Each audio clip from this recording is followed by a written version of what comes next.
The explanation had included a detailed analysis of the social bonding function of weather-related conversations, complete with charts and graphs that showed the correlation between rainfall and increased coffee consumption.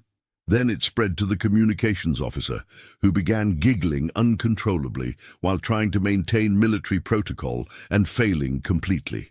She had just received a message from one of the human ships asking if the galactic bureaucracy had any good recipes for space cookies and whether they might be interested in joining a potluck dinner. Soon, the entire bridge crew was experiencing what their medical officers would later describe as acute spontaneous happiness syndrome, and what the humans would simply call having a good time. The condition appeared to be highly contagious and resistant to all known forms of military discipline. "This is terrible," Commander Waxnoodle Prime declared, though he was beginning to smile despite himself and had caught himself humming along to one of Gerald's friendly songs. "We're supposed to be conducting a serious military operation. There are procedures to follow, forms to fill out, proper channels to go through. We can't just abandon 4 million years of military tradition because someone played cheerful music at us." "Why?" asked Professor Bofsworth Gigglesmith, and it was such a simple question that it stopped everyone in their tracks. The question hung in the air like a cosmic revelation, causing computer systems to pause their calculations, administrative personnel to look up from their paperwork, and military commanders to wonder when they had last actually enjoyed anything about their jobs. "Are you not having fun?" And that was the question that changed everything. For the first time in 4,000 years of galactic civilization, someone had asked the galactic bureaucracy if they were having fun.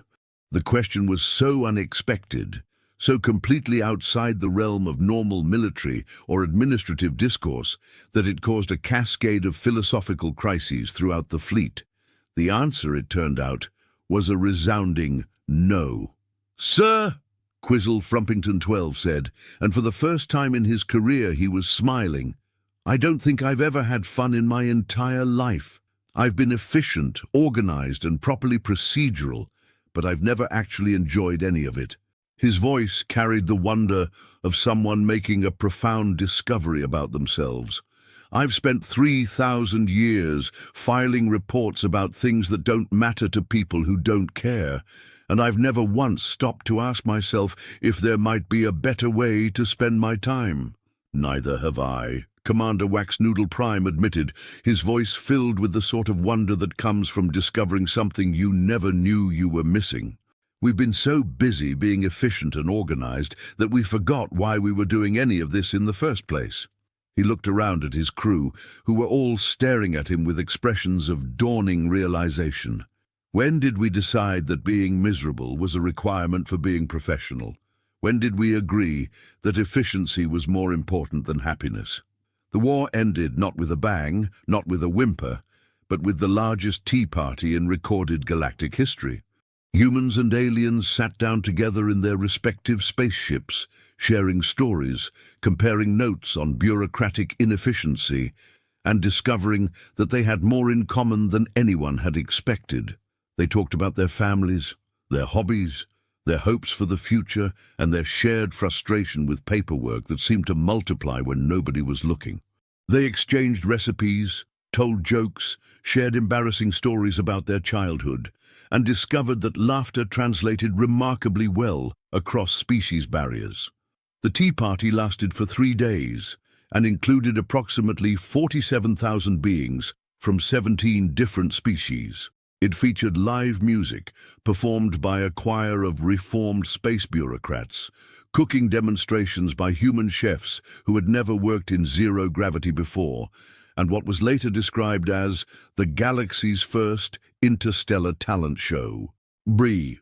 Professor Bofsworth Gigglesmith, now permanently appointed as Earth's ambassador of cosmic silliness and director of interstellar fun, sat in her command chair, surrounded by rubber ducks and eating cookies that had been baked in zero gravity by a crew of reformed space bureaucrats who had discovered that cooking was much more enjoyable than filing reports.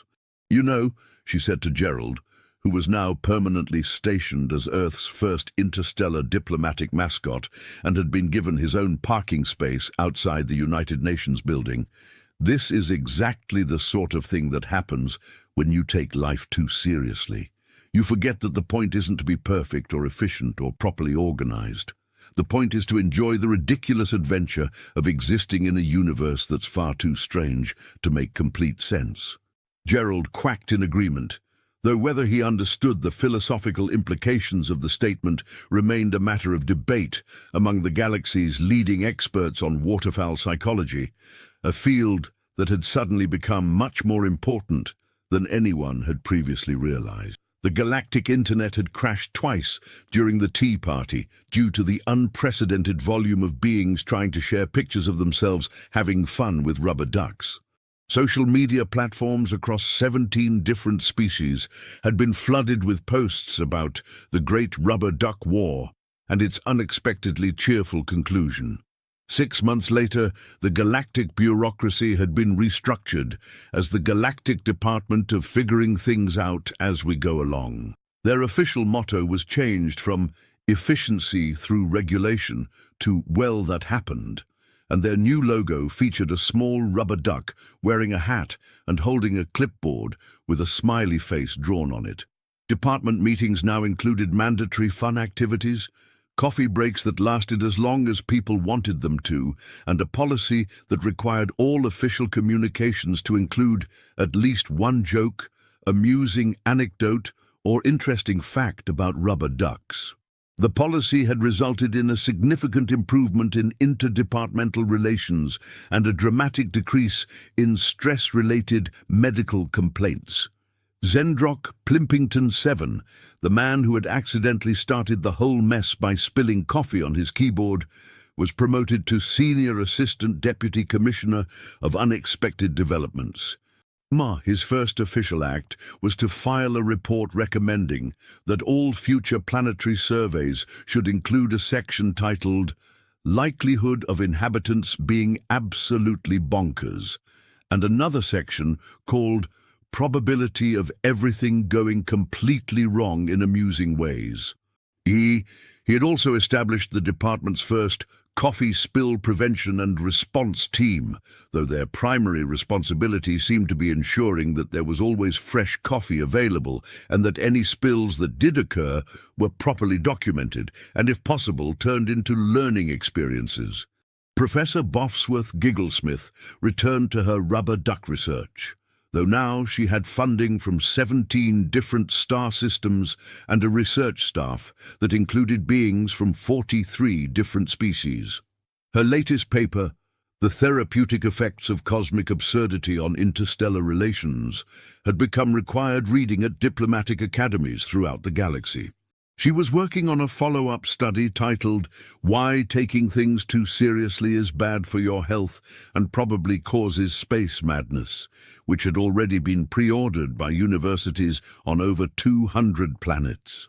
The paper included groundbreaking research on the correlation between bureaucratic efficiency and clinical depression, the therapeutic value of rubber duck-based meditation, and the sociological implications of mandatory fun in government organizations.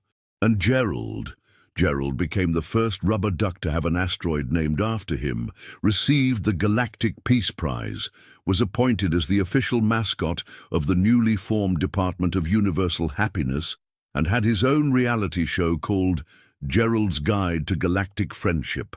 He remained characteristically modest about these honors, though he did develop a slight tendency to quack louder whenever photographers were present and had started wearing different hats for special occasions. His autobiography, From Bath Toy to Galactic Ambassador, One Duck's Journey to World Peace, had become a bestseller across 17 different species and was being translated into 43 languages.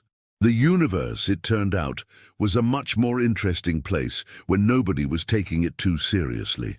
Wars became tea parties, bureaucracy became comedy, and somewhere in the vast expanse of space, beings who had forgotten how to smile were learning to laugh again. Children across the galaxy now grew up learning about the Great Rubber Duck War in their history classes, and rubber duck diplomacy had become a recognized field of study at major universities. The phrase, "when in doubt, add rubber ducks," had become a popular saying among diplomats and military strategists. Tourist agencies had started offering rubber duck war historical tours that took visitors to the sites of the major battles, which had all been converted into amusement parks and tea shops. And the tours included stops at Gerald's original landing site, now marked with a monument shaped like a giant rubber duck, and the former crisis management room, which had been converted into a museum of bureaucratic inefficiency.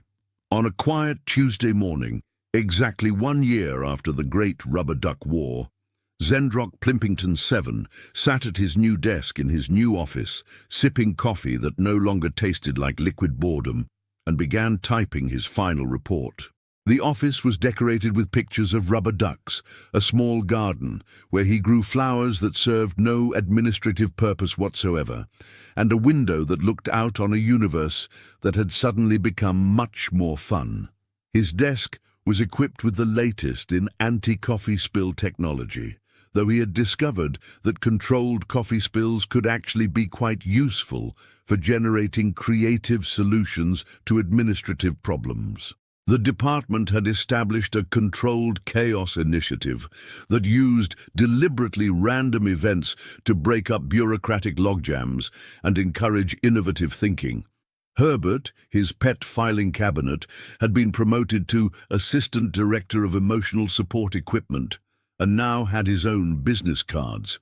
Herbert had also learned to organize paperwork by entertainment value rather than just administrative importance, which had made reading government documents significantly more enjoyable. In conclusion, Zendrock typed, pausing occasionally to admire the small rubber duck collection that now decorated his workspace, the species known as humans have taught us that the most powerful weapon in the universe is not advanced technology, superior firepower, or strategic brilliance. It is the simple recognition that existence is so wonderfully ridiculous that the only sane response is to laugh, and the only logical reaction is to abandon logic entirely. He paused, considered adding something about proper filing procedures and administrative protocols, then decided against it.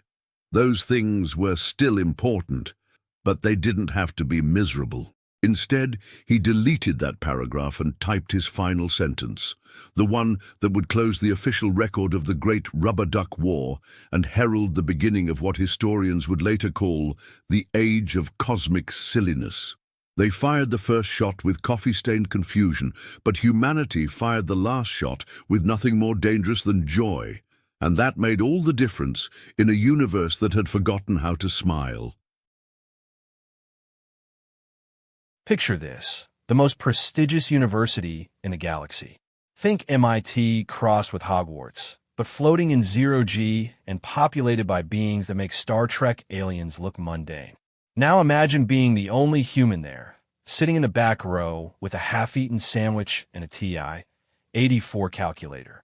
Jake Martinez had 3 things going for him at the Zephyrian Institute of Cosmic Sciences: a full scholarship, a decent GPA, and absolutely zero understanding of why everyone kept staring at him like he was about to explode. The floating lecture hall buzzed with alien chatter as Professor Kexthery's crystalline form resonated at precisely 440 hertz, the Zephyrian equivalent of clearing your throat. Around Jake, his classmates settled into their various preferred orientations. The Violian gas beings flickered nervously in their containment suits. The Korthak delegation arranged themselves in their traditional thinking pyramid. Even the normally stoic metalloids had their optical sensors focused forward with unusual intensity. Today, Professor Kexthery announced, her voice creating harmonic overtones that made Jake's teeth itch. We discussed the Mendaka paradox. A collective shiver ran through the audience. Jake looked up from his half-finished sandwich and flipped to a fresh page in his notebook. Mendaka paradox, he wrote, followed by a small doodle of what he thought a Mendaka might look like, sort of like a confused chicken. The professor's form shifted to a deeper purple hue, indicating academic solemnity. For 7,000 cycles, the greatest minds in the galaxy have struggled with this fundamental impossibility. The equations that govern consciousness transfer across dimensional barriers contain an inherent contradiction that has prevented any practical application of transdimensional awareness.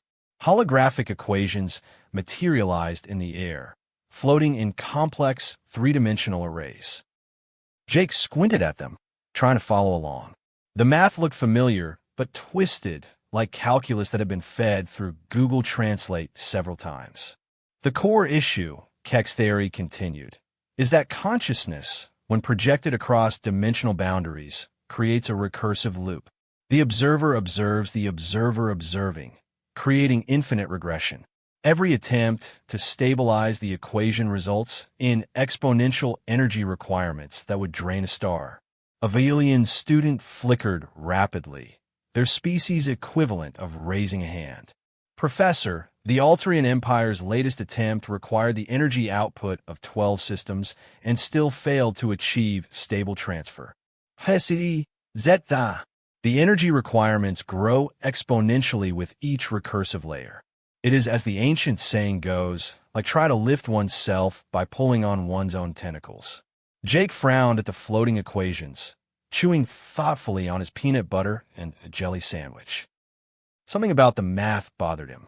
It reminded him of a problem he'd encountered in his quantum mechanics elective back at community college. Professor Keck's theory's resonance shifted to a melancholy minor key. The Mendaka paradox represents the ultimate limitation of consciousness itself. It is why telepathic species cannot share thoughts across dimensions, why the hive minds cannot expand beyond their local spacetime, and why true universal consciousness remains impossible.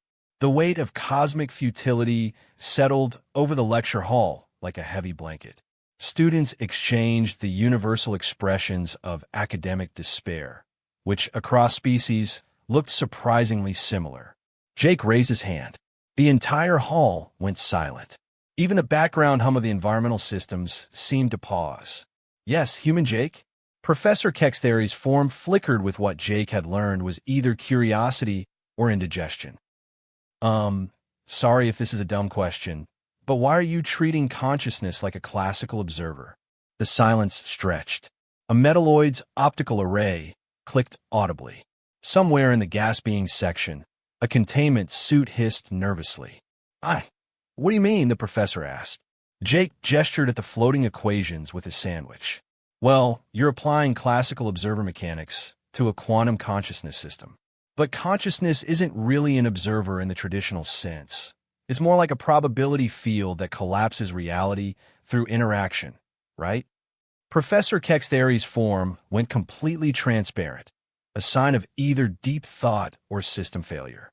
If consciousness is quantum, Jay continued, warming to his topic, then you don't get recursive loops because the observation itself changes the system being observed. It's like, he paused, searching for an analogy, like trying to measure your own height while you're still growing. The measurement changes what you're measuring. He pulled out his calculator and started punching in numbers. So instead of treating it as C observing C observing C, you treat it as a superposition of all possible observer states until the moment of dimensional transfer, at which point the wave function collapses and you get a single, stable consciousness projection. The hall was so quiet Jake could hear his own heartbeat. Here, he said, and started sketching on his notebook. If you replace the classical observer constant with a quantum probability matrix and apply it to... He squinted at the holographic equations. That big scary one up there with all the tentacle symbols you get. He scribbled for a moment, cross-referenced something on his phone, and looked up. Yeah, you get a linear energy requirement. No exponential growth. Should be totally doable with, like, a standard fusion reactor. Jake looked around the hall at the sea of alien faces staring at him. Did I get the math wrong? Professor Keck's theory's form had gone completely rigid. Her harmonic frequency had shifted to something Jake's universal translator couldn't parse, but which sounded roughly like a dial-up modem having an existential crisis. Human Jake, she said finally, her voice barely above a whisper. Are you suggesting that consciousness is quantum? Well, yeah. I mean, that's basic quantum mechanics, right? Everything's quantum at the fundamental level. I thought that was pretty well established. A Korthak in the front row made a sound like a cement mixer having a breakdown.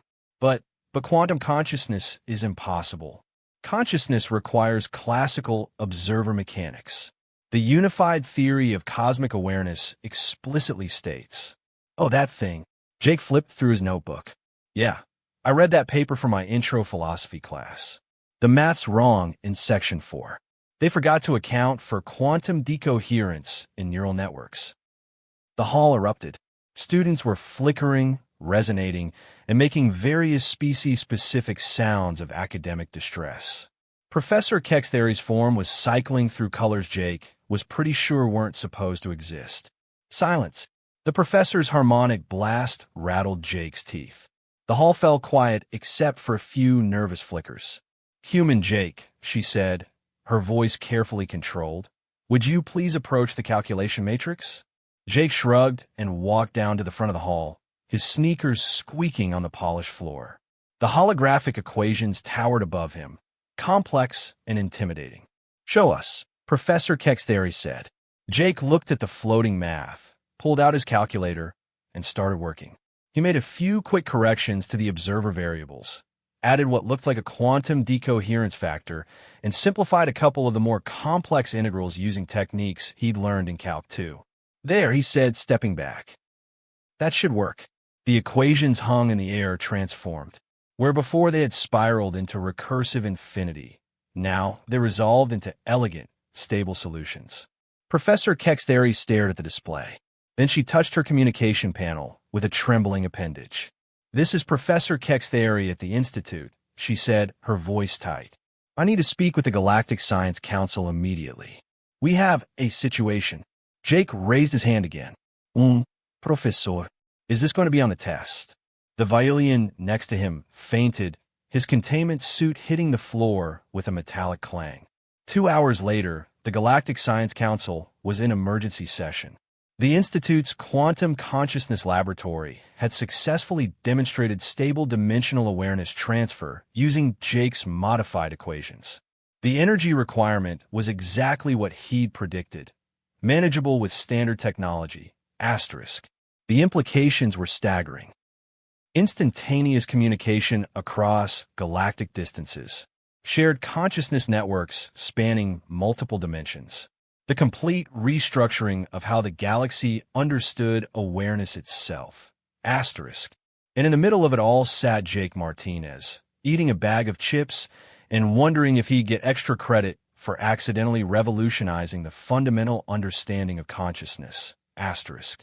Professor Kexthery approached him as the emergency session continued around them.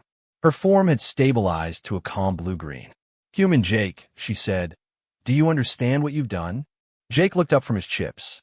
Solve the homework problem? You've rewritten the foundation of galactic science. Consciousness transfer, dimensional awareness, quantum telepathy, all of it is now possible because of your equations. Jake nodded thoughtfully. Cool. So, does that mean I passed the class? Professor Kexthery's form flickered with what Jake had learned was laughter.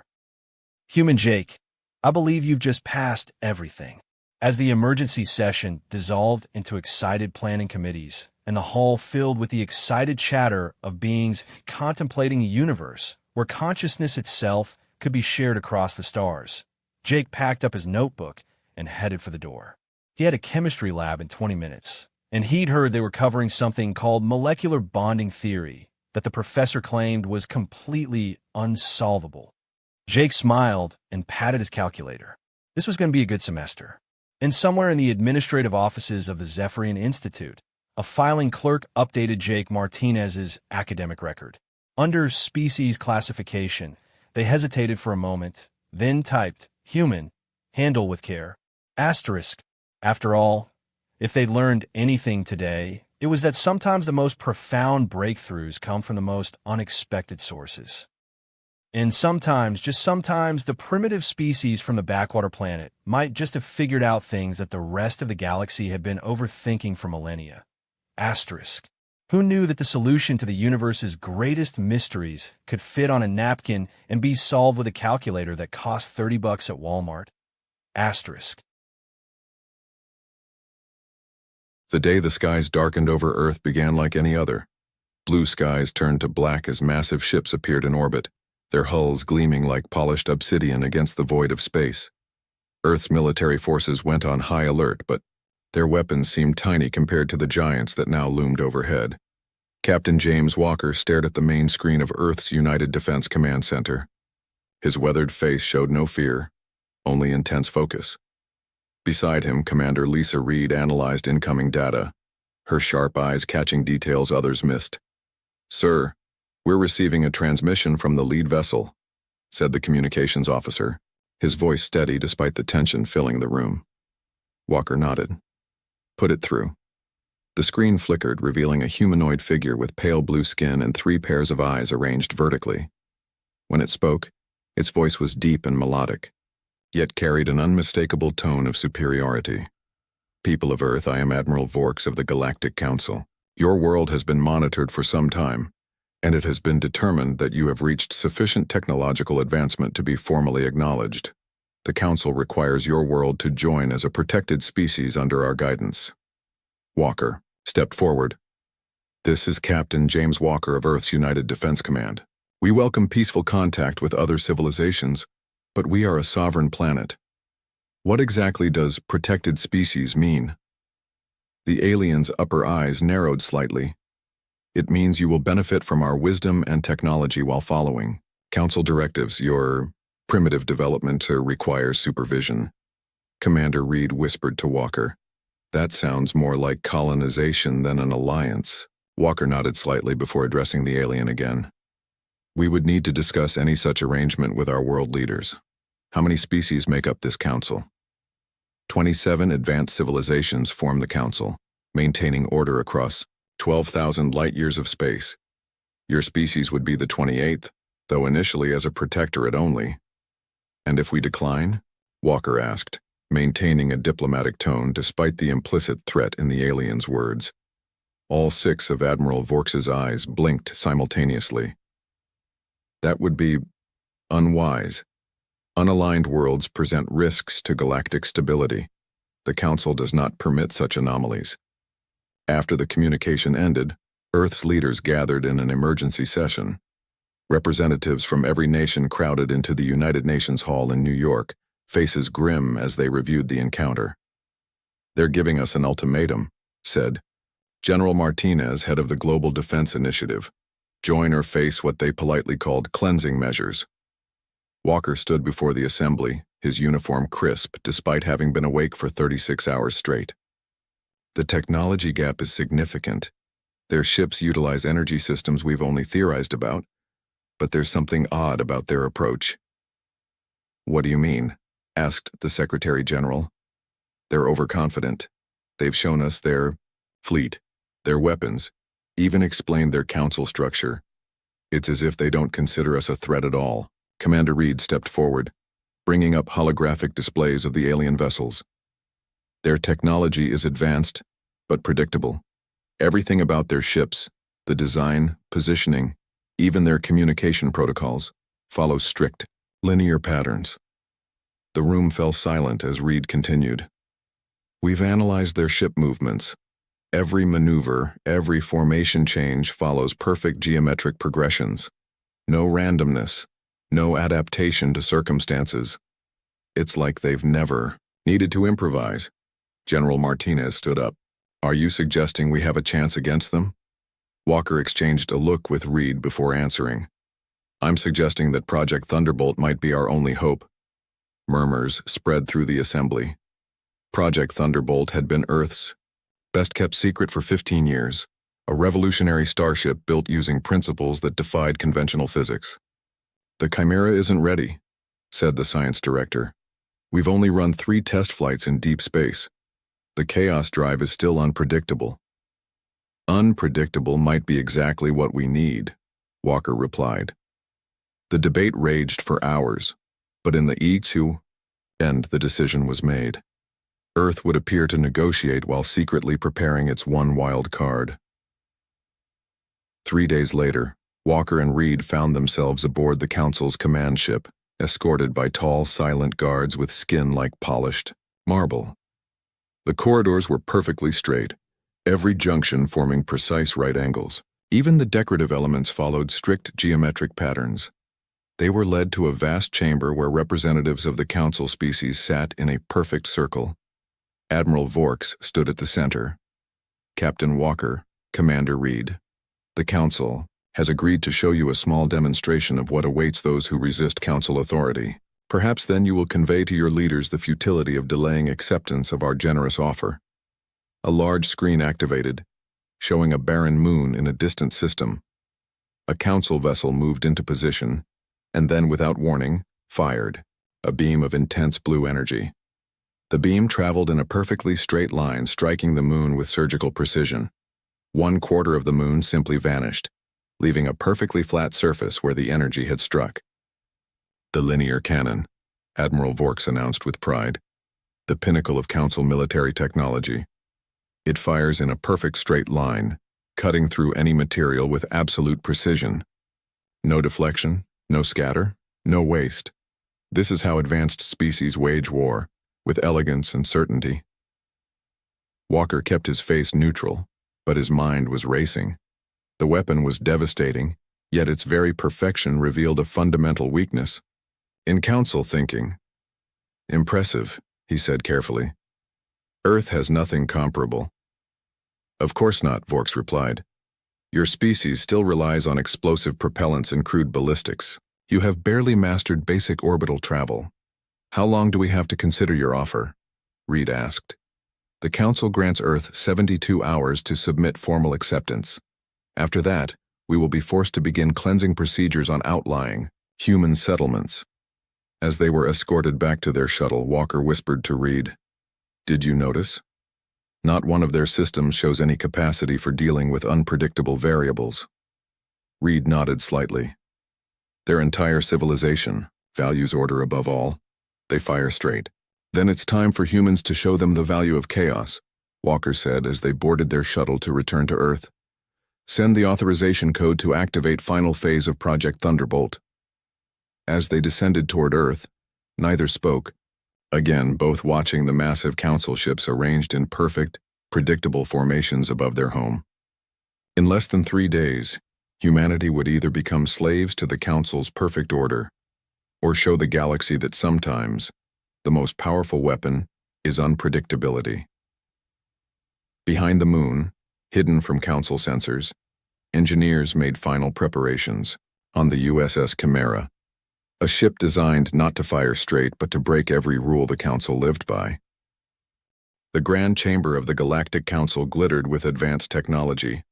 Captain Walker and Commander Reed stood at the center of the circular room, surrounded by representatives of 27 alien species. Some floated in special tanks, others sat on elevated platforms, but all watched the humans with mixed curiosity and dismissal. Admiral Vorks gestured with his 4-fingered hand, and a 3-dimensional map of the solar system appeared in the air. "Today, we will show you the true might of the Council," he announced. "Your primitive species must understand what you face should you choose unwisely." Walker maintained a neutral expression despite the insult.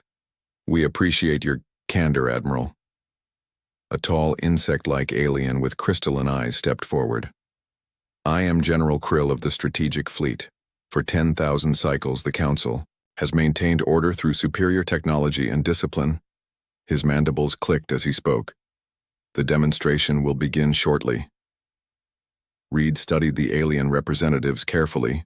Despite their different biologies, they all shared something, an almost religious reverence for order and symmetry. Even their seating arrangement formed perfect geometric patterns. Outside the massive Council mothership, smaller vessels moved into formation. The humans and Council representatives watched through a view screen that showed a section of empty space near Jupiter. "We have positioned a target drone at a distance of 1 astronomical unit," General Krill explained. "Observe true power, wielded with perfect precision." 3 Council ships aligned themselves in a triangle formation. Energy began to build between them, forming a web of light that pulsed with increasing intensity. The linear cannon requires 3 ships for maximum effectiveness, Admiral Vorks explained. Each vessel provides one component of the firing solution. Absolute coordination is required, something only truly advanced species can achieve. The energy reached a critical point and then shot forth as a perfect beam of blinding blue light. It traveled in an absolutely straight line, unnaturally so, as if the very concept of deviation had been erased from physics. When it struck the target drone, the small ship didn't explode. It simply ceased to exist, leaving a perfectly cylindrical void in space. The linear cannon doesn't merely destroy, Vorks continued, pride evident in his voice. It removes matter from existence by severing the quantum bonds between particles. No debris, no radiation, no aftermath, only perfect deletion. Walker exchanged a quick glance with Reed. This was valuable intelligence. Most impressive, Walker said. May I ask how the targeting works? General Krill seemed pleased by the question. The linear cannon can only fire in a perfect straight line. Once the 3 ships establish the firing solution, it cannot be altered. This is why precise positioning and mathematical perfection are the foundation of Council military doctrine. And if the target moves? Reed asked innocently. Several Council members made sounds that might have been laughter. A common question from species new to galactic conflict, Vork said condescendingly. In space warfare, true technological superiority removes the need for unpredictability. Our targeting computers can calculate an object's movement with perfect accuracy, allowing us to position our forces where the target will be, not where it is. Fascinating, Walker said, mentally cataloging the tactical weakness this revealed. Your approach to warfare is certainly different from Earth's military history. Admiral Vorks tilted his head. Different? No, Captain. Superior. Your species still relies on chaotic tactics and wasteful explosives because you lack the ability to achieve perfection. The demonstration continued as the Council ships performed increasingly complex maneuvers, always in perfect geometric patterns. They destroyed asteroid fragments with surgical precision, carving them into perfect cubes and spheres with their energy weapons. During a short break, Walker and Reed were escorted to an observation deck. Reed whispered, "They're showing off." Walker nodded slightly. "And telling us exactly how they fight. Notice how every ship moves in predictable patterns? How their formations never adapt to changing circumstances? They've never faced an enemy that survived long enough to require adaptation," Reed replied. "Their weakness is their rigidity." A soft chime indicated the demonstration was resuming. This time, Admiral Vorks himself guided them to a different section of the mothership. "You will now witness our fleet's coordination capabilities," he announced as they entered a vast chamber lined with viewing ports. Outside, hundreds of Council ships moved in perfect unison, forming complex 3-dimensional patterns that shifted and realigned with mathematical precision. It was beautiful, but eerily mechanical. Each vessel knows its exact position relative to every other ship, Vorks explained. There is no confusion, no chaos in our operations. This is why the Council has remained undefeated for millennia. Walker studied the formations carefully. "Do all your ships carry the linear cannon?" "Only our capital ships possess that technology," General Krill replied, "but every Council vessel follows the same principles of linear warfare." As the demonstration concluded, the Council ships returned to their perfect hexagonal docking pattern around the mothership. Walker and Reed were escorted back to the chamber where the Council representatives waited. "You have now seen a fraction of our capabilities," Admiral Vorks announced. "Your species has 72 hours remaining to accept protectorate status. I trust this demonstration has made the correct choice obvious." Back on their shuttle returning to Earth, Walker and Reed finally spoke freely. "Their entire strategy revolves around predictability," Walker said, excitement in his voice despite the grave situation. "They expect enemies to follow patterns. They can calculate." Reed nodded, already typing notes into her secure tablet. "Their ships are powerful, but they move like pieces on a chessboard, following strict rules and patterns. And their prized weapon can only fire in a straight line, Walker added. It's devastating but limited by its own perfection. Project Thunderbolt was designed for exactly this scenario, Reed said. The Chimera doesn't move in straight lines, or predictable patterns. Walker smiled for the first time since the aliens arrived. I think it's time we showed the Council what humanity brings to the galaxy. When they landed at the United Defense Command Center, they were immediately escorted to the underground war room. Earth's military and political leaders waited anxiously for their report. General Martinez stood as they entered. How bad is it? Walker surprised everyone with a confident smile. Their technology is advanced, but their tactics are rigid to the point of vulnerability. They've shown us exactly how they fight, in straight lines and perfect formations. And, the Secretary General asked. And humanity has never fought that way, Walker replied. Our strength has always been adaptation, unpredictability, chaos when necessary. Reed activated a holographic display showing the Council's linear cannon. They expect submission because they believe their way is the only way, but they've never encountered humans before. General Martinez leaned forward. Project Thunderbolt? Walker nodded. The Chimera is our answer to their linear cannon. They fire straight. We'll show them what happens when humans decide to get creative. Behind them on the main screen, the countdown timer showed 68 hours until the Council's deadline expired. Beneath the Defense Command Center, in a secure hangar carved deep into the earth, engineers and scientists worked frantically to prepare humanity's secret weapon, a ship designed to break every rule the Galactic Council lived by. Deep beneath the Rocky Mountains in a facility that officially didn't exist, the final preparations for Project Thunderbolt reached their climax. The massive underground hangar buzzed with activity as hundreds of engineers and scientists worked around the clock. Captain Walker and Commander Reed stood on an observation platform overlooking the centerpiece of humanity's secret defense project, the USS Chimera. Unlike the sleek, geometric perfection of Council ships, the Chimera looked almost unfinished. Its hull was a patchwork of different materials, with curves and angles that seemed to follow no logical pattern. Parts of it appeared to shift and change, even as they watched. She doesn't look like much, General Martinez said as he joined them on the platform. Walker smiled. That's the point. The Council would look at her and see a primitive, cobbled-together mess. They wouldn't understand what they're seeing. Chief Engineer Mike Thompson approached, his jumpsuit stained with hydraulic fluid, and his eyes red from lack of sleep. Despite his exhaustion, excitement radiated from him. She's ready, Thompson announced. Final tests on the Chaos Drive exceeded expectations. The Chimera can move in ways that should be physically impossible. Reed turned to him. Explain it to the General. He needs to understand what makes the Chimera different. Thompson gestured toward the strange vessel. The Council's ships, and their weapons, operate on principles of perfect linearity. Their technology is advanced, but predictable. The Chimera is the opposite. He activated a holographic display showing the ship's internal systems. The Chaos Drive doesn't push the ship in a single direction like conventional engines.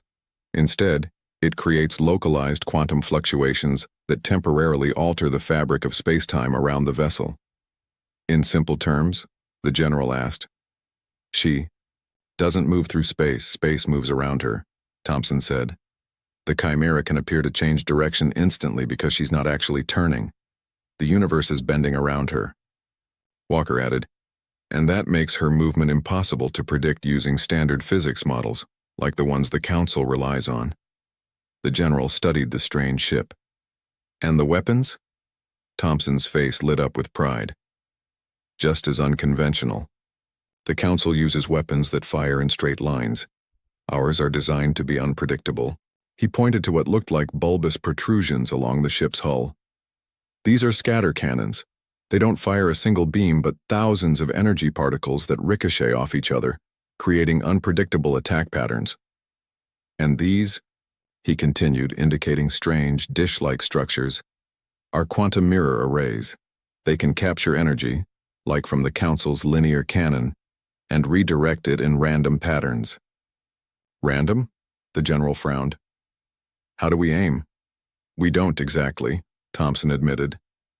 The targeting system uses probability algorithms instead of direct calculations. The weapons officer selects a target zone rather than a precise point. Walker stepped in. It's like the difference between a sniper rifle and a shotgun, General. The Council are perfect snipers, but they've never faced someone who changes the rules of the game. The General nodded slowly. 24 hours until the Council's deadline. When can you launch? We're ready now, Walker said confidently.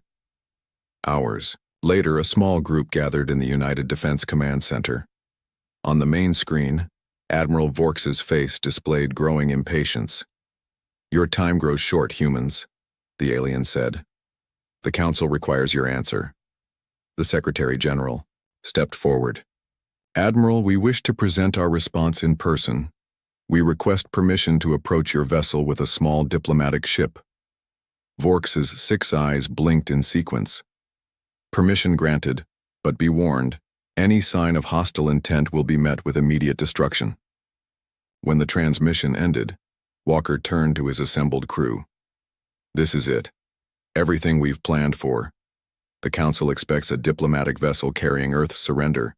Instead, they'll get their first look at the Chimera. The 20 crew members of the Chimera represented Earth's finest. Pilots, engineers, scientists, and soldiers, chosen not just for their skills, but for their ability to think creatively. They won't recognize what they're seeing, Reed told the crew during the final briefing. The Chimera doesn't match any known ship design.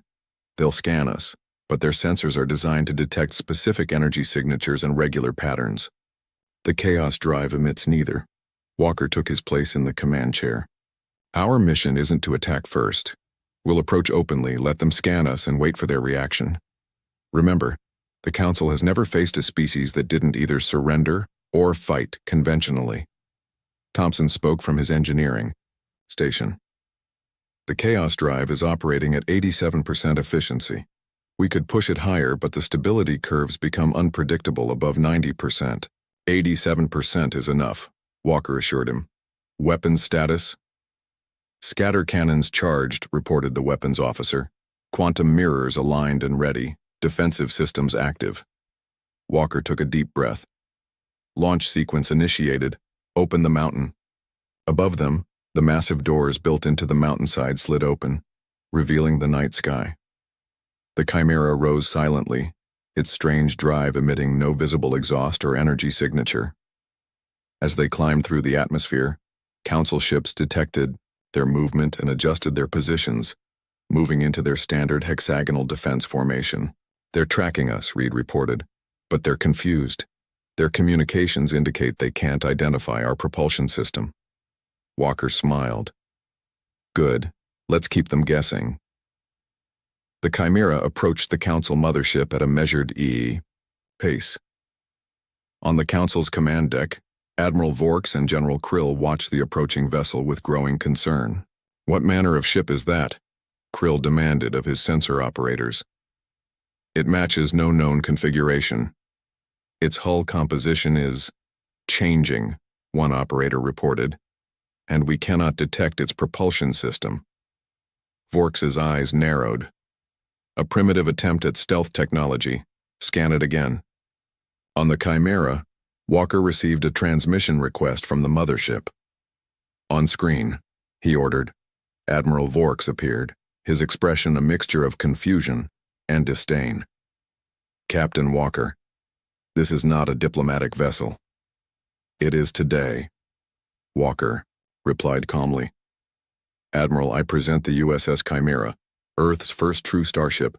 Vorks studied the strange vessel on his scanners. This contraption is what you present to the Council? It appears barely capable of spaceflight. Appearances can be deceiving, Walker said. We request permission to demonstrate the Chimera's capabilities before we continue diplomatic discussions. General, Krill moved into view beside Vorks. This is some kind of deception. Their species cannot have developed advanced spaceflight technology. Not advanced by your standards, perhaps, Walker replied. but effective nonetheless. Allow us to show you. Vorks and Krill conferred briefly before the Admiral turned back to the screen. Very well. You may demonstrate your vessel's capabilities in the designated testing zone. But be warned. Any approach toward Council ships will be considered hostile action. Walker nodded. Understood. Chimera out. As the transmission ended, Walker turned to his crew with a grim smile. They're underestimating us exactly as we hoped. Now let's show the Galactic Council what happens when humans decide to fight back. The Chimera moved toward the testing zone, its strange hull seeming to shift and blur as it traveled. Behind it, Council ships maintained their perfect formation, ready to fire their linear cannons at the first sign of threat. What they didn't realize was that the strange human ship was designed specifically to survive such an attack, and to respond in ways no Council species had ever imagined possible. The designated testing zone was a clear area of space between Earth's moon and the massive Council fleet. Admiral Vorks and the other Council representatives watched from their command ship as the strange human vessel took position. Begin your demonstration, Vorks commanded, his tone making it clear he expected little of interest. Inside the Chimera, Captain Walker looked at his crew. Let's start with something simple. Navigation, execute pattern alpha. The helmsman tapped her controls, and the Chimera began to move. Unlike the straight lines and perfect arcs of Council ships, the Chimera's path seemed random, almost erratic. It accelerated suddenly, then stopped in ways that defied normal physics. It appeared to zigzag through space, changing direction without turning. On the Council mothership, the sensor operators were growing increasingly confused. Admiral, we cannot predict its movement pattern, one reported. Our targeting systems cannot establish a firing solution. General Krill stepped forward, mandibles clicking in agitation. Impossible. All objects follow predictable paths through space.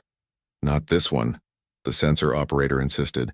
It's changing vectors without using conventional thrust. There's no consistent pattern to analyze. Vorks's expression darkened. A simple trick. Deploy the observer drones to gather more data. Small spherical drones launched from the Council ships, surrounding the Chimera in a perfect grid pattern. Each drone emitted scanning beams that would allow the Council's computers to build a complete model of the human ship. Inside the Chimera, Reed monitored the drones. They're scanning us with standard spectrum analyzers. They're trying to map our movement patterns. Walker nodded. Time to show them why that won't work. Thompson, bring the chaos drive to 75% and execute pattern beta. Aye, Captain. Thompson replied from engineering. Chaos drive to 75%. The Chimera suddenly blurred, seeming to be in multiple places at once. The Council drone's scanning beams passed through empty space as the ship appeared to phase in and out of position. They're confused, Reed reported with a smile. Their scanning drones are recalibrating, trying to get a lock on us. In the Council command ship, alarms began to sound. Admiral, we've lost tracking, an operator reported. The human vessel is flickering. Flickering? Vorks demanded. Explain. It appears to exist in multiple positions simultaneously. The operator said, confusion evident in his voice. Our scanners cannot determine its true location. General Krill slammed a clawed hand on the console. This defies physics. It must be a sensor malfunction. Vork studied the display carefully. No.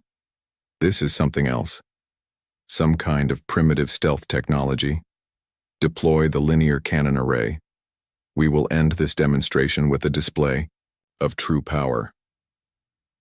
3 Council battleships moved into triangle formation, their energy systems beginning to charge for a devastating linear cannon shot.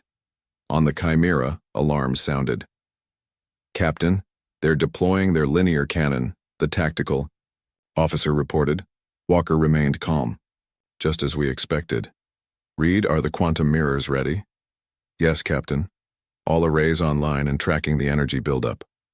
Walker opened a channel to the Council ship. Admiral Vorks, we detect your weapons charging. Is this part of the demonstration? As well. Vorks's face appeared on screen, his 6 eyes narrowed. Your vessel's unusual movement patterns are concerning, Captain. The Council must verify that this is not a prelude to hostile action. By firing on us? Walker asked, raising an eyebrow. The linear cannon will pass near your vessel, Vork stated, to demonstrate our precision, unless, of course, you wish to end this charade and accept the Council's authority. Walker smiled calmly. We're happy to continue the demonstration, Admiral. Please proceed. As the transmission ended, Walker turned to his crew. Battle stations. Thompson, push the chaos. Drive to 85%. Tactical, prepare the quantum mirrors. The crew worked with practiced efficiency as the 3 Council ships completed their firing alignment. Energy built between them, forming the now familiar web of light. They're targeting a point where they predict we'll be, Reed reported. Based on a standard movement algorithm. Walker nodded. Which is why we won't be there. Helm, execute pattern Gamma on my mark. The linear cannon reached full charge, and the beam of pure energy shot forth. A perfect blue line cutting through space exactly where the Chimera would have been if it followed normal physics. But at Walker's command, the Chimera had shifted in a way the Council's targeting computers couldn't predict. The ship seemed to fold space around itself, reappearing instantly at a different location. The linear cannon's beam passed through empty space. On the Council mothership, stunned silence fell. It evaded, a tactical officer finally reported. Without changing course or accelerating, General Krill's voice rose in anger. Impossible, recalibrate the cannons, fire again. The Council ships began to reposition for another shot, but they moved with the same predictable precision as before. Walker watched them on the Chimera's displays. Their greatest strength is their greatest weakness, he observed.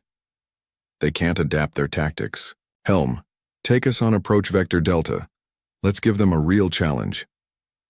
The Chimera accelerated toward the Council formation, its path a series of impossible turns and sudden shifts. The Council ships tried to track it, but their targeting systems weren't designed for such unpredictable movement. They're firing again, Reed warned as the linear cannon charged once more. This time, Walker didn't evade. Activate quantum mirrors, he ordered. As the blue beam shot toward the Chimera, the strange dishes on the ship's hull glowed to life. When the linear cannon's energy struck, instead of vaporizing the ship, the energy was caught in the quantum mirrors. For a moment, the Chimera glowed bright blue, seeming to absorb the devastating attack. Then, the quantum mirrors redirected the energy, not in a straight line, but in dozens of random, ricocheting beams that scattered in all directions. Several beams struck Council ships, not with enough force to destroy them, but enough to damage their perfect hulls. Alarms blared throughout the Council fleet as the impossible happened, their own weapon used against them in a way they had never conceived possible. Direct hit on our port side, a Council officer reported, panic in his voice. The human vessel redirected the linear cannon's energy. Admiral Vork stood rigid with shock. All ships, defensive formation. Prepare for... But he couldn't finish the order because he didn't know what to prepare for.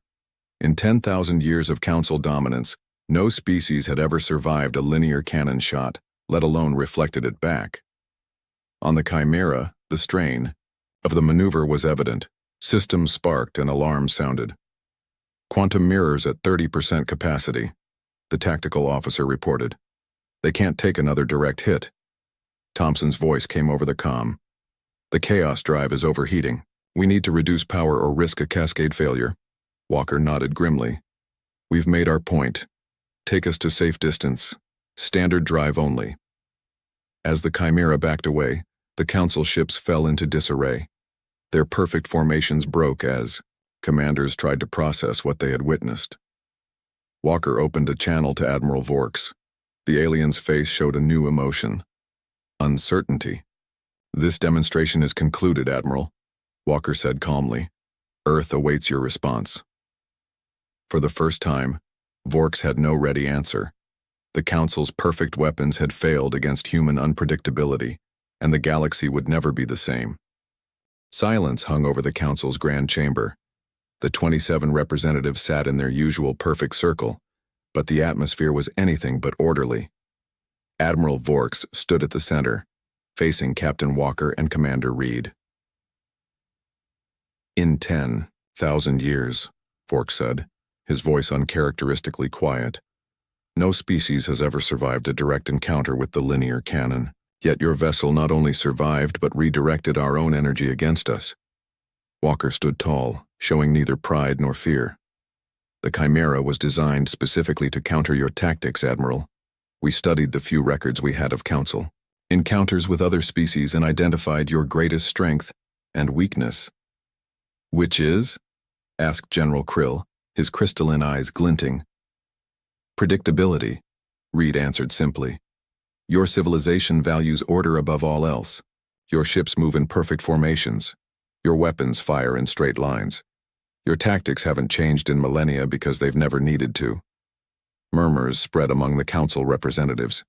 A floating spherical being pulsed with blue, light as it spoke. You claim to have anticipated our arrival? Impossible. Your species has only recently achieved basic spaceflight. Walker smiled slightly. Not exactly. Humanity has known about the Galactic Council for nearly 50 years. The chamber erupted in surprised exclamations and clicking sounds. Admiral Vorks raised his hands for silence. Explain. In 1977, one of our space probes encountered a damaged Council scout ship at the edge of our solar system, Walker explained. The crew was dead, but the ship's data core was intact. We reverse-engineered what we could and learned about the Council. Impossible, General Krill insisted. Our technology is far beyond your capability to understand. True, Walker admitted. We couldn't replicate your technology, but we could study your tactics, your patterns, your philosophy, and we began preparing. Reed activated a small device that projected images of Earth's hidden facilities. Project Thunderbolt wasn't about matching your technology, it was about countering it. We knew that if we ever encountered the Council, conventional weapons would be useless. So instead, Walker continued, we developed technology that embraced chaos rather than order. The Chimera doesn't move, fight, or think like Council ships, because it was designed specifically not to. Admiral Vork studied the humans with new interest. You knew we would come, and you prepared a single vessel as your defense? One was enough to prove our point, Walker said confidently. We have the designs for 30 more. This was a bluff. The Chimera had nearly depleted Earth's rare resources, but Vorks had no way to know that. A tall, willowy alien with pale skin spoke next. Your species presents a unique situation. The Council has never encountered a civilization that specifically developed countermeasures to our tactics. Walker nodded. Because most species try to imitate you, to develop along the same technological path. We chose a different approach. Chaos, Vork said, almost with distaste. Adaptability, Walker corrected. Humanity's greatest strength has always been our ability to adapt, to find unexpected solutions, to think differently when faced with challenges. The Council representatives conferred among themselves in hushed tones. Finally, Admiral Vorks turned back to the humans. The Council must reconsider Earth's status, he announced formally. Your demonstration has raised questions about our standard protocols. For the first time, Walker allowed himself to relax slightly. Earth is prepared to join the Galactic Council, but as equals, not as a protectorate. Unprecedented, muttered General Krill. So was surviving the linear cannon, Reed pointed out. The debate continued for hours. Council species argued among themselves, some insisting that humans be contained, others arguing for a more careful study of Earth's unusual approach to technology. Finally, the willowy alien, who Walker learned was named Diplomat Ilara, representing one of the oldest Council species, offered a compromise. The Council requires stability and order, she said. But perhaps there is value in controlled chaos. If humans can develop technology that counters our greatest weapons, what might others develop? Perhaps we have become too predictable. Admiral Vork seemed reluctant but nodded. A valid concern. Our dominance has led to complacency.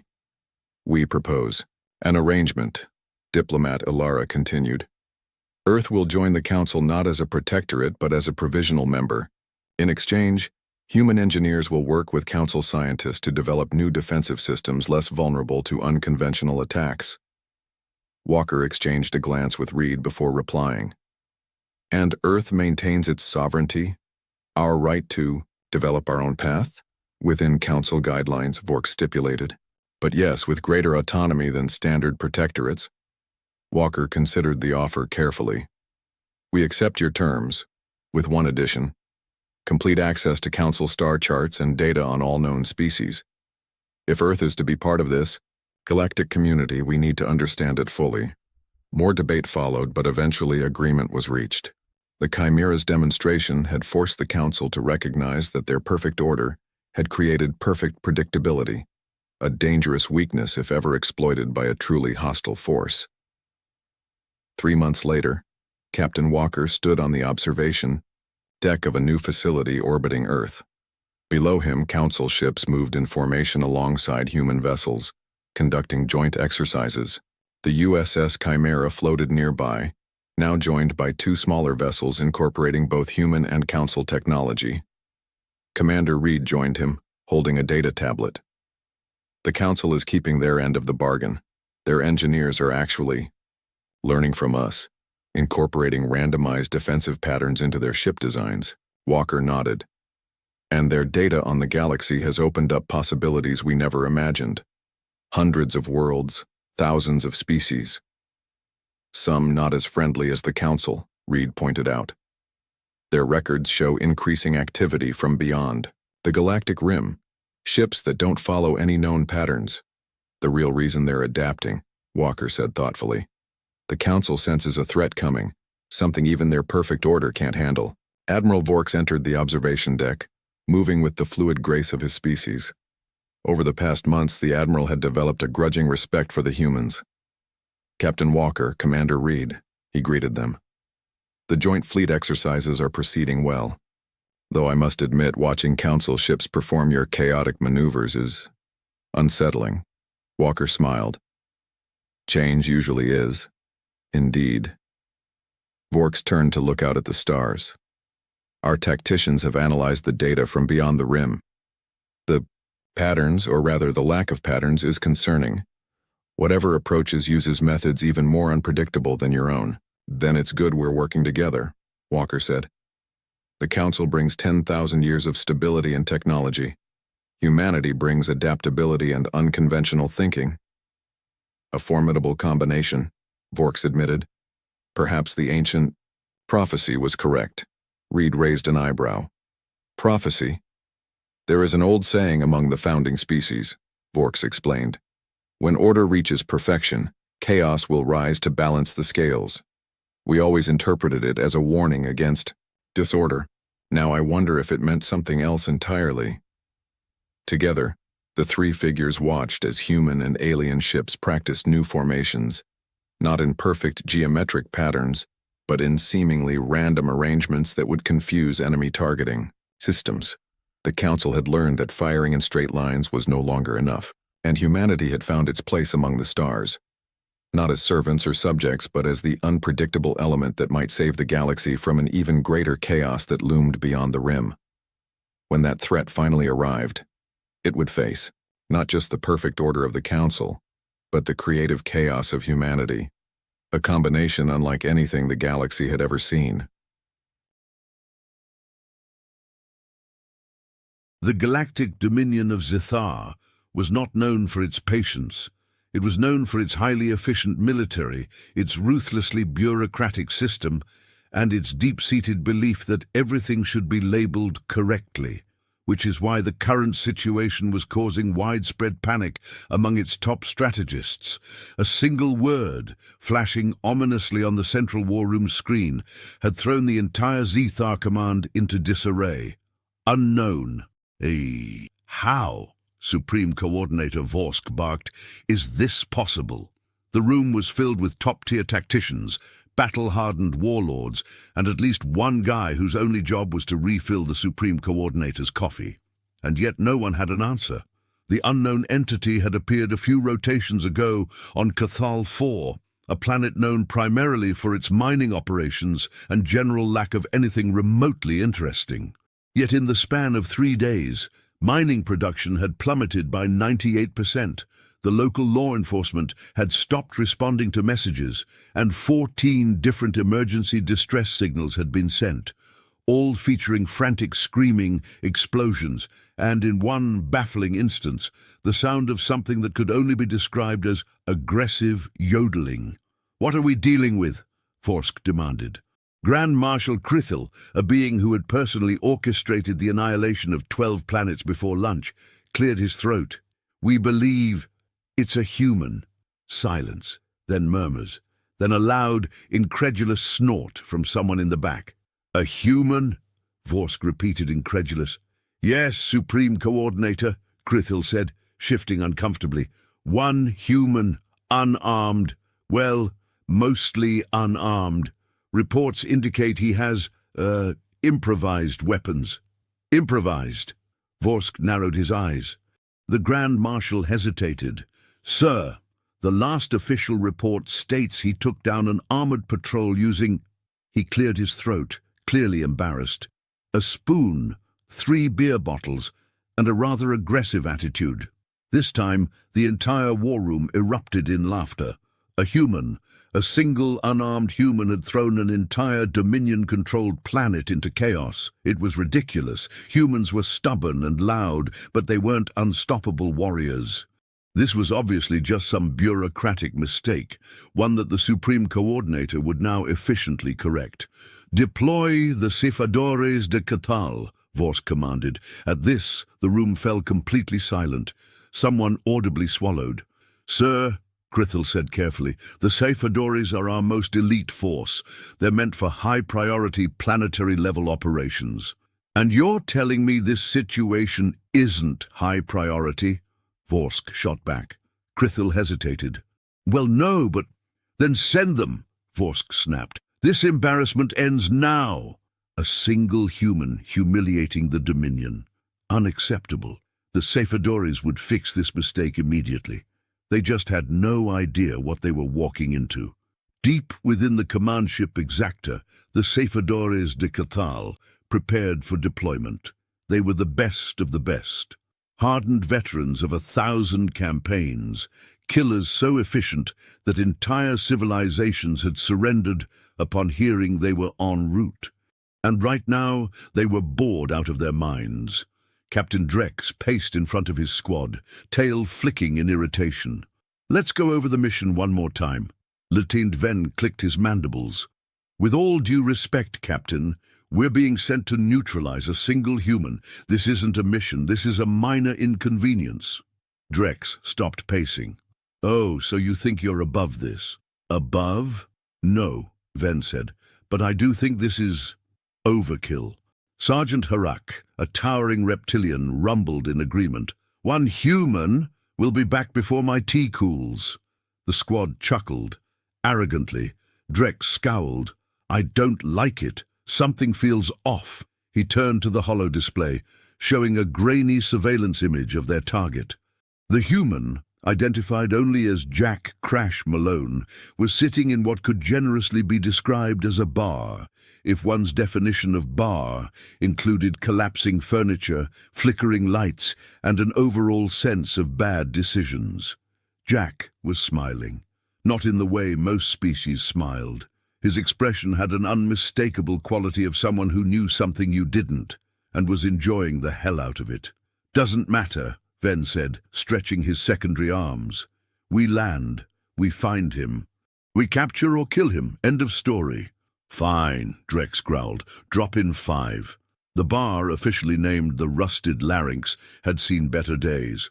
Also, worse days. Also, frankly, just too many days. Jack Malone sat at the counter, swirling the last of his beer. He had been on Cathal 4 for about a week, and in that time he had 1. Annoyed the local security forces. 2. Accidentally started a minor riot. 3. Discovered that Zethar beer had a criminally low alcohol content. Now, as the ominous hum of a dropship filled the air outside, Jack sighed. "Guess they finally sent the big boys." The bartender, an aging reptilian named Grob, wiped a grimy glass. You seem weirdly calm for someone about to be obliterated. Jack grinned. Calm? Nah, just hydrating. The bar doors slammed open. The safer doors marched in. 10 of them, moving with perfect synchronization, weapons raised, visors glowing ominously. Jack downed the rest of his beer. Captain Drex stepped forward. Jack Malone, by order of the Zethar Dominion, you are under arrest. Jack nodded thoughtfully. Then he stood up. Then he cracked his knuckles.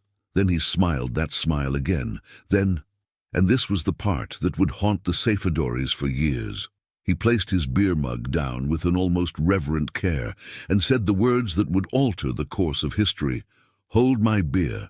For precisely 3 seconds, the Safedories de Cathal did nothing. Not because they were afraid. No, fear was an emotion long since trained out of them. They hesitated because the situation made no tactical sense. This was a single human, unarmed, drunk, standing in the middle of a dimly lit bar that smelled vaguely of failure and fried grease.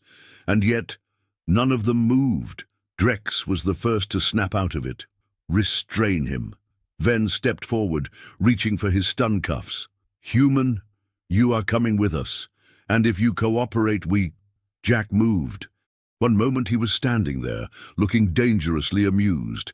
The next, his chair was airborne. Ven barely had time to register the incoming projectile before it hit him square in the face. His visor shattered, his mandibles clacked together, and his body made an undignified arc before slamming into the wall. The bar erupted into chaos. Drex roared, raising his pulse rifle, but before he could fire, Jack was already in motion. He grabbed the closest object, a wooden bar stool missing a leg, and swung it with the enthusiasm of a man who had long since given up on responsible decision-making. It connected with Harak's chest armor. Now, Harak weighed twice as much as Jack. His armor could withstand ballistic rounds. His training made him resistant to blunt force trauma. None of that mattered when a very determined human put his full body weight into an absurdly committed swing. The force knocked Harak backward, sending him crashing into 2 of his squadmates like a very angry domino. Jack didn't stop. He ducked under a plasma bolt, grabbed a half-empty bottle from the counter, and, for absolutely no logical reason, took a quick sip before throwing it. The bottle hit a wall, exploded into glass shards, and somehow set part of the ceiling on fire. Grob, the bartender, blinked at the flames. Thought this place was fireproof. Jack grinned. Yeah, me too. Drex, now thoroughly done with this nonsense, activated his grave whip, a weapon that could restrain even the most violent creatures in the galaxy. He flicked his wrist, sending the whip cracking toward Jack's legs. Jack sidestepped. The whip wrapped around a support beam instead. Drex's eyes widened. Oh, no. Jack, still holding on to the end of the whip, gave a single polite nod.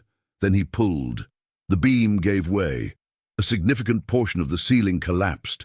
Half the safer doors were buried in rubble. The other half was stumbling through the dust, coughing and swearing in at least 3 languages. Jack dusted off his hands.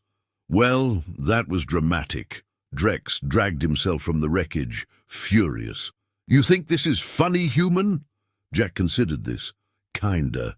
Drex's hand darted to his belt, grabbing his sidearm, and Jack, with surgical precision, grabbed a fryer basket from the counter and threw it. It hit Drex's wrist. He yelped, gun flying from his grip. Jack caught it. Silence. The remaining Safedories froze. Jack tilted his head, inspecting the weapon. Huh? Fancy! He pointed it at Drex, who was still processing how the hell this had happened. Jack smirked. Your turn. Drex had trained for every possible combat scenario. He had been ambushed, outnumbered, outgunned, outmaneuvered, and still won. His brain operated on cold efficiency, analyzing threats, calculating weaknesses, finding the optimal course of action. And yet, at this exact moment, all it could produce was, how? How did this happen? Jack Malone stood there, holding Drex's own sidearm, casually inspecting it like a man deciding whether to buy a cheap souvenir. His posture was relaxed. His expression, infuriatingly smug. The remaining Safadores didn't move. Their training manuals had not covered this. Jack clicked his tongue. I gotta say, this thing is surprisingly light. What's the setting on this? He squinted at the side of the weapon. Oh, stun! That's cute. Drex lunged. Jack sidestepped. Drex, still moving at full force, slammed into a very sturdy table. The table, showing no mercy, remained intact. Drex, however, did not. He slumped to the ground with a pained grunt. Jack grinned. Well, that was unfortunate. The rest of the squad snapped out of their shock. Harak, still shaking debris from his armor, charged. He was built like a living tank, his people descendants of war beasts, his hand-to-hand combat skills legendary. Jack picked up a bar stool and threw it directly at Harak's knees. It was not a tactical move. It was not an elegant strike. It was, however, deeply effective. Harak's legs betrayed him. He tripped, fell forward, and landed with a sound that could only be described as expensive. Jack whistled. That sounded painful, big guy. You okay? Harak did not respond. He was too busy reconsidering his life choices. At this point, the remaining Sifadores decided that maybe, just maybe, this wasn't going as planned. Jack stretched his shoulders. So, we done here, or do I gotta keep embarrassing you guys? No one answered. Jack nodded. Cool, I'll take that as a yes. He turned toward the bar, casually placing Drex's sidearm back on the counter. Grob, who had been watching all of this while continuing to polish the same glass, raised an eyebrow. You're just letting them go? Jack shrugged. Eh? They're not really a threat anymore. Behind him, the surviving Safadores were very carefully pulling their fallen comrades out of the wreckage, moving with the silent agreement that they should leave immediately. Drex, still dazed, managed to push himself upright. He looked around at the wreckage. His squad, once the pride of the Dominion, was now bruised, battered, and very much defeated. And Jack Malone? Jack Malone was ordering another beer. Drex's eye twitched. This was supposed to be a routine mission, an easy victory, a footnote in their history of great conquests. Instead, they had lost to a single human, and worst of all, the bastard hadn't even broken a sweat. Drex forced himself to stand. He turned to his squad. We're leaving. No one argued. As they limped toward the exit, Jack lifted his drink. Safe travels, fellas. Try not to get your asses kicked next time. Drex did not respond. He was too busy plotting revenge. Supreme Coordinator Vorsk stared at the depressingly incomplete report in front of him. It was not the kind of report he was used to reading. Normally, reports from the Sefadores de Cathal contained detailed breakdowns of successful missions, usually accompanied by statistical charts and at least one threateningly formal request for a bonus.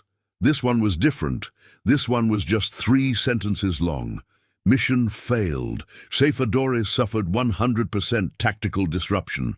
Recommend immediate reassessment of human threat levels.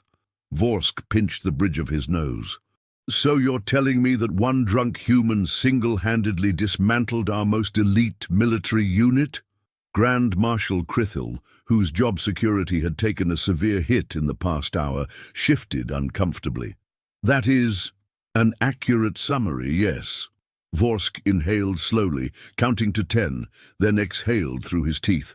Fine, he said, voice dangerously calm. If the Sefadores were insufficient, we will escalate the response. Deploy a full battalion. Lock down the planet. I want that human, and whatever unnatural force protects him, neutralized. Krithil hesitated. Sir, if I may, I don't think sending more troops will solve the problem. Vorsk's eye twitched. Are you suggesting we surrender to a single human? No, Krithil said quickly. I'm suggesting we, think strategically. Perhaps there's an alternative approach. Vorsk folded his arms. Explain. Krithil cleared his throat. Well, sir, it appears that conventional tactics are ineffective. But humans have one notable weakness. They are incredibly susceptible to bad decisions. Vorsk frowned. And your point is? Krithil straightened. We don't need to fight the human. We just need to outmaneuver him. Vorsk tapped his fingers on the desk. Go on, Crithel smirked. Jack Malone was enjoying his drink. The bar had been half destroyed, but Grob had heroically declared that as long as the liquor shelf was still standing, they were open for business. Jack respected that kind of commitment. He took a sip. Then he noticed the silence. Cathal 4 was never silent. There was always background noise, drunken arguments, machines whirring, something probably exploding in the distance. Not now. Jack put down his drink. Outside the bar, the street was empty. The usual crowds, the merchants, the pickpockets, all gone. Jack exhaled. Well, that's ominous. Then from the distance came a voice, amplified through a Dominion-class tactical speaker. Attention, human, Jack sighed. Oh boy, the voice continued. This is the Galactic Dominion. We have your ship. Jack blinked. Wait, I have a ship? Grob raised a scaly eyebrow. You don't? Jack shrugged. I didn't think so, but now I'm questioning everything. Outside, the voice pressed on. We have also confiscated your supplies, your funds, and your... There was a pause. Then, slightly less confidently, your entire stockpile of alcoholic beverages. Silence. Then Jack, in a very calm, very deliberate tone, said, They did what? Grob froze. Jack, buddy, stay calm. Jack's eye twitched. Calm. Grob slowly moved behind the counter. Jack, I need you to listen to me. Whatever you're about to do... Jack stood up so fast, the stool fell over. Oh, it's on now. Jack Malone had many personal rules. Rule number 1, never start a fight you can't finish. Rule number 2, always have an escape plan. Rule number 3, do not, under any circumstances, forgive the theft of alcohol. The Dominion had just broken rule number 3 in the worst possible way. Grob, who had witnessed many terrible things in his years running a bar, had never seen a human this visibly vibrating with rage. Jack cracked his knuckles. All right, where are they keeping my booze? Grob peeked over the counter. Jack, I need you to pause for a second and consider... Jack was already heading for the door. Grob groaned. Of course you're not going to pause. The Dominion thought they had planned for everything. They had set up roadblocks, placed armed patrols, and locked down every major exit from the city. They had not, however, planned for Jack Malone's complete and utter disregard for logic. The first checkpoint was guarded by 4 heavily armed Zethar troopers. Jack strolled up casually. One of the guards raised his weapon. Halt! Identify yourself! Jack pointed at his own face. You serious? I'm the guy you just announced to the entire planet. The guards hesitated. Jack smiled. Then he grabbed a nearby trash can lid and hurled it like a goddamn frisbee. It hit the first guard in the face. The second guard raised his rifle, but Jack was already on him, grabbing the barrel and jerking it upward. A plasma shot scorched the sky. Jack headbutted him. He went down like a sack of bad decisions. The remaining 2 guards backed up. Jack grinned. Want to rethink your life choices? The guards looked at the unconscious bodies of their comrades. Then they looked at Jack. Then they dropped their weapons and ran. Jack shrugged. Smart. Back at Dominion High Command, Supreme Coordinator Vorsk watched the security feed in real time. He turned to Grand Marshal Crithel. Would you like to explain why 2 fully armed soldiers just abandoned their posts out of sheer terror? Crithel rubbed his temples. Sir, at this point I don't think logic applies to the situation. Vorsk gritted his teeth. Deploy the remaining units. Crush this human. Crithel hesitated.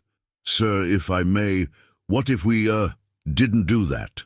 Vorsk glared. Are you suggesting we negotiate with this lunatic? Crithel exhaled slowly.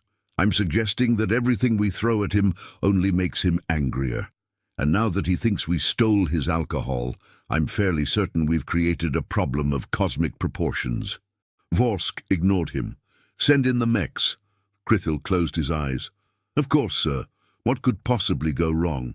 Jack arrived at the Dominion storage facility to find a very large, very heavily armored war mech standing guard. It locked onto him immediately. Warning! Trespasser detected. You have 5 seconds to comply. Jack cracked his neck. Yeah, heard it before. The mech aimed its cannons. 4. Jack looked around. 3. Jack spotted a nearby forklift. 2. Jack grinned. 1. Jack gunned the forklift forward at full speed. The mech fired. Jack swerved, barely dodging the blast. The forklift, moving at a frankly irresponsible velocity, rammed into the mech's left leg. The mech staggered. Jack jumped off the forklift mid-motion, grabbed onto a maintenance ladder, and scaled up to the mech's back. The mech's AI struggled to adjust. Error! Trespasser is... Jack ripped open a panel and started unplugging things. Dismantling primary systems. Jack kicked the power core. The mech shut down. Jack dusted off his hands. And that's why you don't cheap out on your engineering department. He turned toward the warehouse doors, already grinning. Time to get his booze back. The warehouse doors slid open with a heavy metallic groan. Jack Malone stepped inside. Rows upon rows of crates stretched before him, each one stamped with the insignia of the Zethar Dominion. The air smelled of stale bureaucracy and misplaced confidence. Jack cracked his knuckles. All right, let's see where these bastards stashed my booze. He took 2 steps forward and immediately stopped, because standing between him and the crates were 24 fully armed Zethar soldiers. At the center of the group stood Drex. His armor was scratched, his pride shattered, but his rage was very much intact. Jack grinned. Hey, you're that guy I threw into a table. Drex's eye twitched. Kill him! The squad opened fire. Jack dived behind a crate. Plasma bolts exploded around him, searing holes into the metal floor. A bottle shattered nearby, and Jack felt something deep inside him die a little. They were hitting the liquor. These monsters were destroying the very thing they stole. Jack took a deep breath. Then he stood up. A normal person would have tried to run. Jack? Jack picked up the nearest bottle, took a sip, and hurled it. It smashed against a soldier's helmet, covering him in high-proof alien liquor. Jack grabbed another bottle. And a lighter. Drex's eyes widened. Oh, shit! Jack lit the bottle and threw it. The flaming projectile hit the liquor-soaked soldier. There was a whoosh, then a scream, then chaos. Jack vaulted over a crate, dodging return fire. He grabbed a second bottle, smashed it against a console, and used the jagged edge as an improvised weapon. One soldier rushed him. Jack sidestepped, tripped him, and sent him face first into a crate labeled, "Extremely fragile, do not tip over." It tipped over. There was a deep, unsettling hum as something inside the crate activated. Then, from the far side of the warehouse, a mechanical voice rumbled to life. "Security protocol engaged." Jack blinked. "Oh, that can't be good." The crate exploded outward, revealing a Dominion-class combat drone the size of a small shuttle. Jack turned to Drex. "You guys are just full of bad ideas, huh?" The drone locked onto the nearest heat signature. Unfortunately for Drex, that was him. The drone opened fire. Drex barely had time to dive for cover. Jack took the opportunity. He sprinted forward, vaulted onto a crate, grabbed a Dominion-standard pulse rifle from a fallen soldier, and slid across the floor like an action hero who had no regard for personal safety. He fired as he went, hitting anything that looked expensive. One shot hit the warehouse's gravity stabilizer. The room lurched. Then, with a sudden jolt, gravity reversed. Jack, Drex, the soldiers, the crates, everything went airborne. Jack twisted midair, grabbed onto a hanging support beam and cackled. Drex, meanwhile, was flailing wildly. Jack waved. "Having fun?" Drex's response was drowned out by the sound of soldiers slamming into the ceiling. Jack swung toward the exit, dodging debris. Below him, no, above him now, the drone was still firing wildly. Jack spotted his liquor stash floating just past the exit. He pushed off the beam, twisted in 0G, and snatched a bottle out of the air. As he flew past Drex, he tipped the bottle in salute. "Thanks for holding on to this for me." Then he kicked off a floating crate, spun toward the control panel, and hit the emergency reset button with the butt of his rifle. Gravity snapped back to normal. Jack landed perfectly. Drex face planted onto the floor. Jack smirked. "And that's why you don't mess with a man's beer." Jack Malone strolled out of the warehouse like a man who had just finished a productive day at work. Behind him, the facility was a flaming, sparking, structurally unsound disaster. Dominion soldiers lay scattered across the floor, groaning. The combat drone was lodged halfway through a wall, still occasionally twitching like it was reconsidering its life choices. And in Jack's hand, a pristine, untouched bottle of premium liquor. He popped the cap, took a sip, smiled. Perfect. Across the city, Supreme Coordinator Vorsk was watching the security feed in stunned silence. Grand Marshal Krithel sighed heavily. "Sir, I believe we have reached the point where continued resistance is unwise." Vorsk did not respond. He was too busy having what historians would later call a small personal crisis. Jack wiped his mouth, sighed contentedly, then looked directly into the nearest security camera. "All right, fellas, you had your fun. But I'm going to need one of you bureaucratic types to give me a ride off this rock, preferably before I start getting creative." Vorsk felt a full-body shudder. He turned to Krithel. "Give him whatever he wants. Just get him off this planet." Krithel nodded.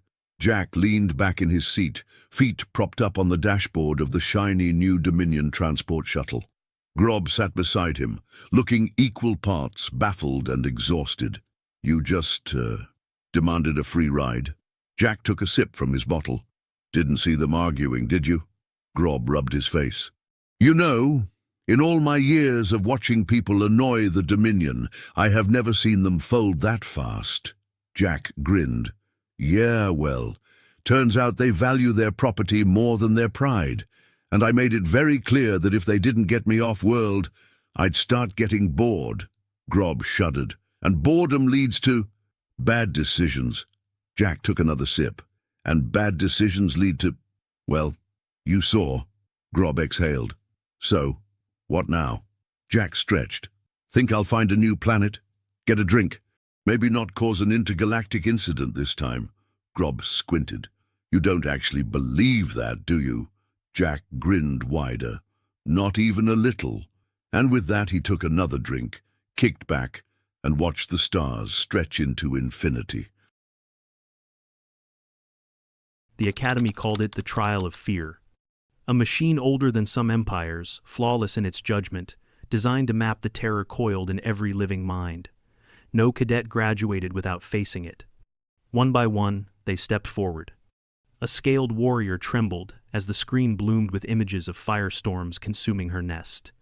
A tusked predator roared in defiance, but the machine showed his dread anyway, the dishonor of being chained. Laughter, whispers, mockery rippled through the hall as each chart appeared. The system never lied, and humiliation was part of the lesson. In the back row, the human waited. Soft-skinned, weaponless, fragile, the one species everyone expected to crumble the fastest. Some cadets had already begun to grin, waiting to see what pathetic nightmare the machine would dig out of him. He rose without a word and sat in the chair. Electrodes hummed against his skin. The machine stirred, lights chasing across its surface as it dove into his mind. And then it faltered. Data spiked, collapsed, rebooted. The screen hissed with static. Medics barked orders. Technicians scrambled to check the wiring. The human only sat still, calm eyes fixed ahead. Finally, the chaos ended.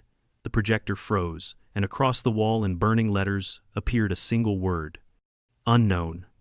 The room, which had moments before been vibrating with laughter and mocking tension, fell into a vacuum of silence.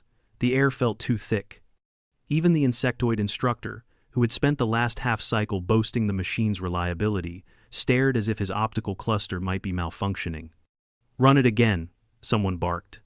A technician sprinted toward the console, fingers working feverishly over luminescent glyphs.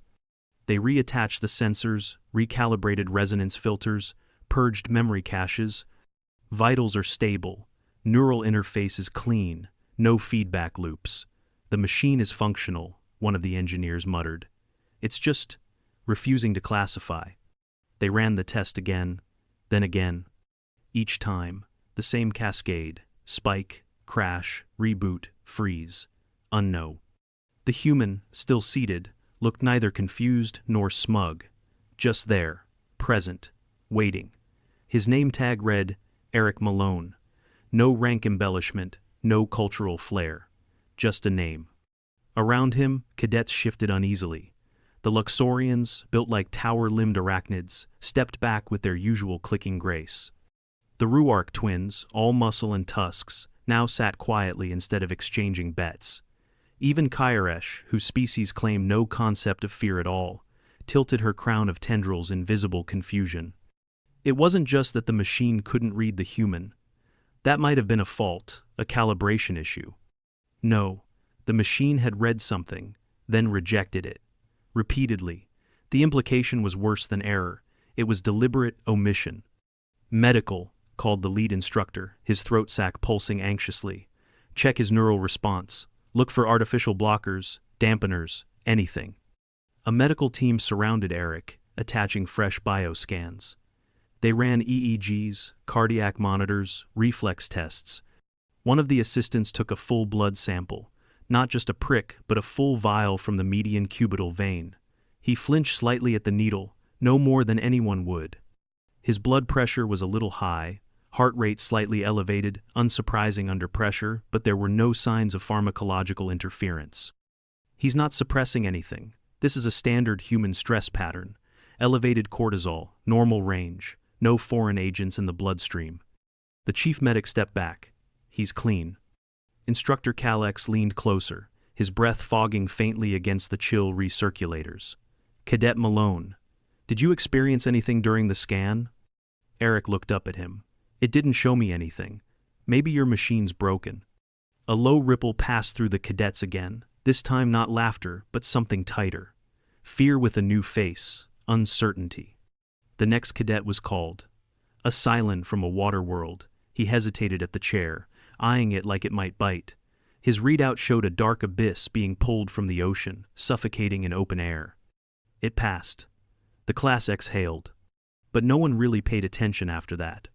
Even when one cadet's fear was displayed as the annihilation of his family's bloodline in front of his ancestral crypt, the tension didn't fully return because the room kept stealing glances back at the human.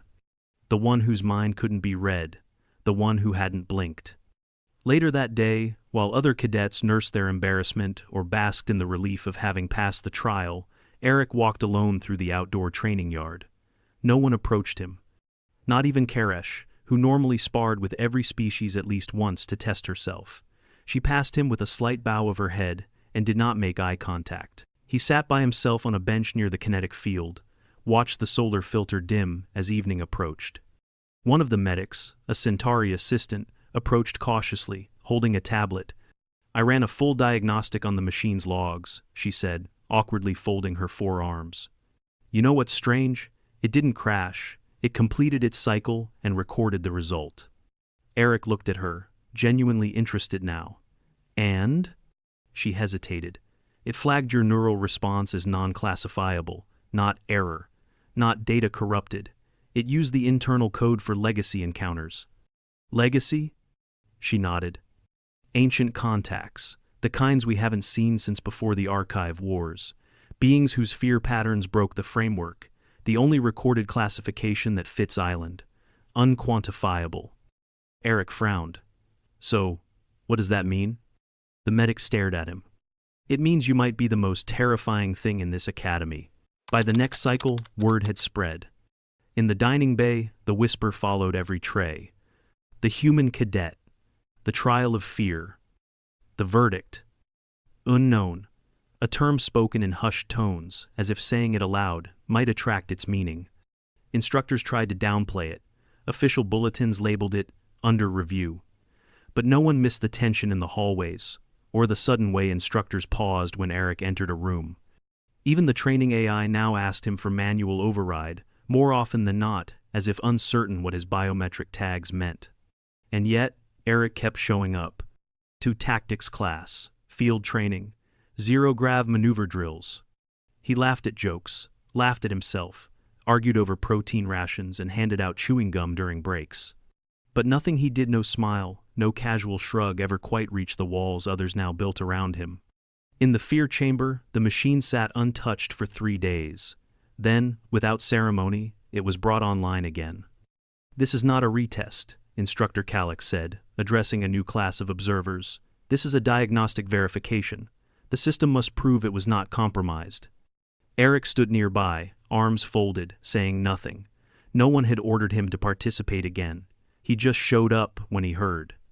A cadet from the Jura stepped up. Her body was armored in crystal chitin, her blood said to carry trace minerals from supernovae. She was proud, undefeated in sparring matches, and known to laugh in simulations of battlefield collapse. She sat. The machine hummed. Her chart painted the projection wall in stunning color. It showed a black void, not empty space, but a complete loss of connection, a death not of body, but of mind. A void where the Jura hive mind no longer reached her. Alone, in a universe where she could not feel the song of her kind. She collapsed, weeping the moment it ended. Calix gave no comfort. That was not the machine's purpose. Another cadet stepped forward, and another. One by one, the system displayed their most private, paralyzing nightmares. Each exposure was like a psychic wound turned public. Eric watched them all, silent, still. After the last cadet's vision ended, a cascade of withering vines choking out his life forest, Calix turned toward him. "You remain an anomaly, Cadet Malone." Eric raised an eyebrow. "Still no readout?" "No change," the instructor said. "Would you submit again?" There was no law that said he had to. He'd already passed the trial, however anomalously. But in a moment that stretched just a little too long, Eric nodded. "I'm not afraid of machines," he said, and sat back in the chair. No one exhaled. Electrodes connected, the lights dimmed. This time, the hum began sharply. The machine reacted even faster than before, reading, parsing, decoding. Then came the stutter. A flicker, a pulse, a sound like grinding metal beneath glass. Data spilled upward in jagged spikes on the monitor, impossible amplitudes, nonsensical ratios. Heat levels in the machine core spiked. Cables began to shimmer red. A safety alarm chirped softly, then louder. Then, a bright hiss of static. And again, unknown. Only this time, the screen didn't freeze immediately. It began to show something. A shape, a shadow, almost. Abstract and massive. Not a beast, not a storm, not a memory. Something like absence given form. Then it crashed. The wall projection blinked out. The diagnostic console popped, sparks arcing briefly across its casing. Techs swarmed. Medics checked vitals, but not Eric's this time. The machine's internal regulator had overheated. A pump unit was failing. Several fuses would need manual replacement. Eric sat perfectly still in the chair, staring ahead. "Eric," Calix said carefully, "did you see anything?" He didn't answer right away. Then he said, "I think your machine doesn't like what I think about." "You were shown an image," Calix said, briefly. "What was it?" Eric stood slowly. "I didn't see anything new. It's like it tried to pull something from me, then gave up." "Do you remember the shape?" "No," he said. "It's like trying to remember a noise that made you uncomfortable, but you don't know why." "Then, how do you know it gave up?" Eric turned, looked at Calix, then the other instructors. "Because whatever it was trying to find," he said, "I already learned how to live with it." Later, they tried to explain it away. They said the machine reacted poorly to human brain patterns, that it needed a different baseline. They proposed rewriting parts of the scanning software to use primate neurology maps, like they had for the early sapiens of Oxra 5. But that didn't explain the projected shape, or why the internal logs showed it wasn't a software error. The Academy's head of psychometric diagnostics, a gray-shelled Tavalik, ran a full neural trace of Eric that evening. They used non-invasive mapping, real-time neuroimaging, combined with a cold light EEG shell. Eric didn't resist. He was cooperative, even curious. After 4 hours, the Tavalik returned the results. Eric's brain structure was well within human range, active, responsive, even highly adaptable.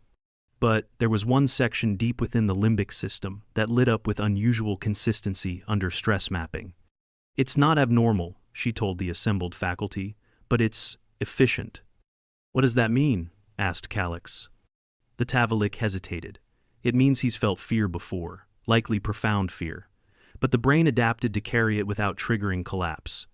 In humans, the amygdala sometimes rewires how fear integrates with reasoning. It doesn't shut it down, it reassigns it. To what purpose? Survival. It keeps moving, even if it's terrified." They reviewed the data again. The diagnostic signature wasn't blank, it was layered, a maze. Every path started as fear, abandonment, mortality, guilt, pain. But instead of paralyzing him, each emotion had been rerouted, processed, redirected into calculated action. The machine hadn't failed. It had simply found no single dominant terror, no image strong enough to isolate. Because for Eric, fear was not a wall. It was part of the floor beneath him. The instructors debated whether to inform command. In the end, they agreed on silence. But the cadets weren't bound by protocol. By the end of that week, none dared to sit at his table. By the end of the next, some left offerings on his bunk, little tokens of wary respect. And by the third week, someone carved a single word onto the door of the simulation deck. Unknown. It was no longer a classification. It was a warning. The academy stopped calling it a trial. Internally, instructors still referred to it as the neural fear diagnostic, but cadets whispered a different name now: the wall. Because when Eric Malone sat in that chair, the machine hit something it had never encountered, a surface it could not pass through, could not classify, could not break. And no one knew what lay on the other side. Classes continued. Instructors pushed harder, drills extended longer, and the cadets sweated through every circuit. But training felt different now, more brittle. Even predator-born species, those evolved from hunters, began practicing subtle avoidance patterns around Eric. Not overt, not dramatic, just enough that in combat formations, he always had space. When bunk schedules were shuffled, no one volunteered to room with him, yet somehow, no one dared complain either. Kairesh, the tendril-crowned fighter who had once prided herself on dismissing fear as a biological error, declined sparring with him. "He leaks silence," she told her cohort. "Even when he moves, it doesn't ripple." Rumors rippled instead. Some cadets said the human had no fear because his kind had killed it long ago, domesticated it like a beast, and taught it to obey. Others whispered that humanity's fear existed, but was shaped by something so vast, so alien, that even a machine built to read across time and culture could not name it. But the worst rumor, the one whispered behind closed doors, with antennae lowered and eyes darting, was that UNKNON was not a lack of fear. It was a warning from the machine itself. "Legacy contact code," one cadet murmured during a nocturnal training rotation. "It's used for threats that don't fit into civilization's framework. The last time that tag appeared." She didn't finish. She didn't have to. Everyone had seen the history modules, the Vanishers of Genthar, the anomaly on Relay Moon 4. Events where scanners failed, data collapsed, and something unknown burned across the stars until nothing was left. And now, a human shared their classification. Eric didn't respond to the rumors. He trained harder than most, showed up earlier, stayed longer. He was the only cadet who voluntarily signed up for thermal exposure rotation and chemical hazard conditioning in the same cycle. When a flying drill shard tore a deep gash through his shoulder during an exercise, he didn't walk it off. He hit the ground hard, teeth gritted, blood already saturating his uniform. The medics arrived in seconds. They performed a full assessment in the field. The cut had torn through the anterior deltoid and scraped the clavicle. Deep laceration, risk of infection, high trauma to soft tissue. Eric didn't try to stand. He didn't joke. He did exactly what he was told, breathing through the pain. The medic cleaned the wound with iodine substitute, used hemostatic foam to slow the bleeding, and immobilized the arm before transporting him to recovery. He was out of physical drills for 12 days. During those 12 days, the academy held breath.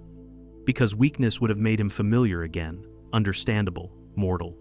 Instead, the human used the downtime to attend every theory class, analyze every war simulation, and recite verbatim the entire battle doctrine of the Galvathian campaign without notes. On day 13, his sling came off. He returned to the track and completed the 4.3 Kelvin's obstacle run without pause, left arm still aching, favoring the motion slightly but finishing anyway. The instructors took notice, especially Instructor Mark, an old veteran of the Sothar insurgency, who had once fought in 0G with one lung collapsed and a dislocated hip. He was not prone to praise, but during tactical review, when cadets were asked who best embodied adaptive combat resilience, Mark tapped the screen. "Malone," he said flatly. "He never wins by force, but he always gets up." It wasn't a compliment, it was a warning.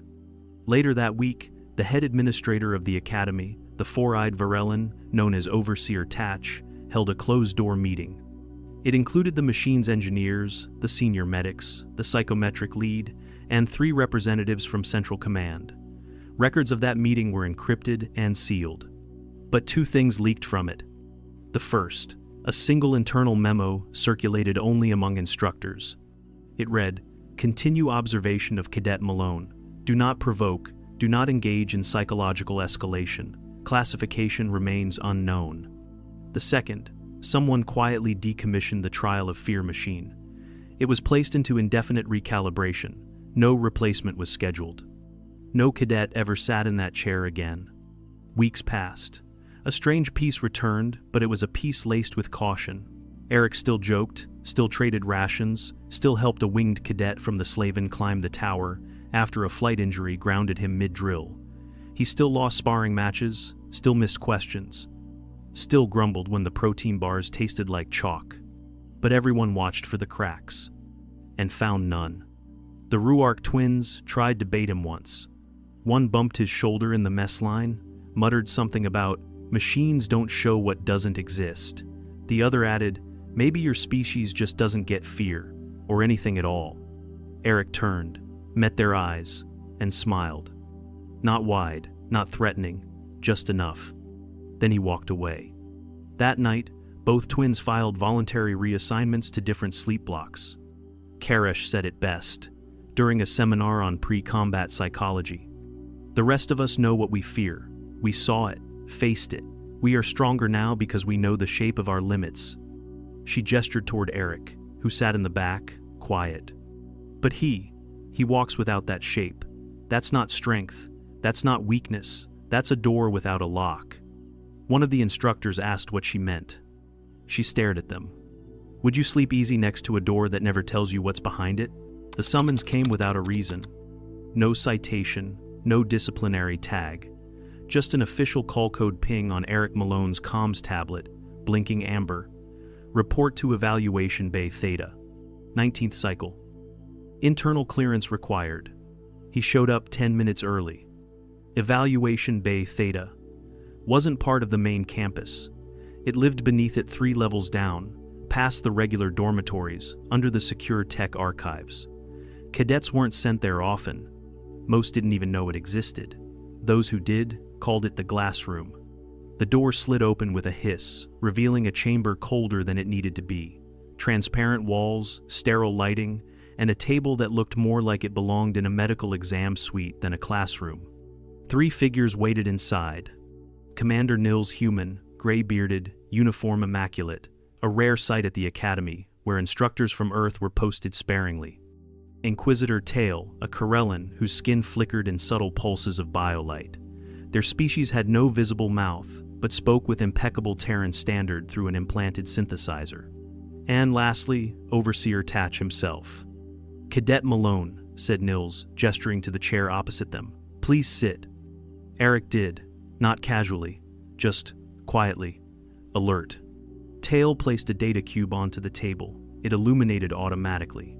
Images scrolled across its surface scans of Eric's trial, logs from the machine, timestamps, core temperatures, power spikes, and finally, the word again, unknown. "We are not here to reprimand you," said Tail softly. "We are here to understand." "Is this a formal psych eval?" Eric asked. "No," said Tatch, his 4 eyes blinking independently. "This island, clarification. We've reviewed the machine logs," Nils said. "They show that your neurological responses weren't abnormal. In fact, your mental resilience during the scan registered at 73% above baseline." Eric said nothing. "However," Tail continued, There was a pattern in your limbic response that resembles a historical tag, one we haven't seen in generations. The Corellan leaned forward slightly. Do you know what that tag is? I read the label, Eric said. Legacy contact. Unknown. Not very helpful. It's more than that, Nils said. It's a classification reserved for species whose internal processing of threat does not result in observable fear. Maybe your machine just missed it. No, said Tatch, steepling his fingers. It refused it. A silence stretched. Eric tilted his head. So, what are you asking me? Nils tapped the cube, freezing a frame mid-recording. It showed the shadow the same flicker of impossible geometry the machine had attempted to project before crashing. Did you see this? Eric looked at the image. And for the first time, something subtle changed in his expression. Not fear, but memory. I didn't see it then, he said, but I've seen something like it, years ago. Tail leaned closer. Where? Eric didn't answer right away. Then, Station Helix 7, outer orbit. During my civvy years before enlistment. Hull breach in Sector 9. The crew locked down the corridor, thought everyone was clear. He paused. I wasn't. Tatch opened a notepad, began to type. You were in a decompression zone? Yeah. How long? 11 minutes. Even Tail blinked. With no suit? There was partial atmosphere in the alcove, emergency gel mask, but the rest of the corridor vacuum. You should have gone into cardiac arrest within 3. I didn't. Explain, said Nils. Eric's hand tightened slightly on the edge of the chair. I thought I was dead. I accepted it. And then, I didn't die. I stayed awake. I felt everything. The panic hit so hard I thought my brain would fry itself. What did you do? I counted, he said, backwards from 5,000. I figured if I got to 0, I'd either be dead or rescued. And? Asked Tail. I got to 94, he said. Then the rescue drone breached the secondary airlock. None of the officials spoke for a moment. Neurological records from that event are sealed, said Nils. Why? Eric looked at him. Because I told the medics I didn't remember anything. They didn't ask questions. I didn't offer details. And what do you remember now? Eric shrugged. I remember being more afraid than I'd ever been in my life, and I remember surviving it, and after that, fear didn't feel like an enemy anymore. Nils sat back. You mastered it. No, Eric said, eyes narrowing. I made space for it. Big difference. Tail looked down at the image. Then the machine didn't fail. It found something it didn't know how to show. It showed me, Eric said quietly. It just didn't know what to do with it. Overseer Tatch exchanged a long look with Nils.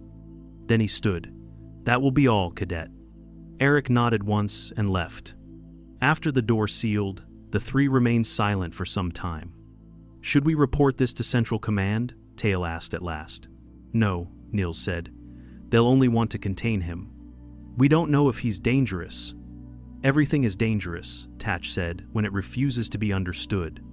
That night, Eric returned to his quarters, found a note on his bunk not official, handwritten, unusual for the Academy. It read, We don't know what you are, but you make the machine scared, and I think that's enough. No signature. He tucked it away. He didn't smile.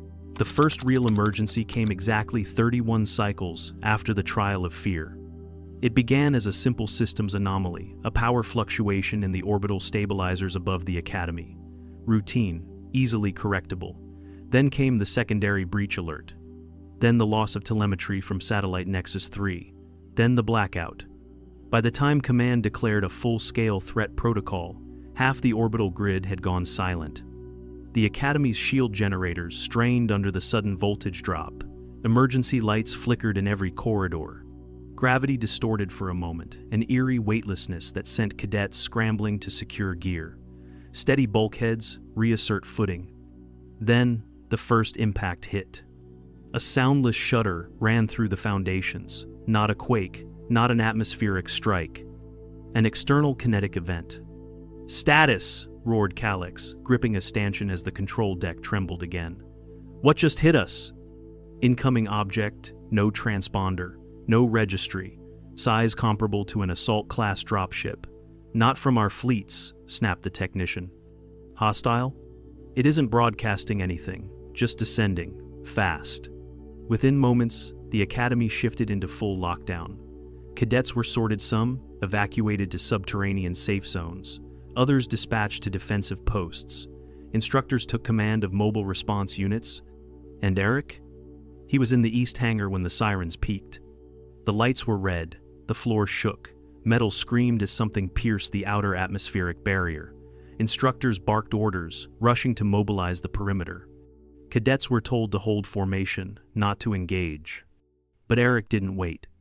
He pulled on a partial exoframe standard issue, unarmed, and sprinted toward the breach site without being told. When he reached it, the entry point was still smoking. The wall had ruptured inward, mangled steel splayed like flower petals in a storm.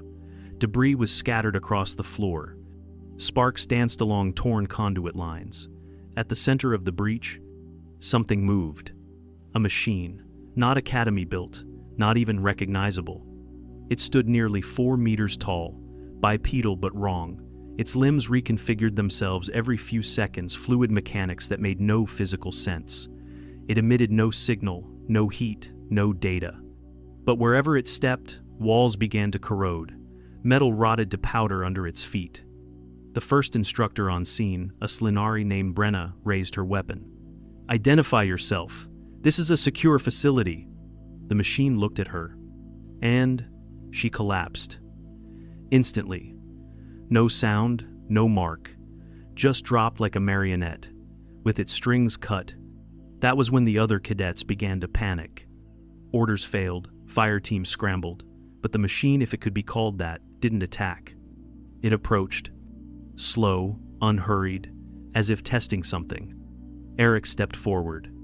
Unarmed, still limping slightly from a healed injury, face expressionless. Someone shouted at him to fall back. He didn't. The thing paused.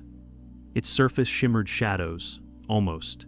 Not camouflage, not light distortion, just wrong, like it wasn't entirely here. It faced him. And for a moment, the air changed. Not colder, not hotter, but quieter. Then it lunged. Eric moved. Not faster, not better, just at the right moment. He sidestepped the swipe, ducked low, reached for a fire suppression panel, ripped the hatch from the wall, and threw it into the machine's knee joint. It staggered. Just a little. But it reacted. That was the break they needed. Cadets opened fire. Not because it would work, but because he had moved first. Eric darted to the flank, found an auxiliary panel, bypassed the lockout, rerouted cooling flow to the hangar vents, and dumped super-chilled gas across the breach site. The machine flinched again, sensitive to temperature shift. Instructors flooded in, armed with heavy weapons this time. Within minutes, the tide shifted. And then, the machine simply collapsed. Not destroyed, just ended, like its purpose was finished. A week later, the analysis team had no explanation. The device hadn't transmitted anything before, during, or after its incursion. It left no power signature, no origin trace. Its inner architecture didn't match any known technology. The official report called it an anomalous test drone, but no one believed that, because Brenna never woke up, and because everyone saw who had acted first. Eric Malone. The one cadet who hadn't frozen, who hadn't waited for orders, who'd stood in front of something alien, unclassifiable, and uninvited and moved. Just like he had in the trial. The word came back. Unknown. Same designation, same classification, the same silence in the report margins. By the time graduation arrived, the academy had made certain adjustments. There were no more trials. The machine was quietly dismantled, its components archived under top clearance code. No reason given. Eric received no special honors, no speech, no extra stripe, just a file noting extreme situational response effectiveness under anomalous conditions. He didn't need the recognition, because everyone had seen. Even the alien cadets who once mocked humanity's softness now stepped aside when he passed. Not out of reverence, not out of fear, but out of respect. He was still human, still joked about the food, still favored his right arm a bit when it rained, still helped carry packs when the newer cadets staggered under weight. But they never forgot. Not the machine, not the verdict. Because the worst kind of fear isn't the one you can see. It's the kind that doesn't stop you, that walks beside you, calm, quiet, and ready. And if there was one thing the galaxy learned from Cadet Eric Malone, it was that the most terrifying force in the universe might not be claws, fangs, or firestorms. It might be a soft-skinned mammal who had looked at death, counted backward from 5,000, and decided, not today.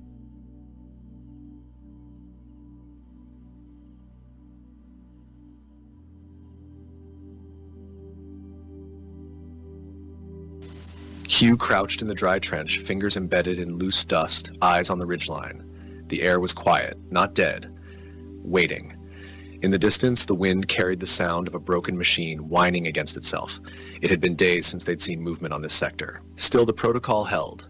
Eyes up, head low, weapon within reach, even when your only job was to exist and not get erased. His boots were too tight. The pair he'd requisitioned 2 bases ago had gone missing during the transit. He didn't mind.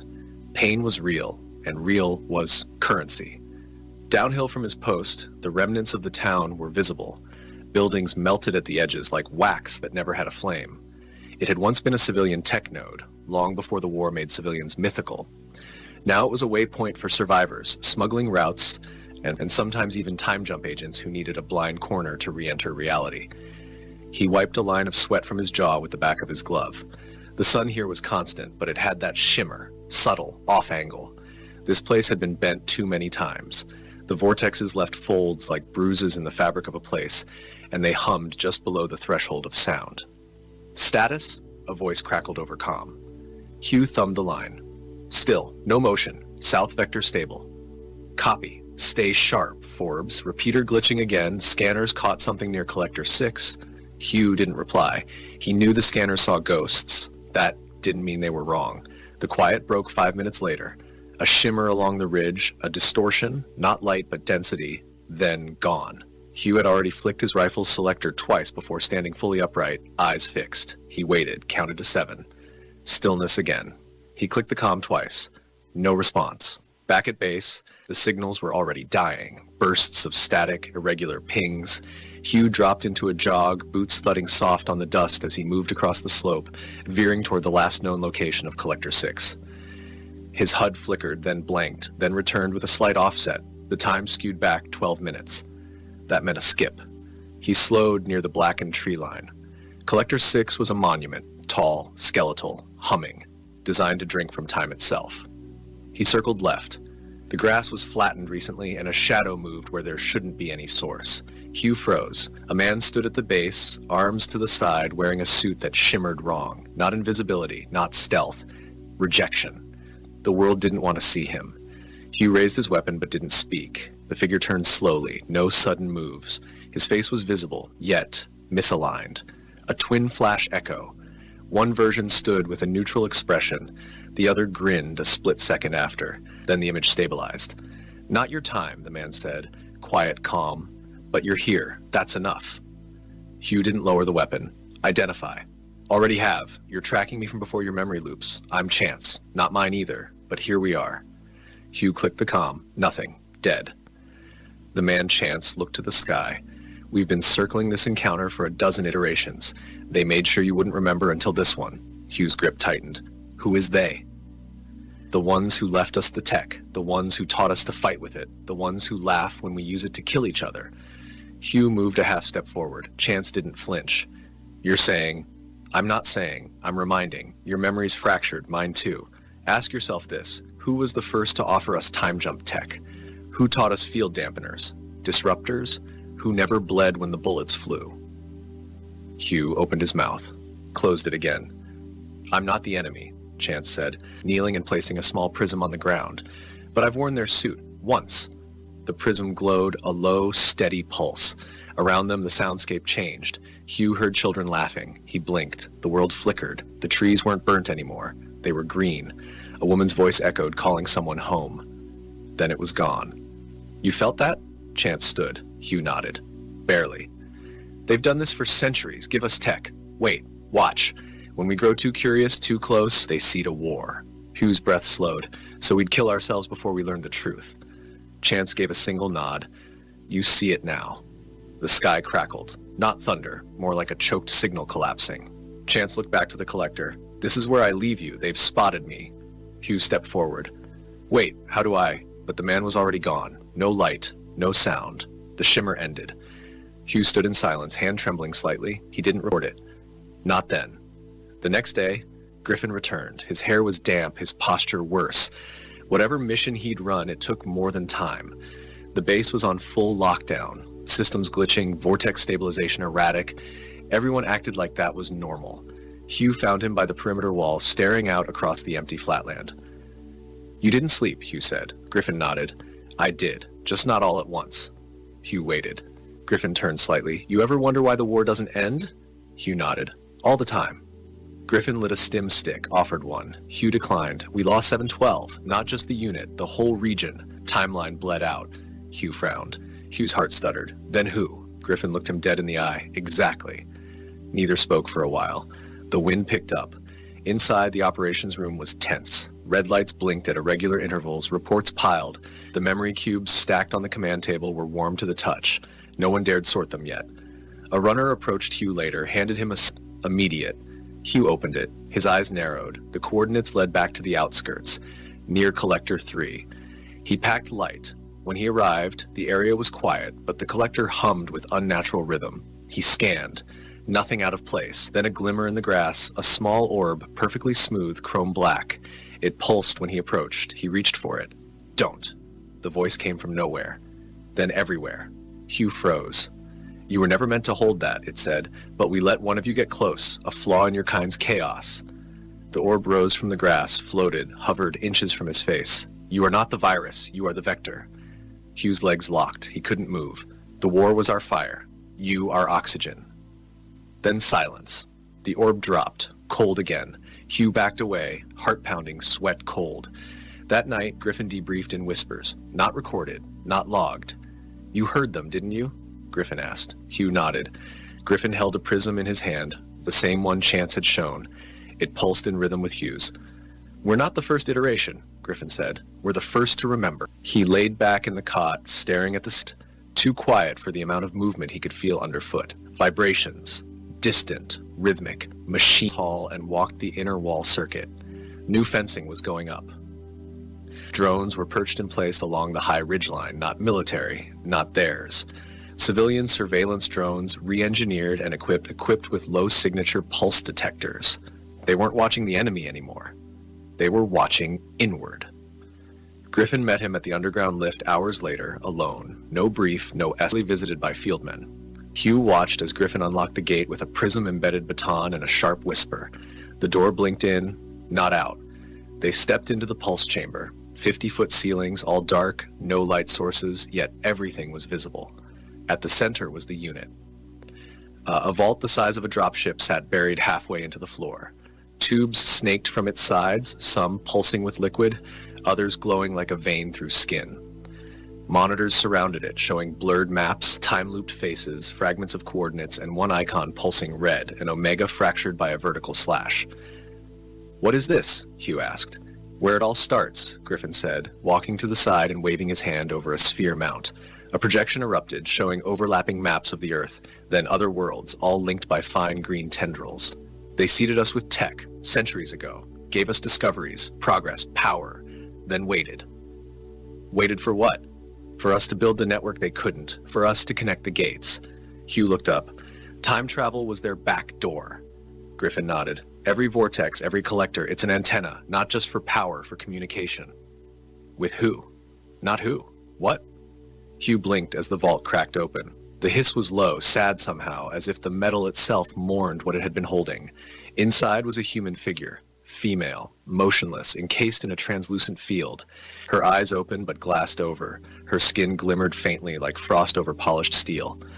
She's been here longer than the war, Griffin said. Not alive. Not exactly. We think missions. And she led us? No, she made us. The transmission included schematics, implants, algorithms. Hugh took a step back. She's not the only one, is she? Griffin didn't answer. He turned and walked toward the far console, flipping a series of switches. The room dimmed as energy drew inward. A wall shimmered and then revealed a memory stream. Not a recording, a captured time echo. It showed the battlefield from 2 decades ago. Hugh watched in silence as soldiers fought, but the weapons were wrong. Too clean, vaporized with beams that made no sound, and floating above the scene, just visible, were rings, metallic, rotating in opposite directions. Inside each, eyes, unblinking, unblinking. Hugh felt his skin go cold. They watched, Griffin said. They watched the entire time, intervened only to keep balance, not peace. Conflict is a power source to them. Hugh stepped closer. Why now? Why are we only seeing this now? Because we started asking the wrong questions at the right time, the kind that pierce back. Griffin turned, handed Hugh a small capsule. Inside, a filament. It shimmered with its own rhythm, ticking like a second heart. Take this to Reclamation Node 5. Drop it inside the collector there. Do not talk, do not deviate. When you're done, you'll know what we know. Hugh took the capsule. And if I don't want to know? Griffin didn't flinch. You already do. You just don't remember. Outside, where the light should be, people moved in double exposures, resetting every few steps. No one else noticed. He boarded a scout skiff and headed out. The ride to Node 5 took an hour through the cracked valleys, regions once farmland now mined for fusion dust. The remnants of 3 old wars had built a mountain range from metal alone. At Node 5, the collector stood half-functional. Partially melted, covered in impact scoring, the area had been abandoned for years. Hugh walked in with the capsule clenched in his palm. He reached the node and found the socket Griffin described, a small cube panel, flickering with green light. He opened the capsule and dropped the filament inside. Instantly, the collector pulsed. Hugh staggered back as the world around him bent sharply inward. Sound vanished, vision inverted. And then, he was standing in the same spot, but the sky above was gone. In its place, a black mesh lattice, like a dome. Outside the dome were stars, but wrong. Too many. Moving too fast. And behind them, something watched. It didn't move, it didn't speak. But Hugh knew. The war wasn't the end. It was the farm. The machine around him vibrated with such force that his nose bled. He clutched his ears, fell to his knees. A voice, not from the air but inside his spine, spoke. Your kind was the blade. Now you are the wound. Then he was back, flat on the ground, the collector humming as if nothing happened. He stood slowly. The sky was blue again, real. But now everywhere he looked, he saw ghost impressions of what had been, shadow echoes of the Watchers, hanging like mist. He returned to base without logging the trip. Griffin met him near the perimeter. You saw them. Hugh nodded. Griffin whispered, good, then you're ready. Ready for what? Griffin held out a device. It looked like a detonator, but the counter ran upward. This sets the frequency. Not a weapon, a signal. To call them? To show them we see them. Hugh hesitated. Why not destroy them? Griffin shook his head. They exist across probabilities. They're never there long enough to destroy. But we can interfere. We can jam the signal, break the loop, make Earth opaque. Hugh took the device. Griffin leaned close. They've used humans against each other for eons. This time, one human uses them. The countdown began at Hugh's touch, and somewhere far beyond the collector field, in a place without time, the Watchers blinked. Hugh's dreams that night were not dreams. They were overlays. Experiences not lived but embedded, poured into him like data down a failing conduit. He saw his childhood, but wrong. His mother's face was out of focus. Her mouth moved, but the words were not in any language he knew, and yet he understood. He saw Griffin before he'd ever met Griffin. Younger, cleaner, still wearing both his arms. He saw the collector field stretching across continents like neural veins, and hovering above them, always just out of reach, were the rings. When he woke, the counter on the device had stopped. It blinked once, then vanished, leaving a blank screen and a subtle warmth in his pocket, like it had never existed. He looked around the barracks. 4 cots empty. 4 fieldmen gone. No alerts, no alarms. He checked his HUD. No mention of them. No logs. Erased or never there. He walked into Central Ops to find the command deck in full lockdown. Griffin stood before a newly constructed DAS. Floating above it were 3 memory cubes, pulsing slowly like a heartbeat. No one else moved. All around, techs stood still, eyes distant, mouths shut, like statues waiting to be rewound. Griffin turned when Hugh entered, his eyes bloodshot, not from fatigue, but exposure. They struck back. he said flatly. They killed this timeline. Hugh blinked. What? Griffin gestured at the cubes. 3 anchors, fragments of 3 concurrent time branches that still remember this version of events. The rest are collapsing. We're in a localized breach. We have maybe 12 hours before the station loses alignment and gets absorbed. Hugh stepped forward. Then we evacuate. Griffin didn't move. No, we consolidate. We've found something. A map, not of time, but of cause. Hugh stood beside him now, the cubes flickering softly, projecting a field. The hologram showed a spiral, not linear, but coiled like a vortex looped into itself. Events orbited the center, sometimes merging, sometimes repelling.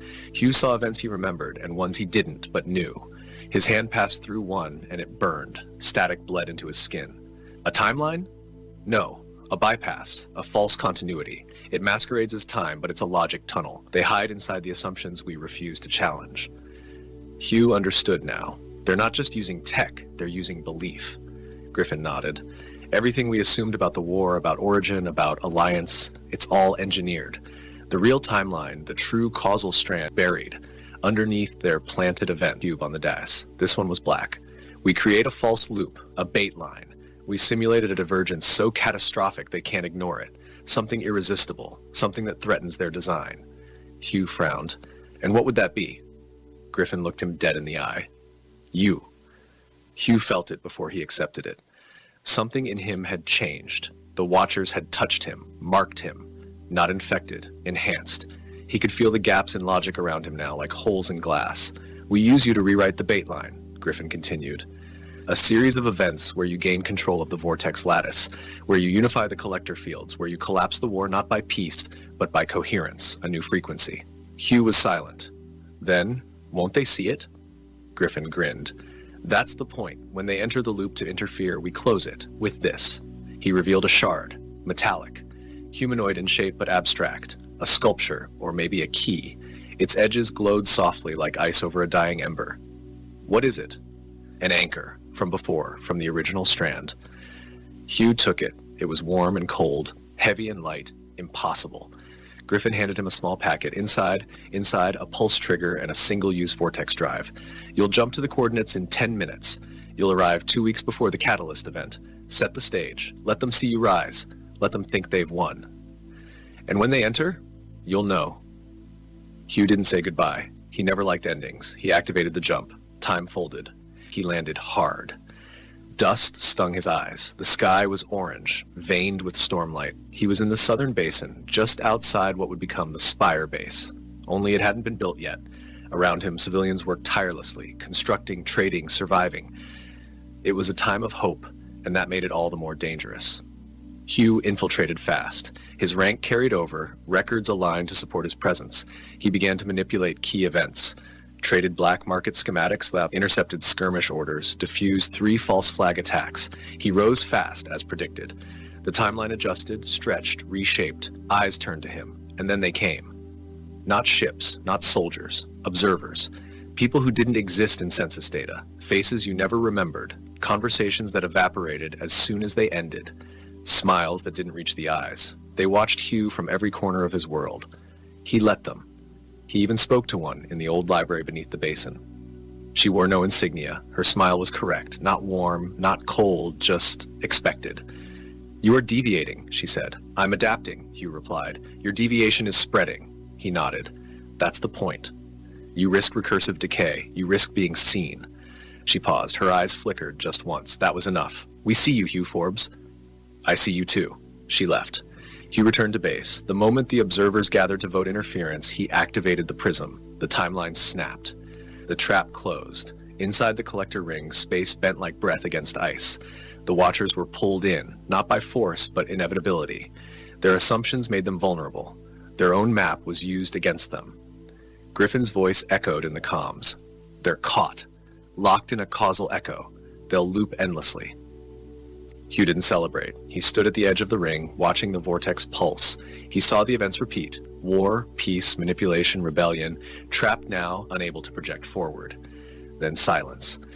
Griffin arrived hours later, limping from a collapsed jump zone. You did it, he said. Hugh looked up. No, we paused them. Griffin nodded. Long enough. For what? To remember who we were before they rode over us. Hugh turned back to the ring. and waited. Days passed, then weeks. The world outside didn't quite return to normal. It couldn't. Too much had unraveled. The war slowed but didn't stop.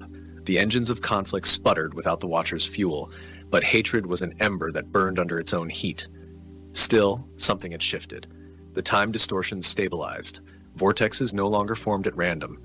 The collector fields lost their aggression, humming now with a passive stillness like hibernating beasts.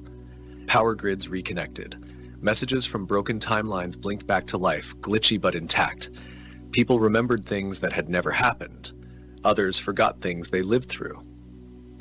Hugh wandered the northern sector of the base one morning, watching children play along the scaffolding of a half-finished tower. They were building again. That mattered.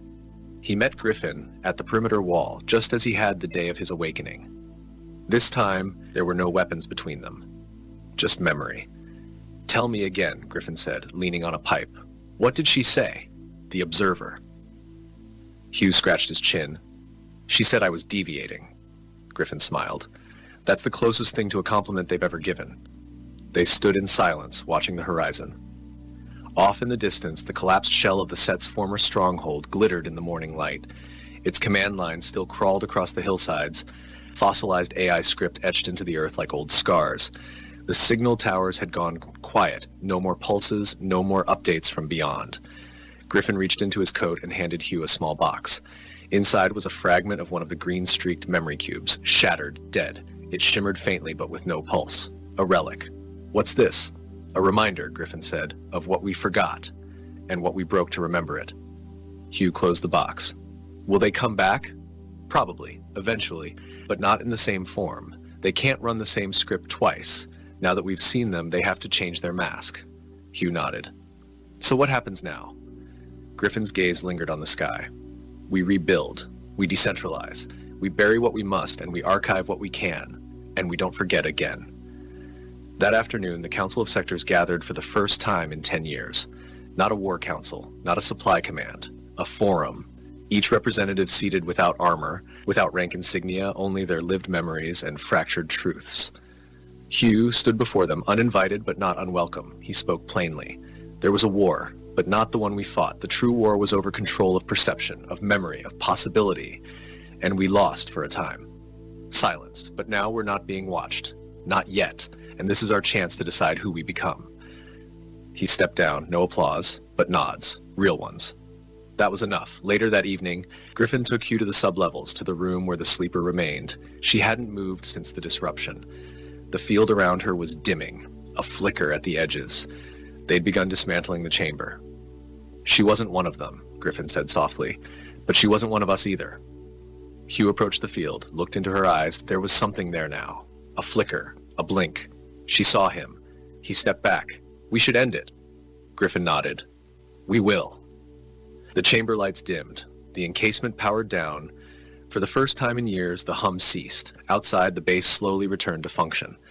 The collector fields were reprogrammed to track history, not distort it. Records were rebuilt, memory cubes re-indexed and sealed. And the spires, those strange, towering relics of the set's influence, were stripped down and turned into signal buoys. Beacons of caution. A warning. Hugh returned to the field corps, but not as a soldier. He walked from zone to zone, speaking, listening, learning what had survived and what had changed. Some towns had no memory of the war. Others remembered wars that never existed. Each version of truth had weight. At the edge of the eastern ridge, Hugh sat with a boy no older than 10, watching a glider drone circle overhead. "Is that thing dangerous?" the boy asked. "It used to be," Hugh said. "Now it's just watching." The boy made a face. "Like the bad watchers?" Hugh smiled. "No, this one listens. It learns." The boy looked curious. "From who?" Hugh pointed at him. "From you." Far off in space, just beyond the visible edge, an echo folded back in on itself. A logic loop failed to close. Somewhere in the mesh between universes, a dead signal flared and went out. Back on Earth, life moved forward. And for the first time in generations, the future wasn't written, it would be told. There was a silence growing beneath the world. Beneath the crust of reclaimed cities, under collector stations now long dormant, deep in tunnels, carved out during the height of the war, something had gone quiet. Not the quiet of peace, the quiet of things waiting. Hugh stood before the archive vault, key filament pressed to the lock, listening to the mechanical whispers of the security lattice folding away. This was the last node they hadn't explored since the Watchers fell into their loop, not out of fear, out of caution. It was said this one held the raw pre-collapse logs, untouched, unscrubbed, unfiltered. He wasn't alone. Woody was with him now, older, slower, his leg fitted with a bypass implant that clicked as he walked. But his eyes still sparked. "You think it'll change what we know?" Woody asked. "I think it might show us what we missed," Hugh replied. Inside, the vault breathed. Lines of prisms and filament libraries stretched wall to wall. Everything shimmered with latent data, and at the heart of it an orb, dormant but intact, embedded in a slab of old-world alloy, pulsing faintly like a sleeping heart. Hugh approached it, no scripts activated, no alerts. It led him near. He placed his palm on it. Static ran up his spine. Images hit him in frames. The first city, the first seed. The first whisper of foreign design implanted into Earth's grid under the guise of a solar alignment project. Then the Black Rains, then the first clean war, then the first altered memory. And behind it all, shapes. Not creatures, not ships, motifs. Patterns of logic that birthed technologies and fed ideologies. They weren't watchers, they were shepherds or farmers. Hugh pulled his hand away. The orb quieted. "God," Woody said. "We were the crops." "No," Hugh corrected, standing slowly. "We were the soil." They returned to base under the veil of a mild dust storm. No alarms, no debriefing, only silence from those who waited. Griffin met them, already knowing, his face drawn sunken, like he'd read it all through the static. "We can't destroy it," Hugh said. Griffin nodded. "I wouldn't ask us to." "What now?" "We reframe the timeline." Hugh raised a brow. "We admit the truth," Griffin continued, "to everyone. No more classified loops, no more time-layered missions, and no more grooming the future like we're shaping it. That'll shatter half the command." Griffin smiled without warmth. That half was already cracked. The announcement came 2 days later, a broadcast shared openly across all regions. Hugh stood before the array, wind at his back, voice steady. "We were shaped, engineered, but we were never owned." He paused. Let it sink in. The Watchers didn't lose, they were paused. But we must learn, because they never stopped preparing us for themselves. We must build a world where interference is impossible, not just hidden. He stared into the lens, unblinking, and we begin with memory. All of it. Every truth, every fracture, every false timeline. We record it, we teach it, we write it down so the next era won't be born blind. That day, the base began the archive. Every survivor submitted their story. Some spoke in rage, others wept. Others simply recited what they remembered. But they spoke. For the first time, they owned their memory. Hugh watched from the catwalk above as fieldmen and civilians alike lined up to add their voices. Even the old set officers, long disbanded, were there, humbled. Griffin stood beside him. "Do you believe it'll hold?" Hugh didn't answer right away. "No." Griffin tilted his head. "But I believe they'll try," Hugh said. "And that's enough." In the shadows of the collector fields, now dismantled and rusting in the sun, children ran without weapons. The sound of their feet was real, not fabricated, not repeated from a forgotten timeline. Real. The walls of the base, once humming with vortex interference and cloaked in disruptor fields, now bore murals, a timeline made of images, not loops. Art told the story. The field code from the fallen timeline had been transcribed into poetry. The names of the lost engraved along the northern barricade, which now stood not to protect, but to remember. And in a chamber far below, sealed in silence, the anchor sat, no longer needed, but never discarded, because even peace, when earned, needs a keystone. Hugh left the base one final time, not in retreat, not in exile, but in purpose. Across the fractured lands were still untouched towns, wild colonies, survivors uncounted. He would walk until his name was forgotten, until his story was retold by those who never knew him. That was how memory healed. Not by being preserved perfectly, but by being handed forward, flawed, and still beating. The last image of Hugh, recorded in the archive, was a simple one. A man standing at the edge of a broken road, pack slung over one shoulder, looking ahead, and in the distance, a sky that no longer shimmered. Somewhere far above the atmosphere, where no collectors reached, where even the time loops hadn't curled, the last fragment of the Watcher's architecture floated. It was not a ship, not in any human sense. It was a vessel of probability, a skein of possibility woven tight into a field of shifting potential. It did not move through space, it moved through assumption. Where belief was strong enough, it appeared. Where doubt crept in, it flickered out. But something was wrong now. Inside this structure, the inhabitants, or remnants, processed pattern collapses at blinding speeds.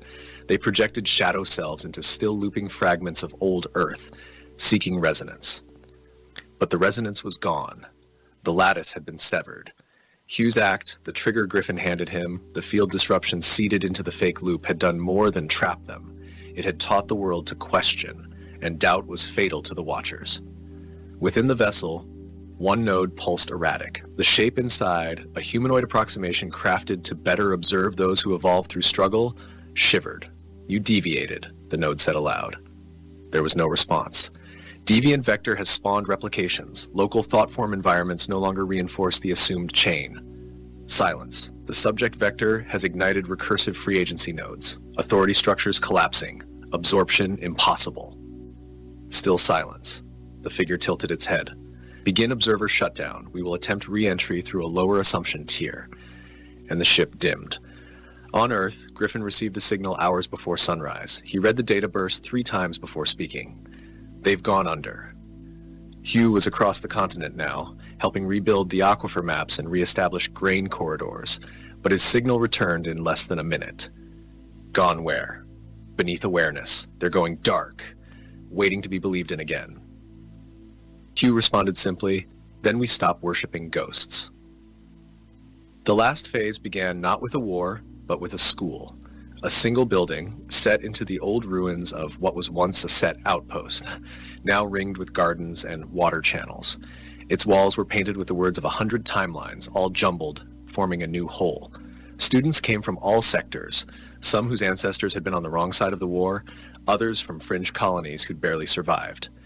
They weren't told what to believe. They were told to remember and to question. Hugh taught there only once a year. He sat on the floor, never behind a lectern. He told stories. The truth of them didn't matter as much as the questions they raised. The one he always ended with went like this. "There was a day once," he said, "when someone asked what would happen if we stopped reacting, stopped assuming the enemy was each other, and the answer came. Quiet, simple, unavoidable." He waited. Someone always asked, what was the answer? He smiled. We remembered who we were, and they couldn't survive that. That night, the stars flickered in the sky, not from battle, not from interference, but from alignment. A pattern locked into place, a story completed, a loop broken not by force, but by letting go, and so ended the first book, not with a final battle, but with a final breath, a return to self, a knowing. The Watchers waited, but no one came back. Years passed, not in silence, but in motion, rebuilding, reconnection, relearning. The surface of the earth no longer bore the sharp scars of war, but it did not forget them. Roads etched with blast lines had become market lanes. Collector ruins turned into sanctuaries, each one a circle of stone and steel where people told stories and sang of timelines they'd never lived, but now somehow remembered. Hugh grew older. The man once shadowed by weaponry and war had grown into something else. Not a leader, not even a figurehead, but a presence. People didn't salute him. They asked him questions.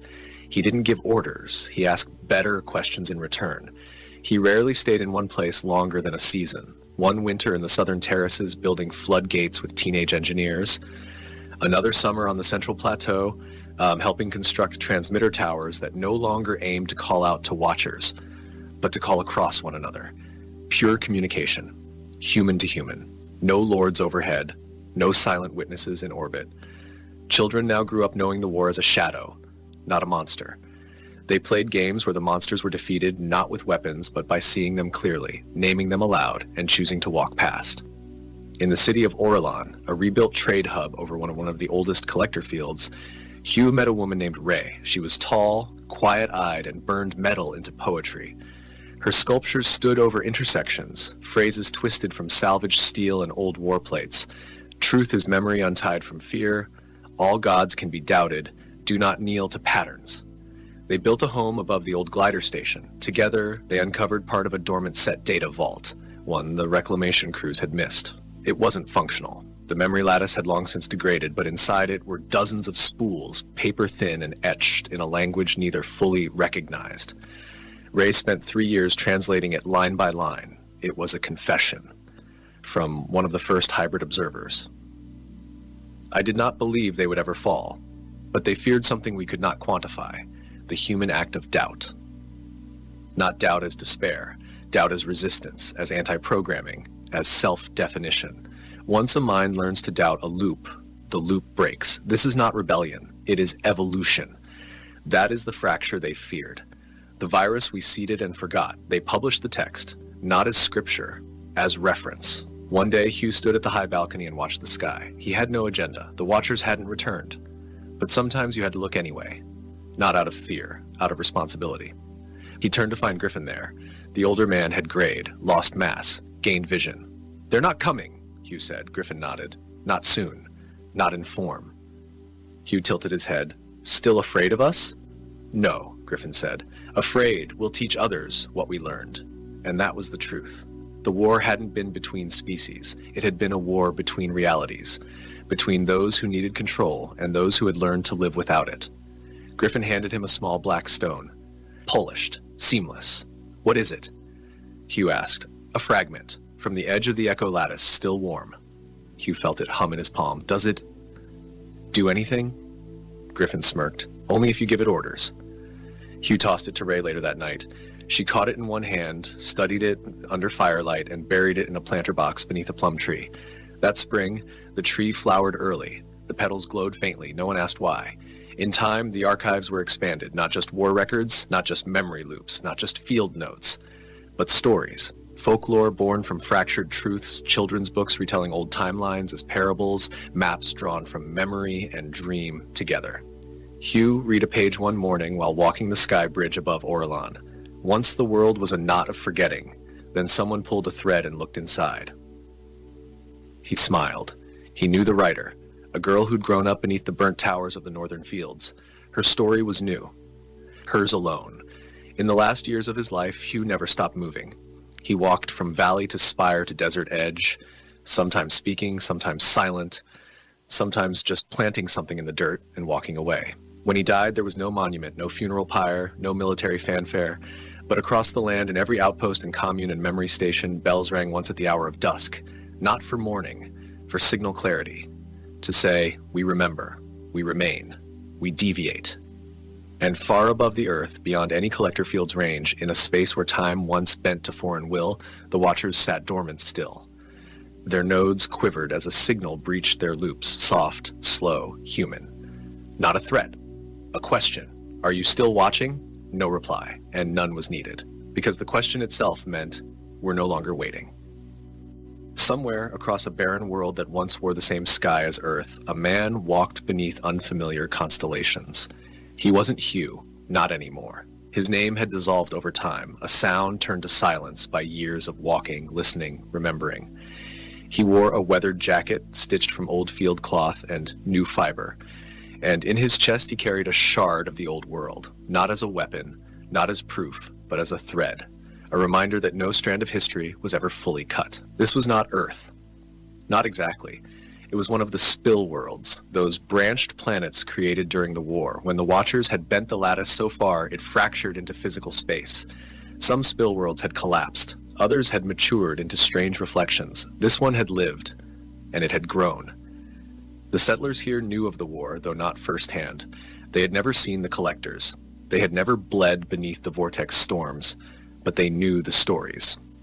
The archive, now encoded into deep orbit repeater pods, had reached them generations ago. The people here had adapted the lessons, built without hierarchy, structured their cities with centers, not tops, named their children after doubts, not heroes. And now, the man with no name walked their roads.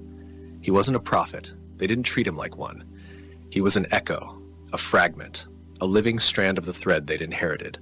On his third day in the capital ring, he stood beneath a tower of glass grown directly from volcanic stone. The structure resonated faintly, tuned to vibrations across the planetary field. It was a listening post, but not for signals. It listened to memory. He sat in the center and waited. A child approached, not out of awe, out of curiosity. "Is it true," she asked, "that you spoke with the machines?" He smiled. "No," she frowned. "But you stopped them." "No," he said again, gently. We stopped ourselves. That's what made them powerless. She didn't quite understand, but she nodded anyway. The tower shifted pitch. Something beyond language passed through the room. Not a message, a feeling. Deep acknowledgement. Somewhere, the archive in orbit adjusted its rotation. The signal beam moved 1 degree west. The loop had registered a null return. Not silence. Completion. Elsewhere, on Earth and on other worlds now growing in the void, the Watcher's logic forms began to erode. Not from an attack, from neglect. They had been forgotten. A single beacon blinked once in a dead region of space, then expired. Back on the spill world, the man walked out of the listening tower, the child following. "What do we do now?" she asked. "Write new myths," he said. "About what?" "Not about the end," he said, turning. "About what we did after the end." The wind carried his voice across the basalt plain, and in time, the world followed.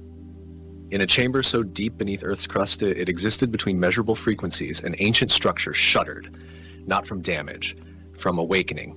Inside, dormant files, fragments of Watcher protocols, scanned for instruction, for pattern, for resonance. They found none, but one thread remained active.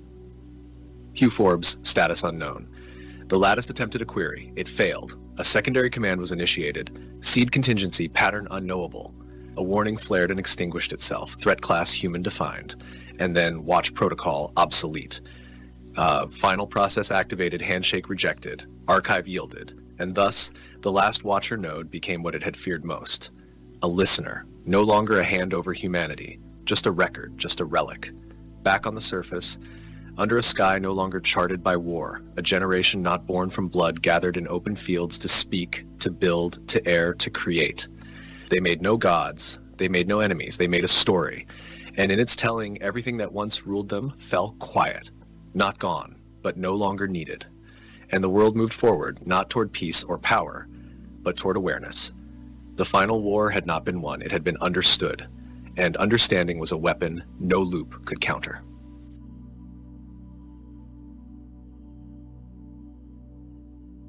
Jake Murphy sat in the back row of advanced xenological problem solving, trying not to let his smirk show too obviously. 3 months into his exchange program at the Galactic University of Centauri Prime, and he was already getting tired of the condescending looks from his alien classmates. Sure, humans were the new kids on the cosmic block, but did everyone have to act like they'd just discovered fire last week? Professor Zeldin glided into the lecture hall with that insufferable air of superiority that all Centaurian academics seem to cultivate. Picture a cross between a praying mantis and a college dean who takes himself way too seriously, and you've got Zeldin. His forearms gestured dramatically as he began his usual spiel about the intellectual superiority of elder civilizations. "Today my primitive pupils," Zeldin announced, his translator giving his voice that nasally, know-it-all tone that made Jake want to throw something, "we shall examine a puzzle that has challenged the greatest minds across 17 star systems for over 2 millennia. Jake rolled his eyes. Here we go again with the whole "you baby species couldn't possibly understand" routine. The professor activated a holographic display, revealing an intricate 3-dimensional maze of symbols, geometric patterns, and what looked like mathematical equations having a nervous breakdown. Behold, the Millennium Maze, 1,000 steps of progressive complexity, each building upon the last. No species has ever completed it in under 50 years of dedicated study. A ripple of respectful murmurs went through the class. Jake just leaned back in his chair. 50 years, please. These aliens clearly hadn't met a species that grew up with video games and IKEA furniture assembly. The Centaurians managed 734 steps before admitting defeat, Zeldin continued proudly. The Vorthan Empire reached 812. Even the notoriously persistent Crystalline Collective abandoned their attempt at step 893. Jake raised his hand. "What's the prize for finishing it?" Zeldin's mandibles clicked in what Jake had learned was the Centaurian equivalent of amused condescension. "Prize, young human. The privilege of intellectual advancement is its own reward. Though I suppose your species requires more tangible motivations." The alien students tittered. Jake felt his competitive streak flare up like a rocket engine. "Right. So if I solve this thing, what happens?" "If you solve it." Zeldin's translator practically dripped sarcasm. "My dear primitive mammal species with brain capacities 3 times your own have failed. But very well. Should you, against all probability and logic, complete the Millennium Maze, I shall personally recommend you for advancement to the doctoral program." Jake grinned. "Deal." Jake strolled into the university's puzzle laboratory the next morning with all the confidence of someone who'd beaten Dark Souls without dying. How hard could it be, really? He'd grown up solving Rubik's Cubes, Sudoku puzzles, and escape rooms. This was just another brain teaser with fancy alien graphics. The first 50 steps were almost insulting in their simplicity. Pattern recognition, basic mathematical sequences, some geometric transformations that reminded him of high school calculus. Jake breezed through them in about 2 hours, occasionally pausing to crack his knuckles and wonder if this was some kind of joke. "Wow, you're really going for it," came a cheerful voice behind him. Jake turned to see Pip, a blob-like Glorbonian, who'd been surprisingly friendly since Jake's arrival. Pip looked like someone had crossed a golden retriever with a sentient puddle and had about the same level of boundless enthusiasm. "Yeah, well, someone's got to show these uptight academics what human ingenuity looks like," Jake said, gesturing at the holographic display. "I'm already at step 53. At this rate, I'll be done by next week." Pip's eye stalks drooped slightly. "Oh Jake, you might want to pace yourself. Professor Zeldin has a reputation for designing tests that start easy, and then..." Pip made a sound that Jake's translator rendered as become absolutely soul-crushing. "Come on Pip. Have a little faith in your study buddy here." By hour 4 Jake was starting to understand what Pip meant. Step 78 involved what appeared to be a 4-dimensional chess problem combined with quantum probability calculations. Step 85 required him to solve a riddle written in 3 different extinct languages, simultaneously. And Step 92, well, Step 92 made Jake question whether the universe had a personal vendetta against him. A small crowd of alien students had gathered to watch the human attempt the impossible. Jake could hear them placing bets in various alien currencies, and from the excited chittering, he was pretty sure the odds weren't in his favor. 10 credits says he gives up before step 100, whispered a crystalline student, her voice sounding like wind chimes in a hurricane. "I'll take that bet," replied a Vorthan, his tentacles writhing with amusement. "I say he breaks down crying at step 75. Jake gritted his teeth and dove back into the puzzle. Fine, let them watch. He'd show them what happens when you underestimate a species that invented both nuclear weapons and reality television. But as he struggled through step 98, watching the holographic symbols rearrange themselves into increasingly complex patterns, Jake began to suspect that maybe, just maybe, he'd bitten off more than he could chew. The patterns were starting to hurt his brain, like trying to solve calculus while someone played death metal directly into his skull. Step 100 loomed ahead of him like a mathematical mountain, and for the first time since accepting Zeldin's challenge, Jake Murphy felt the cold touch of doubt. What followed could only be described as Jake Murphy's descent into academic madness. He'd officially entered what Pip cheerfully called the grind zone, though Jake preferred to think of it as that special circle of hell reserved for people who thought they were smarter than ancient alien civilizations. Steps 100 through 200 took him 3 days. 3 entire days. Jake had covered every available surface in his dorm room, with notes, diagrams, and what appeared to be the mathematical equivalent of conspiracy theory string boards. His roommate, a sensible Aquarian named Blub, had requested a transfer after finding Jake at 3 in the morning, muttering about recursive geometric progressions while eating cereal with a fork. "Jake, buddy, you might want to take a break," Pip suggested on day 4, watching Jake attack step 215 with the desperate intensity of someone trying to defuse a bomb using only interpretive dance. "Can't stop now," Jake mumbled through a mouthful of energy bar. "I'm starting to see the pattern. It's all connected, Pip. The mathematical sequences from the first 100 steps are feeding into the geometric transformations, which are modifying the linguistic puzzles, which are..." Jake gestured wildly at his wall of notes, looking like a madman explaining why cats are secretly controlling the economy. The alien student audience had grown considerably. Word had spread throughout the university that a human was actually attempting the Millennium Maze, and apparently this was the most entertainment the campus had seen since the great food fight of Stardate 2387. They'd started bringing snacks. Day 6, and the human subject appears to be developing what we call puzzle psychosis, observed Dr. Crix, a Zentaurian psychology professor who'd begun documenting Jake's mental deterioration for academic purposes. "Note the wild hair, the constant muttering, and the disturbing relationship he's developed with that holographic display. Is he talking to it?" asked a student. "Oh yes. He's named it Gerald." Jake had indeed begun addressing the puzzle display as Gerald, mainly to complain about its unreasonable expectations and poor life choices. "Come on Gerald, we've been through this. If the third-dimensional matrix shifts counterclockwise, the probability cascade should resolve to positive integers, not whatever that abomination is supposed to be." Step 300 was a breakthrough. Jake solved it in only 4 hours, then did a victory dance that involved what could generously be called interpretive movement, and what was more accurately described as a human having some kind of episode. Steps 301 through 400 were a blur of caffeine, determination, and increasingly creative profanity. Jake had developed his own notation system, created color-coded charts that would make NASA jealous, and started wearing the same lucky shirt for 6 days straight because he'd been wearing it when he cracked step 300. By step 500, Jake was a legend. Not necessarily a good legend, but definitely a memorable one. Alien students were skipping their own classes to watch the humans slow spiral into puzzle-induced madness. Some had started a support group called Beings Concerned about Jake's mental health, though their meetings mainly consisted of betting on whether he'd solve the next 10 steps or finally snap completely. "He's at step 600, Pip reported to the gathered crowd on day 12. "I think he's actually starting to figure it out." Jake, meanwhile, was having what he would later describe as a moment of pure mathematical enlightenment, and what the psychology professor was documenting as a complete break from reality. The patterns were making sense. The connections were becoming clear. He could see the underlying structure of the puzzle like a beautiful, complex, absolutely infuriating work of art. "I've got you now, Gerald," Jake whispered to the display, his eyes bloodshot but determined. "Just 400 more steps, and then we'll see who's laughing." The puzzle, for its part, continued to exist with the serene indifference of an inanimate object that had driven countless beings to the brink of insanity. Step 753 was supposed to be Jake's moment of triumph. He'd been riding high on a wave of mathematical euphoria for the past week, solving increasingly complex puzzles with the focused intensity of someone who'd found their calling in life. Or at least someone who'd found their calling in proving alien professors wrong. The pattern that emerged on his holographic display looked familiar, but not in a good way. It was the kind of familiar that made your stomach drop and your brain start screaming warnings that you'd been ignoring for far too long. Jake stared at the sequence of symbols, his sleep-deprived mind trying to process what he was seeing. "No," he muttered, scrolling back through his meticulously organized notes. No, this can't be right." The mathematical sequence from step 753 was identical to step 3. Not similar. Not reminiscent. Absolutely, completely, impossibly identical.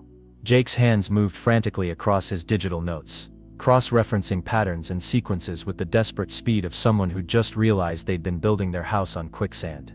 Step 754 matched step 4, 755 matched step 5.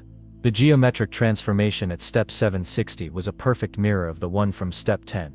"Oh, you have got to be kidding me," Jake said, his voice rising to a pitch that made several nearby aliens cover their auditory receptors. "Gerald, you magnificent evil, absolutely diabolical piece of computational trickery." The truth hit him like a freight train carrying a cargo of cosmic irony. The Millennium Maze wasn't 1,000 unique steps. It was 250 steps, repeated 4 times in an endless soul-crushing loop.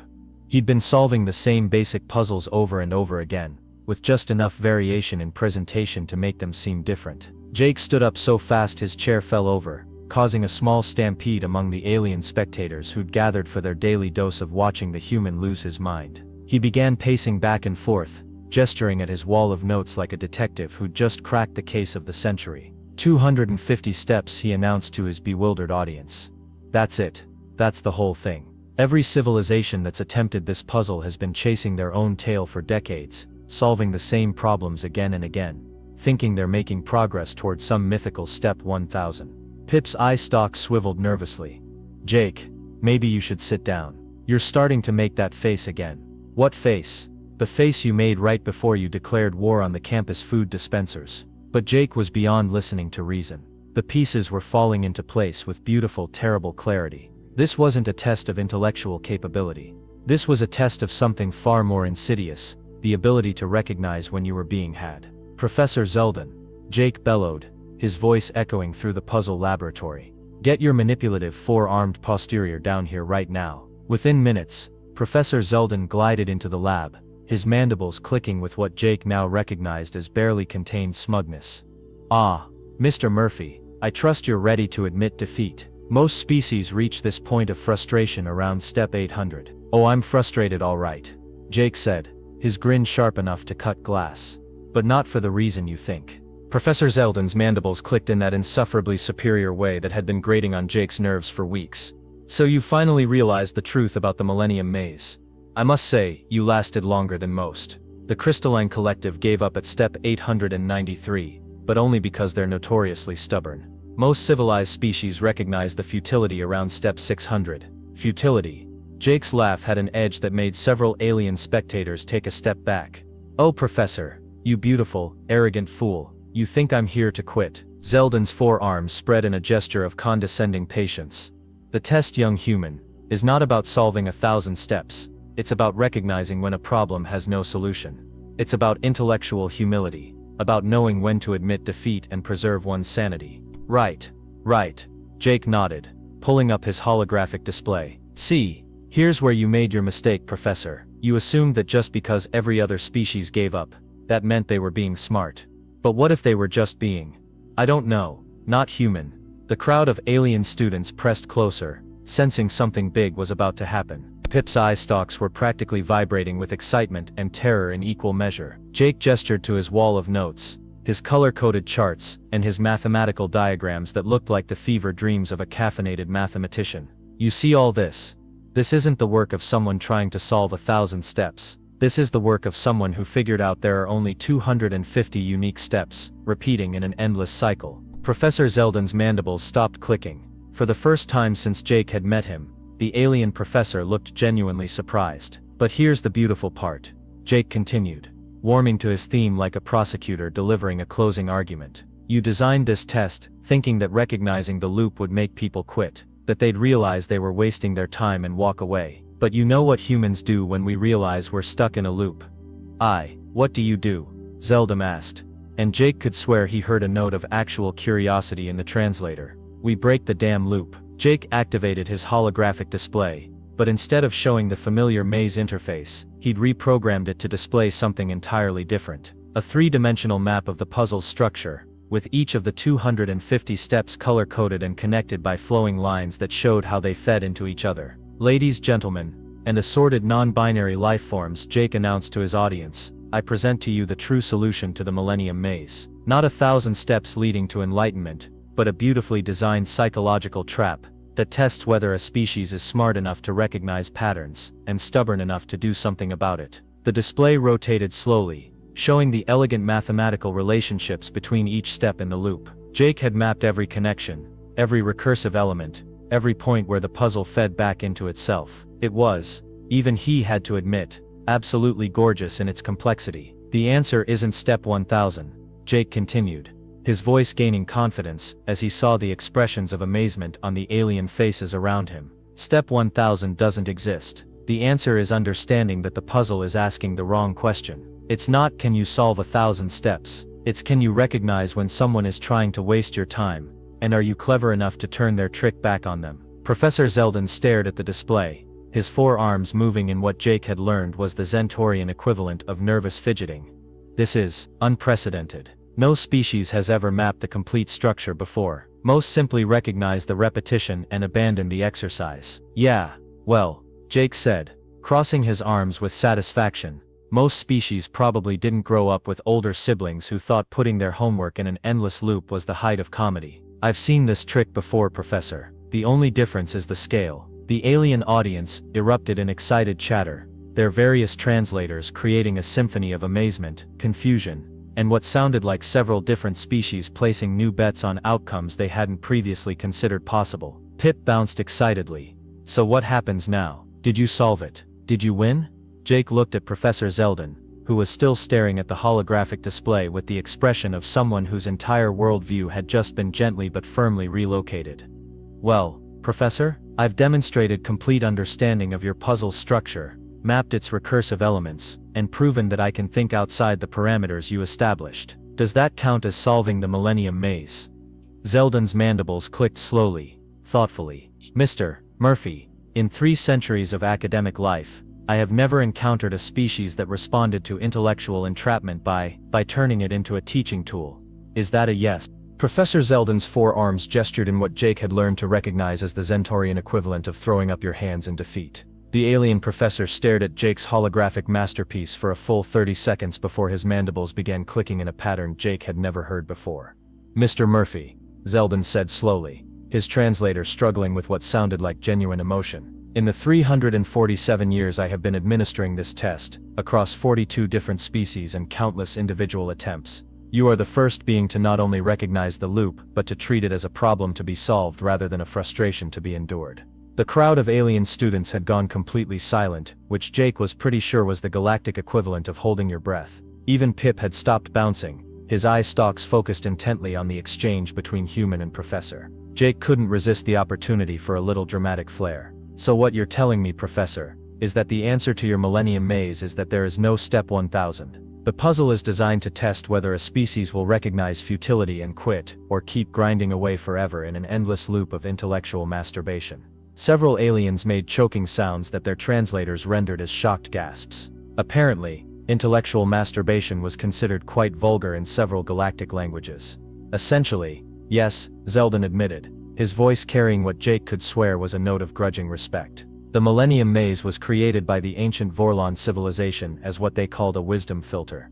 It was designed to separate species that could recognize meaningless complexity from those that would waste centuries chasing an impossible goal. Right, Jake said, warming up for his victory lap. So basically, you've been giving students homework that's specifically designed to waste their time, just to see if they're smart enough to realize you're wasting their time. That's some next-level academic trolling, Professor. I'm actually kind of impressed. The alien audience erupted in what Jake assumed was laughter, though it sounded more like a symphony of dying vacuum cleaners having an argument. Professor Zeldin's mandibles clicked rapidly, and Jake was pretty sure the professor was trying not to laugh himself. However, Zeldin continued, raising one of his 4 hands for silence. What makes your solution unique is not just that you recognize the pattern. The Crystalline Collective figured that out around step 800. The Vorthans suspected it by step 750. What makes your approach distinctly human is that instead of accepting the loop as a reason to quit, you treated it as a new puzzle to be solved. Jake shrugged with the casual confidence of someone who'd just pulled off the academic equivalent of a mic drop. Yeah, well, we're kind of stubborn that way. You tell a human that something can't be done, and we'll either prove you wrong or die trying. Sometimes both. And that, Zeldin said, his 4 arms spreading in what Jake recognized as a gesture of formal acknowledgement, is precisely why I am not only recommending you for advancement to the doctoral program, but also suggesting to the university administration that we retire the Millennium Maze as a standard assessment tool. The alien students exploded into chaos. Jake caught fragments of excited chatter through the various translators, something about unprecedented outcomes, paradigm shifts, and what sounded like several species asking if they could audit Jake's future classes. Pip bounced over, practically vibrating with excitement. Jake, you did it. You actually did it. You solved the unsolvable puzzle.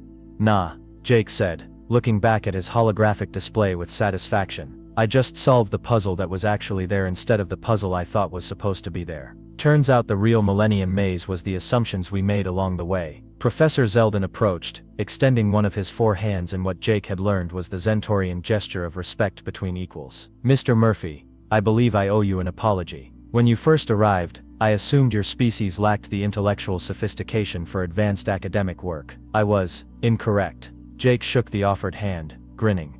Apology accepted, Professor. Though for the record, you weren't entirely wrong. We're definitely not sophisticated. We're just too stupid to know when we're supposed to give up. And perhaps, Zeldin mused, his mandibles clicking thoughtfully, that particular form of stupidity is actually a very advanced form of intelligence. Jake looked around at the crowd of alien students, at his wall of obsessive notes, at the holographic display showing his complete analysis of the loop that had stumped civilizations for millennia, and at Pip bouncing excitedly beside him. You know what, Professor? Jake said, shutting down his display with a flourish.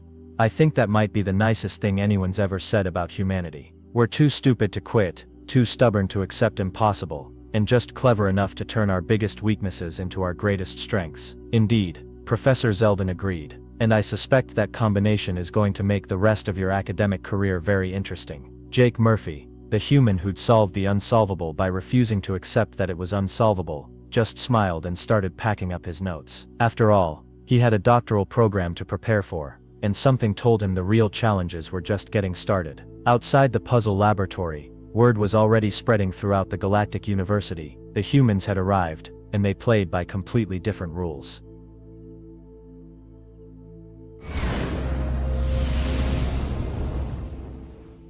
Hey, welcome to Starbound. I'm Daniel Pierce, and I'm going to be your narrator today. You know, nearly 500 supporters get early access to our stories, That's including Sunspire Academy and Frarian and Rimiki. If you would like to unlock early access and support our new episodes and series, tap join below and become a Starbound member today. Now, let's get into today's story. Ambassador Jules Reagan hadn't slept in 42 hours, 17 minutes, and some number of seconds. She'd stopped counting. Galactic diplomacy with the Death World Alliance would do that to a person, especially when Earth's entire future hinged on not screwing up. So let me get this absolutely clear, Jules said, massaging her temples as she paced the antechamber of the Vox Ultima station. Earth's finest contribution to the galactic community, our grand gesture of peace, power, and cultural exchange, is a tabby cat named Princess... What was it again? Lieutenant Commander Zhao looked down at her datapad. Princess Starlight Murderpaws, the third. The third? Jules stopped pacing. The first two died of natural causes. Well, that's reassuring. Jules smoothed down her ceremonial diplomatic uniform. And the UN Security Council approved this? Unanimously, Zhao confirmed. After 17 rounds of voting and 4 fistfights. Jules stared at the ornate carrier case where 2 yellow eyes peered out lazily. And we're sure this isn't an elaborate prank, or mass psychosis, or some kind of collective death wish. The psych evaluations came back normal. Zhao paused. Well, normal for politicians. The intercom chirped with a sound like a dying bagpipe. The Death World Alliance used frequencies at the edge of human hearing range. Deliberately, Jules suspected. Earth Ambassador Jules Vega, your presence is required in the Grand Ceremonial Nexus. Bring your offering. Jules took a deep breath and picked up the carrier. From inside came a soft meow. If this gets us all killed, Jules whispered to the carrier, I'm not cleaning your litter box in the afterlife. High General Thulix of the Kazakh Dominion, all 7 feet and 6 tentacle arms of him, looked down at the small container with 14 of his 18 eyes. This, he rumbled, is your cultural offering? Jules nodded with what she hoped was dignified solemnity. Around her, the grand ceremonial nexus of Vox Ultima stretched in impossible geometries. Representatives from all 27 Death World species filled the chamber, some floating in suspension tanks, others shimmering as pure energy, all radiating various degrees of disdain. High General, honored members of the Death World Alliance, Jules began. Earth proudly presents our living cultural ambassador, a creature that embodies humanity's resilience, adaptability, and inexplicable fondness for chaos. The carrier door swung open. Out stepped Princess Starlight Murderpaws III, an ordinary orange tabby with white paws and a crooked tail. She yawned, displaying needle-sharp teeth, then sat down to groom herself. Silence fell across the chamber. Then, This is an insult. The Vespid presented a sentient battle orchid capable of calculating 18-dimensional equations. The Magors offered a shape-shifting diplomat assassin. And Earth brings a primitive mammalian pet. Jules maintained her diplomatic smile. I understand your confusion, but this pet represents Earth culture perfectly. Cats were once worshipped as gods in ancient civilizations. They've survived alongside humans for millennia, adapting to every environment. They embody grace under pressure, hunting prowess, and an absolute refusal to follow orders. All quintessentially human traits. Murderpaws chose this moment to flop onto her side and expose her belly. The grand archon of the crystalline consciousness vibrated irritably. A creature appears to be malfunctioning. She's just comfortable, Jules explained, feeling sweat bead on her forehead. High General Thulix leaned closer. Does it possess any weapons, psychic abilities? Can it at least calculate hyperspace trajectories? She can knock small objects off elevated surfaces with remarkable focus, Jules offered. A murmur of disappointment rippled through the assembly. Very well, sighed High General Thulix. In the spirit of diplomatic relations, we accept Earth's modest offering. The creature will be studied and housed appropriately. Jules felt a wave of relief, followed immediately by suspicion at how easily the Alliance had acquiesced. The cat stays with me, she said quickly. No, replied Thulix. all cultural offerings must undergo standard quarantine and analysis. You understand protocol. Jules knew what analysis meant to species that evolved on planets where even the rainfall could dissolve bone. Before she could protest further, two guards approached with a floating containment field. Murder Paws hissed. She doesn't like being handled by strangers, Jules warned. Then she shall not be handled, Thulix said with a smile that revealed too many teeth. The field will transport her without contact. The field will transport her without contact. Jules watched helplessly as Murder Paws had enveloped in shimmering energy and floated away, her tail twitching irritably. We will update you on our findings, said Thulix. You are dismissed, Ambassador. As Jules turned to leave, she caught the whispered exchange between Thulix and his second-in-command. Begin full molecular deconstruction immediately, and after we learn its secrets, dispose of it and prepare sanctions against Earth for this mockery. Jules clenched her fist, but kept walking. This diplomatic mission had gone exactly as predicted, with a side trip through catastrophe. What she couldn't have predicted was just how literal that journey would become. Dr. Ezekiel of the Biomolecular Analysis Division considered himself a scientist of impeccable standards.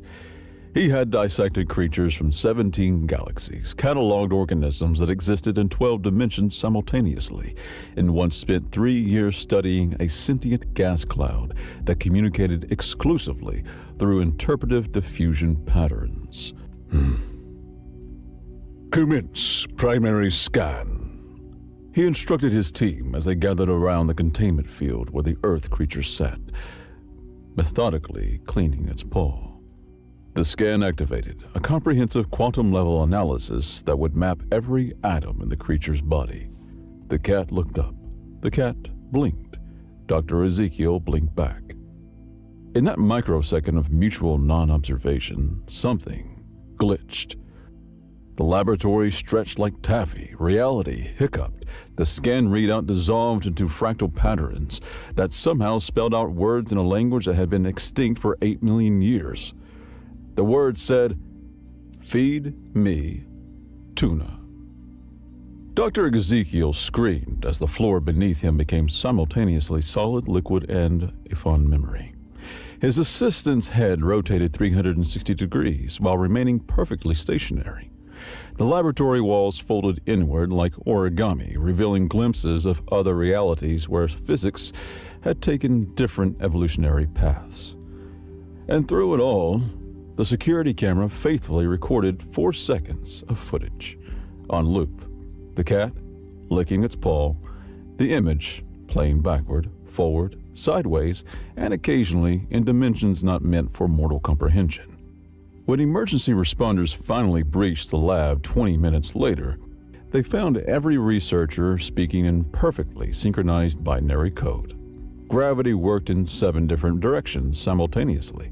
A strange altar made of lab equipment arranged around a half-eaten food packet labeled Fancy Feast.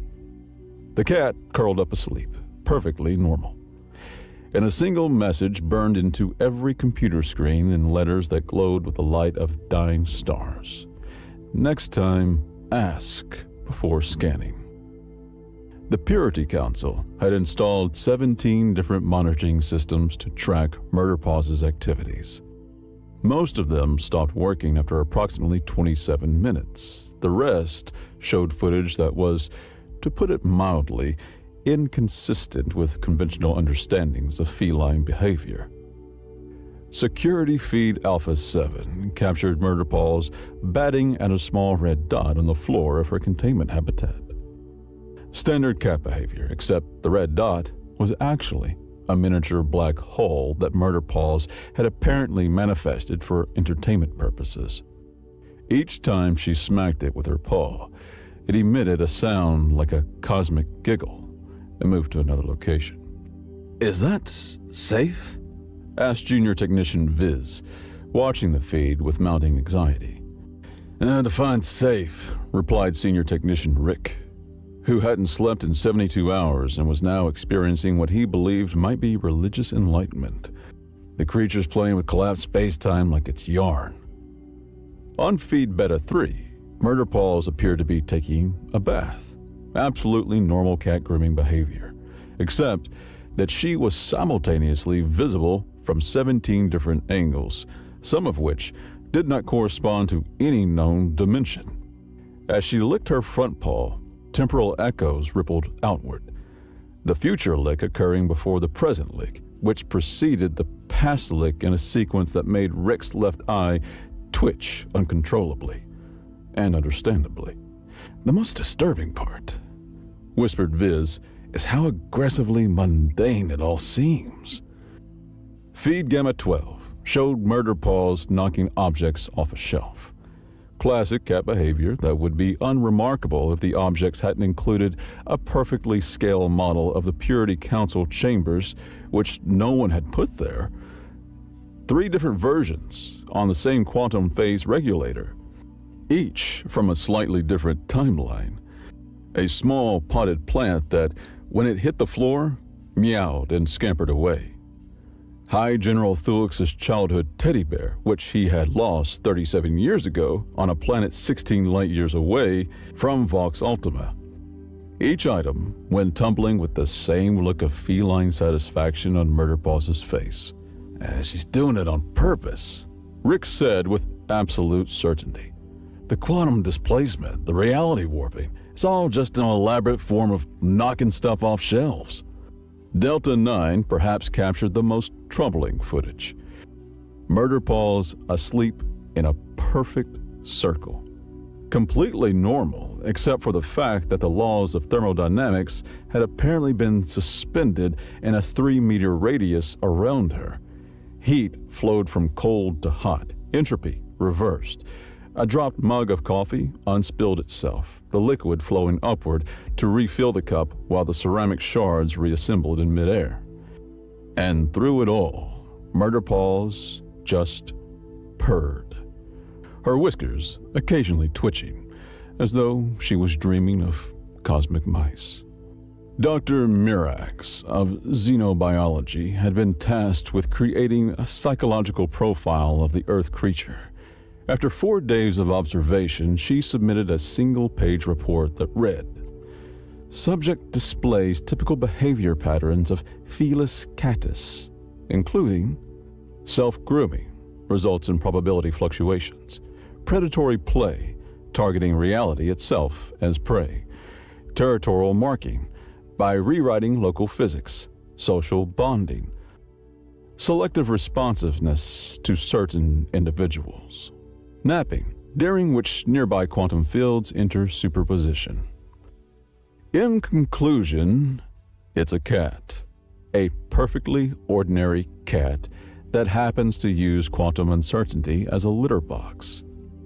The report was promptly classified, and Dr. Mirax was transferred to the remote observatory on Glacial Moon 6, where the most dangerous thing she could encounter was mildly aggressive snow.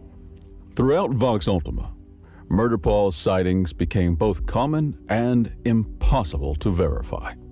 She existed in a state of quantum celebrity, simultaneously everywhere and nowhere, depending on who was looking and how much sanity they had left.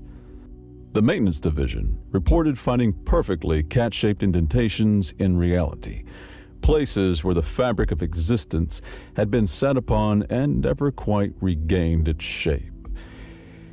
Engineers described them as existential cat loaves. A group of physicists claimed to have observed murder paws existing in 5 different locations simultaneously, each version engaged in a different phase of pre-pounce butt wiggle. The resulting space-time oscillation generated enough energy to power the station for 6 hours. The cafeteria staff swore that all the station's milk now existed in a state of quantum uncertainty, simultaneously fresh and expired until directly observed. Several patrons reported their cereal bowls containing Schroeder's milk, which somehow tasted both perfectly sweet and slightly sour with each spoonful. Jules, meanwhile, continued her investigation while trying to secure access to murder paws. Her requests were consistently denied by an increasingly frazzled bureaucracy. "What do you mean I can't see her?" Jules demanded, standing in the office of Administrator Quentin. "She's Earth's cultural ambassador." "She's a walking reality breach," Quentin replied, tentacles twitching nervously. "Yesterday she phased through a wall and appeared in my private quarters. She slept on my favorite ceremonial robe for 6 hours. That's completely normal cat behavior." The robe is now sentient and keeps giving me fashion advice." Jules pinched the bridge of her nose. Look, I might be able to help stabilize her. Project Observer notes suggest she responds well to familiar human interaction. "We have tried human interaction. We had 3 human staff members attempt contact." "And?" Quentin's tentacles drooped. 2 of them now believe they've always been cats. The 3rd one can only speak in purrs." Before Jules could respond, alarms blared throughout the station. Red emergency lights bathed the office in an ominous glow. "Attention all personnel. Multiple reality breaches detected in Sector 7. This is not a drill. Repeat, this is not a drill." Jules and Quentin exchanged looks. "Sector 7?" Jules asked. "Isn't that?"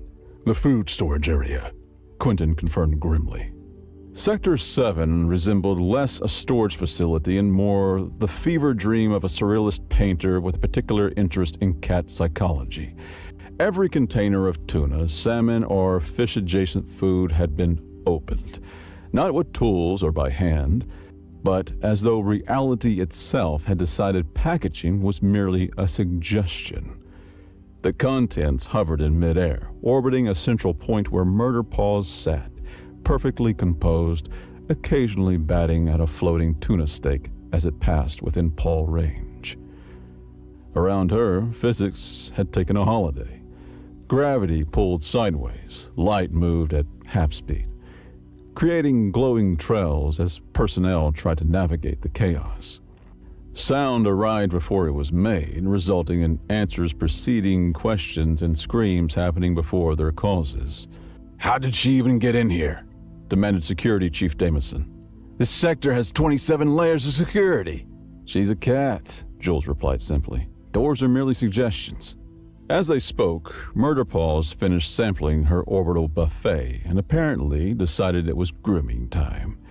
She began licking her paw with focused dedication, completely ignoring the dozen-armed security personnel surrounding her.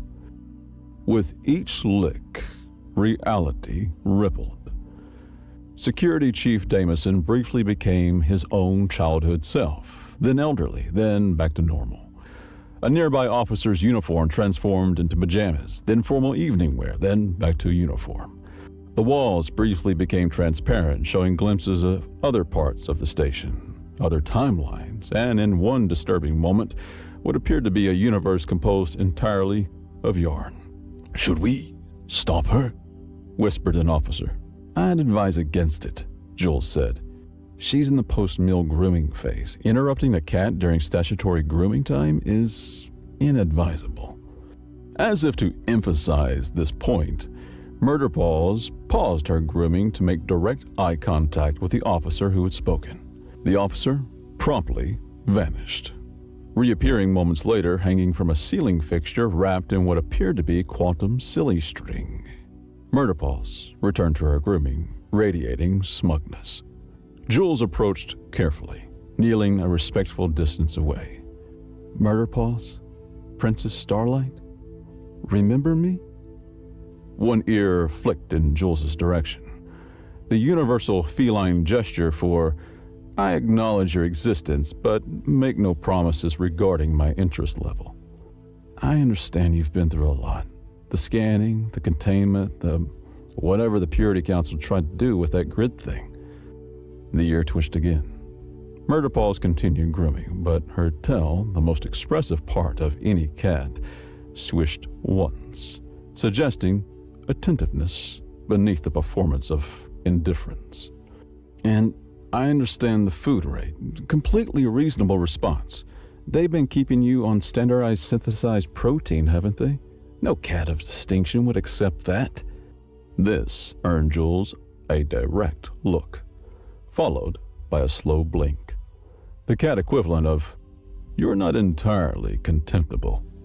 Jules reached slowly into her pocket and pulled out a small silver package. I smuggled this from the diplomatic kitchen. Real earth salmon, vacuum sealed, not synthesized. Murder Paws' grooming paused. Her whiskers twitched forward with interest. Jules carefully opened the package, releasing the aroma of genuine earth fish. Around them, reality seemed to stabilize slightly, as though Murder Paws' attention had shifted from cosmic mischief to more immediate concerns. That's it, Jules said softly. Just regular cat priorities, right? Food first, unraveling the fabric of existence second. Murder Paws stretched, stood, and walked toward Jules with deliberate dignity. The hovering fish products around her gently descended to the floor as her focus shifted. She approached the salmon in Jules's hand, sniffed it thoroughly, then delicately took a bite. As she ate, the laws of physics gradually reasserted themselves. Gravity returned to its proper orientation, light and sound synchronized. The officer dangling from the ceiling fixture was gently lowered to the ground, the quantum silly string dissolving into ordinary particles. Security Chief Damison watched in astonishment. It's calming down. She, Jules corrected, is enjoying her meal. Like anyone else on this station, she just wants decent food, comfortable surroundings, and not to be treated like a lab experiment. Murder Paws finished the salmon, then proceeded to groom her whiskers, this time without causing reality fluctuations. When she was done, she looked up at Jules, blinked slowly again, then did something unexpected. She climbed onto her lap and began kneading her uniform with prickly paws. The assembled security team collectively held their breath. What's it doing now? Whispered Damison. Making biscuits. Jules replied with a small smile. It's a sign of contentment, completely normal cat behavior. But the reality distortions seem to correlate with her emotional state. She's not a weapon or cosmic horror. She's a cat with quantum abilities who's been scared, isolated, and mistreated. As if to demonstrate this point, Murder Paws began to purr, a perfectly ordinary sound that nevertheless caused the lights to flicker in rhythm, and the station's translation system to temporarily convert all announcements into meows. See, Jules said, practically normal.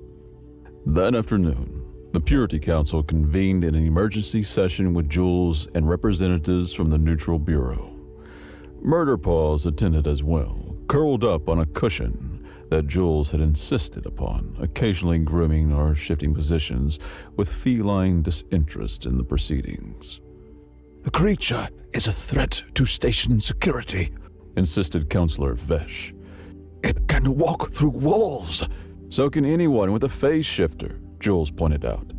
It can manipulate reality. So can your recreational virtual reality chambers. It turned my ceremonial headdress into a ball of yarn during yesterday's processional. To this, Jules had no rebuttal. She glanced at Murderpaws, who was studiously cleansing her hind leg, the picture of innocence. Look, Jules said, I've been reviewing the Project Observer files. Murderpaws was stable for years while living as a pet.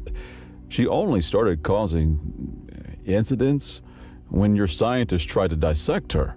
Unreasonable scientific procedure, Huffed another counselor. Not to her, it wasn't, and not to Earth either. You accepted our cultural ambassador, then immediately tried to take her apart. The counselors exchanged uncomfortable glances. Ambassador Reagan makes a valid point, Admitted High General Thulix, who had been uncharacteristically quiet. We may have mishandled the situation. During this exchange, no one was directly observing Murderpaws. This proved to be a tactical error. In the moment of inattention, Murderpaws decided that the grand conference table, covered in important documents, data tablets, and ceremonial objects, looked like an excellent place for a stroll. She leapt from her cushion and landed precisely in the center of the table. Every counselor froze. Murderpaws surveyed her new domain with regal satisfaction. She walked with deliberate slowness across the table's surface, pausing occasionally to sniff an object or document.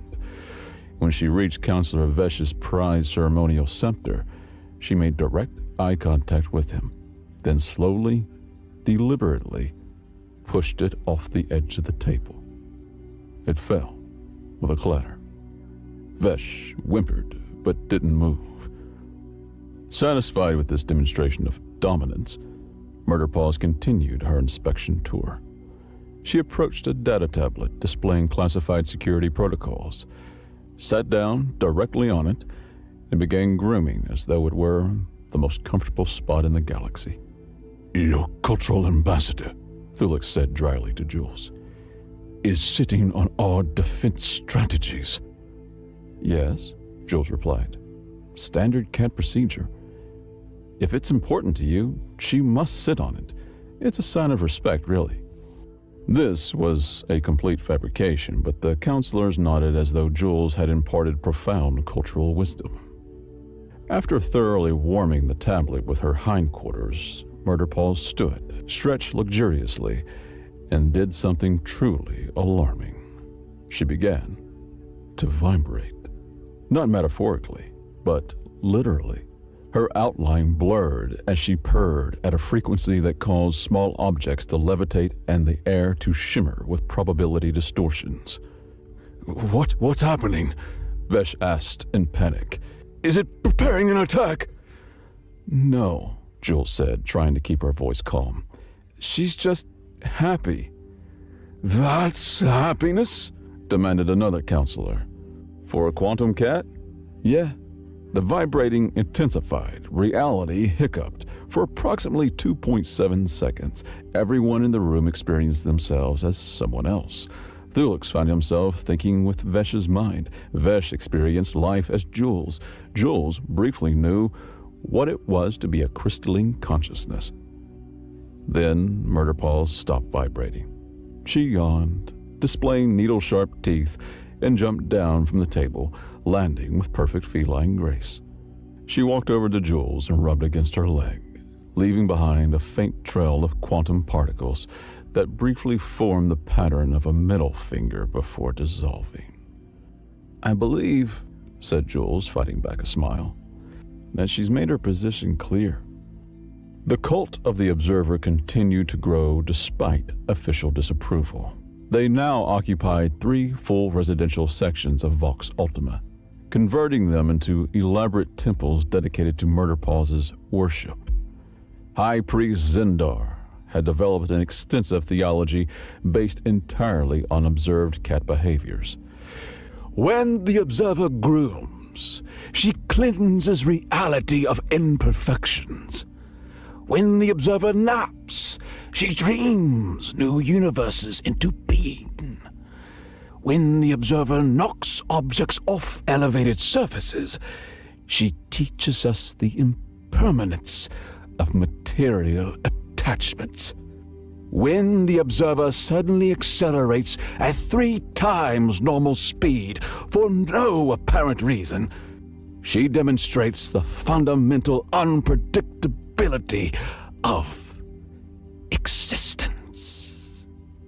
The cult members had taken to wearing headbands with small artificial cat ears and painting whiskers on their faces, regardless of whether their species naturally had faces. They practiced sacred behaviors, including spontaneous sprinting, knocking things over while maintaining eye contact, demanding food and then walking away from it. And the most sacred ritual of all, the Great Ignoring, in which they collectively pretended not to notice someone desperately trying to get their attention. What made the cult particularly troubling to station authorities was their worship seemed to produce tangible results. Offerings left at Murder Paws' shrines disappeared, even from sealed chambers. Cultists who performed the sacred nap reported prophetic dreams often involving fish. The most disturbing of all, security cameras occasionally captured glimpses of Murder Paws attending their ceremonies, despite her being under constant observation elsewhere. Jules learned of this during a brief with Security Chief Damison, who showed her footage of Murder Paws simultaneously napping in her habitat and sitting on a cult altar receiving offerings of synthetic tuna. How is this possible? Damison demanded. We have her under constant surveillance. Jules studied the footage. Project Observer notes mentioned something about this. They called it quantum bilocation. When she's particularly relaxed, parts of her consciousness can project elsewhere. So, which is the real cat? Both. Neither. It's quantum. Damison's facial appendages twitched in frustration.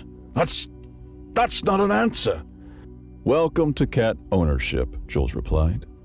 Nothing is ever straightforward. Later that day, Jules was permitted a supervised visit to Murder Paws' habitat, a concession granted after she pointed out that keeping Earth's ambassador from Earth's cultural offering constituted a diplomatic incident. The habitat was impressive. A spacious chamber equipped with climbing structures, various toys, comfortable resting spots, and monitoring equipment disguised as decorative elements. The Neutral Bureau had evidently consulted Earth databases on optimal feline environments and spared no expense.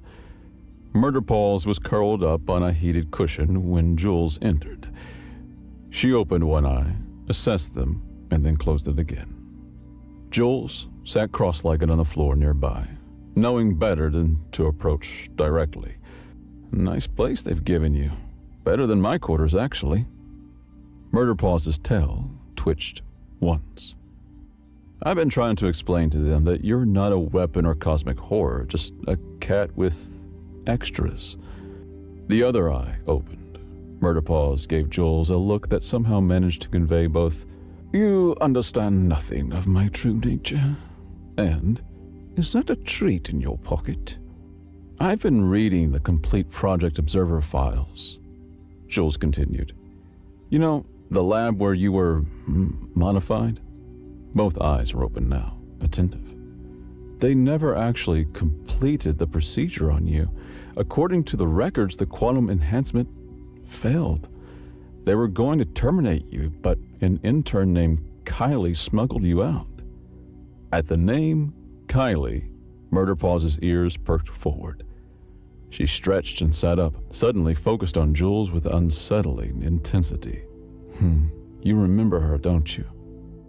She took you home, gave you a ridiculous name, probably let you sleep on her pillow, and fed you under the table. Murder Paws stood and walked toward Jules, her movements deliberately casual yet purposeful. When she reached Jules, she sniffed her hand and did something unexpected. She placed one paw directly on Jules's knee and stared into her eyes. In that moment of connection, Jules felt something. Not words, not images, but impressions. Warmth, safety, comfort.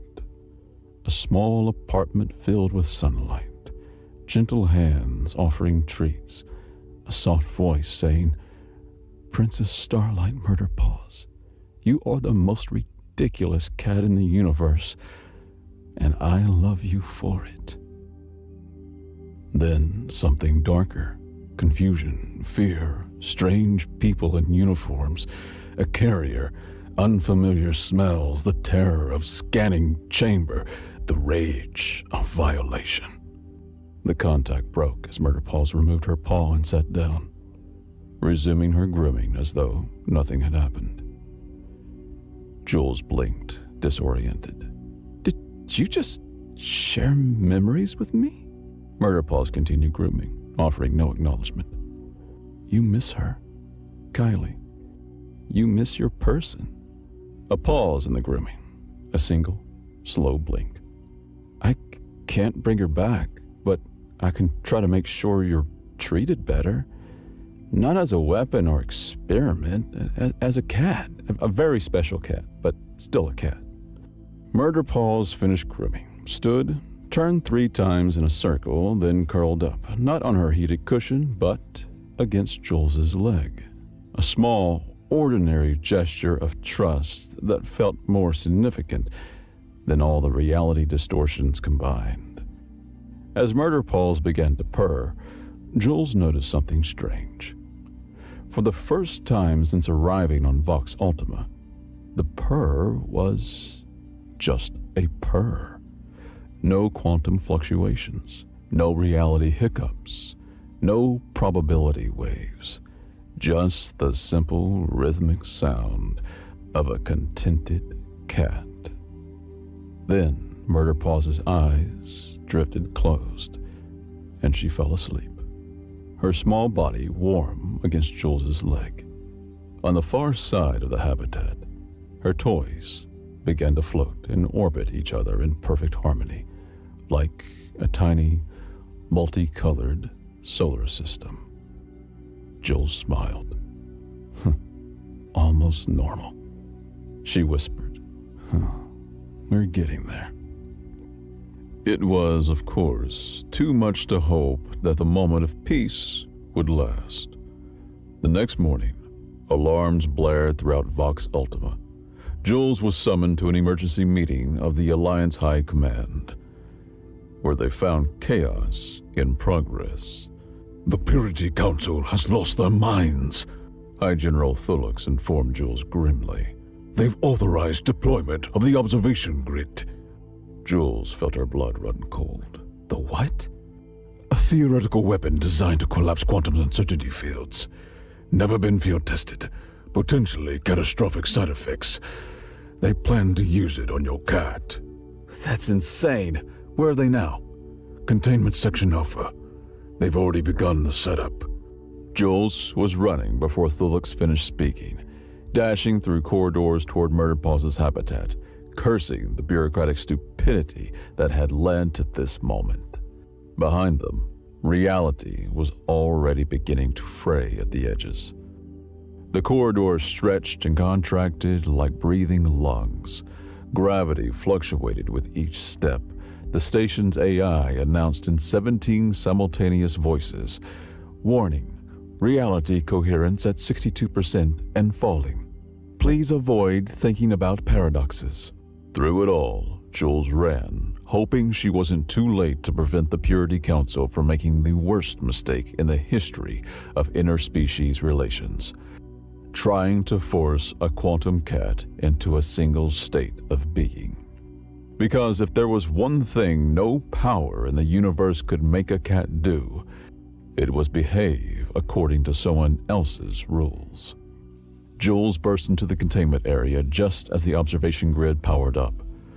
The massive apparatus surrounded Murderpaw's habitat, a gleaming technological cage of sensors, emitters, and the probability compressors designed to force quantum uncertainty into a single stable state. It was the kind of device that would make the Schrodinger wake up screaming. Stop this immediately! Jules shouted, shoving past two Vespid guards. You're making a catastrophic mistake! High General Thulux turned 14 of his 18 eyes, narrowing simultaneously. Ambassador Reagan, this is a restricted operation. Your presence is unauthorized and unwelcome. So is the potential destruction of a reality as we know it, Jules countered, eyeing the grid. The machine was never meant to be used on conscious beings. The Earth creature has compromised station security, disrupted Alliance protocols, and turned Councillor Vesh's personal chef into a potted fern. The fern makes better soufflés, muttered a nearby technician before being silenced by a glare. In the center of the grid, Murder Paws sat calmly, grooming her tail, seemingly oblivious to the existential threat surrounding her. But Jules noticed the subtle twitching of her whiskers, a telltale sign of feline awareness. General, listen to me, Jules pleaded. Project Observer was shut down because they couldn't control the quantum effects.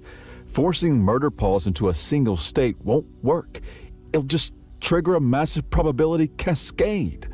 Our scientists disagree, Thulux replied, gesturing to a team of nervous-looking researchers who were notably standing behind radiation shields. Your scientists haven't spent the last 10,000 years living with cats, Jules snapped. We have. Thulux paused, all 18 eyes blinking in sequence. Explain. Jules took a deep breath. Humans have coexisted with domestic cats for millennia. We didn't just tame them. We formed a partnership. One where they choose to be with us while maintaining their independence. Relevance? Thulux prompted. Cats domesticated themselves, General. They chose humans because it benefited them. They entered our homes on their terms. For 10,000 years, we've been in a relationship with creatures that are simultaneously pets and wild, dependent and autonomous, loving and aloof. A fascinating anthropological footnote, but... It's not a footnote! Jules stepped closer, lowering her voice. Don't you see?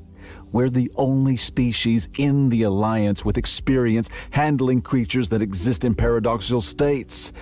Cats have always been quantum beings. Murder Paws just makes it obvious. From within the grid, Murder Paws yawned. The action briefly caused gravity to invert in a 3-meter radius around her. Thulux's tentacles twisted nervously. The grid activates in 60 seconds. Stand back, Ambassador.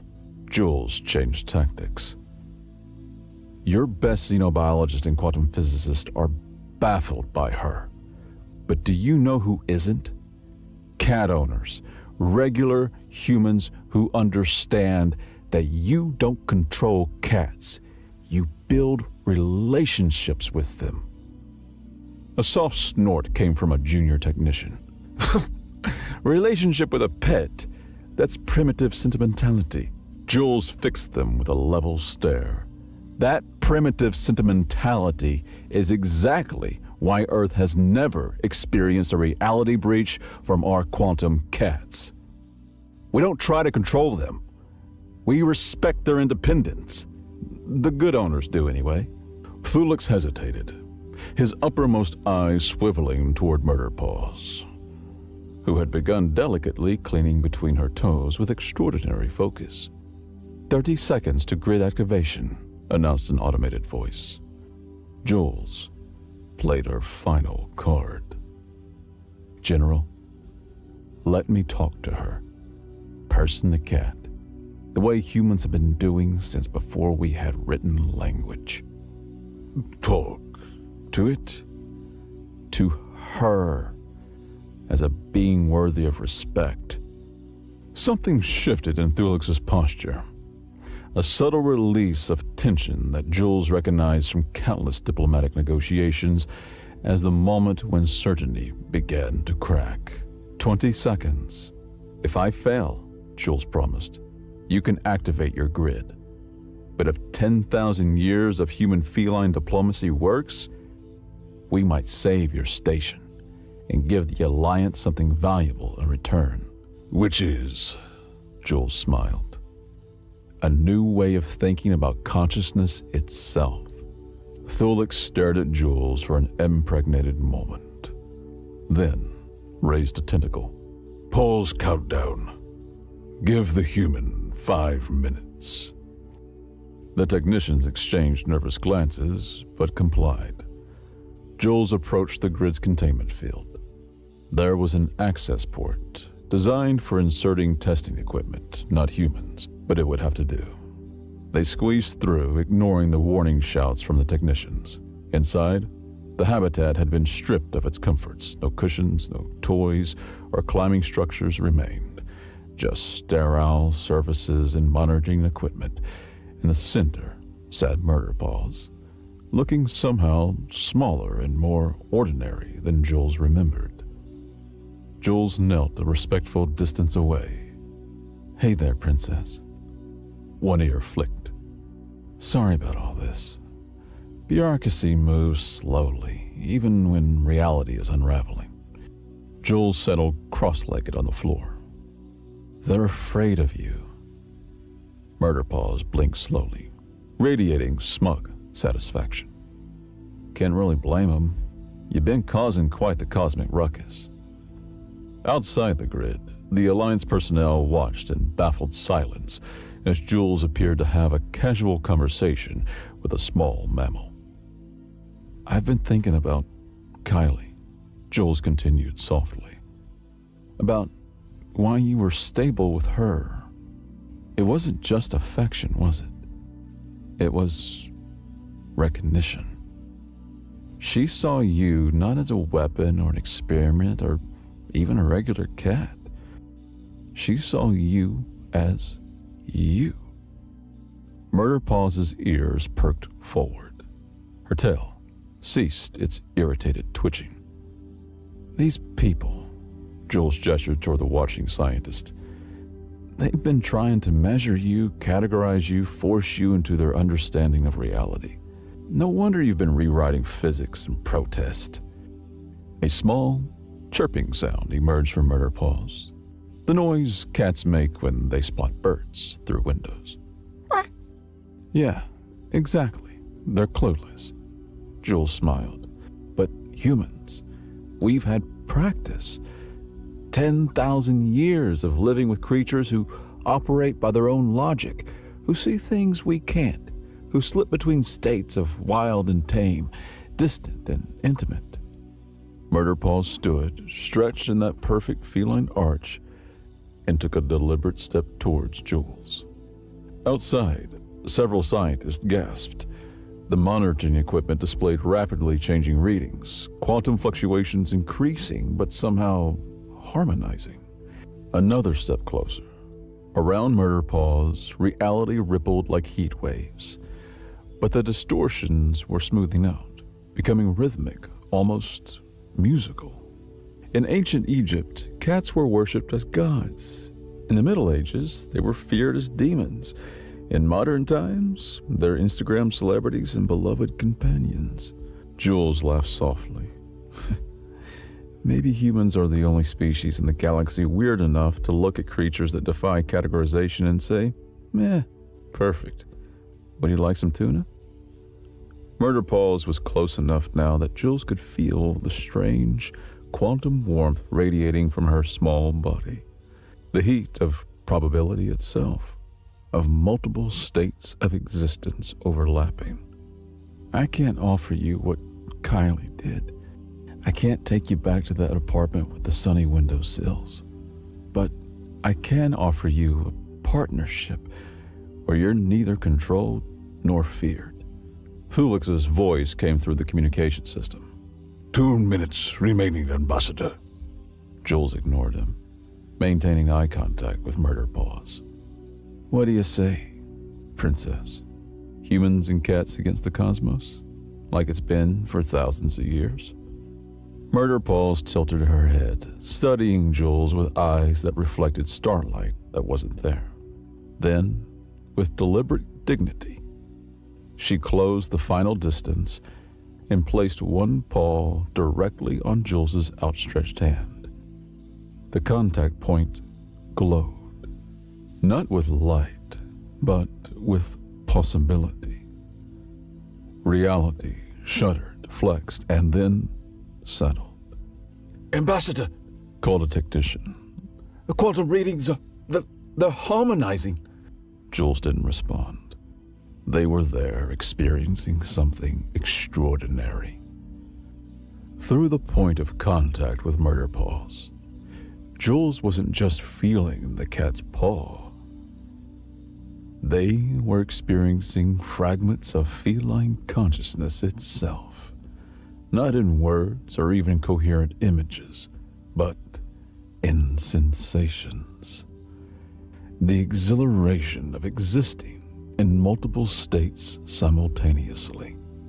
The freedom of walking between dimensions as easily as walking between rooms. The profound annoyance.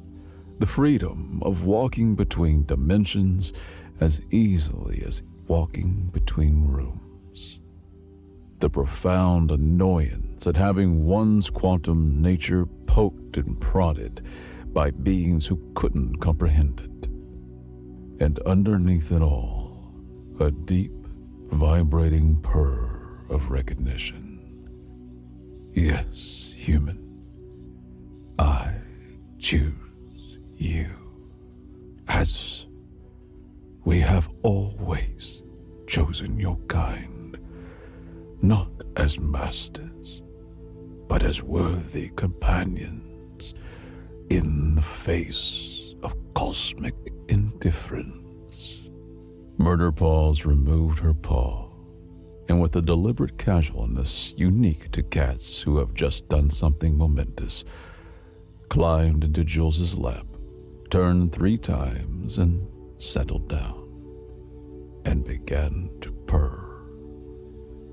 The purr resonated at exactly the frequency needed to stabilize local quantum fields. The grid's readings showed reality waves smoothing out, probability collapsing not into a single rigid state, but into a harmonious wave pattern, structured enough for stability, flexible enough to breathe. What's happening? Demanded Thulix through the speaker. Jules smiled down at Murder Paws, who had closed her eyes in contentment. 10,000 years of human-feline diplomacy, General. She's chosen to cooperate. The aftermath involved several days of intensive negotiations, during which Jules discovered that having a quantum cat purring in your lap gives you a distinct advantage in diplomatic standoffs. The Alliance scientists were baffled by the readings from the grid incident. According to their models, Murder Paws had voluntarily constrained her quantum nature, not abandoned it, but channeled it into a stable resonance pattern that didn't disrupt conventional reality. But why? Asked Dr. Nizstiv, the newly appointed head of xenobiology. Dr. Mirax having been quietly reinstated after her accurate assessment proved correct. Why would a being with near infinite quantum potential choose limitation? Jules, stroking Murder Paws as she dozed on the conference table, directly on top of the most important documents naturally, considered the question. For the same reason cats chose domestication thousands of years ago. It's not limitation, it's selective expression. Cats have never been truly tame, Doctor. They're collaborative. Collaborative? Thulix echoed. Cats entered human settlements because it benefited them. Steady food, protection, warmth, but they never sacrificed their essential nature. They hunt when they want to. They maintain independence within relationship. Jules smiled at murder paws rolled onto her back, exposing a fluffy belly that everyone knew better than to touch. That's not pets in the way dogs are pets.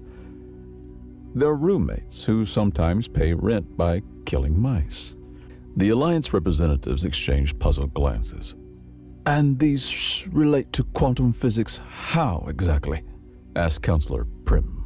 Murder Paws isn't choosing to be just a cat or just a quantum anomaly, Jules explained. She's choosing to express both natures in balance, just as cats have always existed in the balance between wild and domestic.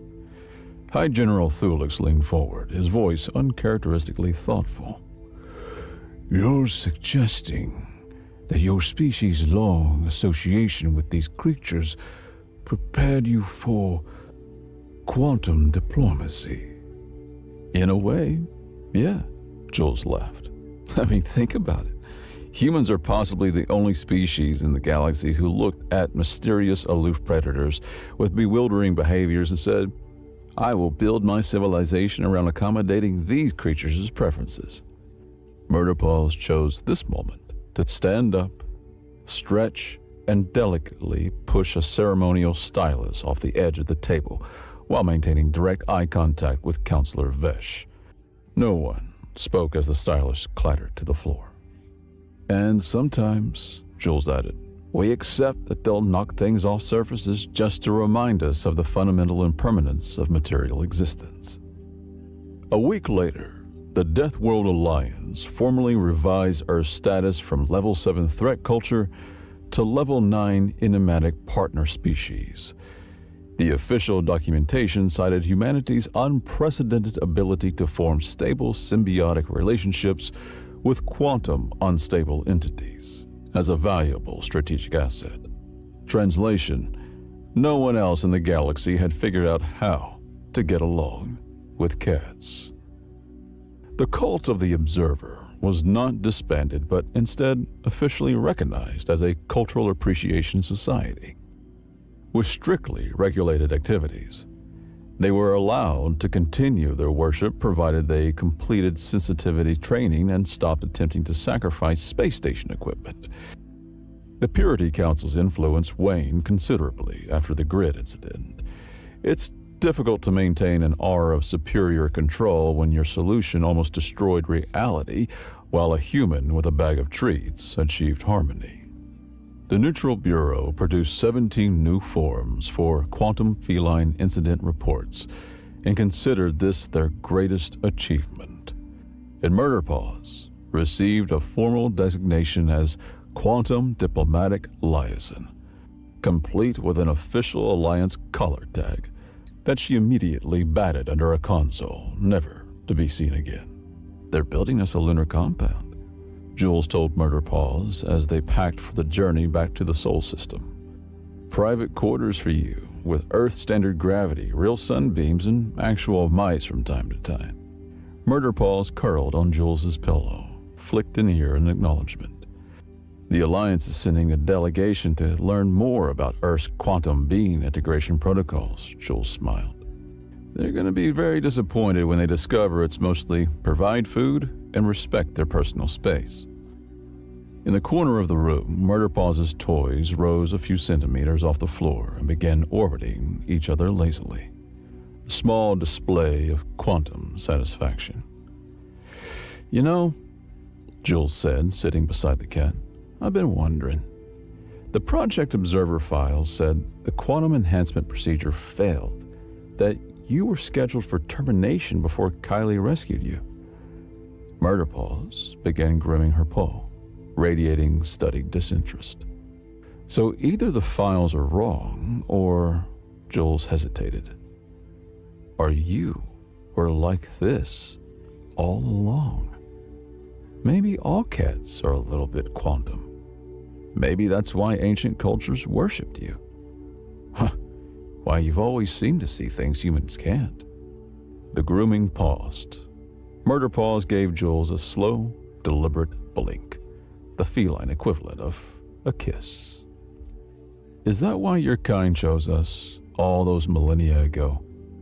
Did you recognize something in humans, some willingness to accept paradox, to embrace the mysterious without controlling it? Murderpaws resumed grooming, but a soft purr began to vibrate from her small body. Around them, reality gently rippled like water disturbed by a pebble. But instead of chaos, the distortions formed patterns, beautiful, coherent waves of possibility. Jules laughed softly. I'll take that as privileged information. 6 months later, the lunar compound was complete, a state-of-the-art diplomatic facility with one wing specifically designed for quantum feline habitation. Jules had been promoted to Earth's galactic representative, with a substantial salary increase and diplomatic authority that made the UN Security Council slightly nervous. Murderpaws had settled into lunar life with typical feline adaptability. The lower gravity suited her. Jumps that would be impressive on Earth became gloriously ridiculous on the Moon, much to her evident satisfaction.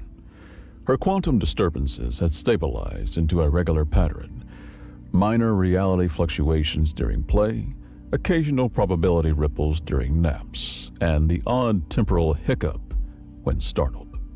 The Alliance delegation had arrived 3 weeks ago and was still struggling to comprehend humanity's approach to cats. But how do you control them? Asked the Magorn representative for the 14th time, watching in bewilderment as Murderpaws completely ignored the expensive quantum-stabilized toy they had brought and instead played with the packaging it came in. We don't, Jules explained, equally patient. That's the point. We provide certain things they want. They provide certain things we want. Neither side dominates.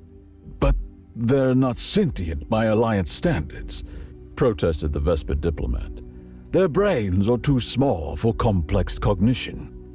Jules glanced at Murderpaws, who had abandoned the packaging and was now staring intently at a blank section of the wall, or perhaps at something moving between dimensions that only she could perceive.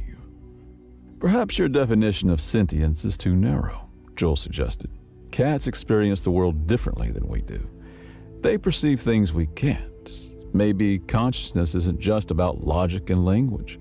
Maybe it's also about experiencing reality in ways beyond our comprehension. The crystalline consciousness representative vibrated thoughtfully. The human has a point.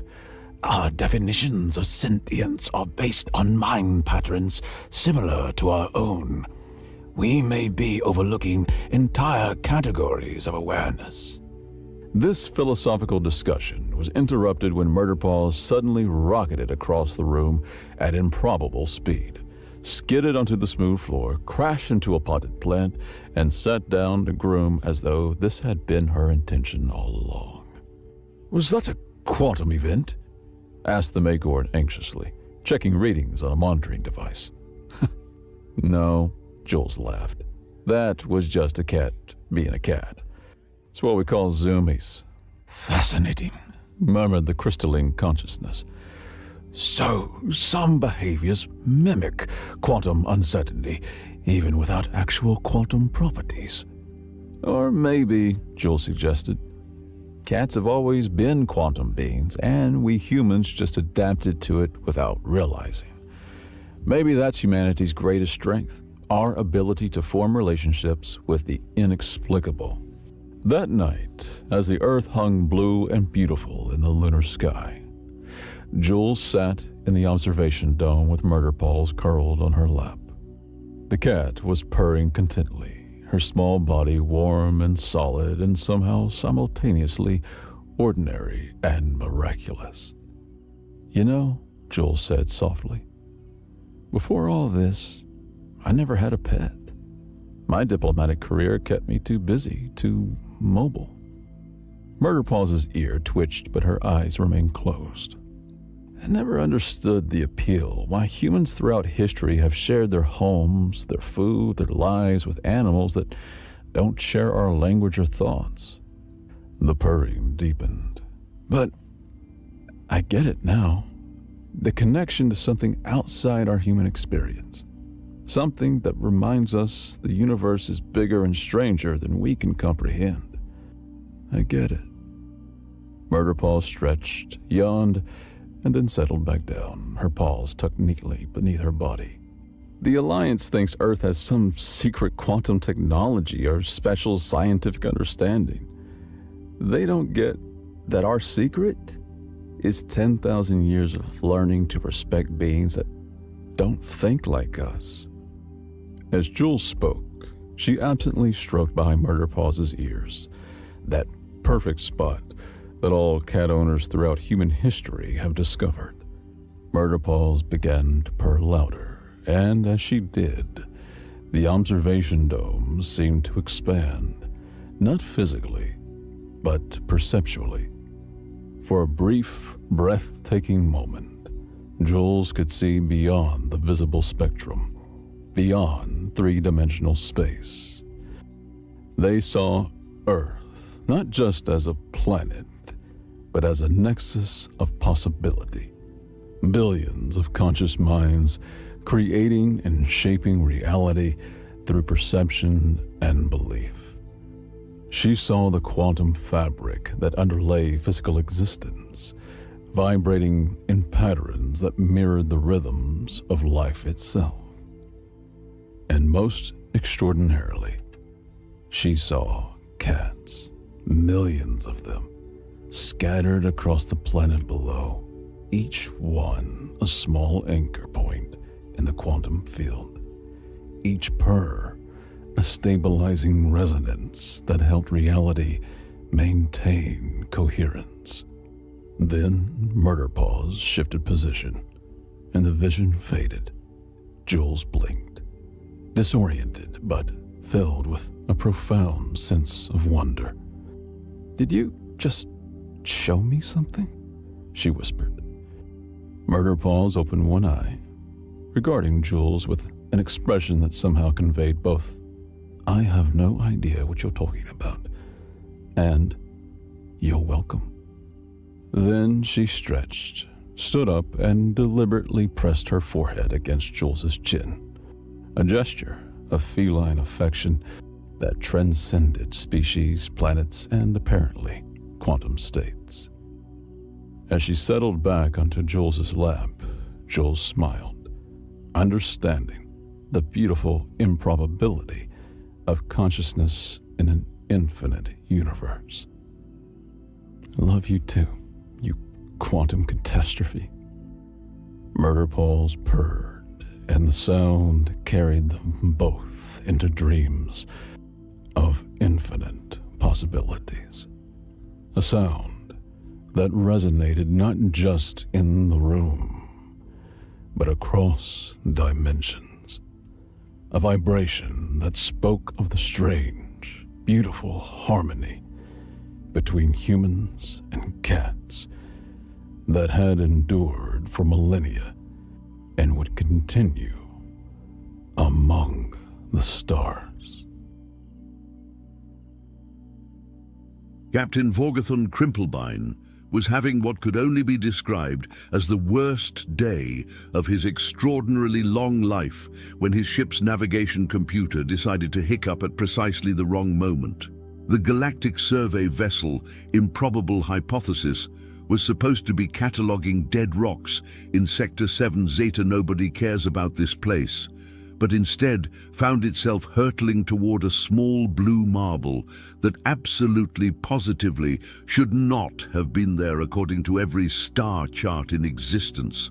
"Captain!" shrieked Navigation Officer Flibber Noodlethwaite, his three eye stalks writhing in what could generously be called panic. The quantum displacement matrix just had what I can only describe as a mechanical, nervous breakdown. Vorgathon's purple tentacles twitched with annoyance. In his 400 years of space travel, he had never encountered a situation quite like this. The ship's computer, which had the unfortunate habit of developing personality disorders during long voyages, was now cheerfully announcing their arrival at coordinates that didn't exist. "Welcome to your destination," chirped the computer in its insufferably pleasant voice. "Please note that your current location appears to be completely impossible according to all known laws of physics and cartography. Have a wonderful day." Dr. Plinkerton Bumblefrizz, the ship's science officer, was frantically pressing buttons that seemed to mock him with their complete lack of response. "Sir, this is unprecedented. According to our sensors, we've stumbled upon a Class M planet with, oh my stars, liquid water." The revelation hit the bridge like a metaphorical brick to a metaphorical face. In the known galaxy, finding a planet with liquid water was like finding a needle in a haystack, except the haystack was the size of several trillion solar systems, and the needle was invisible. "What are the odds of this happening?" demanded Vorgathon, his voice reaching frequencies that made nearby equipment vibrate sympathetically. "Approximately 42 billion to 1 against, sir," replied the computer helpfully, "which, statistically speaking, means it should be happening right now." Communication specialist Gertrude Flapperwonk was monitoring the planet's electromagnetic emissions with growing bewilderment. "Captain, I'm detecting radio signals from the surface. They appear to be broadcasts of some kind." "Broadcasts?" Vorgathon's voice cracked like a teenage Zephyrian going through molt. You mean there's intelligent life down there?" "Well," Gertrude said thoughtfully, "I'm receiving transmissions about something called reality television, so the intelligent part might be debatable." The bridge fell silent, except for the gentle humming of life support systems and the occasional beep from instruments that seemed to be having their own existential crisis. First contact protocols had been drilled into every member of the Galactic Survey Corps, but those protocols assumed you would actually be looking for intelligent life, not accidentally crash into it during what was supposed to be a routine rock cataloging mission. "Sir," whispered Dr. Bumblefrizz, "what exactly do we do now?" Vorgathon considered this question with the gravity it deserved, which was to say, quite a lot of gravity indeed. Discovering intelligent life was supposed to be a career-defining moment, the sort of thing that got you monuments and possibly your own chapter in galactic history books. Discovering it by accident while lost was the sort of thing that got you court-martialed and possibly fed to the probability worms of Deneb 7. "We observe," he declared with more confidence than he felt. "We study, we learn, and we do not let anyone back at headquarters know we got here by taking a wrong turn at the Crab Nebula." The crew nodded in unanimous agreement, mostly because admitting to gross navigational incompetence was slightly less appealing than facing whatever was waiting for them on the mysterious blue planet below. "Flibber, take us into orbit. Stealthed approach. The last thing we want is to panic the natives." As the improbable hypothesis descended toward Earth, none of its crew could have predicted that they were about to encounter the most dangerous, unpredictable, and absolutely terrifying species in the known galaxy. They thought they were studying primitive savages. They were wrong, very wrong. The initial scans were, to put it mildly, confusing. Dr. Bumblefrizz found himself staring at readouts that made absolutely no sense according to established xenobiology protocols. "Captain, the dominant species appears to be bipedal, carbon-based, and they seem to have mastered fire." "Fire?" gasped Gertrude. "But that's impossible. Only the most advanced civilizations learn to harness combustion." "There's more," Bumblefrizz continued, his voice growing increasingly high-pitched. "They've somehow managed to split the atom, travel to their moon, and, oh dear Zorbak, they've invented something called social media." The implications were staggering. Any species capable of nuclear fission and space travel should have been catalogued centuries ago. The fact that they had remained hidden until now was either the most remarkable oversight in galactic history or something far more sinister. Vorgathon ordered a closer examination of the planet's surface. What they discovered defied every assumption they had ever made about primitive civilizations. "Captain," reported Flibber, "I'm detecting massive cities, complex transportation networks, and what appears to be a global communication grid. These aren't savages living in caves. These are... What, Flibber? These are what? These are the most dangerous creatures I've ever encountered." The bridge erupted in nervous chatter. Dangerous creatures were exactly what the Galactic Survey Corps was trained to avoid. Their mission was to catalogue safe civilizations, preferably ones that hadn't figured out how to make weapons more sophisticated than pointy sticks. "Define dangerous," Vorgathon said carefully. Dr. Bumblefrizz cleared his throat nervously. "Well, sir, according to my analysis, these humans, as they call themselves, have managed to weaponize practically everything. They turn metal into projectiles, chemicals into explosives, and atoms into unthinkable devastation. Furthermore," added Gertrude, "their entertainment seems to consist primarily of watching each other engage in ritualized combat, and their literature is filled with stories about conquering the galaxy." Vorgathon's tentacles went rigid with terror. Galactic conquest was typically the hobby of species that had been spacefaring for millennia, not planet-bound primitives who had only recently discovered fire. "Unless... Are you telling me," he said slowly, "that we've stumbled upon a species of natural-born warriors who haven't yet figured out how to leave their planet?" The silence that followed was the kind of silence that speaks volumes, mainly because it was filled with the unspoken realization that they had made a very big mistake. "Permission to suggest immediate retreat, sir," squeaked Navigation Officer Flibber. "Granted," Vorgathon practically shouted. "Set course for anywhere that isn't here. Maximum warp. Actually beyond maximum warp. Invent new levels of warp if necessary." But as Flibber frantically began inputting escape coordinates, the ship's computer chose that moment to deliver what could only be described as the worst possible news at the worst possible time.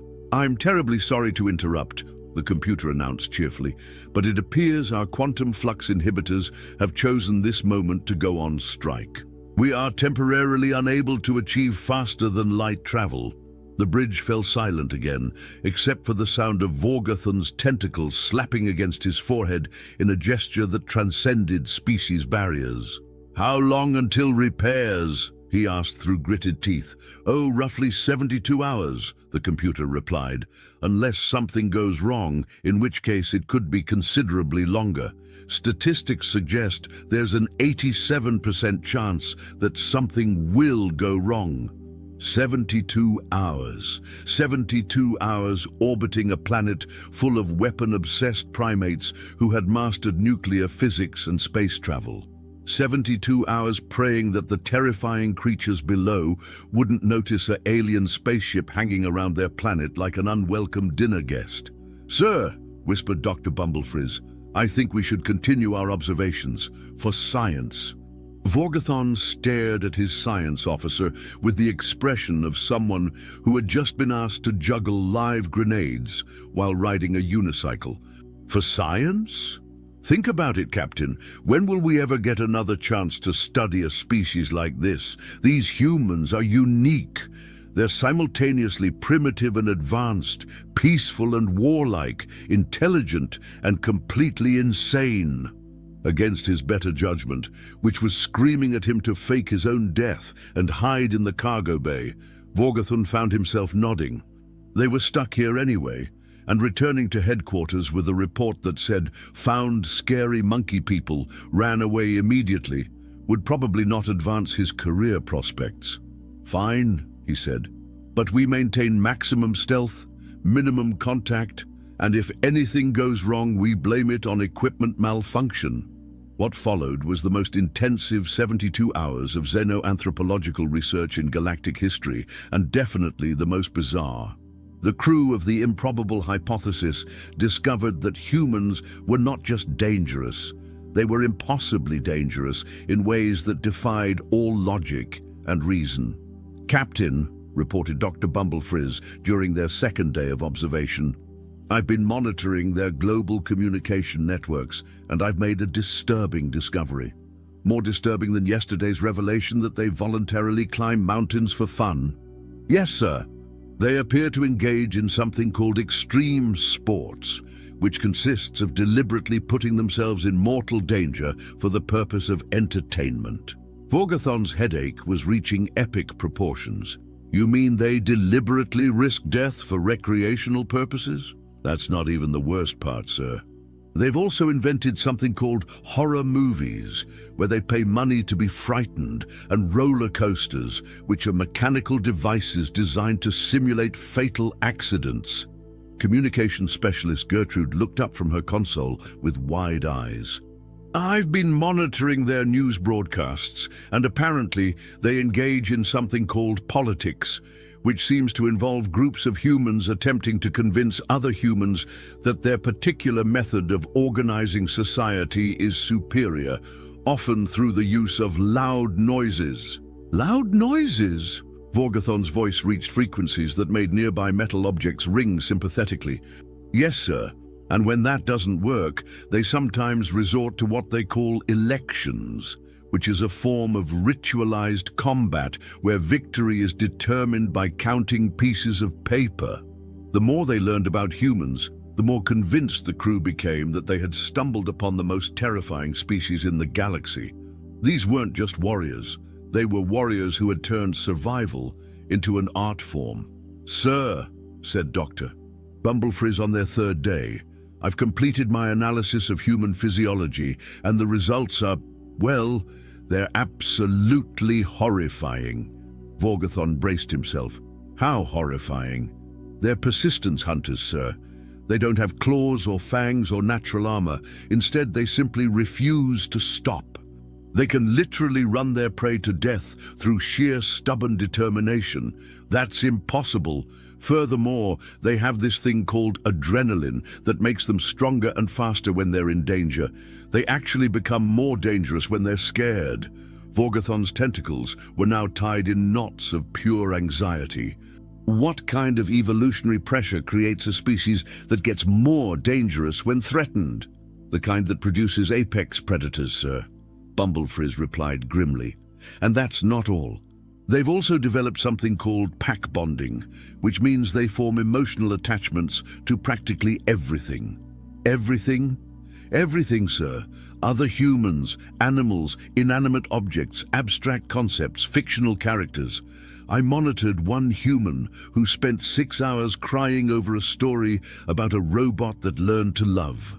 The bridge was silent, except for the gentle humming of life support and the occasional whimper from various crew members as they contemplated the implications of what they were learning.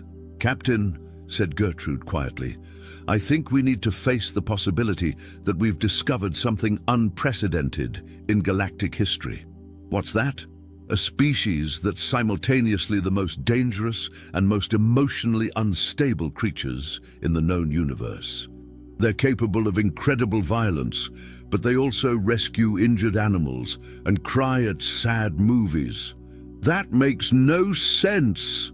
None of it makes sense, sir. They live on a planet that's actively trying to kill them. Earthquakes, volcanoes, hurricanes, diseases, poisonous animals, and their response is to thrive. They've spread to every continent, adapted to every climate, and turned survival into a competitive sport. Vorgathon was beginning to understand why no one had catalogued humans before.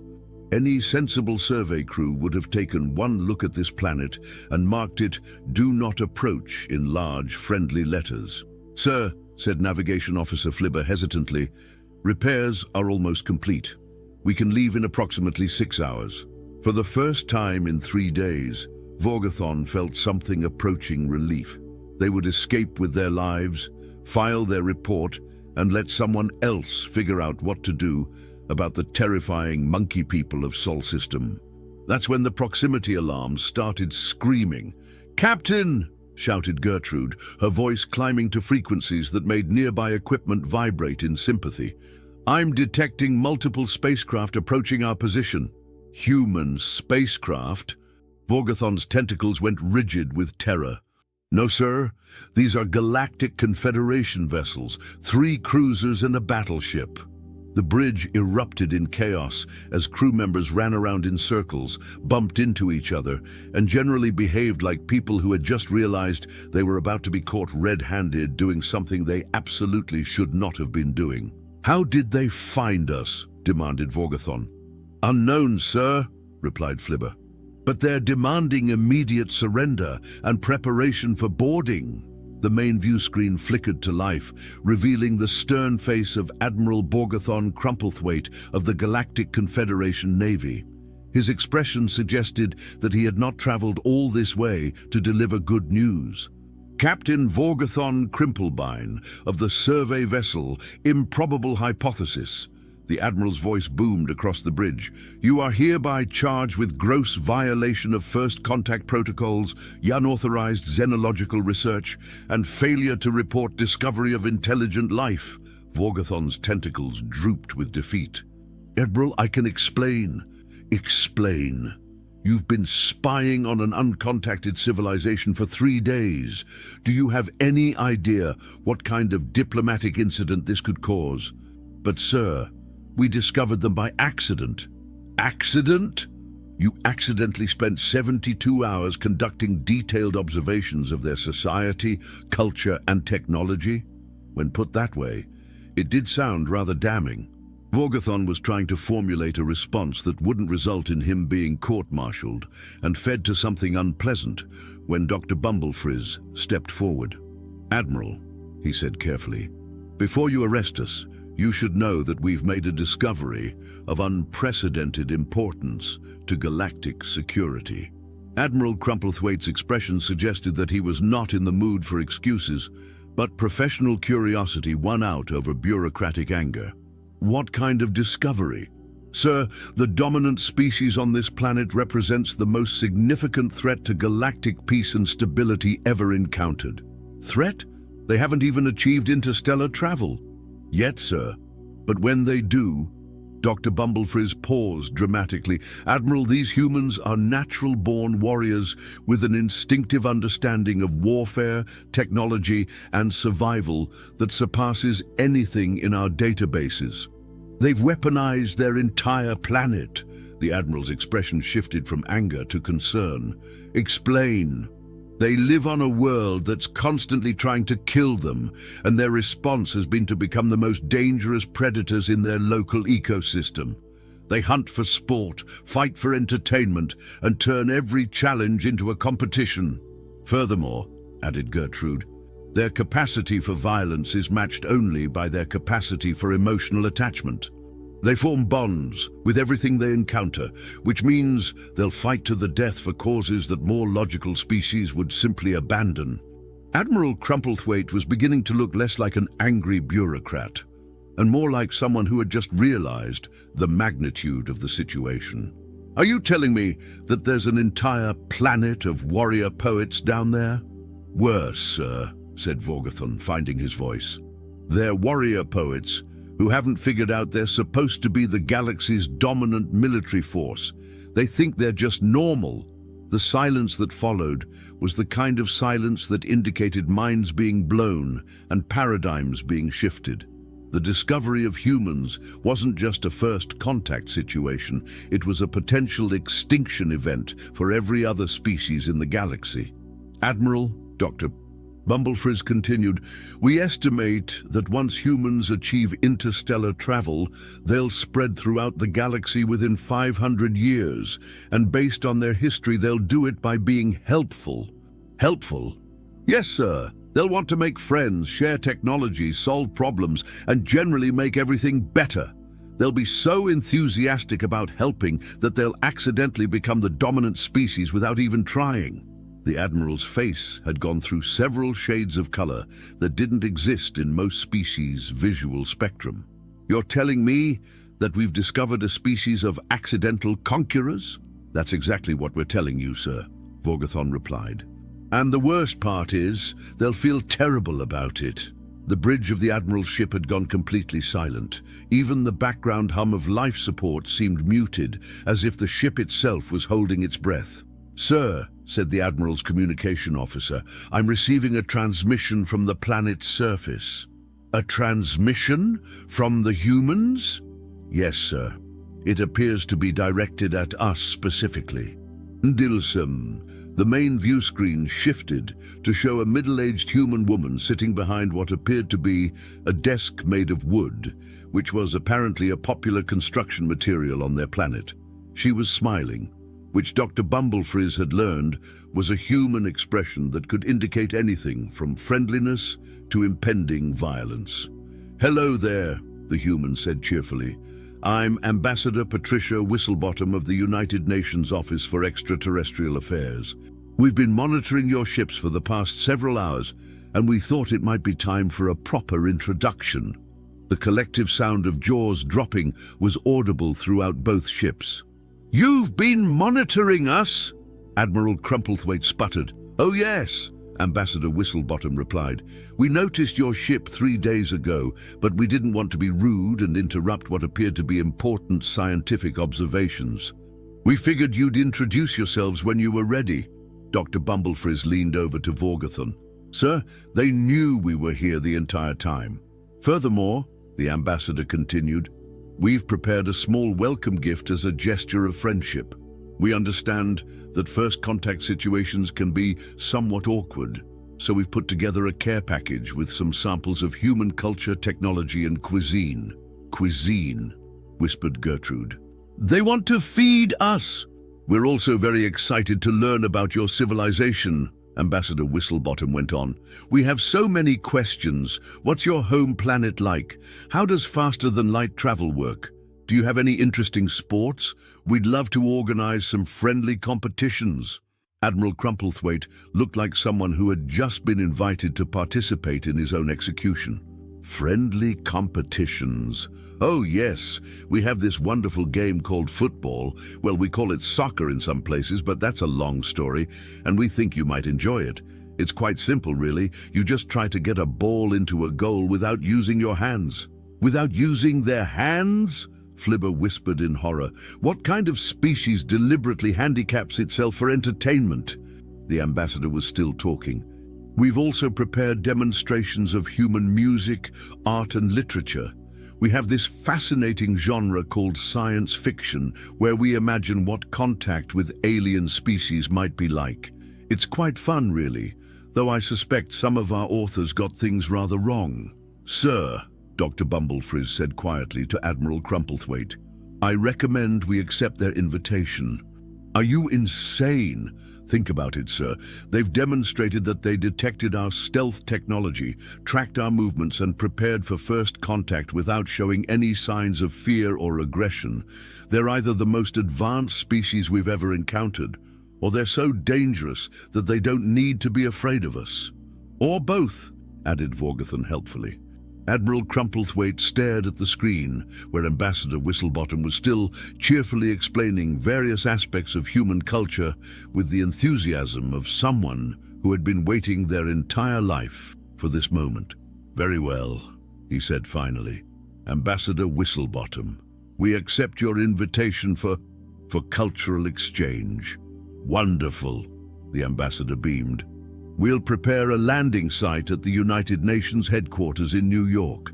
Don't worry about atmospheric compatibility. We've taken the liberty of analyzing your ship's emissions, and we've prepared appropriate accommodations." The transmission ended, leaving both alien ships floating in space with their crews trying to process what had just happened. "Sir," said Vorgathon's communication specialist Gertrude, "they analyzed our emissions. That means they reverse-engineered our atmospheric requirements from our exhaust," Dr. Bumblefrizz explained. "In other words, they figured out what we breathe by studying what we throw away. That's impossible." "Sir," said Admiral Crumplethwaite's science officer, "I've been running calculations, and I believe the humans may have been expecting us." "Expecting us? How could they be expecting us?" "Unknown, sir. But their response time was too fast for a civilization that supposedly never encountered aliens before. Either they're remarkably adaptable, or they've been preparing for this scenario for some time." 6 hours later, representatives from both alien ships found themselves sitting in what humans called a conference room in a building that humans called the United Nations. The room was decorated with flags from various human nations, which apparently were subdivisions of their planet based on geographical and cultural differences. Ambassador Whistlebottom was there, along with several other humans, including General Michael Sledgehammer O'Reilly, Dr. Elizabeth Quantum Mechanics, which was apparently her actual name, and Professor Harold Whatnot of the Department of Xenolinguistics. "Welcome to Earth," Ambassador Whistlebottom said warmly. "We're absolutely delighted to meet you. This is such an exciting day for our species." Admiral Crumplethwaite cleared his throat nervously. "Ambassador, we must confess that our presence here was somewhat accidental." "Oh, we know," she replied cheerfully. "Your navigation error was quite obvious from your approach vector. Wrong turn at the Crab Nebula, wasn't it?" The silence that followed was the kind of silence that indicated minds being boggled beyond their normal capacity for boggling. "How did you know that?" Vorgathon demanded. Professor Whatnot smiled. "We've been monitoring galactic radio transmissions for decades. Your distress signal when your navigation computer malfunctioned was quite clear, even though it was in a language we'd never heard before." "You've been monitoring galactic transmissions?" "Oh, yes. We've catalogued over 3,000 different species based on their communications. We were wondering when someone would finally drop by for a visit." Dr. Bumblefrizz was making notes at a speed that suggested his writing implement might catch fire from friction. "You catalogued us?" "Well, not specifically you," Dr. Quantum Mechanics replied, "but we identified the Galactic Confederation about 15 years ago. Quite an impressive organization, really. We've been particularly interested in your approach to interstellar trade agreements." "You've been studying our trade agreements?" "Among other things, we found your tax code fascinating from an anthropological perspective, very telling about a species' social priorities, tax codes." General O'Reilly leaned forward. "What we're really interested in is your military technology, not to copy it, you understand, but to make sure our defensive systems are compatible. We wouldn't want any unfortunate misunderstandings if we ever need to fight alongside you." "Fight alongside us?" "Well, naturally. Any species advanced enough for interstellar travel must face similar threats. We figure it's only a matter of time before we encounter something that wants to eat everyone, and when that happens, we'll need to work together." The alien delegation exchanged glances that conveyed volumes of information, most of it along the lines of "we're doomed" and "I told you so." "Ambassador," Admiral Crumplethwaite said carefully, "may I ask how long your species has been preparing for contact with galactic civilization?" "Oh, about 60 years, give or take," she replied casually. "Ever since we figured out radio astronomy. We realized it was only a matter of time before we met our neighbors, so we thought we should be ready." "Ready how?" "Well, we established the Office for Extraterrestrial Affairs, developed first contact protocols, learned several galactic languages, and prepared contingency plans for various scenarios. We also stockpiled coffee." "Coffee?" "It's a caffeinated beverage. We figured any civilized species would appreciate good coffee. Would you like some?" Before anyone could answer, she was pouring dark liquid from a thermal container into small cups. The smell was actually quite pleasant, Dr. Bumblefrizz noted, though he wasn't sure if that made the situation better or worse. "The thing is," Ambassador Whistlebottom continued as she served coffee, "we've been ready for this conversation for quite some time. What we weren't prepared for was how nice you all are." "Nice?" "Oh yes, we expected aliens to be either hostile conquerors or completely incomprehensible. We never imagined you'd be so similar to us. You explore, you study, you make mistakes, you get embarrassed when you're caught doing something awkward. It's really quite endearing." Vorgathon accepted a cup of coffee and took a tentative sip.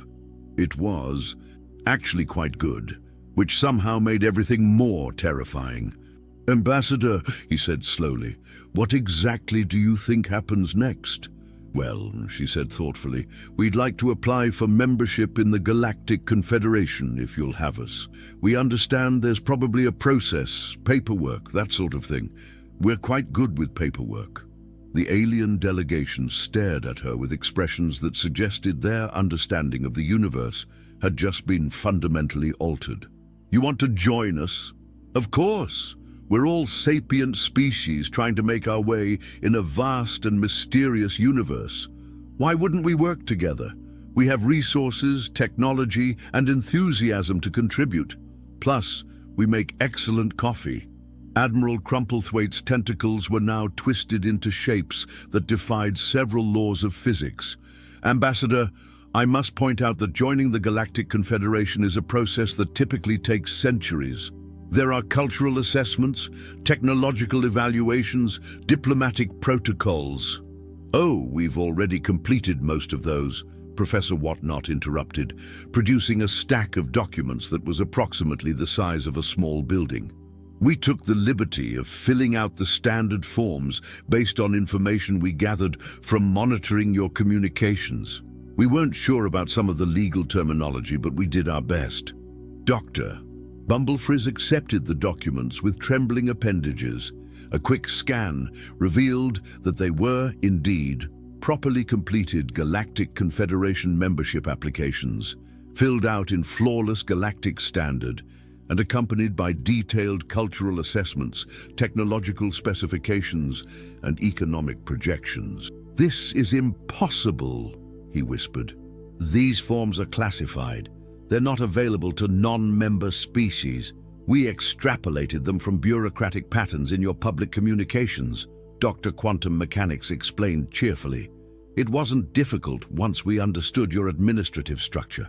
Bureaucracy is remarkably consistent across species, we've found.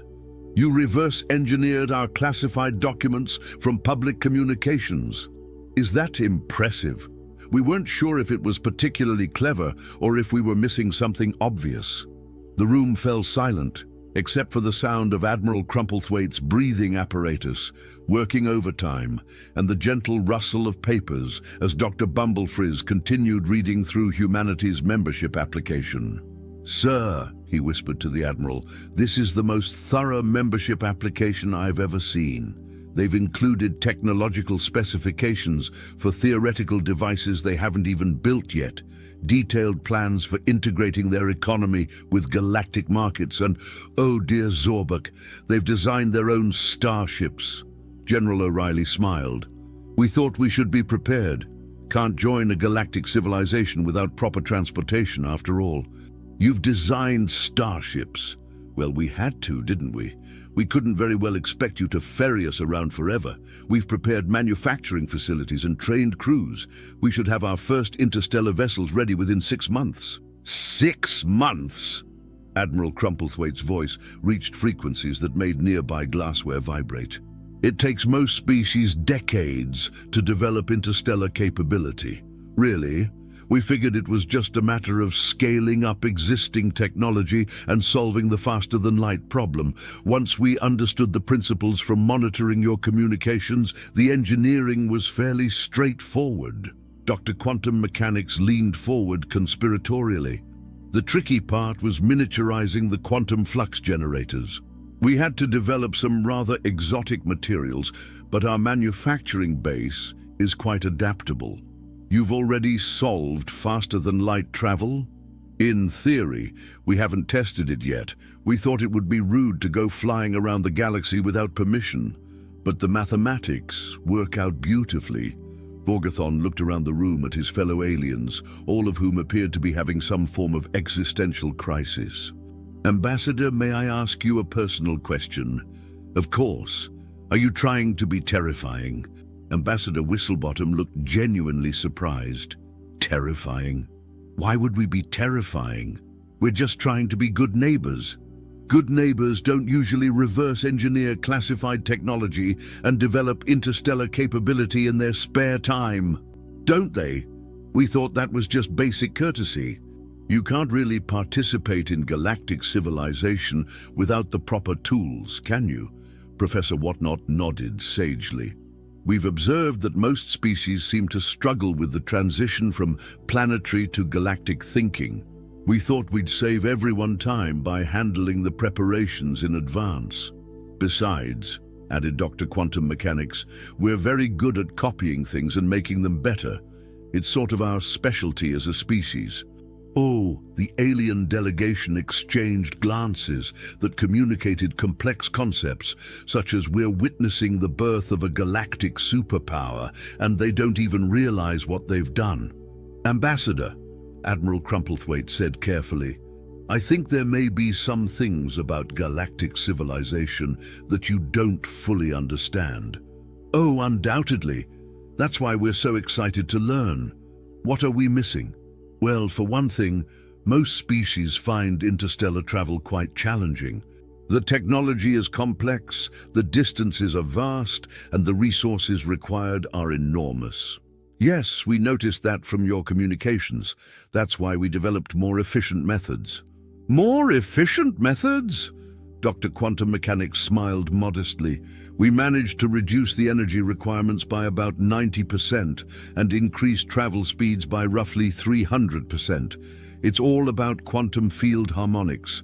We can show you the equations if you're interested. The silence that followed was the kind of silence that indicated civilizations being accidentally overthrown by enthusiastic neighbors with good intentions.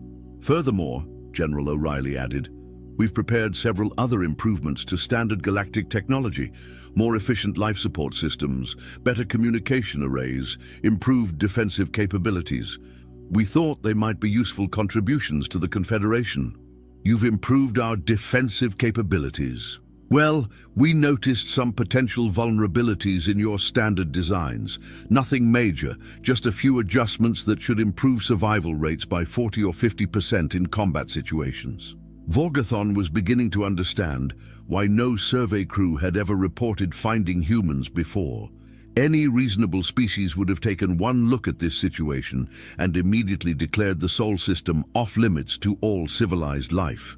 Ambassador, he said weakly, what exactly do you expect will happen when you join the Galactic Confederation? Oh, we're quite excited about that.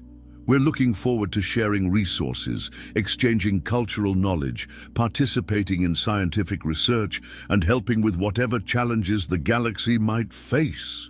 Helping with challenges.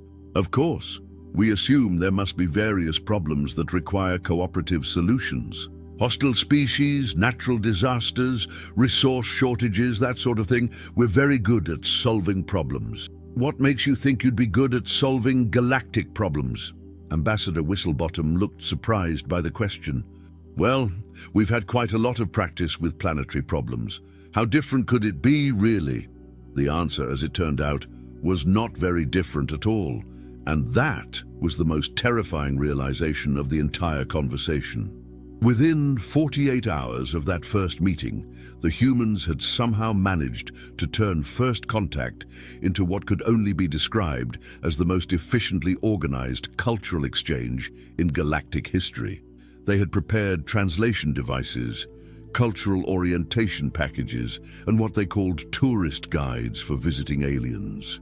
We thought you might like to see some of our cities, Ambassador Whistlebottom explained as she led the alien delegation through something called Times Square, which appeared to be a concentrated dose of human civilization designed to overwhelm the senses. This is New York. It's not our biggest city, but it's quite representative of human urban planning. Admiral Crumplethwaite stared up at the towering structures that humans had built for no apparent reason other than to see if they could. You built these for fun? Oh no, these are office buildings. We built them because we needed places to work. The fun buildings are much more impressive. Dr. Bumblefrizz was frantically taking notes while trying not to be trampled by the constant stream of humans who seemed to be in perpetual motion. Ambassador, how many humans live in this hive? About 8.5 million in the city proper, 20 million in the metropolitan area. It's actually quite cozy once you get used to it. 20 million? Vorgathon's voice cracked like a teenager going through molt. In one city? Oh, that's nothing. Tokyo has nearly 40 million people. We can visit there next week if you'd like. The alien delegation had stopped walking and was now staring at Ambassador Whistlebottom with expressions that suggested their understanding of mathematics had just been fundamentally challenged. How many humans are there in total? Admiral Crumplethwaite asked, in a voice that suggested he wasn't sure he wanted to know the answer. Just over 8 billion at last count, she replied cheerfully, growing at about 75 million per year. though the rate is slowing down as we develop better family planning systems. 8 billion? Is that a lot? We weren't sure how we compared to other species. Dr. Bumblefrizz was doing calculations on his portable computer with the desperate intensity of someone trying to prove that reality was still functioning according to established mathematical principles. Admiral, most spacefaring civilizations have populations in the hundreds of millions. Some of the larger ones might reach 1 billion. 8 billion is unprecedented, Admiral Crumplethwaite finished grimly. Oh, we're just getting started, Ambassador Whistlebottom said enthusiastically. Wait until you see our industrial capacity. The tour that followed was what Dr. Bumblefrizz would later describe in his official report as a systematic demonstration of why humans should probably not be allowed to join galactic civilization for the safety of everyone involved. Indeed, they visited factories that produced goods at rates that defied economic theory, farms that fed billions of people using methods that shouldn't have worked according to agricultural science, and transportation systems that moved millions of humans around their planet every day as if it were the most natural thing in the universe. The thing about humans, General O'Reilly explained as they watched massive cargo ships moving through something called the Panama Canal, is that we're really good at scaling things up. If we can do something once, we can usually figure out how to do it 1,000,000 times. But why would you want to do something 1,000,000 times? Vorgathon demanded. Because there are 8 billion of us, and we all need things, the general replied, as if this were perfectly obvious. Professor Whatnot nodded sagely. It's really just a matter of logistics. Once you have the infrastructure in place, expanding production is simply a question of applying the same principles at larger scales. You make it sound easy. Well, it's not easy exactly, but it's not complicated either. You just have to think systematically about resource allocation and process optimization. Dr. Quantum Mechanics smiled. We've gotten quite good at optimization over the centuries. We've had to. 8 billion people generate a lot of problems that need solving. The alien delegation was beginning to understand that humans didn't just solve problems. They solved problems so efficiently that they created entirely new categories of problems, which they then solved even more efficiently, creating a feedback loop of increasing capability that had been running for thousands of years. Ambassador, Admiral Crumplethwaite said carefully, what exactly do you think will happen when your species spreads throughout the galaxy? Oh, we've given that quite a lot of thought, she replied enthusiastically. We figure we'll need about 500 years to establish colonies on suitable planets, develop local infrastructure, and create sustainable interstellar trade networks. We've prepared preliminary surveys of approximately 3,000 star systems that look promising for human settlement. 3,000 star systems? Well, we'll need the room, won't we? 8 billion people take up quite a lot of space, and our population is still growing. Plus, we'll want to establish research stations, mining operations, manufacturing centers, agricultural colonies. It adds up quickly. Doctor. Bumblefrizz was making notes at a speed that suggested his writing implement might achieve faster-than-light velocity through pure desperation. You've already planned galactic colonization? Of course. We couldn't very well join the Galactic Confederation without a proper expansion strategy. It wouldn't be responsible. The word responsible hit the alien delegation like a metaphorical brick to a metaphorical face. They were beginning to realize that humans didn't just do things, they did things responsibly, which somehow made everything infinitely more terrifying. Furthermore, Professor Whatnot added, we've prepared contingency plans for various scenarios we might encounter. Hostile aliens, resource conflicts, natural disasters, technological failures, diplomatic crises. We like to be prepared for every possibility. You have contingency plans for everything? Well, not everything, Ambassador Whistlebottom said modestly. Just the first few hundred scenarios we could think of. We'll develop more as we go along and encounter new situations. General O'Reilly leaned forward conspiratorially. The key is flexibility. You can't predict everything that might happen, but you can prepare systems that adapt quickly to changing circumstances. Adaptive systems.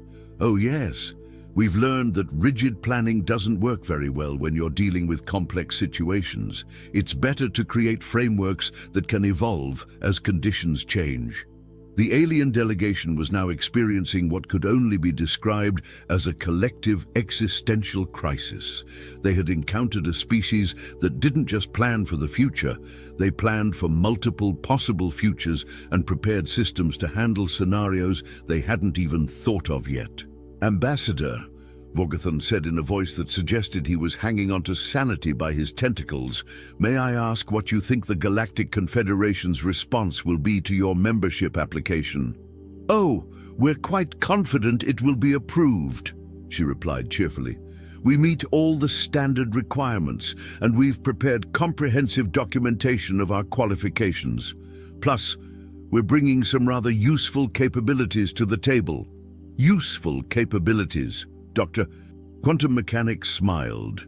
We've solved several problems that seem to challenge other species: energy efficiency, resource management, rapid technological development, large-scale organization, adaptive planning systems. We think we could make significant contributions to galactic civilization. Admiral Crumplethwaite was beginning to look like someone who had just realized that his quiet retirement was about to be disrupted by the most energetic neighbors in galactic history.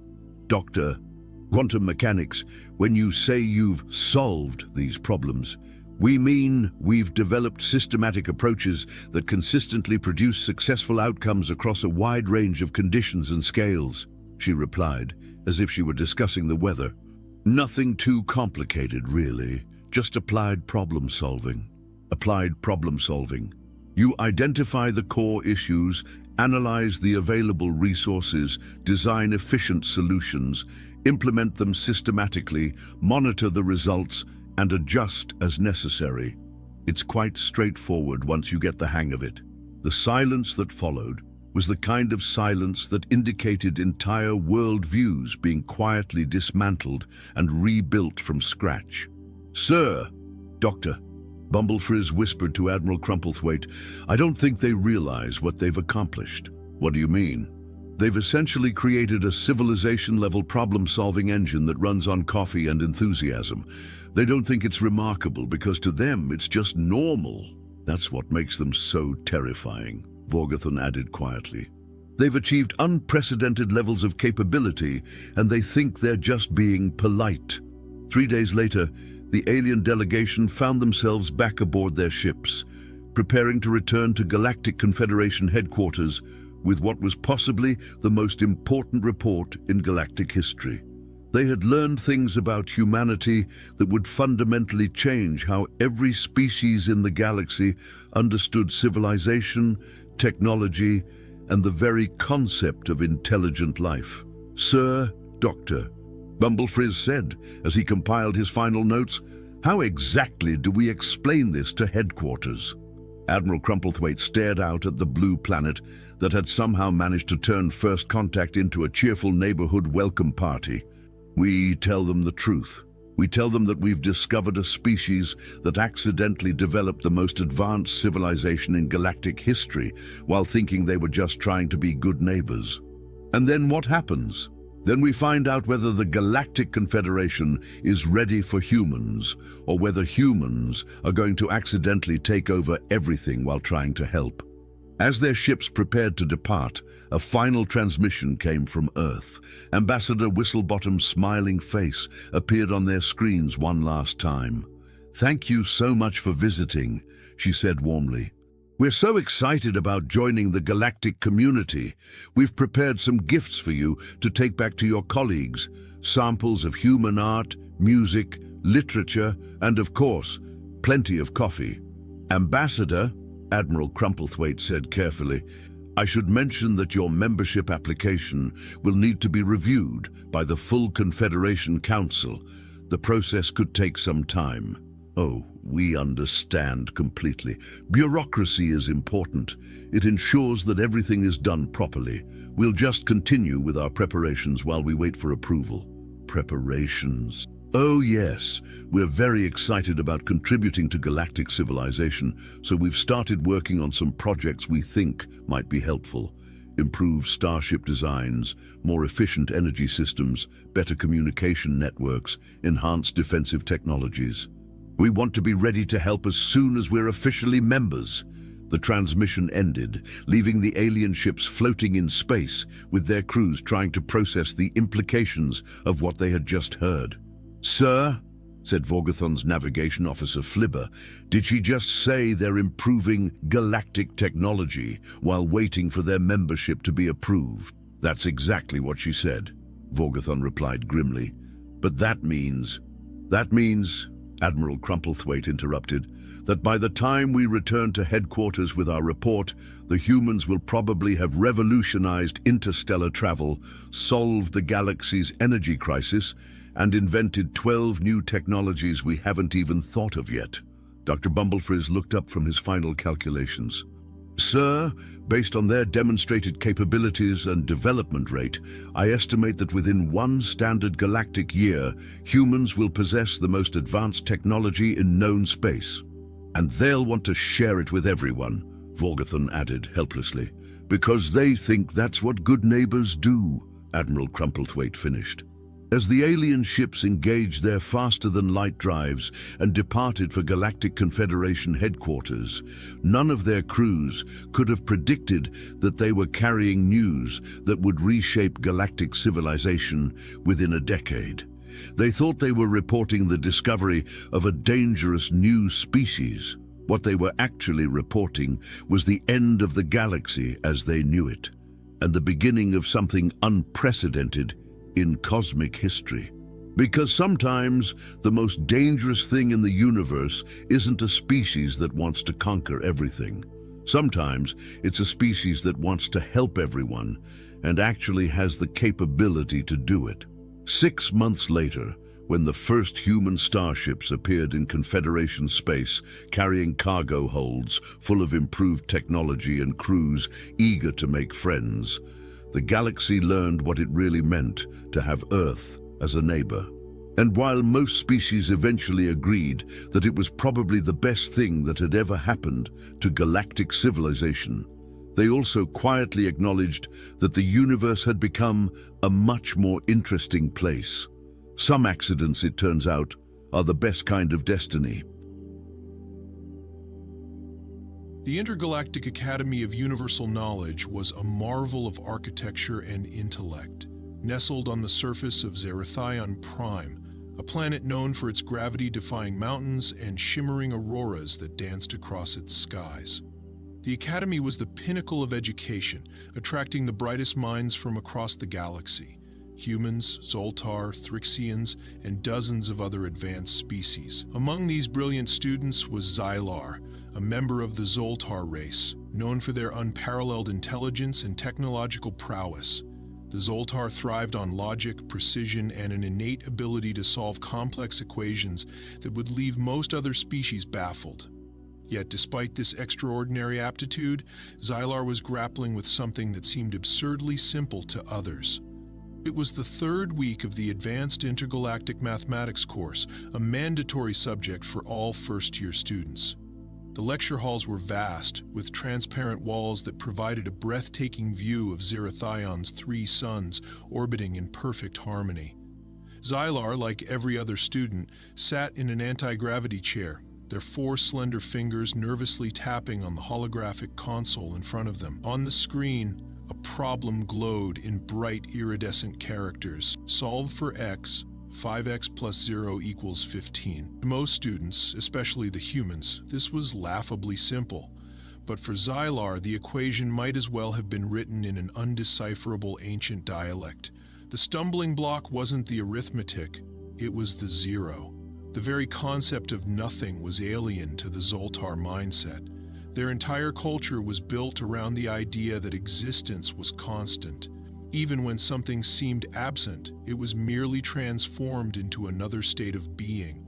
The notion of nothingness was not only illogical, but fundamentally incomprehensible to them. Xylar stared at the problem, their elongated pupils narrowing in frustration. Around them, their classmates were finishing the task effortlessly.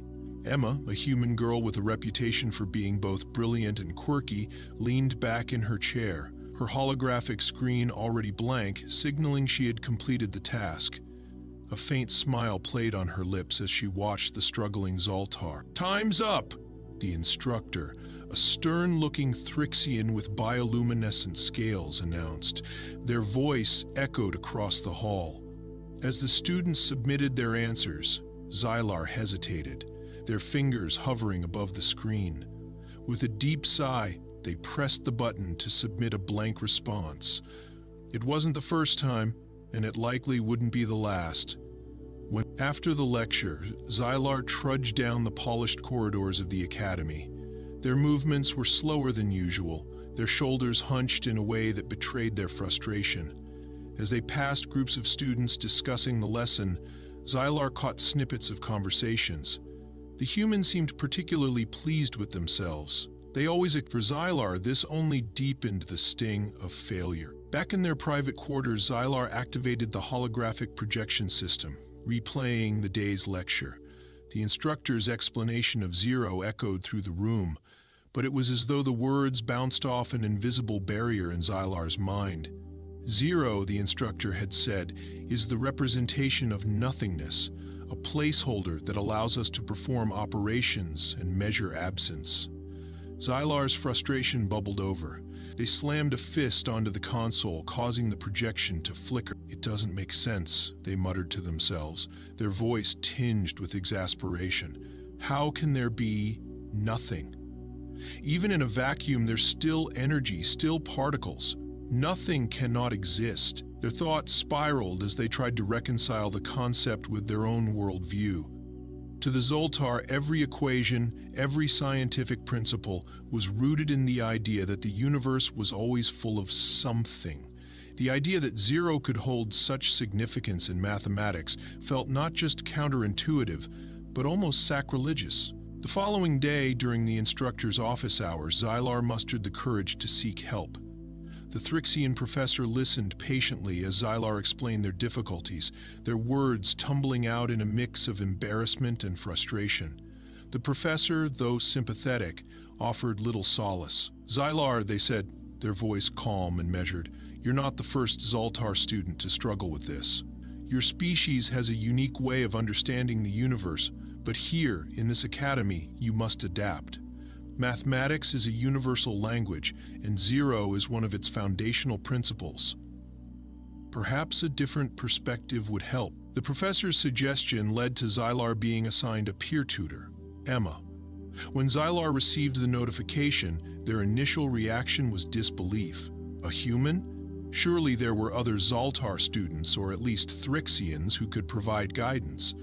But the academy's system was firm, and refusing the help of a tutor would reflect poorly on Xylar's record. Later that evening, Xylar found themselves seated across from Emma in one of the academy's communal study rooms.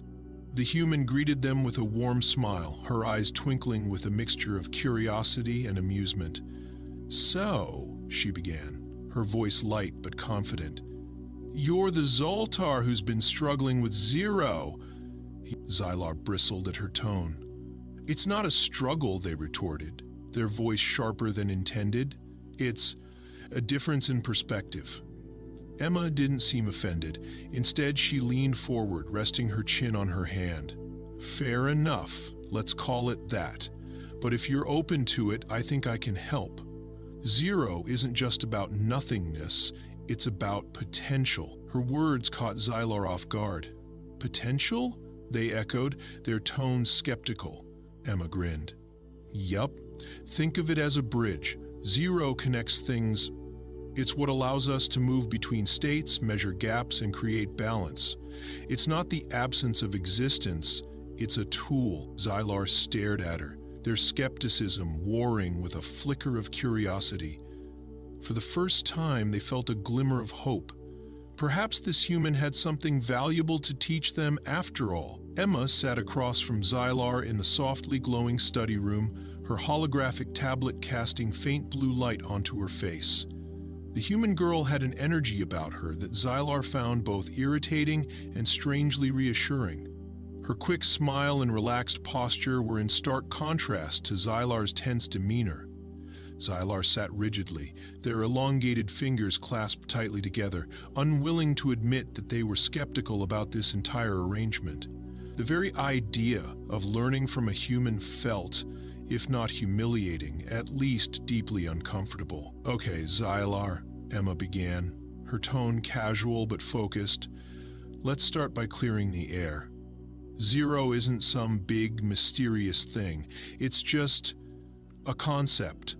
Something we made up to make sense of things that aren't there. But it's useful. Actually, it's more than useful. It's brilliant." Xylar's eyes narrowed slightly. The Zoltar species prided themselves on their logical approach to the universe, and they disliked the implication that their failure to understand something so simple was their own fault.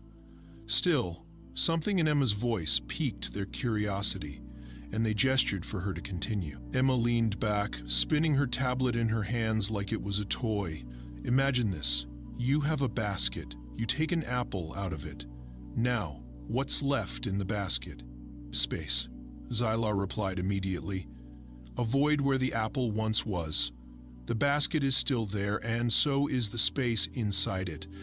Nothing has truly disappeared." Emma grinned, clearly amused. "Exactly. That's how you see it. But humans, and a lot of other species, take it one step further.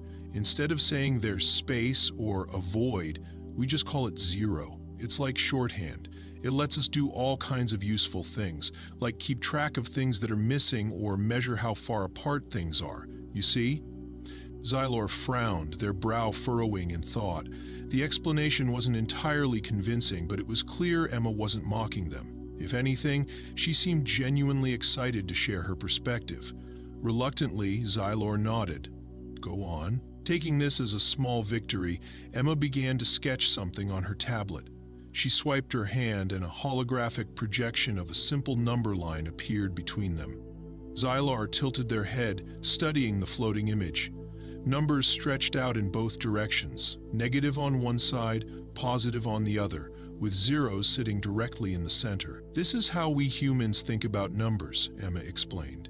"Zero isn't just a place where nothing happens, it's the center of everything. It's the starting point, the balance.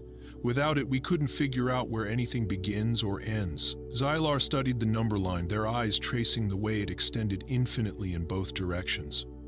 "But why does it matter?" they asked, their voice tinged with frustration. "If zero is just a placeholder, why do you humans make such a big deal out of it?" Emma tapped her chin thoughtfully. "That's a fair question. But here's the thing. It's not just about placeholders. Zero lets us solve problems we couldn't even think about otherwise. Like this. Imagine you owe someone money. You're in debt. How do you measure how far you are from paying it off?" Xylar blinked. Debt was a foreign concept to the Zoltar, who operated on a system of mutual exchange rather than currency. Still, they followed Emma's logic. "I suppose you would measure the difference between what you owe and what you have?" "Exactly," Emma's eyes lit up with excitement. "And zero is what happens when you've paid it all back. It's the balance point between having something and owing something. Without zero, we wouldn't be able to understand things like debt, symmetry, or even time." "Time?" Xylar repeated, their tone skeptical.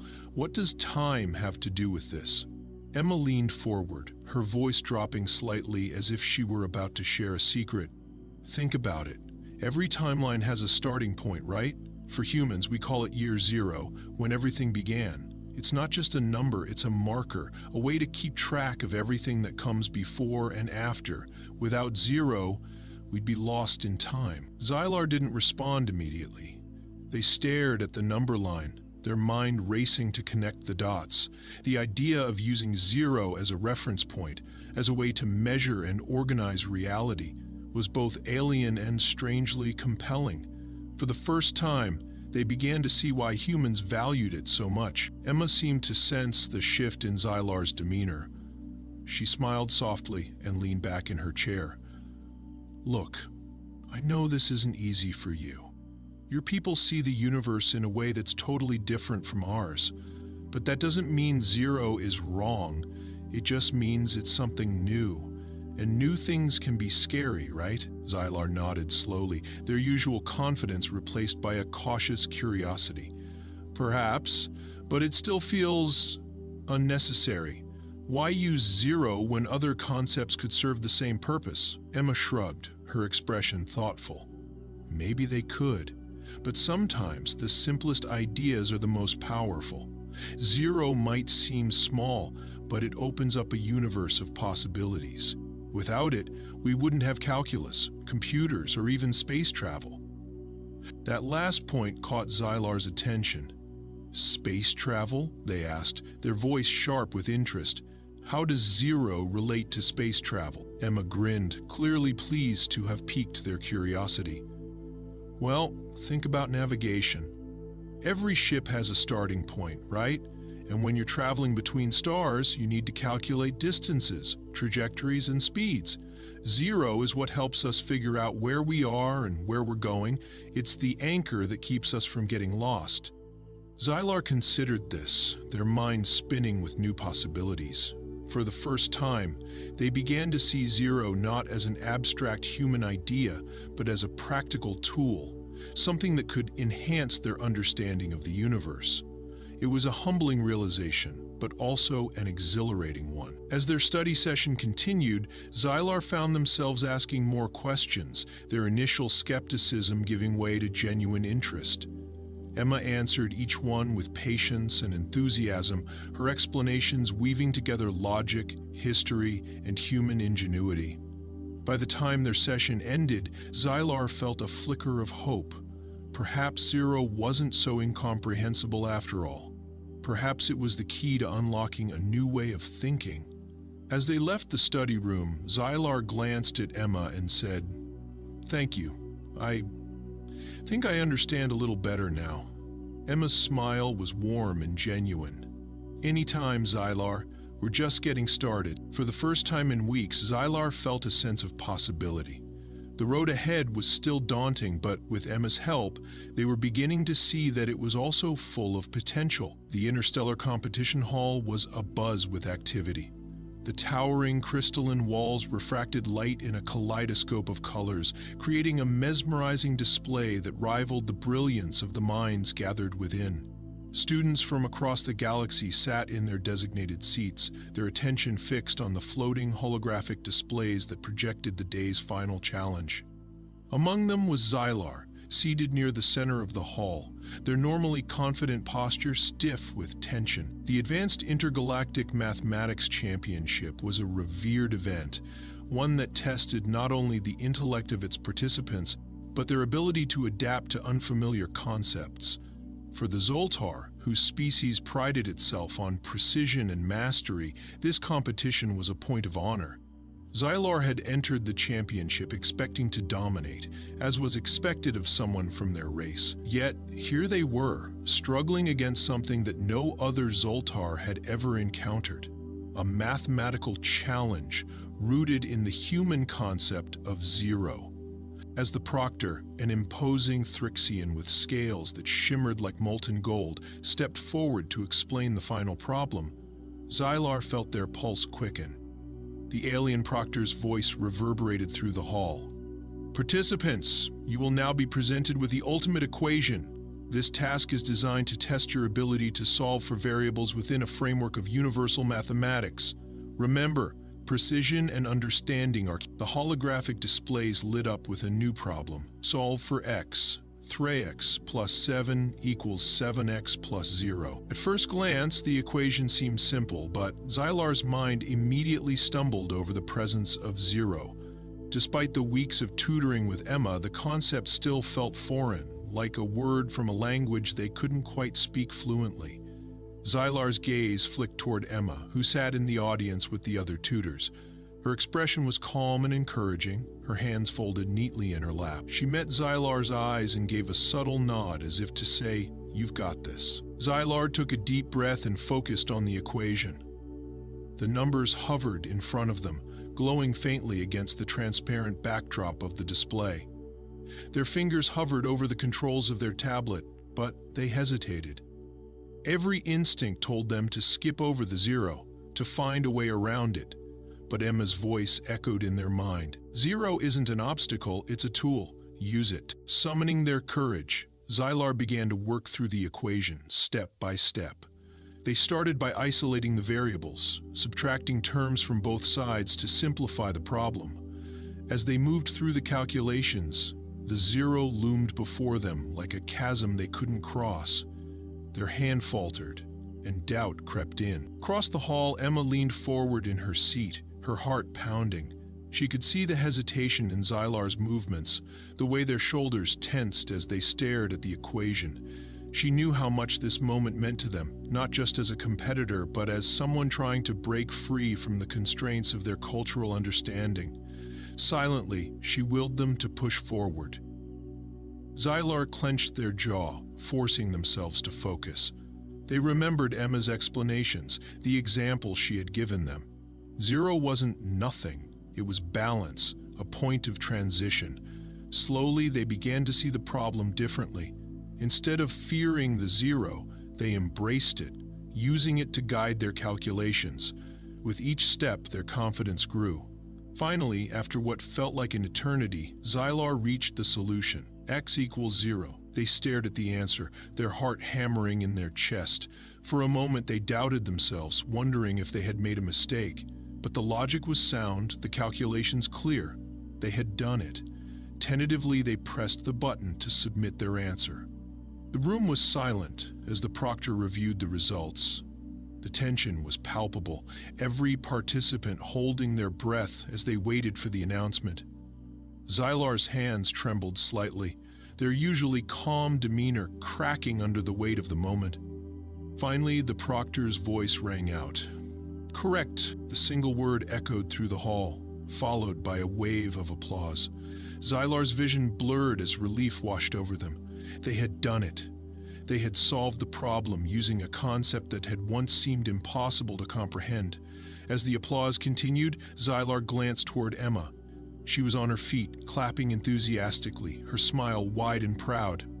The competition concluded with Xylar receiving special recognition for their performance. As they stood on the stage, holding the crystalline award given to finalists, they felt a mixture of pride and humility. This victory wasn't just theirs, it was a testament to the power of learning and the strength of collaboration between species. Without Emma's guidance, they might never have reached this point. After the ceremony, Xylar approached Emma in the crowd. "Thank you," they said, their voice steady but soft. "I couldn't have done this without you." Emma smiled, her eyes warm with genuine affection. "You could've. You just needed a little push." Xylar shook their head. "No, it was more than that. You helped me see the universe differently. Zero isn't just a number, it's a new way of thinking, and that's something I'll never forget." The two walked out of the hall together, the vibrant lights of Zerathian Prime reflecting off the crystalline structures around them. For Xylar, the world felt different now. It was as though a veil had been lifted, revealing possibilities they had never considered before. The journey wasn't over. There was still much to learn.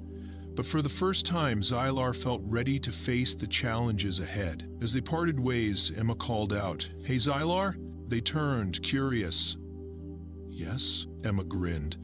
"Don't forget, zero isn't the end.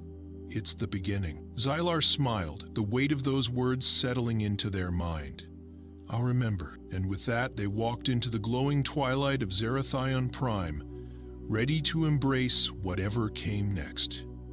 The days following the mathematics competition brought a subtle yet significant shift in Xylar's life. The hallways of the Intergalactic Academy of Universal Knowledge, once filled with indifferent glances or whispered speculations about the struggling Zoltar, now echoed with words of respect. Xylar had become something of a symbol, Not just for their race, but for the entire academy. They were the student who had faced a seemingly insurmountable challenge and emerged victorious, not through arrogance or inherent brilliance, but through humility and the willingness to learn. For Xylar, however, the real change wasn't external, it was internal. The concept of zero, once an incomprehensible void, had become a powerful tool in their intellectual arsenal. It wasn't just about solving equations anymore, it was about seeing the universe through a new lens. Zero wasn't merely a number, it was a philosophy. A balance point that resonated across the fabric of reality. The realization had unlocked a curiosity in Xylar that they hadn't experienced before, and they found themselves revisiting problems they had once dismissed as unsolvable. One such problem was a long-standing puzzle in Zoltar science, the unification equation. It was a theoretical model meant to bridge the gap between the physical and metaphysical planes of existence, a holy grail of Zoltar intellectual pursuit. Generations of their species had worked on it, adding layers of complexity, but no one had been able to crack it. Xylar, now armed with a fresh perspective, felt a spark of determination. Perhaps the missing piece wasn't more complexity, but simplicity. Late one evening, Xylar sat in the Academy's quiet study hall, the vast space illuminated by the soft glow of holographic orbs floating overhead. Their console was littered with notes, equations, and diagrams, each one a fragment of the elusive unification equation. Emma had wandered by earlier, offering her usual cheerful encouragement before leaving Xylar to their work. Though Xylar appreciated her support, they knew this was a challenge they had to tackle alone. As they studied the equation, Xylar's mind kept returning to the principle Emma had emphasized during their tutoring sessions. Zero as a bridge, not an absence. They began to experiment, simplifying sections of the equation and introducing zero as a balancing point. It was a painstaking process, requiring not only mathematical skill but the willingness to let go of deeply ingrained assumptions. Hours passed, and the study hall grew quieter as other students retired for the night. Xylar, however, remained immersed in their work, their long fingers dancing over the console as they tested one hypothesis after another. At times, frustration bubbled to the surface, but instead of giving in to despair, they paused, took deep breaths, and reminded themselves of the lessons they had learned. Failure wasn't the end. It was a step toward understanding. Finally, as the first light of Zerathion's 3 suns began to filter through the crystalline walls, Xylar's console emitted a soft chime. The equation on the screen had resolved, its once disjointed elements converging into a harmonious whole. Xylar stared at it in disbelief, their heart pounding. Could it be true? Had they really solved the unification equation? Their initial instinct was to doubt the result, but the logic held. Zero had been the key, a missing piece that had brought balance to the equation. A wave of exhilaration washed over Xylar, followed by a profound sense of humility. This wasn't just their achievement. It was the culmination of centuries of effort by their ancestors, combined with the insights they had gained from Emma and her human perspective. The news of Xylar's breakthrough spread quickly. By midday, the Academy's main hall was filled with students, faculty, and even visiting dignitaries from across the galaxy. The unification equation had been a topic of debate and speculation for so long that its resolution felt almost mythical. Xylar stood on the stage, their usually reserved demeanor replaced by a quiet confidence. They explained their process, emphasizing not only the mathematical steps but the philosophical shift that had made it possible. As they spoke, Xylar's gaze found Emma in the crowd. She was beaming, her pride evident. Though she didn't seek the spotlight, Xylar made sure to credit her contributions. This achievement, they said, their voice steady but filled with emotion, would not have been possible without the guidance of a human who showed me that understanding isn't about clinging to what we know. It's about opening ourselves to new possibilities. Now, the crowd erupted into applause, and for the first time, Xylar felt truly at home among the diverse community of the Academy. They had not only bridged a gap in mathematics, but also in understanding between species. It was a moment of connection, a reminder that collaboration could transcend even the most ingrained differences. In the days that followed, Xylar's work was celebrated across the galaxy. Their solution to the unification equation sparked a wave of new research, with scientists and philosophers from every corner of the universe exploring its implications. For the Zoltar, it was a source of immense pride, but it was also a humbling reminder that even their advanced knowledge could be enriched by the perspectives of others. As for Xylar, they continued to grow, both as a scholar and as an individual. Their friendship with Emma deepened, built on mutual respect and a shared curiosity about the universe. Together they tackled new challenges, each one a testament to the power of collaboration and the endless possibilities that arose when minds from different worlds came together. One evening, as they sat on a balcony overlooking the Academy's shimmering gardens, Emma turned to Xylar and said, "Do you ever think about how much has changed since we first met?" Xylar nodded, a faint smile playing on their lips. "All the time. If someone had told me that a human would change the way I see the universe, I would have dismissed it as absurd. But now, I can't imagine going back to the way things were." Emma grinned, her eyes twinkling with mischief. "So, does this mean you finally admit that humans aren't as primitive as you thought?" Xylar chuckled, a sound that was rare but genuine. "I'll admit this much. Humans have a way of surprising even the most stubborn Zoltar." The two friends laughed, the sound carrying into the night. Above them, the stars shone brightly, a reminder of the vastness of the universe and the infinite possibilities it held for those willing to explore it together. The Academy's gardens were alive with the vibrant hum of life, a blend of alien flora glowing softly in the evening light. Xylar walked slowly along one of the crystalline paths, their hands clasped behind their back. The past few weeks had been transformative, not just for them but for the entire Academy. Their breakthrough with the unification equation had sparked a wave of inspiration among students and faculty alike, transcending the cultural and intellectual boundaries that had once seemed insurmountable. Yet, despite the accolades and attention, Xylar found themselves drawn to quiet reflection. They had always been proud of their Zoltar heritage, their species' reputation for intellectual supremacy, but the journey of understanding Zero had reshaped their perspective. For the first time, Xylar saw knowledge not as a fixed construct, but as an ever-expanding horizon, shaped by the contributions of many. As they reached the edge of the gardens, Xylar paused to gaze at the Academy's central spire, its crystalline surface reflecting the light of Zerathion's 3 suns. This place, once just another academic institution, now felt like home. It wasn't the grandeur of the architecture or the prestige of the Academy that brought this sense of belonging. It was the people. Emma's face came to mind, her mischievous grin and unshakable determination. She had been a catalyst for Xylar's transformation, and they owed her more than they could ever express. The sound of footsteps drew Xylar's attention. Turning, they saw Emma approaching, her usual relaxed demeanor tempered by a quiet intensity.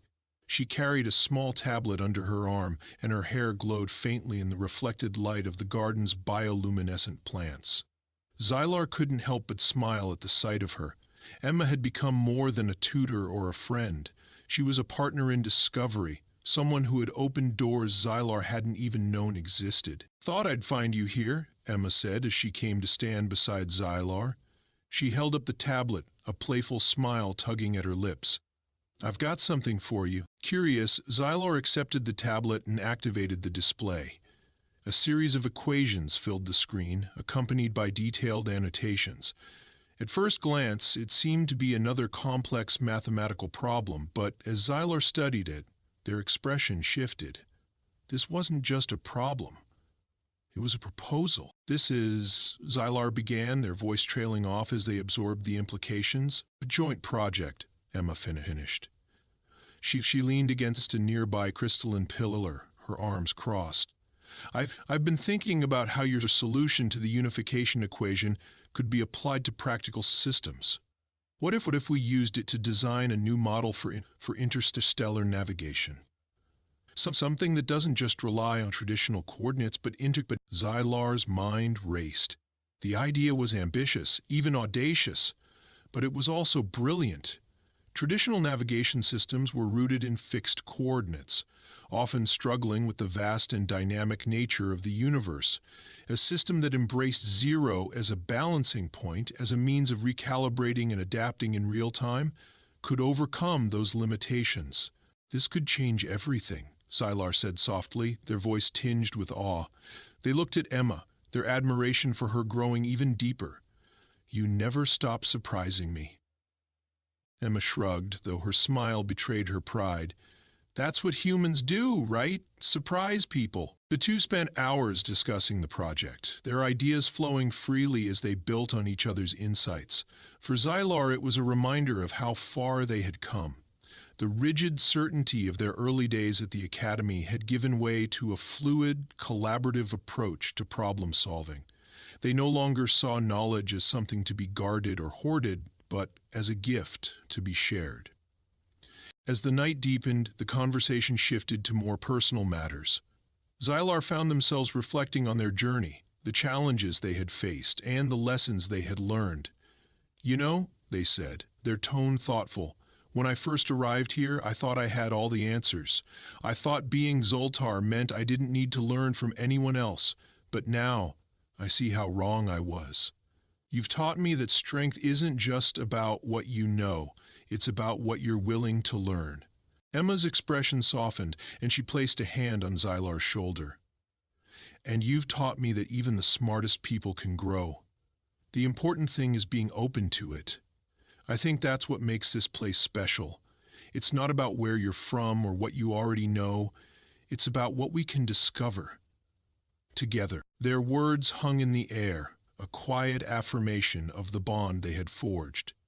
For Zylar, it was a moment of clarity, a realization that their time at the academy was about more than personal achievement. It was about contributing to something greater, about building bridges between species and perspectives. In the weeks that followed, Zylar and Emma's project gained traction. With the support of the academy, they began developing prototypes for the new navigation system, collaborating with experts from a dozen different species. The work was challenging, but it was also exhilarating, a constant reminder of the possibilities that arose when minds from different worlds came together. The final test of their system took place aboard the Stellar Horizon, one of the Academy's most advanced research vessels. As Zylar and Emma stood side by side on the ship's bridge, watching the navigation display light up with their calculations, they felt a shared sense of accomplishment. The system worked seamlessly. As the crew erupted into applause, Zylar turned to Emma, their expression a mixture of pride and gratitude. "We did it," they said, their voice steady but filled with emotion. Emma grinned, her eyes shining. "We sure did." The success of their project marked a new chapter, not just for Zylar and Emma, but for the Academy and the wider galaxy. Their work became a symbol of what could be achieved through collaboration, a testament to the power of shared knowledge and mutual respect. In the years that followed, Zylar continued to grow as a scholar and a leader, their contributions leaving an indelible mark on the Academy. And though their paths occasionally diverged, their friendship with Emma remained a constant, a reminder of the journey they had shared. Standing on the Academy's observation deck one evening, Zylar gazed out at the endless expanse of stars. For the first time, they truly understood the beauty of the universe. Not just as a collection of celestial bodies, but as a tapestry of connections, each one shaped by the countless perspectives that made it whole. And at the center of it all, like a quiet, unassuming anchor, was zero, a simple concept that had unlocked infinite possibilities. Commander Vex Thor stood at the observation deck of the Galactic Defense Academy, his 4 arms crossed behind his back as he watched the morning drills. The purple sun of Centauri Prime cast long shadows across the training grounds, where hundreds of cadets from various species performed their synchronized combat routines. Their movements were precise, calculated, and backed by generations of proven genetic superiority. "Commander, the Council requests your presence," announced Sub-Lieutenant Krell, his translucent skin flickering with nervous energy patterns.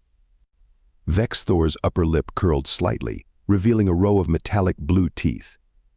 "Tell me, Krell, what do you see down there?" His voice carried the distinctive growl of the Zentorian elite. "Sir?" "I see the finest warriors in the galaxy," Sir Krell responded, his bioluminescent patterns pulsing with confusion. "The finest warriors in the galaxy," Vex Thor repeated, turning to face his subordinate. His crimson eyes narrowed. "That's what we've always believed, isn't it? That our combined might, our enhanced genetics, our superior training methods make us unbeatable." Krell shifted uncomfortably. "Of course, sir. The Galactic Defense Force has stood unchallenged for 3,000 cycles." Vex Thor activated the holographic display with a wave of his lower right hand. Images of a small blue-green planet appeared, rotating slowly in the air between them. "Then explain to me, Sub-Lieutenant, why the Council has ordered us to integrate these into our training program." The image zoomed in to show recordings of humans, fragile-looking bipeds with no natural armor, no enhanced strength, and laughably limited appendages. Krell's skin rippled with amusement. "Surely this is a diplomatic formality, Commander. The humans can't possibly." "That's exactly what the Drachnid Empire thought," Vex Thor interrupted sharply. "Before a single human female took down their entire royal guard, unarmed." The amusement patterns on Krell's skin flatlined instantly. "But sir, the Drachnids were apex predators. Their natural armor alone was useless," Vex Thor finished. "As was their strength, their training, their confidence. The human used something they call Brazilian Jiu-Jitsu, turned their own power against them." Vex Thor gestured to another holo recording. A human, barely reaching the chest height of a Drachnid warrior, flowing like water around attacks, redirecting force, and systematically dismantling opponents twice their size. "The Council has spoken. Starting next cycle, we will host human combat instructors. They will share their techniques." The commander's tone suggested he'd rather swallow plasma than admit humans had anything to teach them. "But Commander," Krell protested, his skin now showing distress patterns, "our cadets train in 15 forms of guaranteed lethal combat. We have the strongest, fastest, most durable warriors in known space. What could humans possibly teach us?" Vex Thor's secondary arms twitched a sign of deep agitation. "That, Sub-Lieutenant, is exactly what troubles me. We know everything about combat. Everything. Our methods are perfected through millennia of warfare. Our genetics are engineered for optimal performance. And yet..." He pulled up another recording. A human female, small even by their standards, facing off against a Drachnid honor guard. The fight lasted exactly 12 seconds. When it was over, the Drachnid lay unconscious, and the human hadn't even broken a sweat. "The Council believes we've become complacent. They think these humans might show us something new." Vex Thor spat the words like they tasted foul. "And I have been ordered to facilitate this cultural exchange." "When do they arrive?" Sir Krell asked, his skin now a sickly shade of gray. Vex Thor turned back to the window, watching his perfect army perform their perfect drills with their perfect precision. "Tomorrow. The humans arrive tomorrow. And Sub-Lieutenant, if you breathe a word of my concerns to anyone, I'll have you cleaning quantum waste filters for the next cycle." "Understood, sir. But what should I tell the Council?" "Tell them," Vex Thor growled, "that the Galactic Defense Academy welcomes this opportunity to broaden our understanding of combat techniques. Tell them we are honored to host our human guests. Tell them whatever diplomatic garbage you need to. But make sure our best warriors are ready.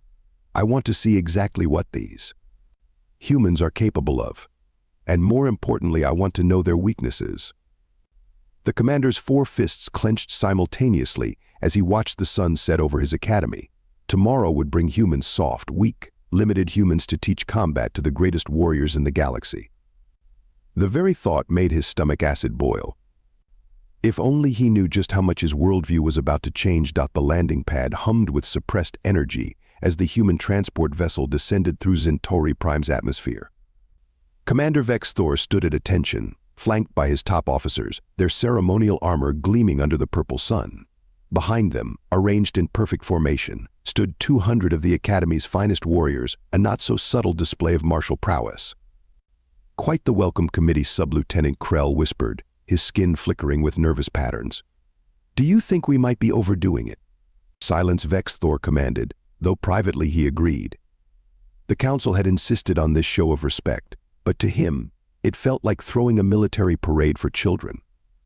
The transport touched down with surprising grace, its silver hull reflecting the landscape like a mirror. As the dust settled, a hatch opened with a soft hiss, and the human delegation emerged. Vex Thor's upper arms twitched involuntarily. He'd studied their files, but seeing humans in person was different. They looked so fragile, like younglings who had yet to grow their armor plates. The first two were clearly diplomatic staff, dressed in what humans called formal attire. But the third... Maya Rodriguez stepped onto Centauri Prime's soil with the fluid grace of a hunting phylid. She wore a simple white garment that humans called a GI tied with a black belt. Her dark hair was pulled back tightly, revealing sharp features and eyes that missed nothing. Despite being the smallest of the group, something about her presence made Vex Thor's combat instincts bristle. Commander Vex Thor, the lead diplomat, stepped forward, executing a passable Centaurian greeting gesture. I am Ambassador Thomas Wright. Thank you for this wonderful welcome. Allow me to introduce Master Sergeant Blake Sterling, our liaison officer, and Maya Rodriguez, your new combat instructor. Vex Thor performed the diplomatic response on autopilot, his attention fixed on Rodriguez. She was studying his warriors with an expression he couldn't quite read. Was that amusement? We are honored, he managed, the words feeling like gravel in his throat, to host such distinguished guests.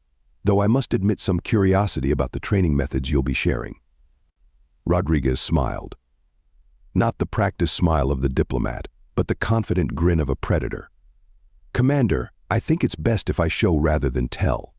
Would you mind if I gave a small demonstration? Before Vex Thor could respond, one of his junior officers, Lieutenant Krasnaka, stepped forward. The young Centaurian was a prodigy, undefeated in 17 forms of combat. His skin rippled with challenge patterns. Commander, permission to volunteer. Krasnak's tone made it clear what he thought of human combat techniques. Vex Thor should have refused. Protocol demanded it, but his own curiosity won out. Very well. Lieutenant Krasnak is one of our most promising students. A friendly sparring match might help us understand your methods.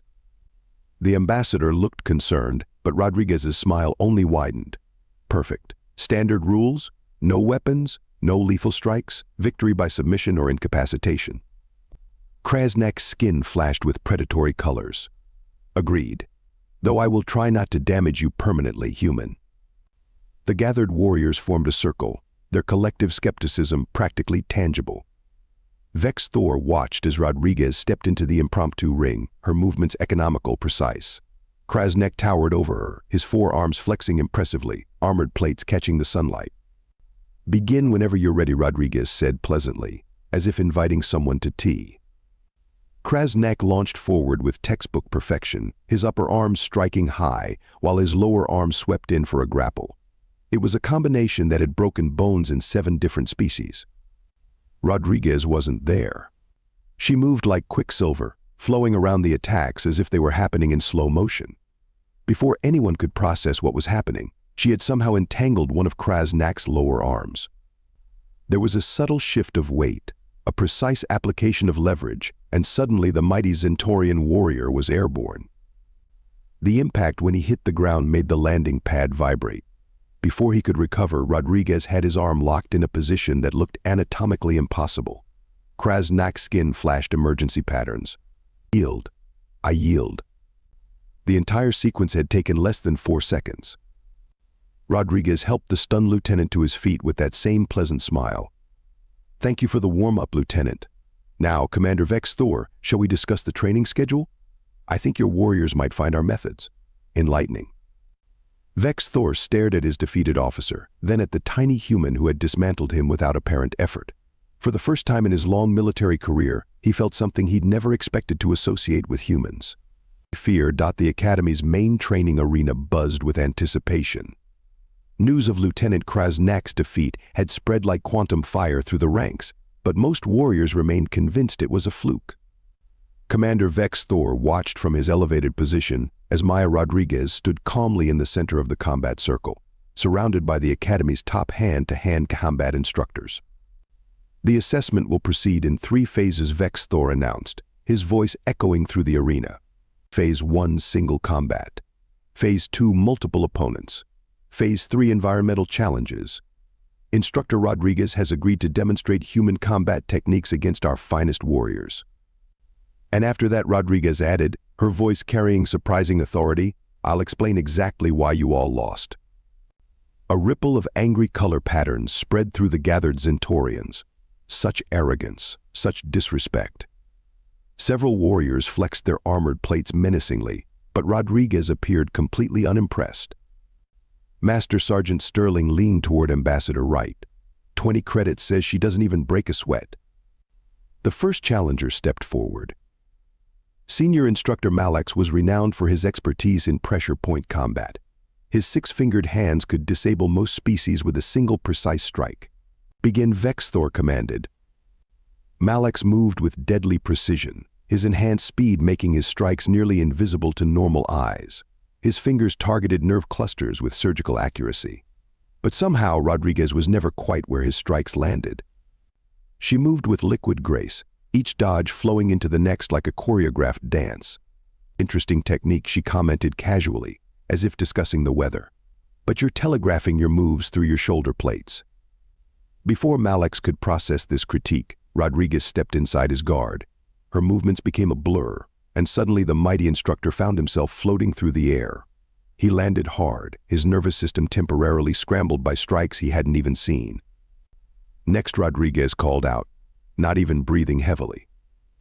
They came at her one after another. Specialist Dren, with his reinforced exoskeleton and devastating kick combinations. Grandmaster Yix, whose fighting style had evolved from his species' venomous hunting techniques. Elite Guard Captain Zorn, whose bioengineered muscles could punch through battle armor. Each fight ended the same way, with a supposedly superior warrior lying defeated, while Rodriguez calmly explained what they had done wrong. You rely too much on your natural advantages, she told them between matches. Strength, speed, armor, these are crutches that have made you predictable. The mood in the arena shifted from skepticism to confusion, then to something approaching worry. When Phase 2 began, they sent groups against her. 3 warriors, then 5, then 10. Rodriguez adapted instantly, using their numbers against them, turning their coordinated attacks into chaos. Warriors crashed into each other, their carefully practiced formations falling apart as the humans seemed to be everywhere and nowhere at once. Humans call this battlefield awareness, she explained while casually flipping a warrior twice her size. We developed it because we were usually the smallest, weakest species in any fight. We had to pay attention, had to adapt. Phase 3 introduced environmental hazards, varying gravity, obstacle courses, limited visibility. If anything, Rodriguez became even more effective. She used the changing conditions like weapons, turning every disadvantage into an advantage. Enhanced vision doesn't help if you never learn to fight blind, she lectured, disabling 3 warriors in total darkness. Superior strength means nothing if you can't adapt to different gravity fields. From his command position, Vex Thor watched with growing unease as everything he thought he knew about combat crumbled. His warriors were the finest in the galaxy, their techniques honed over thousands of cycles. How could this single human make them look like untrained younglings? The final demonstration was perhaps the most shocking. Rodriguez invited any warrior to attack her using any non-lethal method they chose. For 10 minutes, she defended herself while blindfolded, explaining each counter as she performed it. You're dropping your left shoulder before you strike. Your armor plates make distinct sounds when you move. The air pressure changes when you throw a punch. Did you know your bioluminescence has different patterns for different attacks? When it was over, dozens of the galaxy's most elite warriors lay scattered around the arena in various states of defeat. Rodriguez removed her blindfold and bowed respectfully to them all. This is why humans excel at unarmed combat, she said, finally showing signs of exertion. We turned our weaknesses into strengths. We developed techniques that use an opponent's power against them. We learned to read body language, to predict, to adapt. Your warriors are individually superior in every physical way. But they never had to evolve beyond those advantages, never had to think differently about combat. She turned to face Commander Vex Thor directly. Give me 3 cycles with your warriors, Commander. Let me teach them to fight as if they were weak, and I will make them truly invincible." The arena fell silent. Every warrior present, from the lowest cadet to the highest master, recognized the truth in her words. They had just witnessed something revolutionary: combat without reliance on superior genetics or natural weapons. Fighting that transcended physical advantages. Vex Thor's response would change the future of galactic warfare forever. Lieutenant Krasnake stood before the Academy Council, his skin pulsing with determination patterns. 2 cycles had passed since his humiliation on the landing pad, and he had spent every moment studying, observing, and learning. Now, before the assembled leadership of the Galactic Defense Force, he would reclaim his honor. "I formally request permission to challenge Instructor Rodriguez to a full combat trial," he announced, his voice steady despite the gravity of his request. Not a demonstration, not a training session, a true test of skills, conducted according to ancient traditions. Commander Vex Thor leaned forward, his 4 arms clasped together. "You understand what you're asking, Lieutenant? The ancient combat trials have not been invoked in 700 cycles." "I do." Commander Krasnak's secondary arms formed the gesture of absolute commitment. "I have spent 2 cycles studying human combat techniques. I have watched every recording of Instructor Rodriguez's demonstrations. I believe I have found weaknesses in her approach." The council chamber erupted in murmured discussions. Maya Rodriguez, seated as a guest observer, simply smiled. "Very well," she said before the council could respond. "I accept the challenge. But let's make it interesting." She stood, commanding the attention of every being in the chamber. "If I win, the Academy fully commits to implementing human combat training across all departments. And if I win," Krasnak countered, "you admit the superiority of Zentorian combat methods and leave the Academy immediately." "The stakes are acceptable," Grand Counselor Voss declared, his ancient frame rising from his ceremonial seat. "The trial will take place in 7 rotations. It shall follow the 3rd protocol of ancient combat." Rodriguez raised an eyebrow. "And that would be?" 3 rounds, Commander Vex Thor explained, unable to hide his satisfaction. "First, a test of pure strength. Second, a test of tactical combat. Third, a test of absolute skill. Victory requires winning 2 out of 3 rounds." "Perfect." Rodriguez bowed formally. "Lieutenant Krasnake, I look forward to your challenge." The next 7 rotations transformed the Academy into a hive of frenetic activity. Warriors from every corner of the galaxy arrived to witness the trial. Betting pools sprang up, with odds shifting wildly as rumors spread about both competitors. Krasnek sequestered himself in the ancient training halls, working with the Academy's most prestigious combat masters. His training regime became almost mythical among the cadets. 20 hours of continuous combat drills, genetic enhancement procedures to boost his already formidable capabilities, advanced neural programming to upload centuries of combat data directly into his brain. Rodriguez, by contrast, maintained her regular teaching schedule. She continued instructing classes, sparring with students, and calmly explaining techniques. The only change anyone noticed was her spending 2 hours each morning practicing something she called forms in the Academy gardens. "She's not taking this seriously enough," Sub-Lieutenant Krell confided to Commander Vex Thor. "The 3rd protocol was specifically chosen because it favors our natural advantages. The strength test alone will break her in half." Vex Thor finished, watching Rodriguez demonstrate a throw to a group of cadets. "That's the point." The day before the trial, the Academy's massive combat arena underwent a transformation. Ancient ceremonial markers were inlaid into the floor. Quantum-locked environmental controls were installed to ensure absolute fairness. Medical teams from 17 species were placed on standby. That evening, Rodriguez received an unexpected visitor. Commander Vex Thor himself arrived at her quarters, his skin showing formal diplomatic patterns. "Instructor Rodriguez," he began stiffly, "I feel obligated to inform you that you can still withdraw honorably. The 3rd protocol is historically lethal. Even with modern medical technology, the survival rate is only 70%. Rodriguez looked up from where she sat cross-legged on the floor, that familiar calm smile on her face. "Tell me, Commander, in all your research about humans, did you ever wonder why we developed so many different martial arts, so many different ways of fighting?" Vex Thor's skin flickered with confusion patterns. "I assumed it was due to your species' geographic isolation during development." Partially, she nodded. but mostly it was because we had to. Every human martial art was created by someone who was at a disadvantage. Someone smaller, weaker, or outnumbered who had to find a way to survive. To win. She stood smoothly. Your Lieutenant Krasnek has spent 7 rotations learning how to be stronger. I've spent my entire life learning how to beat stronger opponents. The commander left her quarters troubled, his skin cycling through uncertainty patterns.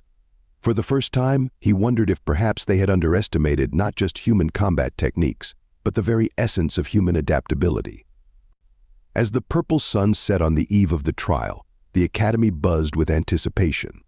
Warriors gathered in bars and common areas, arguing about the outcome. Training halls remained lit through the night as cadets practiced moves they had seen Rodriguez demonstrate. Meditation chambers were filled with those seeking insight into this new approach to combat. And in their respective quarters, 2 warriors prepared for battle in very different ways. One surrounded by technology, enhancement drugs, and combat data feeds. The other sitting quietly, breathing steadily, at peace with the challenge ahead. Tomorrow would change everything. The arena pulsed with energy as thousands of spectators filled every available space. Quantum-enhanced viewing screens hovered above the combat zone, providing multiple angles of the upcoming trial. Commander Vex Thor sat in the primary observation pod, surrounded by council members from 27 different species. Round 1. Trial of Strength. The ancient AI announced, its voice resonating through the arena. Competitors will enter the quantum-locked gravity chamber. Standard gravity will be increased incrementally until one competitor submits or loses consciousness. Lieutenant Krasnek entered first, his enhanced frame gleaming with biotechnology. Subdermal reinforcement mesh sparkled beneath his armored plates. Neural boosters pulsed with power along his spine. He looked less like a warrior and more like a living weapon. Rodriguez entered wearing nothing but her traditional white GI and black belt. The contrast was striking. Several council members made sounds of disapproval or concern. Begin at standard gravity, the AI commanded. Both competitors stood firmly as the gravity increased. 1.5 times normal. 2 times. 2.5 times. Krasnek's enhancement systems whirred audibly, compensating for the crushing force. Rodriguez's breathing remained steady, her posture shifting subtly with each increase. At 3 times gravity, Krasnek began to show signs of strain. At 4 times, warning lights flickered across his enhancement systems. At 5 times, his legs began to shake. Rodriguez had dropped into a low stance, her movement minimal but precise. Her face showed concentration but not strain. Impossible, Sub-Lieutenant Krell whispered, his skin flashing confusion patterns. Her species can't possibly. At 6 times gravity, Krasnek's enhancement systems overloaded with a spectacular burst of sparks. He crashed to his knees, then flat onto the arena floor. Rodriguez remained standing. Round 1 victory. Human Rodriguez, the AI announced. The arena erupted in chaos. No one had expected the human to win the strength trial. It defied every analysis of human capabilities. How Krasnek demanded as medical teams rushed to assist him. Your muscles, your bones, they should have. Proper structure, Rodriguez explained, helping him up. Correct breathing. Body mechanics that work with gravity instead of fighting it. All techniques humans developed because we couldn't rely on raw strength. After a brief recess for Krasnek's systems to be reset, the second round began. Round 2. Tactical combat, the AI announced. Competitors will engage in armed combat using standard energy weapons. Shields are set to maximum. Lethal force is prohibited. This was Krasnek's specialty. His neural uploads contained centuries of tactical combat data. His enhanced reaction time was optimized for energy weapon warfare. He moved like a blur, his 4 arms wielding blasters with incredible precision. Rodriguez did something unexpected. She charged straight at him. Krasnek's first volley of shots should have ended the match. But Rodriguez moved like water through the energy beams, her path seemingly random yet purposeful. Every shot missed by millimeters. This is a human technique called Silat, she called out, closing the distance, developed by warriors who had to fight opponents with superior weapons. Before Krasnek could adjust his tactics, she was inside his firing arc. Her hands moved in precise strikes, targeting pressure points and joint locks. Within seconds, all 4 of his blasters clattered to the ground. And this, she said, executing a perfect sweep that sent him sprawling, is called Hapkido. For when you need to disarm multiple opponents quickly. Round 2 victory, Human Rodriguez, the AI declared. The arena fell silent. 2 rounds, 2 victories, using completely different fighting styles. The implications were staggering. But Krasnak wasn't finished. He invoked his right to the 3rd round, despite his injuries. His skin pulsed with determination patterns so intense they nearly overwhelmed the viewing screens. Round 3. Absolute skill, the AI announced. Pure hand-to-hand combat. No weapons, no enhancements, no restrictions except lethal force. This time, Krasnak didn't wait for the starting signal. He launched himself at Rodriguez with everything he had left. His 4 arms became a blur of strikes, each blow powerful enough to shatter stone. His movements incorporated every technique from every combat form in the Academy's database. Rodriguez met him head-on, but now she showed something new. Each movement flowed into the next, her style changing continuously. A Muay Thai elbow strike flowed into an Aikido redirect. A judo throw transitioned seamlessly into a wrestling pin. Karate strikes mixed with capoeira kicks in combinations never before seen in the arena. This is what makes humans special, she said, her voice carrying clearly as she countered his attacks. We don't just learn combat forms, we combine them, adapt them, make them our own. Krasnak fought with desperate intensity, his strikes becoming faster, more erratic. But Rodriguez's defense was perfect. She gave ground when needed, countered when possible, and never stopped moving. The end came suddenly. Krasnak overextended on a strike, his fatigue finally showing. Rodriguez moved inside his guard, her combination of techniques flowing together like a deadly dance. A kung fu palm strike to disrupt his balance. A jiu-jitsu grip to control his arms. A sambo leg sweep to take him down. And finally, a simple but inescapable chokehold. Krasnak's skin flashed surrender patterns seconds before he lost consciousness. Final victory, Human Rodriguez. The trial is complete. The arena exploded with sound as warriors of every species leaped to their feet, their respect and awe overwhelming any remaining skepticism. They had witnessed something unprecedented, a demonstration of combat mastery that transcended physical advantages and genetic engineering. Rodriguez helped wake Krasnak, supporting him as they both bowed to the council. Her voice, though tired, carried clearly through the arena. This is what I came to teach. Not just techniques, but adaptability. The human way of taking different styles, different approaches, and combining them into something greater. Because that's how we survived. That's how we evolved. Not by being the strongest or the fastest, but by learning from everyone and everything around us. Commander Vexthor stood, his skin showing patterns that hadn't been seen in the Academy for generations. Patterns of profound respect. The galaxy's greatest warriors had just learned their most important lesson: true strength comes not from natural advantages, but from the willingness to adapt, learn, and grow. The medical bay hummed with activity as Lieutenant Krasnak underwent post-combat treatment. Commander Vexthor stood beside his bed, watching as regeneration fields repaired the damage from the trial. Maya Rodriguez sat nearby, sharing a quiet moment with her former opponent. I still don't understand, Krasnak said, his skin showing thoughtful patterns. Even with all my enhancements, all my training, all the combat data uploaded directly to my neural network, you countered everything. Rodriguez smiled, but this time there was no trace of the predatory edge from before. Tell me, Lieutenant, when you were learning to fight, did you ever fail? Fail? His skin rippled with confusion. Our training programs are designed for optimal success rates. Failure would indicate a flaw in the system. Exactly, Rodriguez said, standing to pace the room.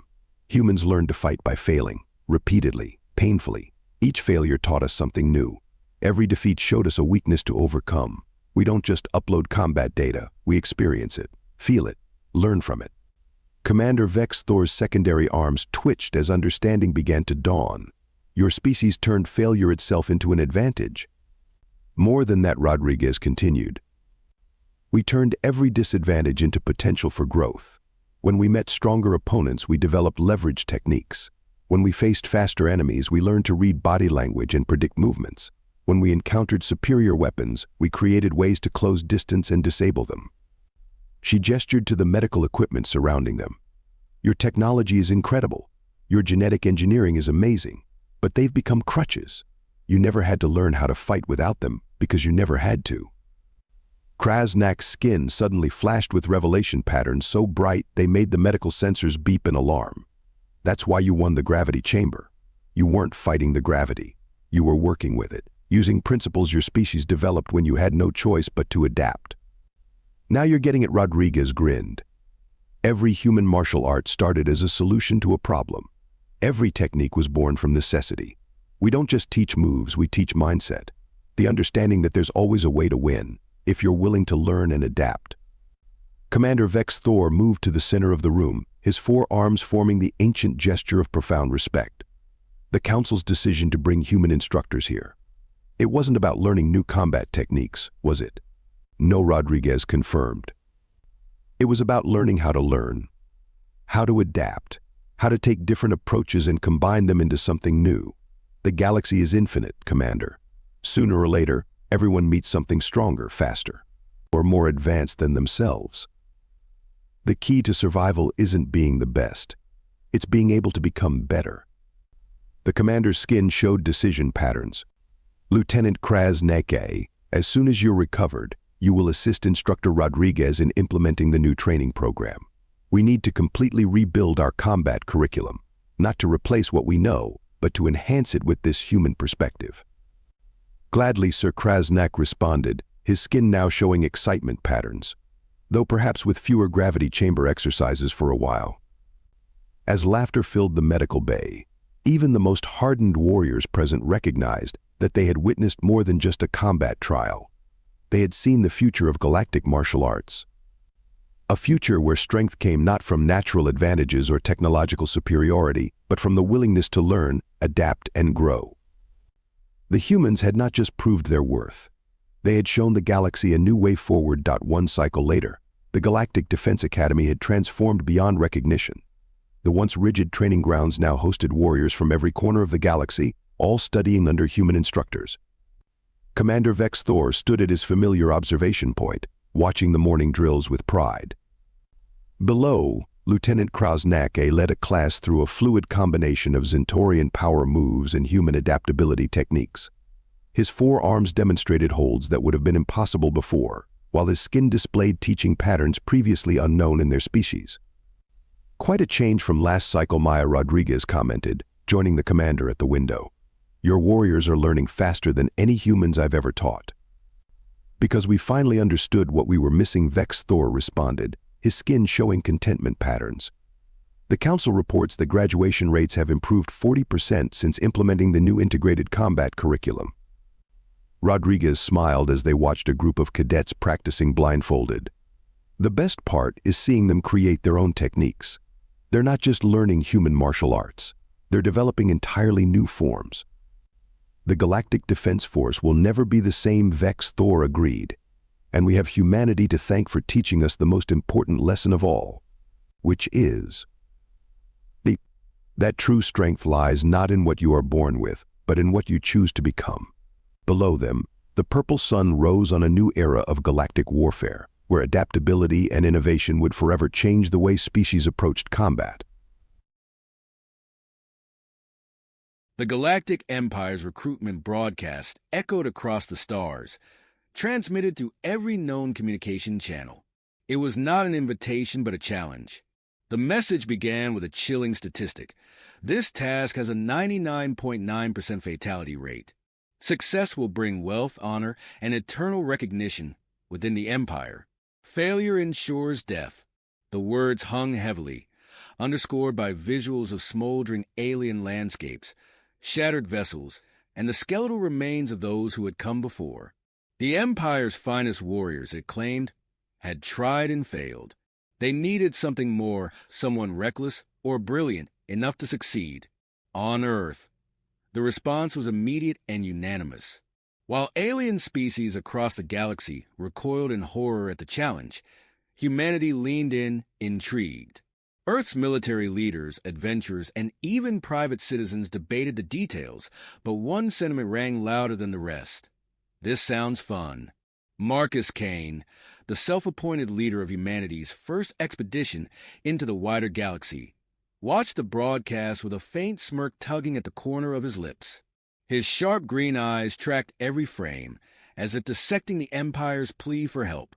He was in his mid-30s, his face a patchwork of small scars that hinted at a life lived dangerously, yet successfully.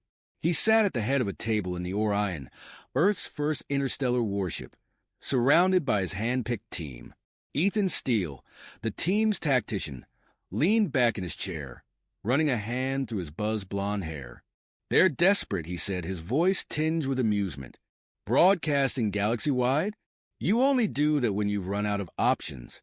Drake Holloway, the ship's engineer, let out a low whistle as the visuals displayed a planet wreathed in acid storms and teeming with monstrous, alien predators. "Cravo 7, he murmured, reading the data aloud. "Gravity fluxes, hostile wildlife, environmental hazards off the charts. And they want us to go there." Victor Cross, the team's marksman, shifted in his seat, his arms crossed. His expression was unreadable, but his voice carried a hint of anticipation. "It's a challenge," he said simply. Marcus finally spoke, his voice calm yet commanding. "It's more than that. It's an opportunity. They think it's impossible. They think we'll fail like the rest of them." His smirk widened into a grin. "Let's prove them wrong." The room fell silent as his words sunk in. Then Ethan laughed, breaking the tension. "You're insane, Marcus. And yet you're still here," Marcus replied. The team was well aware of the risks, but none of them hesitated. Humanity's introduction to the galactic stage had been recent, but their reputation was growing rapidly. Other species called them reckless, overly aggressive, and disturbingly inventive. Humans wore the insults like badges of honor. The Empire's representatives were less enthusiastic. When Marcus submitted Earth's application for the task, the initial response was stunned silence. Then came the questions. "You understand the conditions of Cravo 7, an Empire official asked, his voice clipped and incredulous. His holographic projection flickered in the briefing room of the Orion. The alien, a tall, willowy creature with translucent skin and glowing blue eyes, regarded Marcus and his team with something bordering on pity. Marcus nodded. "We've reviewed the data. We're ready. Your species has no precedent for missions of this magnitude," the official countered. "You lack the experience. We'll manage," Marcus interrupted, his tone sharp but not disrespectful. "Unless you're planning to tell the entire galaxy the Empire turned down the only volunteers willing to take this on." The alien hesitated, his glowing eyes narrowing. "Very well," he said finally. "But understand this. Failure will not be seen as bravery. It will be seen as proof of humanity's hubris." "Noted," Marcus said with a grin. With that, the team was officially authorized to undertake what was now being referred to as the elite task. Preparations began immediately. Ethan pored over the Empire's data, mapping out possible routes through Cravo 7's shifting terrain. Drake worked tirelessly in the ship's engineering bay, fine-tuning their equipment for the planet's extreme conditions. Victor spent hours in the simulation room, practicing his aim against projections of Cravo 7's known predators. Despite the gravity of the mission, the team's camaraderie never wavered. In the mess hall one evening, Drake voiced what they were all thinking. "You realize they're betting on us dying, right?" Marcus shrugged. "Let them. It'll make success that much sweeter." Victor smirked. "They'll probably write it off as a fluke." "They can call it whatever they want," Ethan said, raising a glass. "As long as we walk away alive." When the day of departure arrived, the Empire arranged a small ceremony to mark the occasion. It was more of a formality than a celebration. No one expected the humans to return. Marcus stood at the forefront, his team behind him, as the Empire's ambassador addressed the gathered crowd. "Today," the ambassador began, "we witness an act of bravery, or perhaps folly, unlike any we have seen before. The human species, new to our galactic community, has volunteered for a task that has defeated even the most seasoned among us. While their optimism is commendable, let us temper with realism. The odds are not in their favor. Marcus stepped forward, cutting the speech short. "Thank you for the vote of confidence," he said, his voice dripping with sarcasm. He glanced back at his team, then out at the crowd. "We'll see when we get back." The ambassador bristled, but Marcus didn't care. He had no interest in speeches or ceremonies. This was about the mission, and about proving humanity's worth to the galaxy. As the Orion lifted off, leaving the Empire's capital behind, Marcus felt a surge of anticipation. This wasn't just about survival. It was about making a statement. "Set course for Kravos 7, he ordered, his voice steady. Ethan punched in the coordinates, the hum of the engines rising as the ship prepared for hyperspace. "Everyone ready?" Marcus asked, glancing around the bridge. Drake grinned. "Born ready." Victor nodded silently, checking his weapon one last time. Ethan smirked. "Let's show them what humans can do." As the Orion jumped to light speed, Marcus leaned back in his chair, his expression one of quiet determination. He knew the risks. He knew the odds. But he also knew one simple truth. Humans thrived where others faltered. And this time would be no different. The Orion broke through the atmosphere of Kravos 7, its reinforced hull groaning under the strain of violent winds and razor-sharp acid rain. The view from the cockpit was a kaleidoscope of chaos. Green lightning crackled across an ash-gray sky, and below stretched an endless expanse of jagged cliffs, bubbling tar pits, and rivers that glowed with a menacing bioluminescence. Drake Holloway, hunched over his engineering console, muttered a curse. "This planet's trying to kill us before we even touch the ground. That's why we've got you, isn't it?" Marcus Kane replied, without looking up from the controls. His hands moved with practiced precision, keeping the ship steady despite the turbulence. Drake snorted but didn't take his eyes off the readings. "Yeah, well, don't get cocky. These systems weren't built to handle this kind of abuse." "Noted," Marcus said dryly. Ethan Steele stood behind Marcus, arms crossed, studying the terrain through the cockpit's reinforced glass. "Landing zone's going to be tight. Those cliffs look like they're moving." "They are," Victor Cross said from his post at the weapons station. He zoomed in on the cliffs, revealing the unsettling truth. The rocky formations were covered in enormous, slow-moving creatures that blended seamlessly with the terrain. "Living mountains," Ethan muttered. "Great. Anything else we should know?" Victor scanned further and froze. "Yeah. Swarm incoming. 10 o'clock. Marcus didn't hesitate. "Brace yourselves." The ship's automated systems blared a warning as the swarm came into view. Hundreds of winged predators, each the size of a small fighter craft, their serrated wings slicing through the storm like knives. The Drakthal had arrived. "Evasive maneuvers," Marcus ordered. The Orion veered sharply, engines roaring as it banked to avoid the first wave of attackers. The creatures screeched, their cries reverberating through the hull as they circled back for another pass. "Shields holding, but not for long," Drake said, his voice tight. "Victor, light them up," Marcus commanded. Victor grinned, his fingers flying over the controls. The ship's forward cannons erupted in a blaze of plasma fire, cutting through the swarm with surgical precision. Explosions lit up the sky as several Drakthal disintegrated mid-flight, but more kept coming, their numbers seemingly endless. "They're adapting," Ethan said, watching the creatures shift their formation to avoid the cannon fire. "We're not going to win this in the air." "We don't need to," Marcus said. "Drake, find me a landing spot." Drake's eyes darted across his console. "There's a clearing about 2 clicks west, but it's not exactly ideal." "Define not ideal," Marcus said. "Acid pools, unstable ground, and, oh, great, more of those cliff crawlers." Marcus's jaw tightened. "It'll have to do. Hang on." The Orion dived sharply, the Drakthal hot on its tail. Marcus pushed the engines to their limit, weaving through the storm with an almost reckless confidence. The ship rattled violently as it neared the ground, the clearing coming into view through the haze. Landing gear deployed, Drake said, his hands a blur as he worked to stabilize the systems. Victor, keep them off us, Marcus barked. Victor didn't reply. He was too busy firing, the ship's turrets swiveling to fend off the relentless swarm. Explosions rocked the air as more of the creatures fell, but it was clear they were outnumbered. With a bone-jarring thud, the Orion touched down. Marcus killed the engines and unbuckled his harness in one fluid motion. Drake, keep the ship running. We might need a quick exit. Ethan, Victor, with me.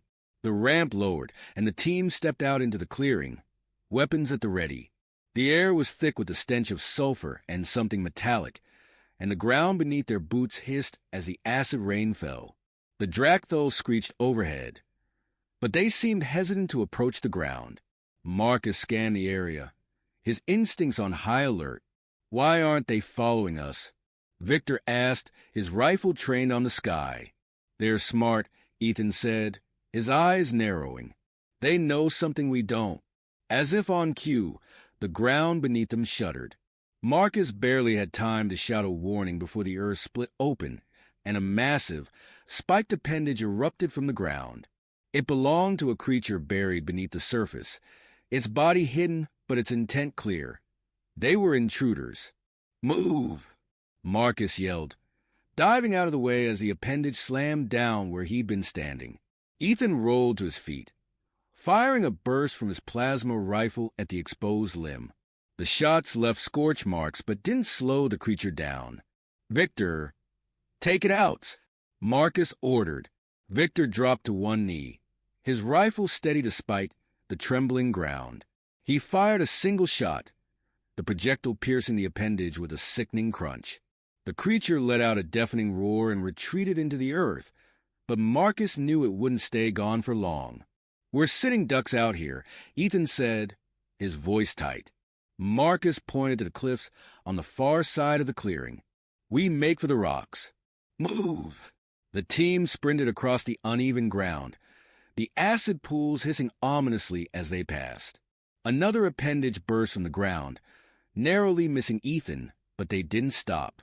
They reached the cliffs, the towering formations providing some shelter from the rain and the Dractho overhead.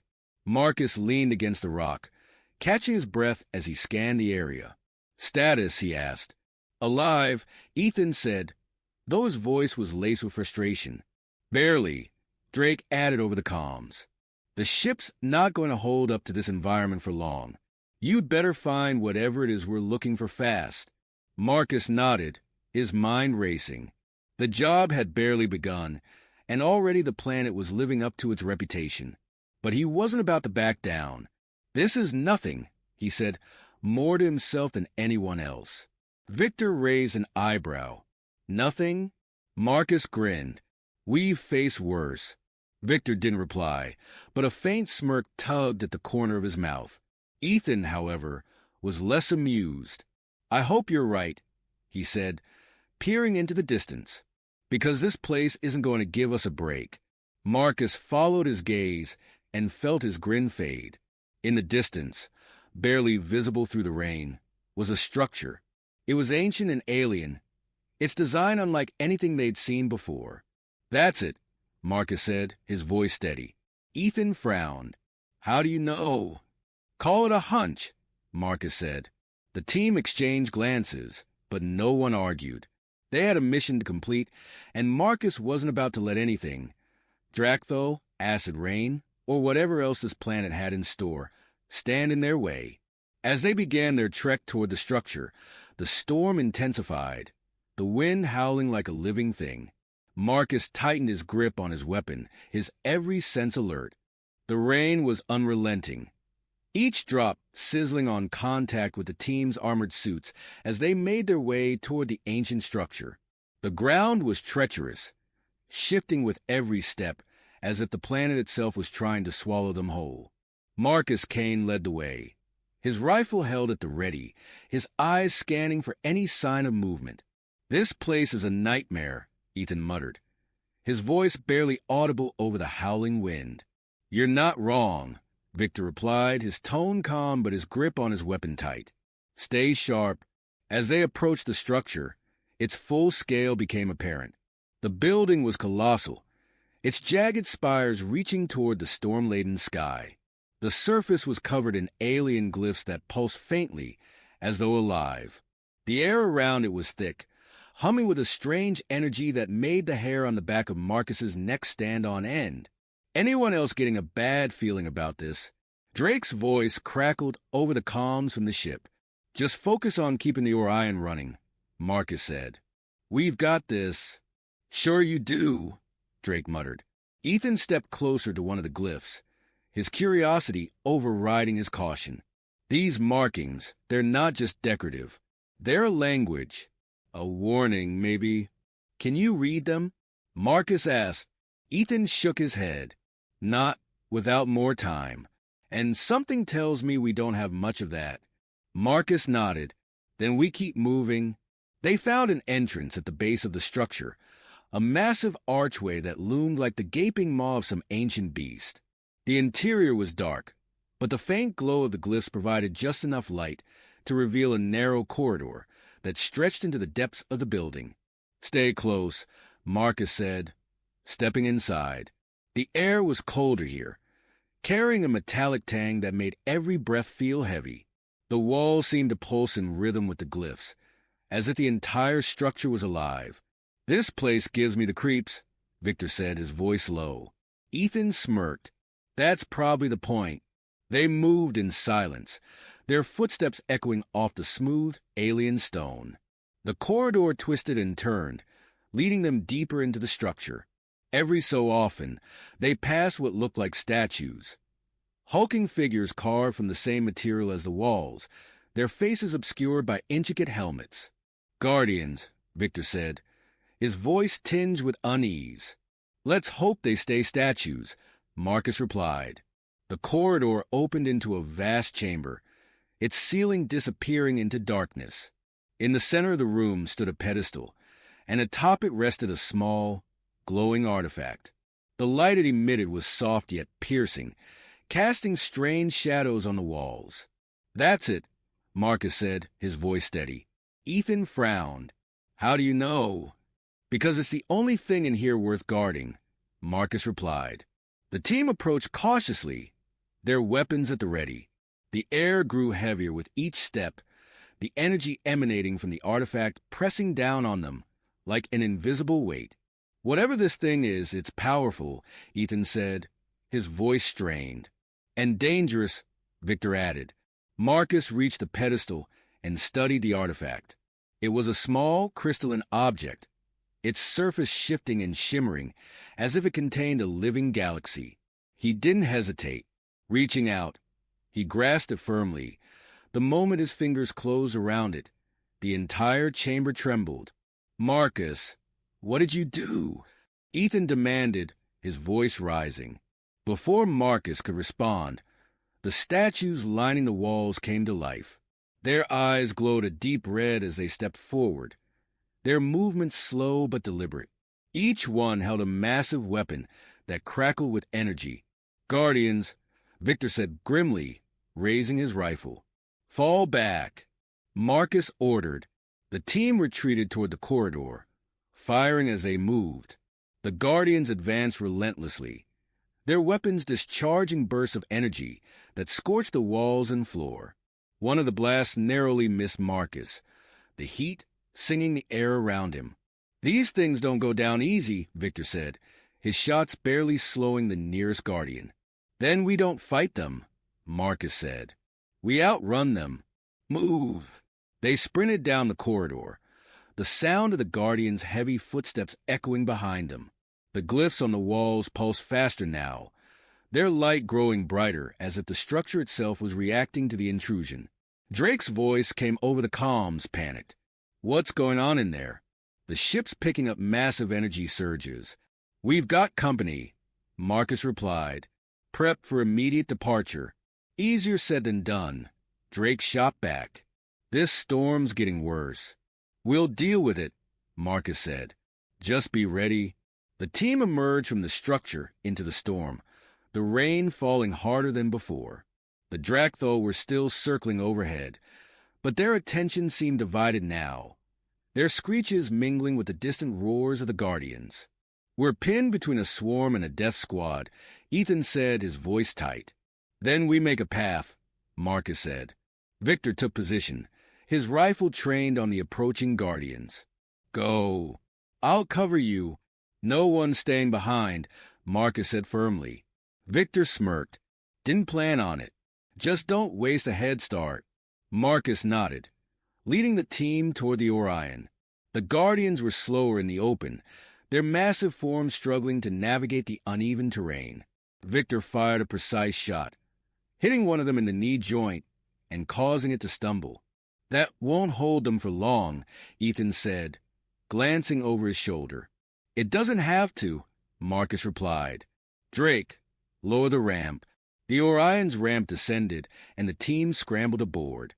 The ship's engines roared to life as Marcus slid into the pilot's seat. "Strap in," he ordered. The Dracthol dug toward the ship, but the Orion's turrets roared to life, cutting them down before they could reach their target. The Guardians, undeterred, raised their weapons and fired. Energy blasts slammed into the ship's shields, causing the entire vessel to shudder. Shields at 40%. Drake shouted. "Hold them," Marcus said, gripping the controls. The Orion lifted off, the storm raging around it. The Guardians continued to fire, their shots growing more erratic as the ship gained altitude.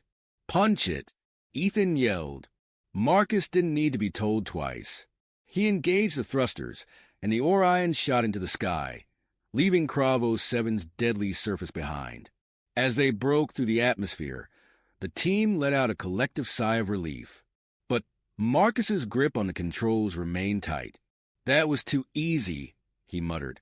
Ethan raised an eyebrow. "Easy? Were we on the same planet?" Marcus didn't respond. His eyes were fixed on the artifact, now secured in a containment field. Whatever it was, it had nearly gotten them killed, and it wasn't done yet.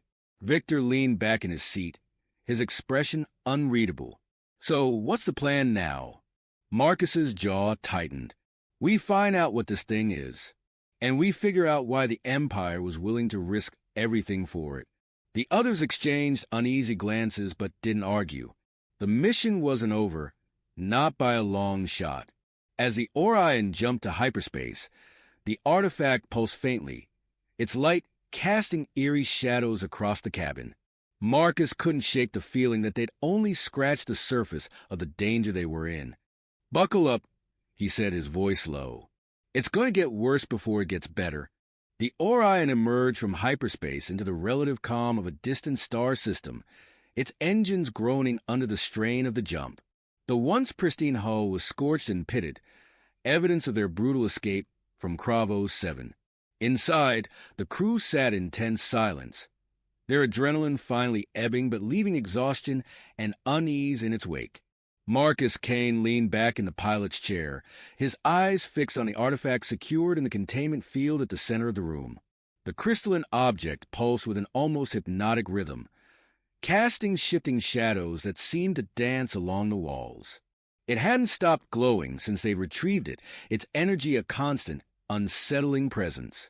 "Whatever that thing is, it's not just some treasure," Victor said, breaking the silence. He stood near the containment unit, arms crossed, his expression grim. "Treasure doesn't wake up death squads," Ethan added, pacing the small cabin. His usual bravado was muted, his movements restless. "And it doesn't send an entire planet's ecosystem into overdrive. That thing is alive. I'm telling you, alive." Drake's voice crackled over the comms from the engine room. "Great, because what we really needed was a sentient cosmic nightmare on board." Marcus ignored the banter, his focus unyielding. "We need answers, and we need them now." Ethan stopped pacing and turned to him. "And where exactly are we supposed to get those?" "The Empire sure as hell didn't give us any hints."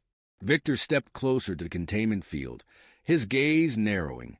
"We could try interacting with it. See if it responds." "That's the worst idea you've had in months," Drake called out from the comms. "What if it fries the ship? Or worse, Fries us.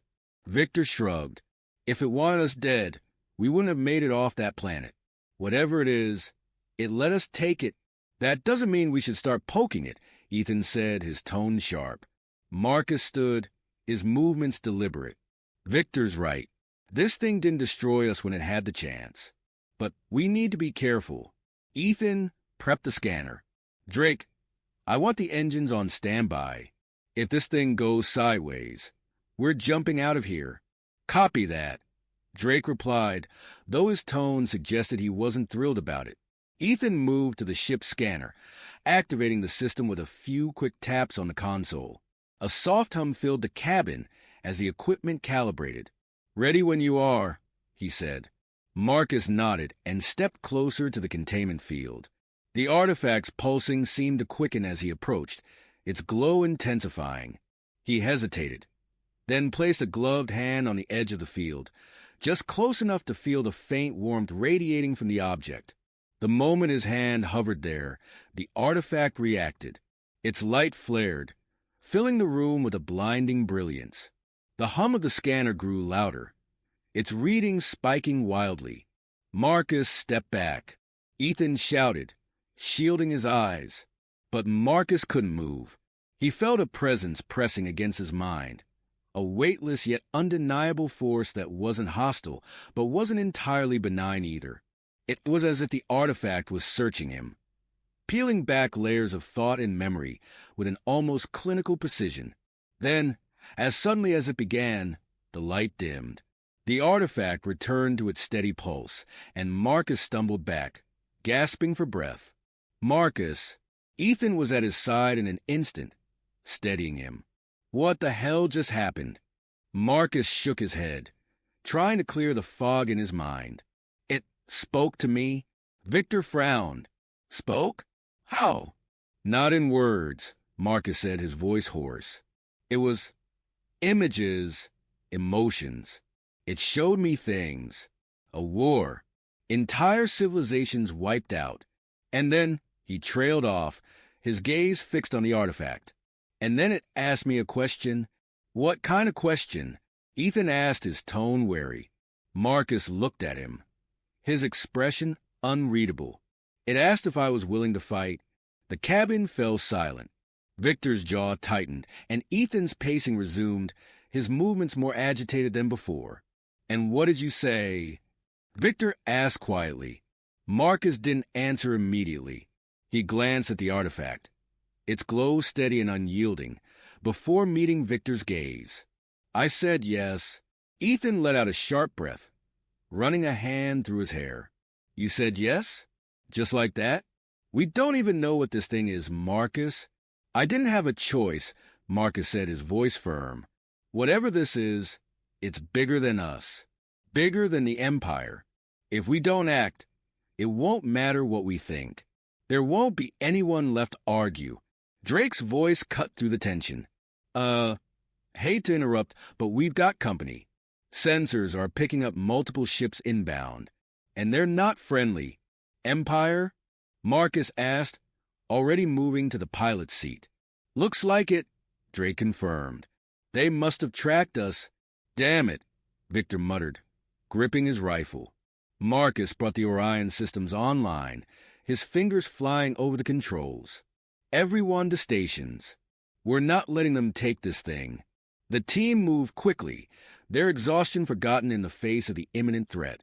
The Orion's engines roared to life as Marcus guided the ship into a defensive position. The Empire's ships dropped out of hyperspace, sleek and menacing. Their weapons charged immediately, and a voice crackled over the comms.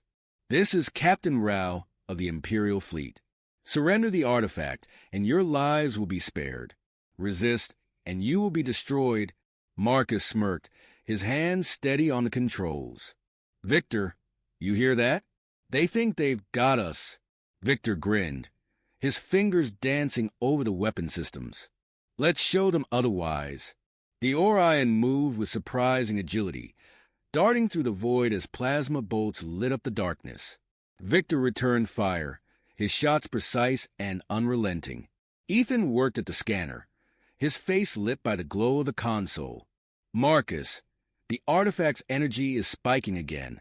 I think it's reacting to the fight. Can you control it? Marcus asked, dodging another barrage of fire. Ethan shook his head. I don't even know what it's doing, let alone how to control it. The artifact pulsed brighter, its light filling the cabin. Then, without warning, a beam of energy erupted from the containment field, slicing through the nearest Imperial ship like a knife through paper. The remaining ships hesitated, their formation faltering. Looks like it's fighting back, Victor said, his tone both impressed and uneasy. Marcus didn't take his eyes off the controls. Good. Let's give it some cover. Drake, plot us a course out of here. Already on it, Drake replied. The Orion weaved through the chaos, the artifact's energy continuing to lash out at their attackers.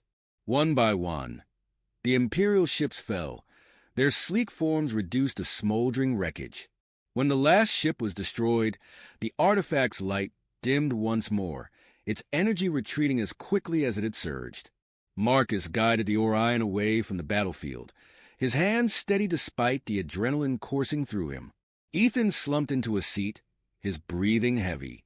That thing just saved our asses. Yeah, Victor said, his gaze fixed on the artifact. But at what cost? Marcus didn't respond immediately. His mind was racing, replaying the images the artifact had shown him. The war, the destruction, the question. We're not done, he said finally, his voice steady. Not by a long shot. The team exchanged uneasy glances, but didn't argue. They all knew the truth. Whatever they'd gotten themselves into, it was far from over. The Orion disappeared into the depths of space, the artifact's light pulsing faintly, a reminder of the fight still to come.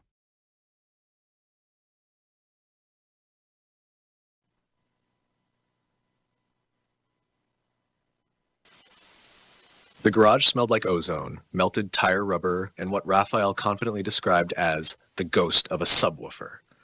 There had been a band rehearsal, technically a rehearsal of controlled pyrotechnics and sonic ambience, per Link's latest court-acceptable terminology, and as usual, it ended with a bang.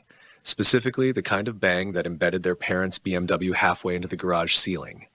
Again, I think it's better this time, Raphael offered, brushing dust from his hoodie, which was also on fire. The trajectory was cleaner. Link poked at the carbonized remains of a guitar pedal with the tip of his sneaker. It's still vibrating, he noted. Is that structural?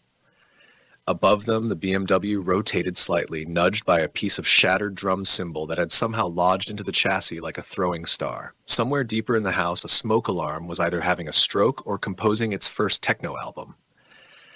They had 5 minutes, maybe less. The parents were en route, summoned by the explosion detection app tied to their insurance premiums. The last time it had gone off, a drone delivered a cease and desist from the local zoning board before the smoke even cleared. Raphael lunged for the mop, Link for the fire extinguisher, and both moved with the careful speed of people who had once, in the pursuit of art, set a kitchen blender to puree and fed it raw fireworks. The cleanup effort was valiant. That was the best anyone would say. By the time the sleek black car pulled into the smoking remnants of the driveway, Link had successfully reattached the mailbox using duct tape, optimism, and 2 stolen forks.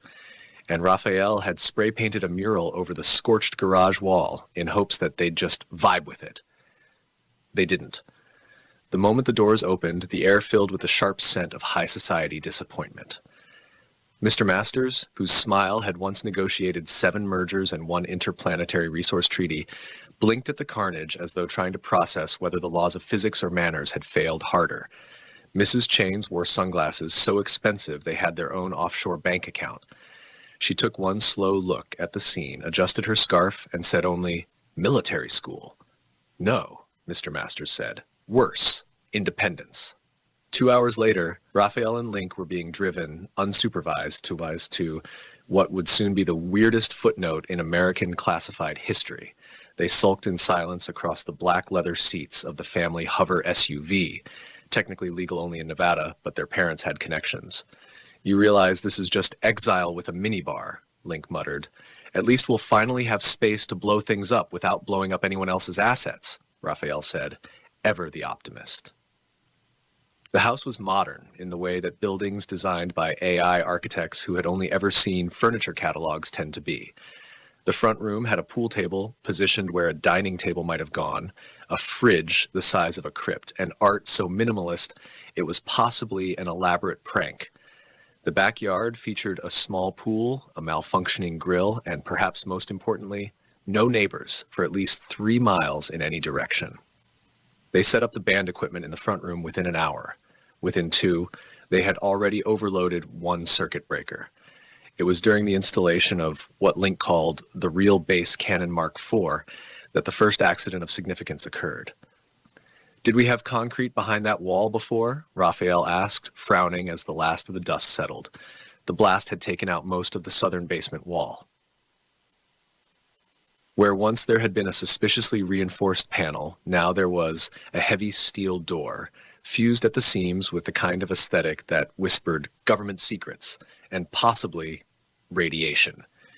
It had no handle, no keypad, no obvious way to open, which of course meant they were definitely going to try.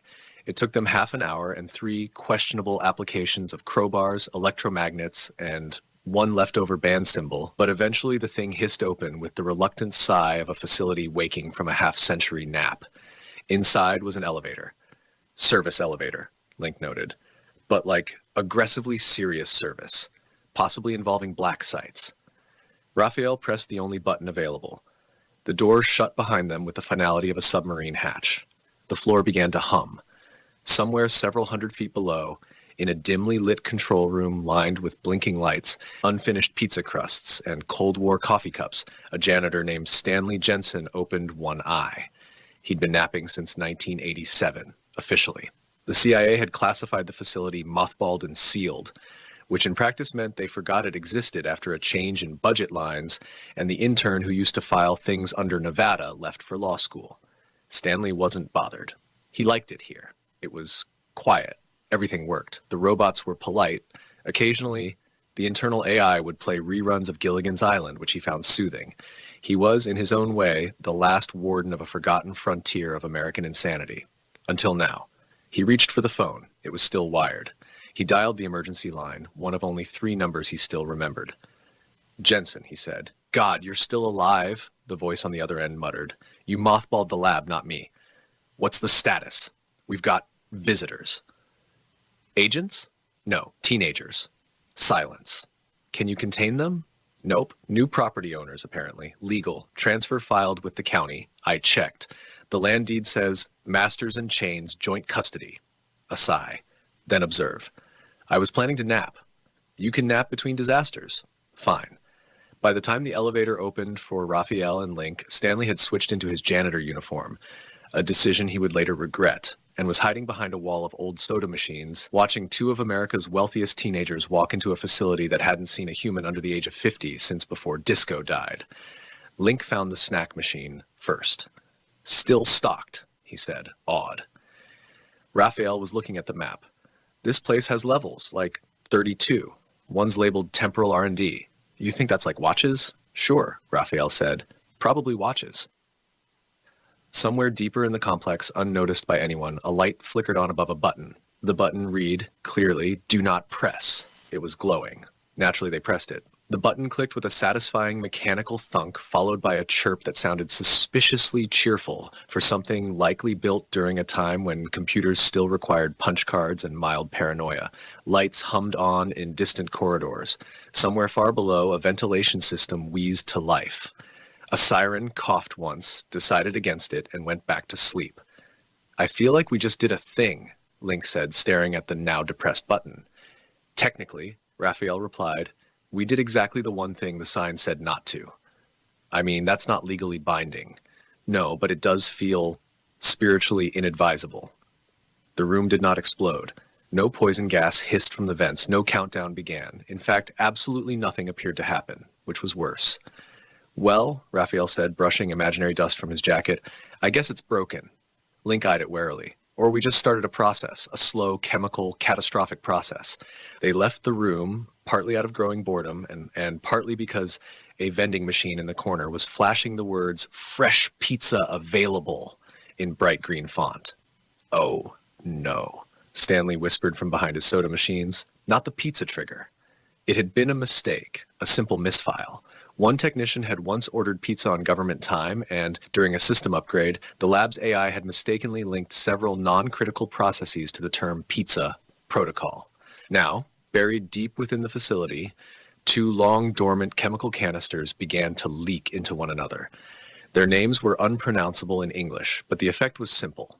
When mixed, they reconstituted an alien biogenic organism believed to be a prototype reconnaissance unit sent by a species whose only exposure to Earth came from intercepted cartoon broadcasts and reruns of Italian cooking shows. The creature had been secured in 1968 after it declared war on a Chuck E. Cheese, and now it was waking up. Meanwhile, upstairs in what was now, legally, a living room with too many wires and not enough adult supervision, Raphael and Link had set up what they believed to be a surveillance command center. In reality, they had plugged several dusty monitors into a mainframe that once ran threat simulations against the Soviets, and were now using it to stream retro anime and security cam footage from the facility. Did you know there's a level just labeled Cursed Objects and another marked Shoe Protocol Testing? Why are those separate things? Link asked. I don't know, but there's a room full of helmets that seem to whisper threats. That's kind of neat. Link leaned back on the couch, munching on vending machine protein chips that were definitely older than either of them. I thought this was going to be awful, you know? Isolated house in the woods, band exile, but this is like best case scenario. Right? I mean, we're not alone. We've got a nuclear basement full of secret toys. And at that moment, from one of the abandoned lower corridors, a green mist curled into the air. It twisted, swirled, pulsed, and then began to congeal. The being took shape slowly. It had limbs, but no bones. Eyes, but too many. A mouth, but no sense of volume control. It flickered in and out of phase as it adjusted to its surroundings. Then it spoke. In a perfect imitation of a 1990s cartoon sidekick, it said, "Where's the pizza, baby?" The facility shuddered slightly. A few control panels exploded out of sheer embarrassment. Somewhere in the AI subroutines, 3 separate firewalls declared bankruptcy. Back upstairs, Stanley finally revealed himself. He did not do this with flair. He simply walked into the room wearing his janitor's coveralls, holding a mop like it was both a weapon and a philosophy. "You idiots touched the button, didn't you?" Link yelped and dropped his snack. Raphael pointed a potato chip at him. "You're real?" Stanley sighed. "Unfortunately, and so is the thing you just woke up." "What thing?" "The green thing." "That's not very descriptive," Link said. "No," Stanley agreed, "but trust me, you'll know it when it finds you, or pizza." "Wait, why would it be looking for pizza?" Stanley looked at them like a man who had seen too much, lived too long, and once got into a fistfight with a self-aware filing cabinet. "Because," he said, "some genius decided to beam 11 years of Earth cartoon broadcasts into space as part of our diplomatic outreach program." "That seems like a terrible idea." "It was. The alien you just woke up thinks Bugs Bunny is a war hero, SpongeBob is a tactical strategist, and Garfield is some kind of deity." Link frowned. "Is he wrong about Garfield, though?" The floor shook. A distant voice echoed through the ventilation shafts. "Show me the cheese-stuffed crust Earthlings!" "Oh no," Stanley muttered. "It's already activated mimic mode." "Mimic what?" Raphael asked. Stanley gave them a look. "Cartoon logic." They heard the boing of a spring that had no physical origin. Then a whump as something green, bendy, and distinctly against all known physical laws bounced off the side of the house and rolled into a bush, where it promptly split in half and started arguing with itself over anchovies. Link turned to Raphael. "This is going to be awesome." The green thing, now 2 green things, were engaged in what appeared to be a heated debate over which fictional pizza was the most canonically powerful. One of them insisted it was the half-mushroom, half-justice pizza from Captain Space Slice. The other claimed with great conviction that the cheese swirl in Power Pie Patrol Episode 9, Crust Crusade, could bend time. They were gesticulating wildly, limbs flopping in directions that would make most physicists cry as they bounced across the backyard at speeds usually reserved for malfunctioning particle accelerators.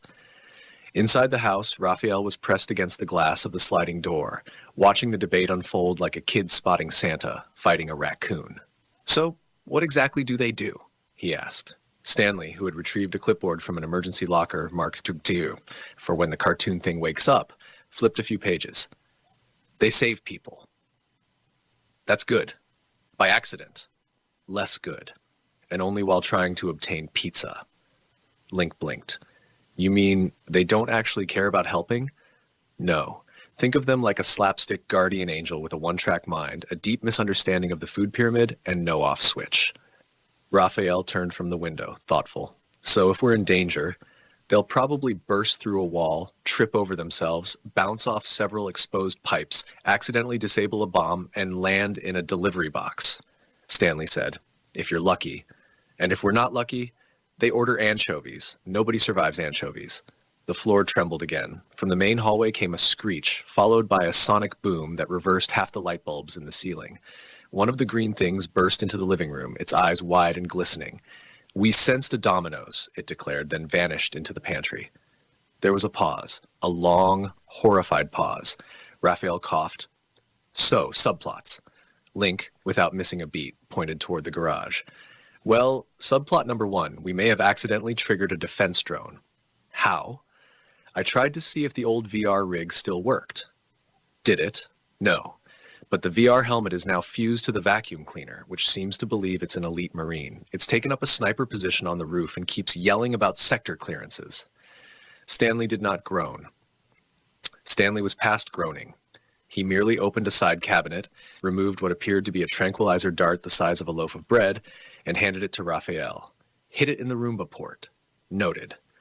As Raphael left to disarm the aggressively tactical vacuum cleaner, Link tapped at one of the still active consoles. "Hey, subplot number 2 might be unfolding on level 14. Stanley joined him and squinted at the monitor. A grainy black and white feed showed one of the lab's secure chambers, the one labeled Experimental Chronobehavioral Reversals, now open, lights on. "Oh no," Stanley muttered, "the time rats." Link slowly turned. "Time? Rats? They're rats, right?" Stanley said, rubbing his temple. "But when startled, they reverse their own personal timeline by several seconds.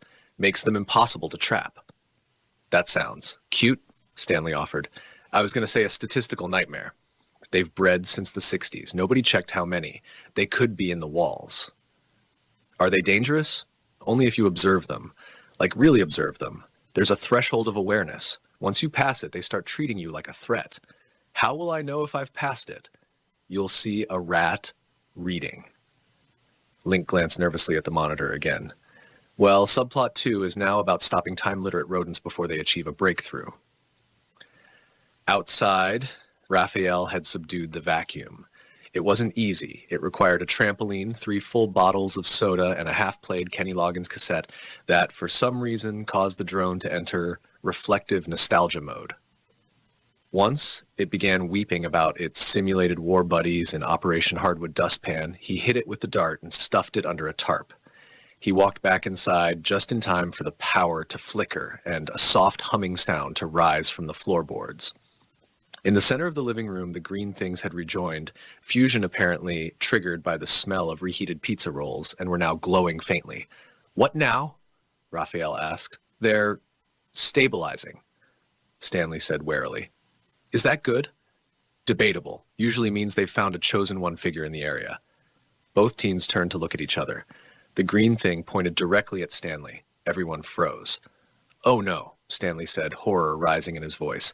"You have the cheese wisdom," the green thing declared. "No, I don't.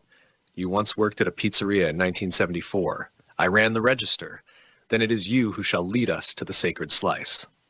The lights dimmed. A low chant began, possibly from the house's intercom, possibly from the green thing's internal soundboard. Raphael patted Stanley on the back. "You'll be fine. I'm 74 years old. I wanted to be left alone." Link grinned. "Then next time, don't build your hermit bunker on top of the gateway to cartoon-powered alien pizza mythology." The green thing extended a hand. "To the kitchen temple!" And as Stanley was hoisted bodily into the air by squishy limbs and carried down the hallway in a tangle of enthusiasm, accidental destiny, and leftover marinara sauce, the house settled again. Momentarily. Link turned to Raphael. So, you think they'll ever find out we faked the sale paperwork on this house? Raphael shrugged. Depends how long it takes the CIA to get bored again. They high-fived. The facility hummed beneath them, a treasure trove of madness, secrets, weaponized kitchenware, and at least 6 unresolved conspiracy theories, all about to be made much, much worse. They were home. Stanley returned the next morning with pizza sauce in his beard, a haunted look in his eyes, and a stack of napkins imprinted with alien glyphs that, according to him, translated roughly to infinite cheese and your sauce is strong. He refused to speak of what had happened in the pantry temple. Just know this, he muttered as he shuffled to the couch and collapsed. The fridge is now sacred space. Enter with reverence, or not at all. Raphael saluted. So no more touching the meat drawer, no more opening it unless you wish to experience the memories of 1,000 forgotten toppings. Got it. Stanley groaned and turned on his side. You two are going to break causality like a glow stick at a rave. Link was flipping through the facility schematics they'd printed out on a repurposed dot matrix printer. So I was thinking, no, Stanley mumbled. We should probably check out that weird humming we keep hearing from sublevel 27. Stanley pulled a pillow over his head. There's a note next to it in the logs, Link continued. It says experimental empathy engine. Sounds harmless. Could be good, for therapy. Raphael was nodding enthusiastically. Right? Maybe it's like a mood enhancer. We could beam compassion across the world. It weaponizes feelings, Stanley groaned from beneath the pillow. Link paused. I mean, maybe just some feelings? Last time someone turned it on, an entire town in Iowa wept for 6 straight days. They held hands, planted a forest, and overthrew their zoning board, which admittedly was corrupt. I like trees, Raphael offered. I like zoning boards, Stanley growled. They keep the Taco Bells from touching the nuclear waste depositories. I'm just saying, Link added, if it's still working, maybe we could use it to boost morale. Like for the band. Raphael gasped. Yes, emotional resonance concert. Stanley sat up abruptly. Fine, but I'm coming with you. If that thing turns on and I see even one of you compose a song that causes an emotional breakdown in a 10-mile radius, I'm dragging your souls into the analog void personally. Sublevel 27 was, for lack of a better term, suspiciously well lit. The rest of the complex had that pleasant Cold War gloom. Corridors of beige metal, flickering fluorescent tubes, and ominous safety posters featuring cartoon mascots with dead eyes. But 27, it was backlit in soft blues and purples. The floor hummed gently, and somewhere in the distance, a harp was playing. This place smells like aromatherapy, Link said. Raphael inhaled. Lavender and... is that cinnamon toast? Do not relax, Stanley warned. It feeds on emotional openness. The empathy engine sat at the center of a large circular chamber. It resembled a satellite dish crossed with a music box and a particularly judgmental sentient tulip. Small tuning forks rotated around it, vibrating faintly with each footstep. Link approached the console. It's warm. It wants to feel you, Stanley said grimly. It's like a big emotional Roomba. That's not comforting. Raphael gently pressed the console's main interface, which resembled a heart encased in crystal. A soft chime echoed through the room. Then, nothing. Maybe it's out of juice, Link offered. And then the walls spoke, not with words, but with feeling. A wave of pure melancholy surged through the chamber, mild at first, like remembering a forgotten birthday, then more intense, like the final note of a really good series finale. Raphael dropped to his knees. I miss my hamster. You never had a hamster, Stanley pointed out. I miss the idea of a hamster. Link stared at his hands. My fingers are just tiny arms with fingernails. That's so weird. Stanley wobbled. Nope, no thank you. We are shutting this down. But before he could reach the failsafe, the green thing arrived, bouncing, oscillating, arms wide and full of vending machine pepperoni. I heard your feelings from upstairs, it declared. You require pizza hugs. The empathy engine, sensing a being of undefined emotional parameters, spun faster. The air turned pink. Oh no, Stanley said. It's sinking. What does that mean? Link asked. Ever see a cartoon have a romantic meltdown and an existential crisis at the same time? No, you're about to. The green thing paused, cocked its head, and then split, this time into 3 smaller versions of itself, each one representing a different emotional state. Sad one, wailed the first. Why does the pizza never love me back? Happy one, cheered the second. I found a slice in the ceiling tile. Angry one, snarled the third. Anchovies are a crime against culinary dignity. The empathy engine began to spark. Its tuning forks turned red. The walls wept actual tears. Stanley didn't wait. He lunged forward, slapped the failsafe override with the authority of a man who'd shut down psychic pancake riots before, and killed the power. The green things merged, belched emotionally, and collapsed into a giggling pile of goo. Everyone stood still. Then Raphael clapped. 10 out of 10. Would empathize again. Stanley just shook his head. You're both disasters. Link offered him a napkin from his back pocket. You've got emotional discharge on your shoulder. Of course I do. That night, as the house settled once more and the facility returned to its odd hum, Stanley sat on the porch with the boys. The stars were bright. The air smelled like ozone and expired snack food. You know, Stanley said after a long silence, I was planning to retire in this bunker. Quietly, fade into history. Instead, you got us, Raphael said proudly. 2 unqualified teenagers, a cartoon-obsessed alien, and an unlicensed time lab. Link raised his soda can. To weird roommates. Stanley sighed, but it was lighter this time. To weird roommates. Somewhere below, in the deepest part of the facility, a light blinked on in a chamber simply labeled Level. The blinking light in Level C was technically speaking not supposed to exist, not because it was dangerous, though it absolutely was, but because the paperwork required to create a Level C was so convoluted that even the CIA, a historically paperwork-forward organization, had decided it was easier to lose the blueprints and bribe the janitor to forget it, which in theory had worked until now. Do you smell that? Link asked over breakfast the next morning. Burnt electricity and nostalgia. Raphael sniffed the air. That's either the toaster or we've triggered another forbidden system. Stanley entered the kitchen with his usual pre-coffee limp. He opened the fridge, hesitated, bowed slightly, and withdrew a sacred soda. He had adapted. No more buttons, he warned. We didn't press anything, Raphael said. This time, Link clarified. Stanley stared at them over the rim of his mug. Okay, we didn't press anything, Raphael amended. But the green thing... Stanley's hand hit the table like a gavel. If you finish that sentence with might have sat on the nuclear console because it thought it was a bouncy castle, I will lock you both in the empathy chamber for 24 hours of intense feeling. They were silent. Guilty. Slightly impressed. I told you it was shaped like a trampoline, Link muttered. Stanley sighed the long, low sigh of a man who had once defused an interdimensional landmine using only a mop and a jazz record. Well, he said, might as well get ahead of it. Follow me. They took elevator D, which only went one direction, down, and required a key card, a blood sample, and the ability to recite the second stanza of the national anthem backwards. Stanley, of course, had long since replaced the blood scanner with a warm cup of black coffee. It was easier that way. Level 3 didn't have walls so much as it had implications. The moment the elevator opened, the air changed. It smelled of circuits, secrets, and popcorn from a timeline that never happened. The room beyond was vast, so vast that the ceiling wasn't visible and the floor looked like glass, or maybe a lake pretending to be a floor.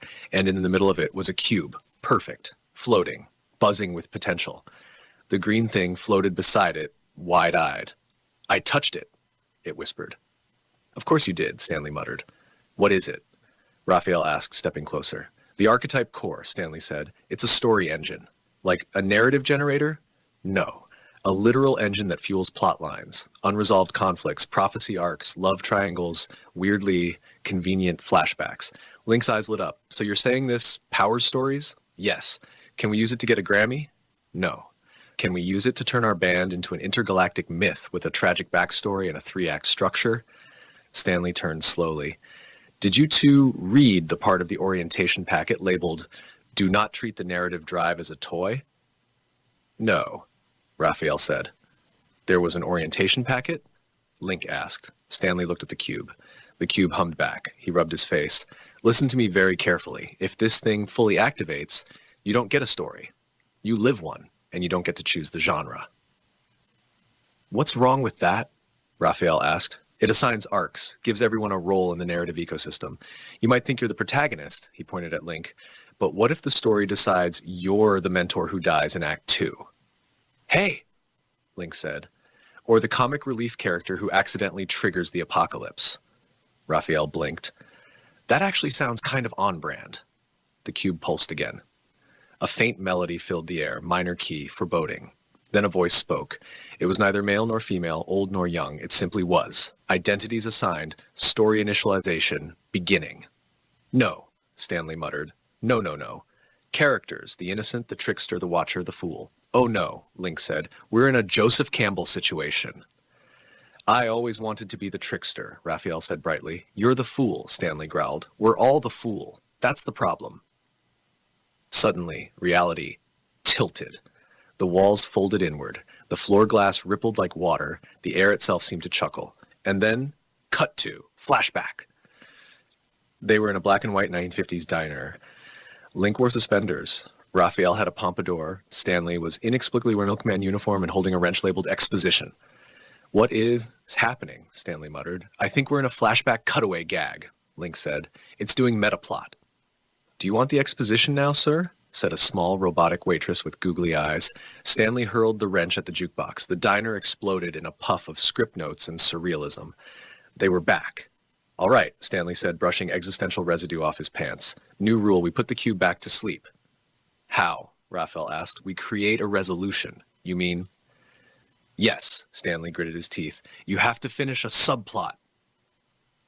By now, the green thing had assembled what it called a Team Pizza Justice Squad. It had taped googly eyes to a mop, given the vacuum a sword, and declared Link Supreme Commander of Sauce. It was organizing a plan to raid the military museum wing and recover what it claimed was the eternal pepperoni blade. Meanwhile, the empathy engine had turned back on by itself and was now broadcasting soft jazz across all frequencies in an effort to soothe the cube. Stanley did not scream. He merely sighed, bent down, and opened a crate labeled, Plot Device, Use Only, If Desperate. Inside was a box of costume mustaches, a chalkboard, and one pre-written dramatic betrayal. I hate this place, he muttered. But as the cube pulsed, the world wavered, and a sudden mini-musical sequence began to creep in through the speakers. Stanley knew one thing for sure. If he didn't resolve a subplot fast, he'd be singing his feelings in the next 5 minutes. And nobody, not even fate, wanted to see that. It started, as most accidental musicals do, with the chalkboard. Stanley held the stub of a government-issued chalk stick, hefted like a weapon, and stared grimly at the boys across the glassy floor of level Lasake. The archetype core pulsed behind him, rhythmically thumping like it had swallowed a Broadway orchestra. I need a subplot, he said through gritted teeth. One that ends, not unravels, not grows legs, not explodes, ends, wraps, resolves. Link blinked. You mean like the emotional arc of a side character? Yes. Raphael perked up. Ooh, I nominate Stanley. No. Yes, Link agreed. The reclusive janitor with a tragic past. You've got all the setup, gruff demeanor, mysterious files, emotional baggage, probably a lost love. Shut up. Maybe, Raphael said dreamily. He lost someone during his time in the sentient crockpot division. A forbidden kitchen love. I said shut up. The archetype core flared. Somewhere overhead, ghostly musical chords began to descend like fog. Stanley looked upward and screamed, No, I will not sing. The music paused, temporarily. But the rules were clear now. A subplot must conclude or the song would come. With jazz hands. Fine, Stanley growled. Fine, I have a subplot, one that's been hanging around this damn place since Nixon took his lunch break. He stomped to a panel on the far side of the chamber and pressed a recessed button labeled Retired Files, Unsolved, Unapproved, Just Weird. With a hiss, the wall opened. Inside was a single file folder, thick, yellowed, slightly damp. Its tab read, Operation Gravy Phoenix. Link squinted. That sounds edible? It wasn't, Stanley muttered.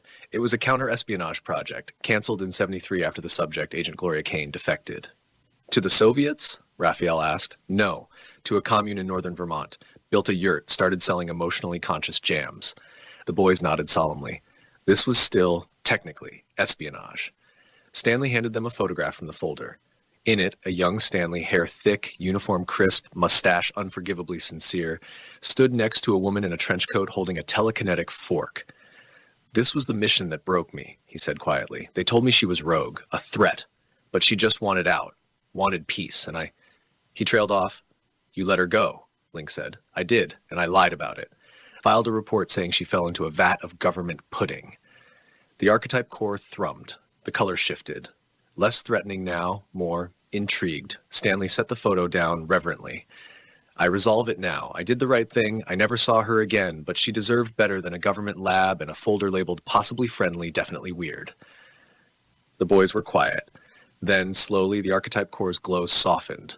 The melodic pressure faded, and one final line, clear, resonant, absolute, echoed through the chamber. Subplot resolved, narrative containment stabilized. The cube dimmed, the lights returned to normal, and just like that, the musical was canceled.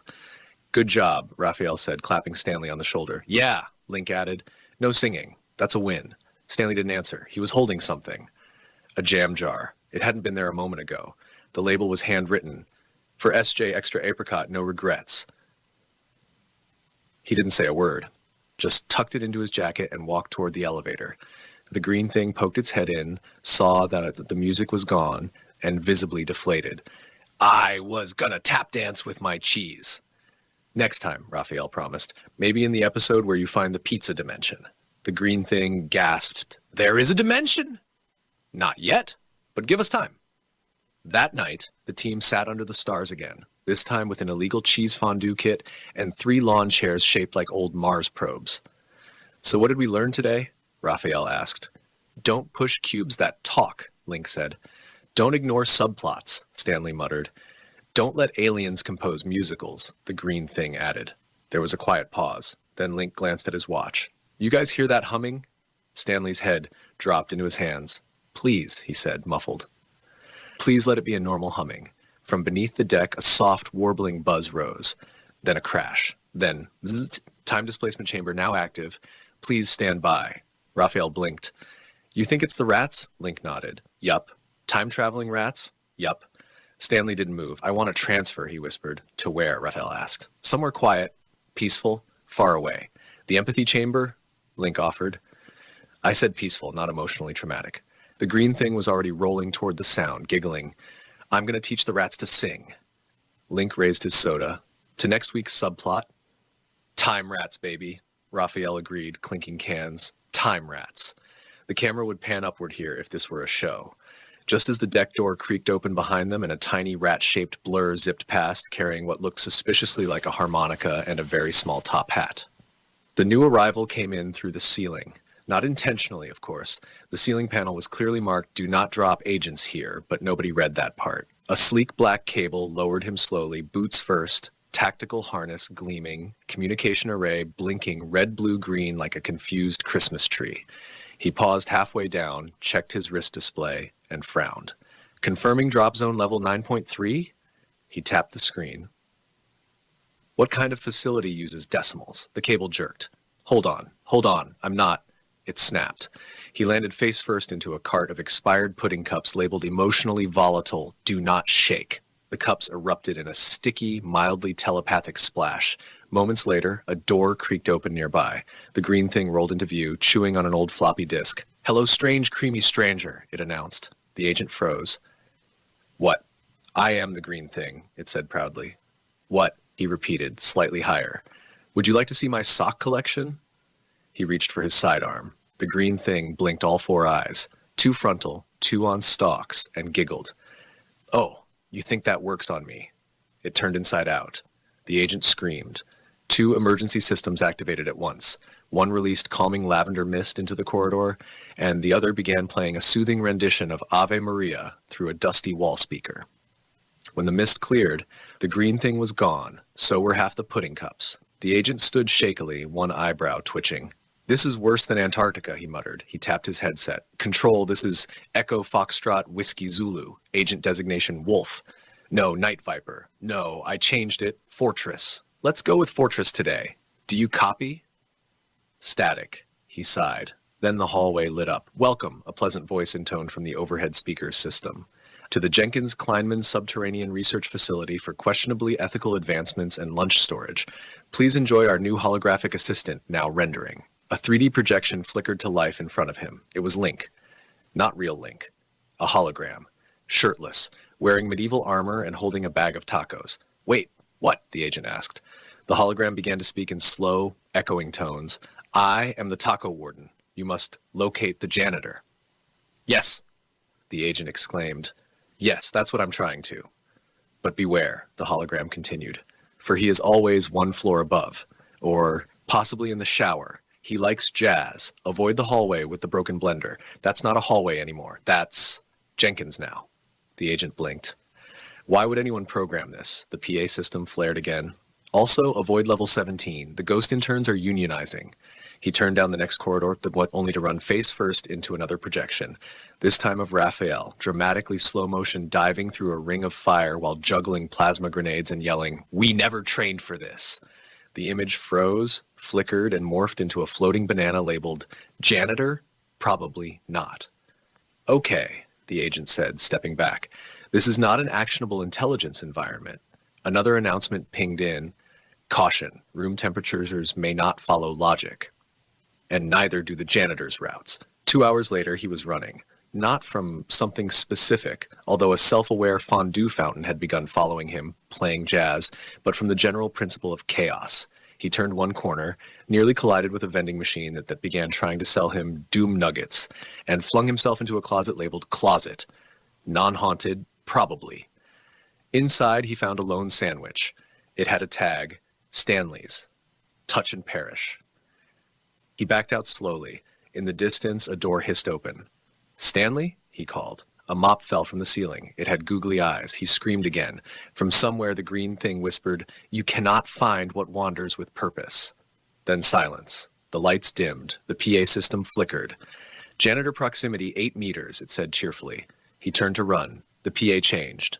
"Janitor now 24 meters. Whoops, just missed him." The agent dropped to his knees. "I just want to report in," he whimpered. "I'm missing 2 shoes and possibly an hour of memory." A door opened in front of him. Inside was a small room, empty but for a chalkboard that read, "You are here. The janitor is not." A single vending machine beeped softly and offered him a soda. He took it. And that's how Agent whatever his name was, be it Fortress, Night Viper, or Lunch Recon Delta, became a permanent resident of the labyrinth. Every few episodes, he'd stumble into frame, disheveled, desperate, convinced the janitor was just around the next corner. But he never was, and maybe he never would be, until the story decided it was time, or the vending machine unionized, whichever came first. It was 3 days, facility time, since the agent's descent, and while time in the lab wasn't precisely linear thanks to the espresso incident in the Temporal Cafe, the rest of the crew had begun to forget about him. This was not malice. It was entropy. Raphael and Link had for the most part settled into a routine that resembled both an after-school special and a soft government conspiracy. Band practice in the front room, deep lab exploration in the afternoon, and evening rituals involving ritual pizza offerings to appease the green thing, who now claimed ambassadorial rights for Planet Za. Stanley, for his part, had adopted the role of reluctant mentor meets building superintendent. He grumbled a lot, mopped the wrong direction just to confuse the automated maintenance drones, and maintained an ever-growing list of protocols he refused to enforce. Somewhere near Protocol 1137C, do not allow teenagers to pilot reality editing terminals. He had simply written in red marker, too late. So when the announcement system buzzed to life unexpectedly during lunch, everyone froze. Emergency update. Agent located in Sector 14C, visible, audible, possibly hallucinating. Link blinked. Wait, he's real? I thought that was a fever dream, Raphael muttered. Stanley sighed. He's real. Or was. Haven't seen him in years. It's been 3 days, Link pointed out. In the lab, that's years, maybe decades. I once passed a hallway that aged me 5 months and taught me Latin. Follow-up.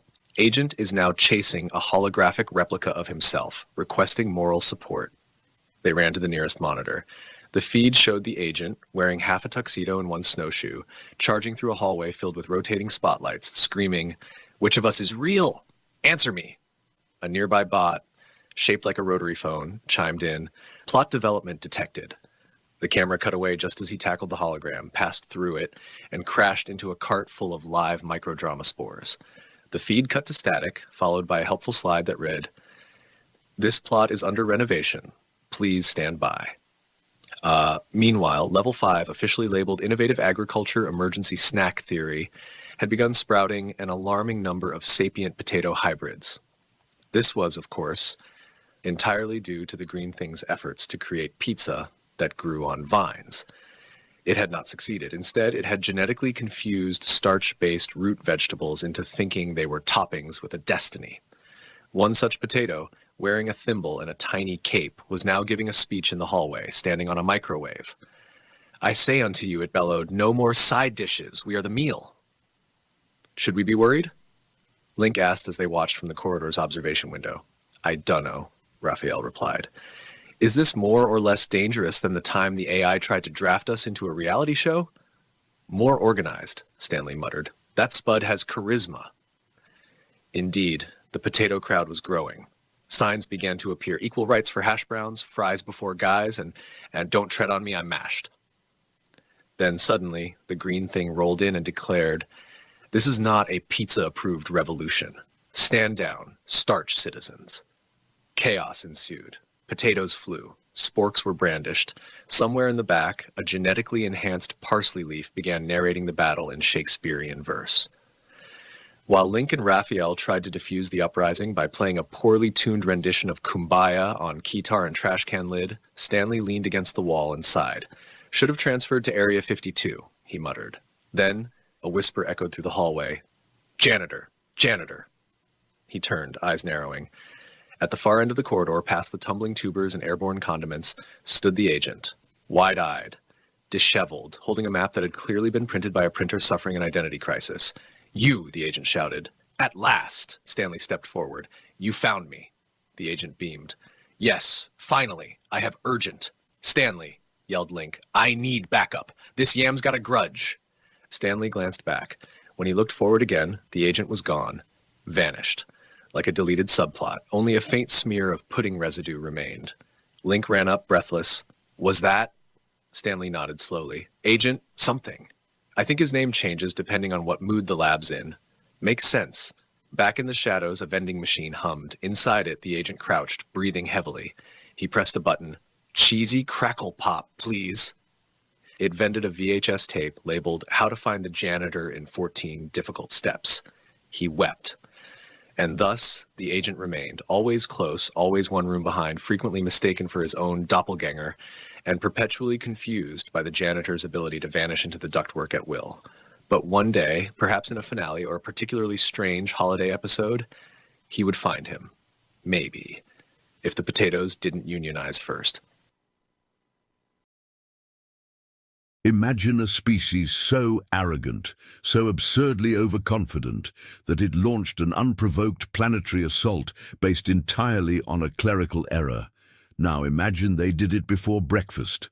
Admiral Planax 9 stood at the bridge of the Galactic Dominion's flagship, the irrefutable Victory, which had never actually won a battle, but had a great PR department. He stared at the glowing screen in front of him and announced with the certainty of someone who once got a perfect score on a multiple-choice test entirely by guessing, "We invade at dawn." There was a pause.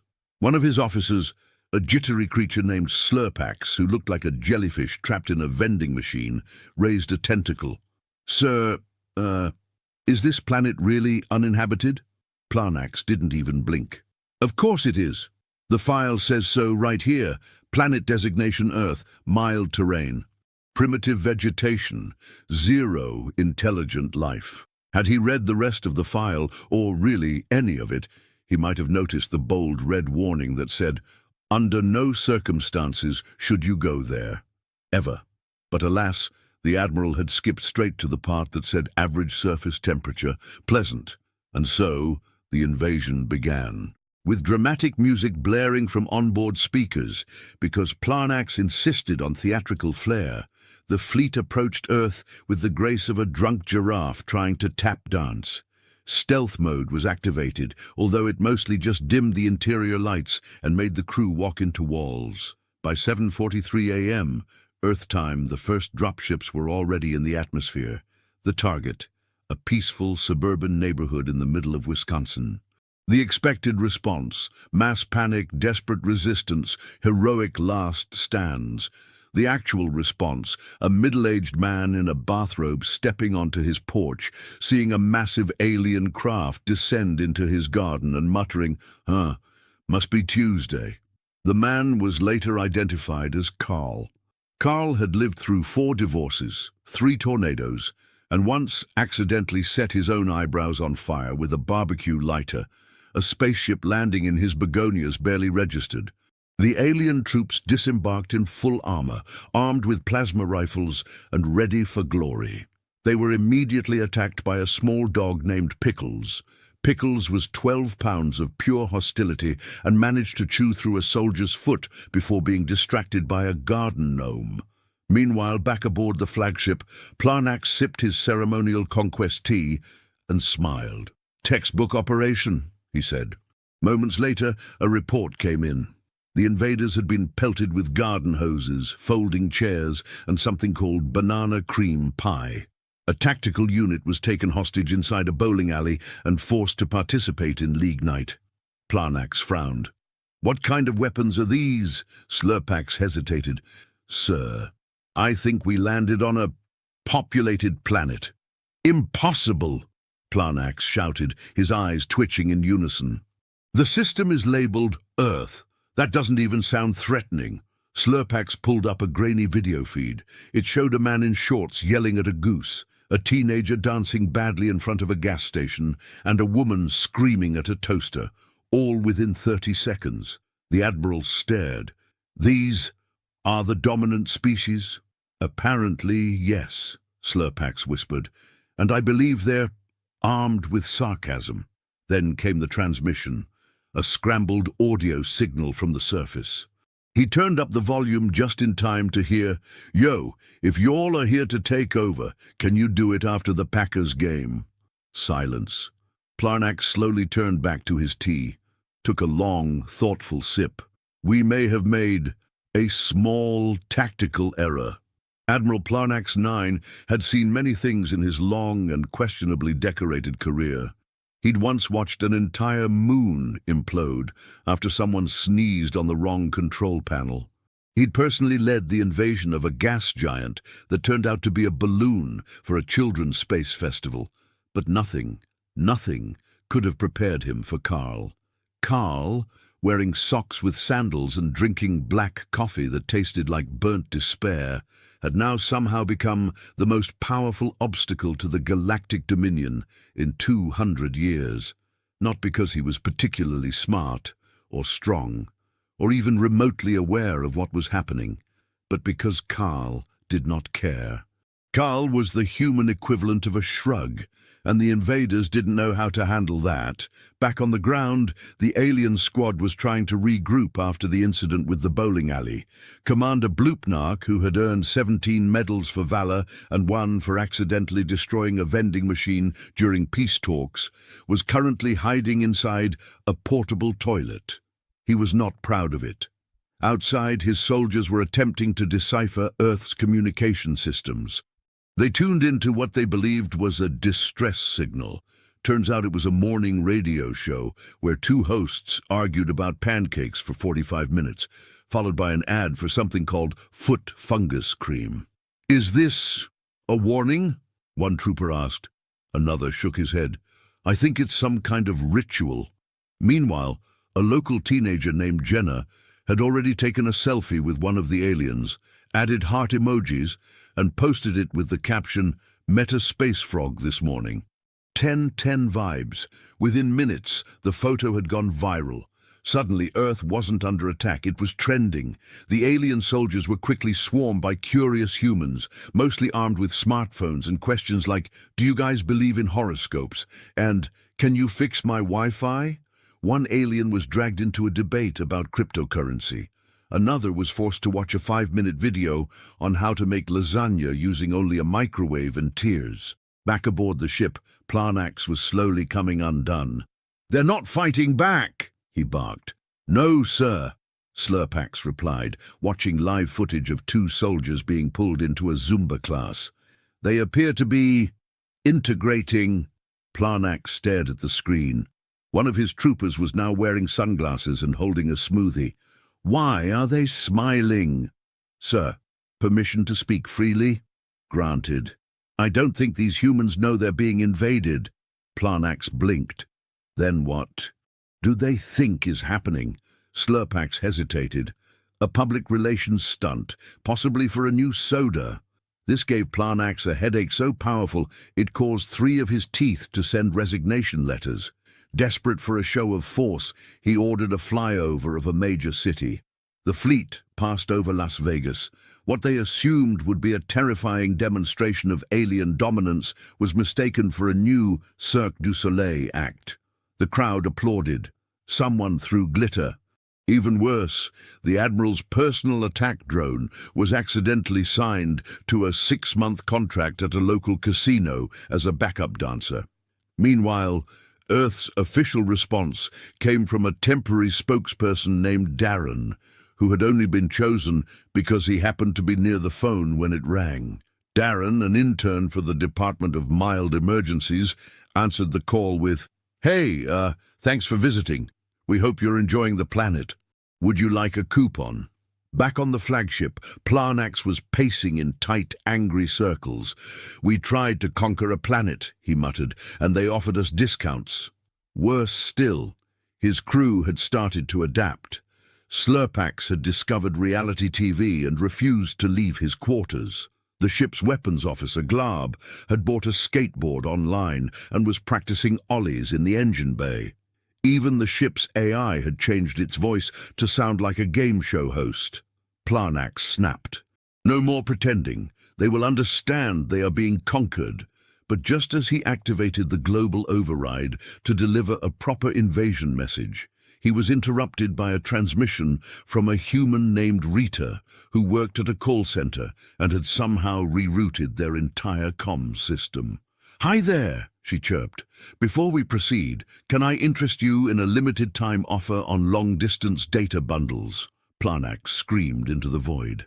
At precisely 9:12 a.m., Eastern Standard Time, the United Nations Emergency Response Committee gathered for an urgent video call. There was only one problem. Nobody believed it was actually an emergency. The official summary of the situation, hastily emailed by a technician named Gary, read, "Possible alien invasion, also, Carl is trending." Half the representatives joined late. One was in pajamas. Another thought it was a test drill and brought snacks. The chairwoman, Eleanor Greaves, a woman who had once diffused an international crisis by sighing loudly, adjusted her glasses and asked the question on everyone's mind, "Is this real?" Gary, who had been forcibly promoted to Earth's de facto alien liaison, nodded solemnly. "We have video confirmation, and one of the aliens is now on TikTok dancing with a golden retriever." There was a pause. "Is it a threat?" someone asked. Gary shrugged. "Honestly, I'm not sure, but the dog looks happy." Meanwhile, the alien troops were still trying to regroup after their failed attempt at shock and awe. Unfortunately, they'd landed in what Earthlings referred to as the Midwest, a zone where friendliness is both weaponized and mandatory. One squad attempted to secure a perimeter around a hardware store. Instead, they were invited to a barbecue by a retired bus driver named Hank. Hank didn't care where they were from. He just wanted help flipping ribs and someone to listen to his opinions about weather patterns. One alien, designated Unit 42B, tried to explain they were a highly trained assault unit. "Sure, buddy," Hank said, handing him a plate. "Now try the potato salad." Back aboard the irrefutable Victory, Admiral Planax 9 was going through all 5 stages of denial at once. His warboard, previously filled with tactical projections and orbital assault plans, had been taken over by a pop-up ad for colon cleanse in 7 easy steps that no one could figure out how to close. The alien crew was unraveling. One of the engineers had built a shrine to a local weather presenter. Another had started writing Earth-style romance novels under the pseudonym Lady Moonbiscuit. Even the fleet's elite security droid had joined a bowling league and refused to return fire on account of having found inner peace. Planax called an emergency meeting. "We are the conquerors," he shouted, "not the conquered." Silence. Then Glab, still holding his skateboard, raised a claw. "Sir, have you tasted the thing they call nacho cheese?" The Admiral turned a violent shade of purple. Meanwhile, humanity's official response continued its descent into absurdity. Brenda, the receptionist at a minor satellite office of Earth's Space Defense Initiative, which mostly handled Wi-Fi outages on the Moon, was now tasked with composing Earth's first diplomatic message to the invading force. Her draft read, "Dear sirs, madams, or tentacled overlords, welcome to Earth. Please be advised that Thursdays are recycling days." It was accidentally sent. The aliens received it. Some found it charming. Others were confused. One soldier framed it. Back on the ground, alien units trying to occupy a shopping mall were captured and detained by mall security. Not military, not police, just Dave, a 56-year-old man with a flashlight and a dream. Dave had once stopped a teenager from stealing a hat. Now he had personally disarmed an alien warlord by asking if they had a receipt. Commander Bloopnark, still recovering emotionally from the bowling incident, was called in to extract his troops. But instead of a battle, he was confronted by a woman in a tracksuit who thought he was a lost cosplayer. She took him by the arm, said, "Come on, sweetie," and led him to a yoga class. He has not been seen since. And through it all, Admiral Planax watched, seething. How did this planet survive long enough to develop space-grade microwaves and yet fail to understand an intergalactic invasion? Slurpax cautiously entered the room holding a tray. "Sir, I brought you something called cinnamon swirls. I thought it might help."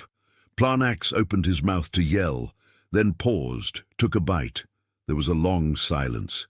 "This is the single greatest thing I've ever tasted." Slurpax nodded.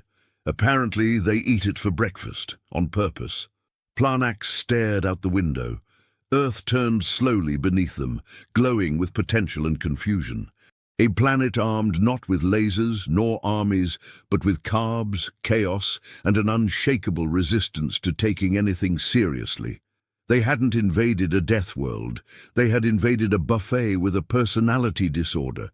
3 days into the invasion, the Galactic Dominion forces had achieved exactly 0 of their objectives. They had not subdued the humans, seized their infrastructure, or even located a central government building that wasn't closed for lunch. What they had done was develop several unhealthy addictions and accidentally form a jazz trio. It began with a reconnaissance bot named Blink 7, whose job was to monitor human communication channels. After scrolling through 20 hours of social media, the bot refused to return to duty. Instead, it began uploading motivational quote graphics and arguing about astrology in the comments. From there, it escalated. A young alien soldier named Krundax, assigned to analyze human emotional patterns, accidentally watched an entire season of a show called The Bachelor. He emerged from the experience deeply emotionally compromised and with strong opinions about someone named Jessica. He then gave a heartfelt speech to his platoon about the fragility of love and the importance of following one's heart, and was promptly promoted to morale officer. Elsewhere, a communications expert named Vaughn was tasked with hacking into Earth's data networks. Instead, he discovered a series of cooking tutorials and became obsessed with learning to bake banana bread. His first attempt exploded. His second attempt was served at a neighborhood potluck. His third attempt won second place at the Wisconsin County Fair. First place went to a 9-year-old girl named Daisy. Vaughn swore eternal vengeance. The humans, for their part, remained almost willfully oblivious to the interstellar significance of what was happening. A few assumed the aliens were part of a movie shoot. Others thought it was a very immersive viral marketing campaign. One group of retirees believed it was a pop-up escape room and tried to solve the invasion with crossword puzzles and Werther's originals. A rogue battalion attempted to seize control of a television studio to broadcast a message of conquest. They were intercepted by the production crew of a daytime talk show and ended up sitting in plastic chairs, awkwardly sipping tea while being interviewed about What It's Like to Be a Space Invader. The episode was a ratings hit. Meanwhile, back on the flagship, Admiral Planax 9 was dangerously close to losing the last 3 brain cells, not actively trying to run away.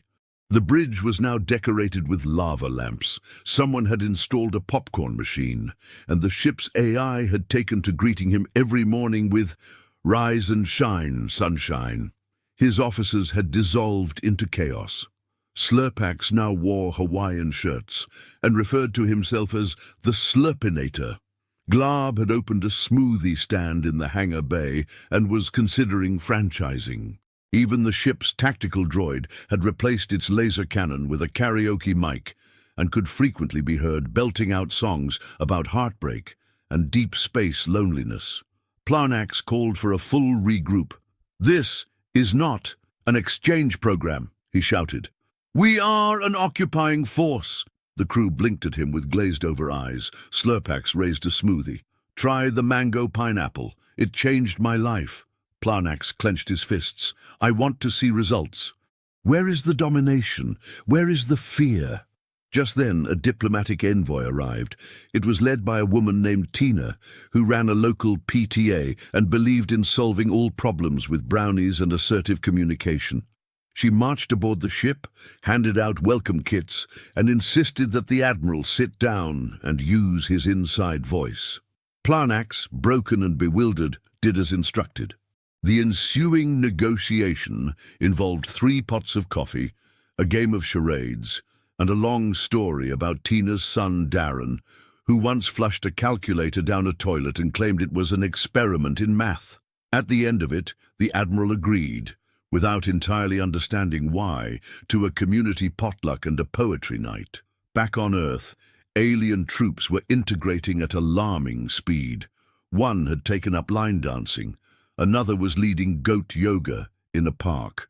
A third had invented an entirely new genre of music by accidentally playing a harp with his face tentacles. It charted in Sweden. The invasion had not failed. It had mutated. What was supposed to be a swift conquest had become a slow-motion cultural implosion. The humans were not resisting because they didn't recognize the threat. They didn't process the threat. To them, the invasion was just another Tuesday.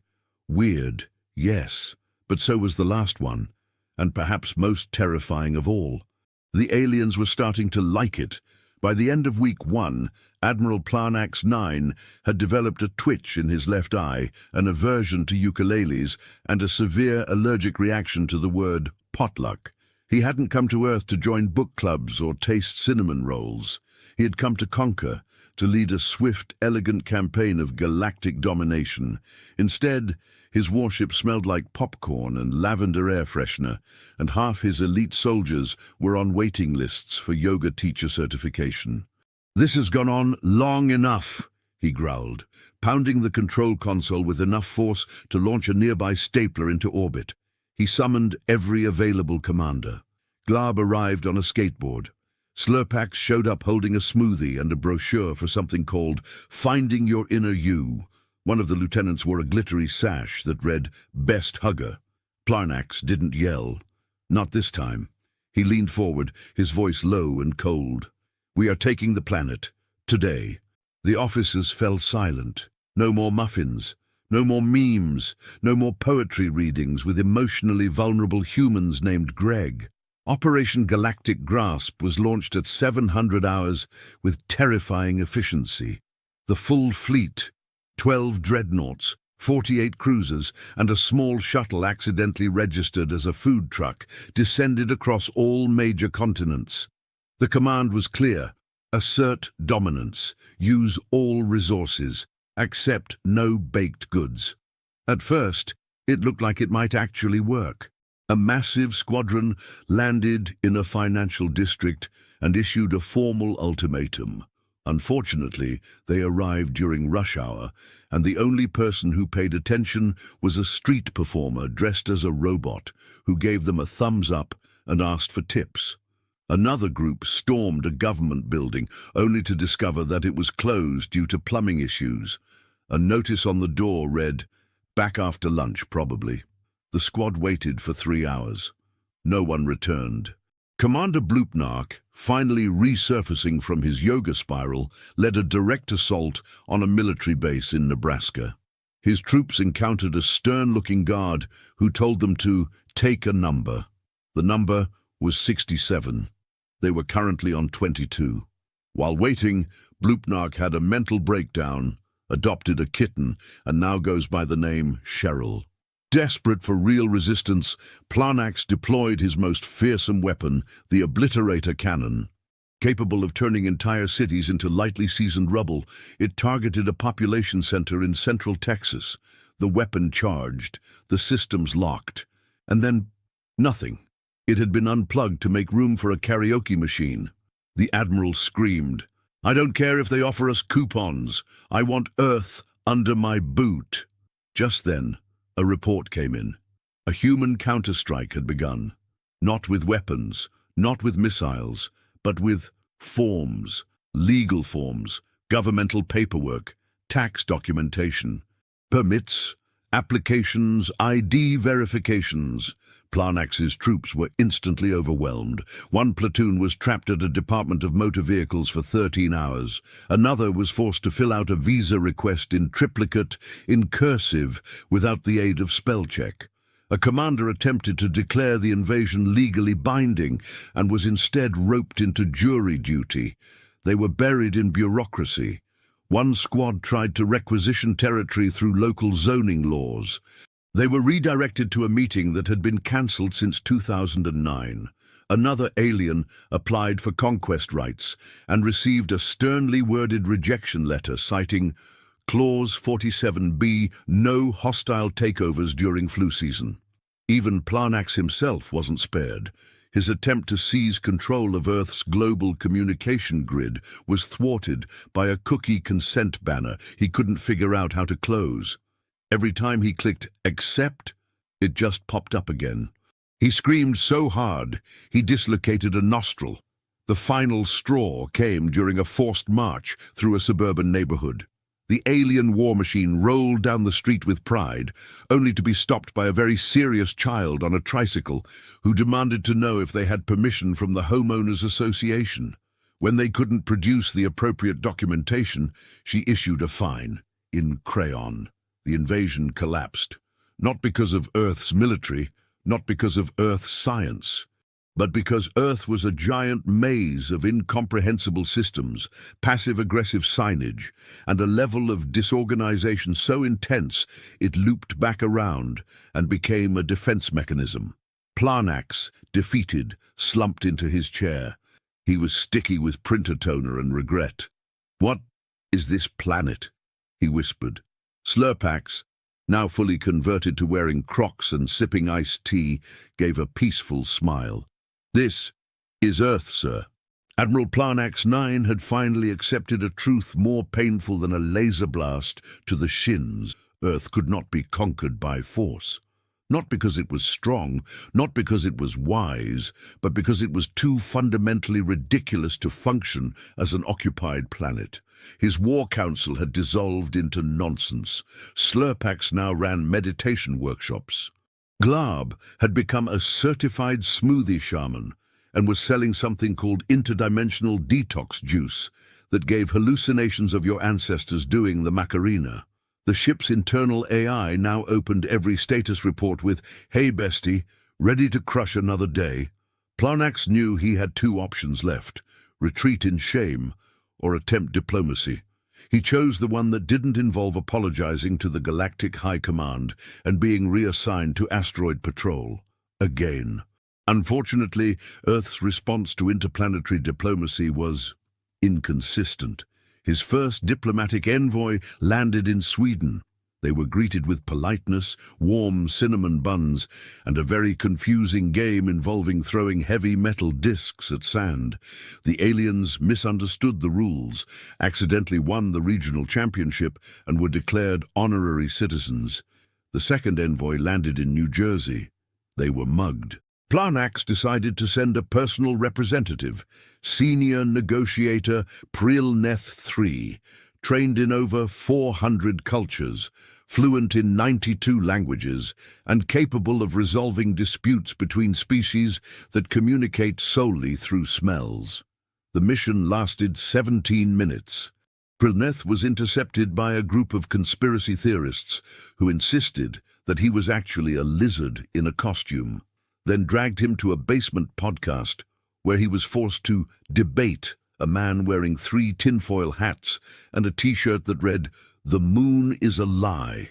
He escaped by pretending to be a weather balloon. After that, all official diplomatic attempts were quietly cancelled. And then came Jerry. Jerry was not technically authorized to negotiate on behalf of Earth. He was a used car salesman from Nebraska with a firm handshake, an outdated Bluetooth earpiece, and a tragic confidence in his own charisma. He happened to stumble upon an alien scout craft that had broken down outside his dealership. Jerry made contact. He brought coffee. He offered snacks. He tried to sell them a 2003 sedan with just a few issues under the hood. Within hours, he'd convinced 3 alien soldiers to trade plasma rifles for timeshare condos. Somehow Jerry ended up on the flagship. No one invited him. He just walked in, handed Planax a business card that read Jerry, Human Solutions Consultant, and sat down like he owned the galaxy.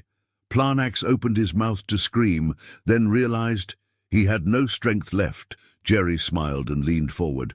"Listen, big guy, you're going about this all wrong. You don't invade Earth, you network it." Planax blinked. "What?" "See, we're not a top-down species. You can't scare us into submission. You've got to distract us, overwhelm us.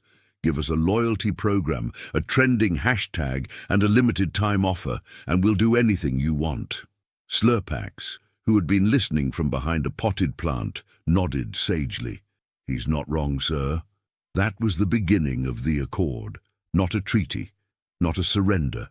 More like a handshake written on a napkin during a backyard barbecue hosted by someone's uncle.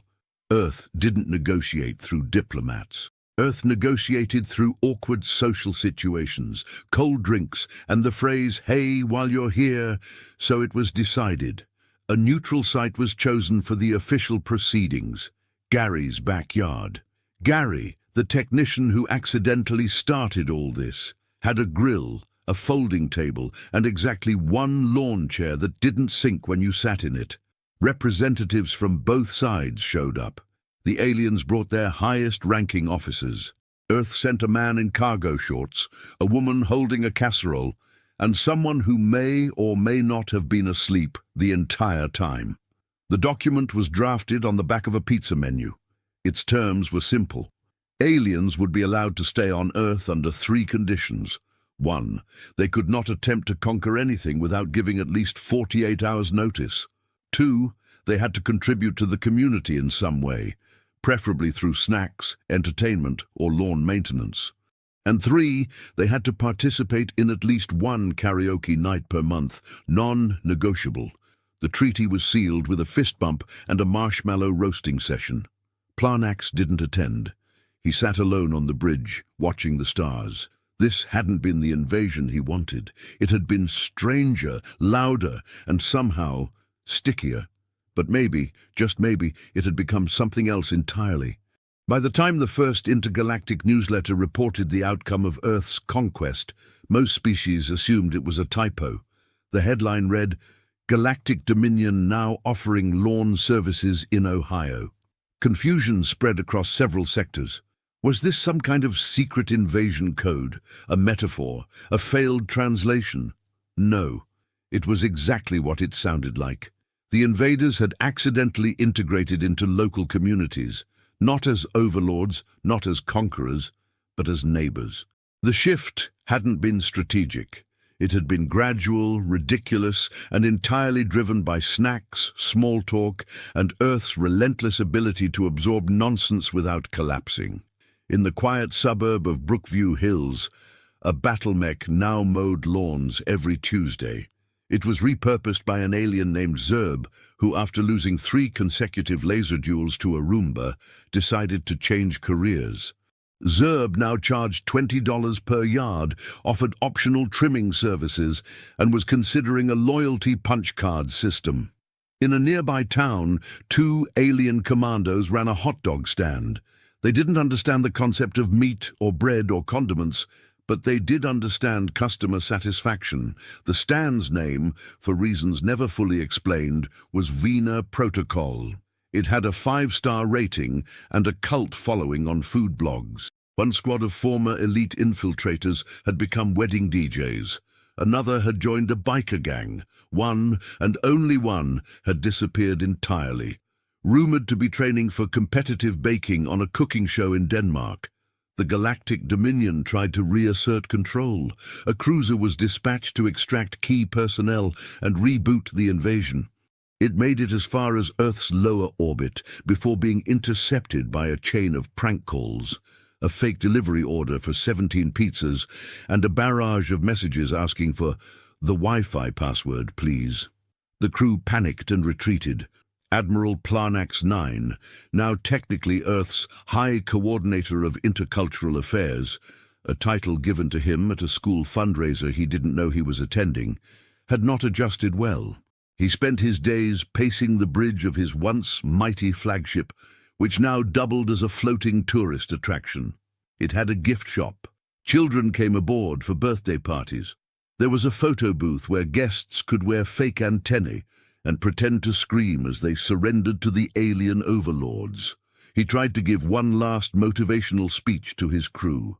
"We must remember who we are. We are warriors. We are the teeth of the Dominion." Slurpax, sipping a lemonade, replied, "Sir, I'm already booked for 3 PTA meetings this week, and I promised to chaperone a field trip to the planetarium. Also, Cheryl's goat yoga class is tomorrow, and we're low on mats." "Who is Cheryl?" "Bloopnark. He goes by Cheryl now." Plarnak stared at him. "I once burned an entire continent to the ground." "Cool," said Slurpax, flipping through coupons. "Have you tried the peach cobbler from that diner on 5th? Transcendental." The truth was undeniable. Earth had not only resisted occupation, it had reversed it. Without ever realizing it, humans had colonized their invaders, not with violence, not with advanced tech, but with culture, with clutter, with things that made no logical sense and yet somehow held entire societies together. Credit cards, punchlines, public holidays, jazz, complaint forms, local sports rivalries, conspiracy theories about furniture stores that were definitely hiding something. Earth didn't just absorb you, it rewrote you. And for some of the aliens, this new life was addictive. They liked sitcoms. They liked slow walks through garden centers. They liked having arguments about whether pineapple belonged on pizza and then solving those arguments by ordering both kinds and eating too much of each. The longer they stayed, the more they forgot what they'd come to do. Back in the galactic capital, the High Command was baffled. They had lost contact with multiple divisions. Their long-range scanners picked up bizarre energy signatures that corresponded not to weapons, but to music festivals, farmers' markets, and amateur fireworks shows. One transmission, intercepted weeks later, simply said, "We're good, don't come." Another read, "Bring dip." Some believed it was a trap. Others believed it was enlightenment. But one thing was clear: something had changed. Something irreversible, and Earth, messy, noisy, deeply inefficient Earth, was at the center of it. It was supposed to be a historical entry in the archives of the Galactic Dominion, a warning, a case study, a firm, practical explanation of why you never attack a species that considers Black Friday a cultural holiday. But somewhere along the way, the report got weird. Because how do you accurately describe a planet where traffic laws are suggestions, small talk is weaponized, and one of the most watched events each year involves people throwing an inflated ball and screaming at televisions while wearing matching shirts? Admiral Planax 9 tried. He really did. He sat down with every intention of composing a formal debrief for the Dominion Grand Council. He outlined key events, tactical failures, socio-cultural entanglements. But the longer he typed, the harder it became to explain how an interstellar war had been derailed by a chilly cook-off and a flash mob performance of Total Eclipse of the Heart in a supermarket. By paragraph 5, he gave up and stapled a handwritten note to the front that simply said, "Do not." The Dominion never sent a follow-up. Planax still lived aboard the irrefutable Victory, though no one called it that anymore. Locals referred to it as the big floaty thing with the nacho stand. It remained parked 3 miles above a cornfield in Kansas, occasionally drifting off course whenever someone messed with the gravity controls to make zero-G bowling more exciting. Earth's governments, in their own earthy way, had accepted the situation without truly understanding it. Someone wrote a law that defined extraterrestrial residents as tourists with long-term enthusiasm. It passed unanimously because no one read the fine print, and also there was free coffee in the voting room that day. International agencies adapted as best they could. NASA released a revised mission statement.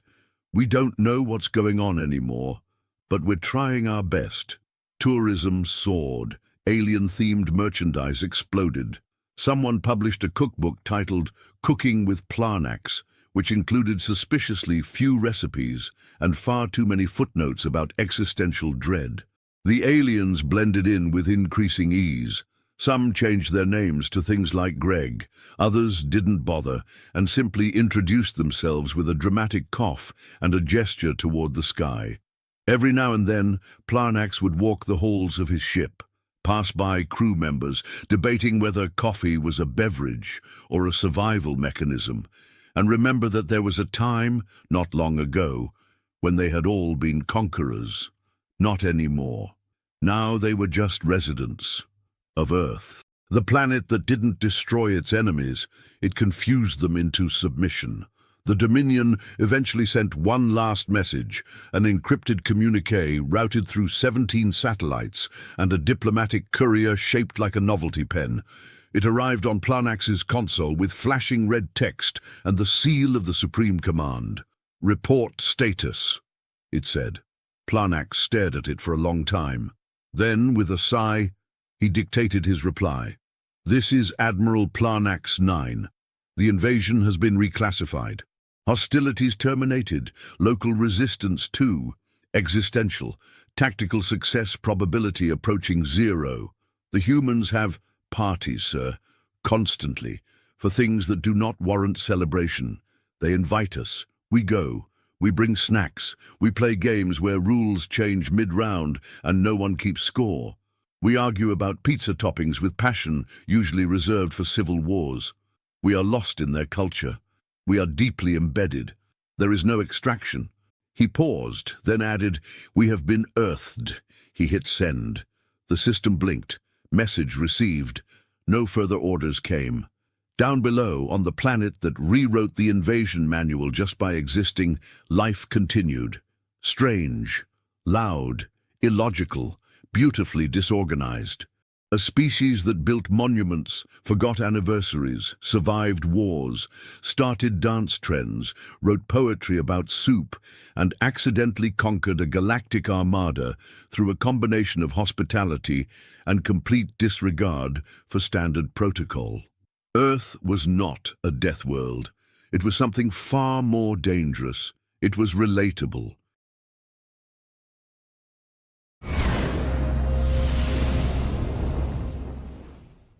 Tobias Marin was about to be murdered over a second-hand engine part, which felt to him like a deeply undignified way to die.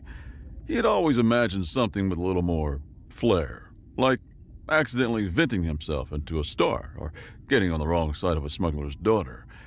Being turned into a fine red mist because he couldn't find a T-77 hyperdrive core on a godforsaken asteroid felt just sad.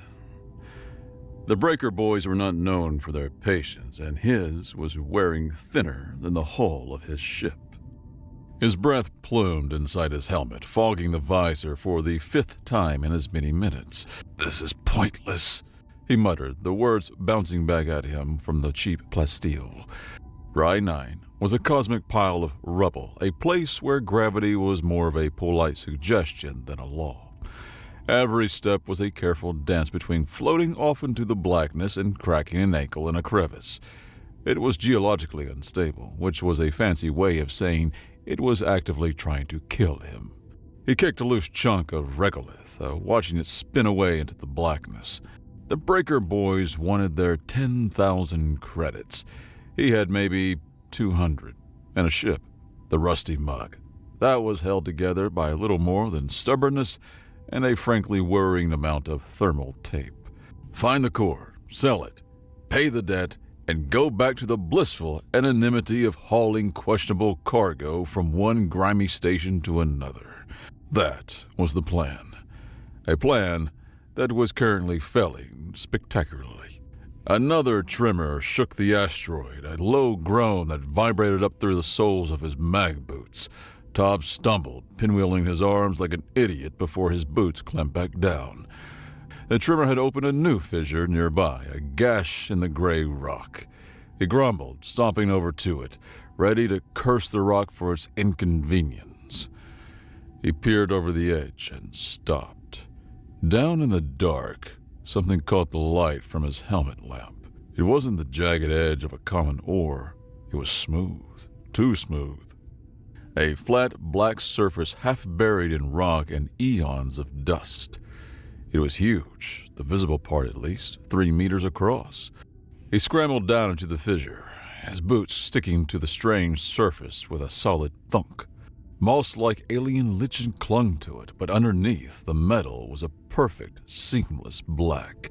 There were no rivets, no weld lines, nothing. Just a slab of impossible engineering. He ran a gloved hand over it. It was cold, inert, dead. Probably worthless. He sighed.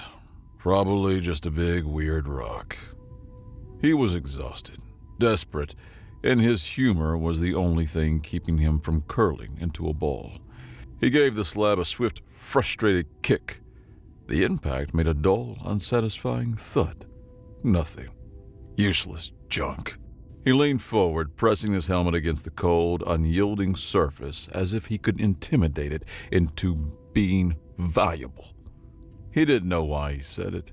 Maybe it was the exhaustion or the loneliness or the bone-deep certainty that he was about to die. "Come on," he whispered, his voice a low rasp. "Wake up. Give me something I can sell." A hum started, low and deep. It wasn't a sound he heard with his ears, but a vibration that resonated directly in his skull, rattling his teeth. Soft blue light bloomed from the slab, tracing intricate patterns that shifted and resolved like liquid circuitry. And then a voice spoke, not over his comms, but inside his own mind. It was calm, genderless, and impossibly clear. "Welcome back, Commander. Biometric authentication complete. Fleet Mind Calyx is online. Fleet status 98.7% operational.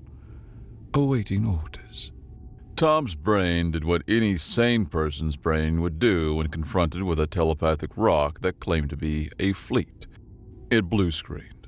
He scrambled backwards, slipping on the loose scree and landing hard on his backside.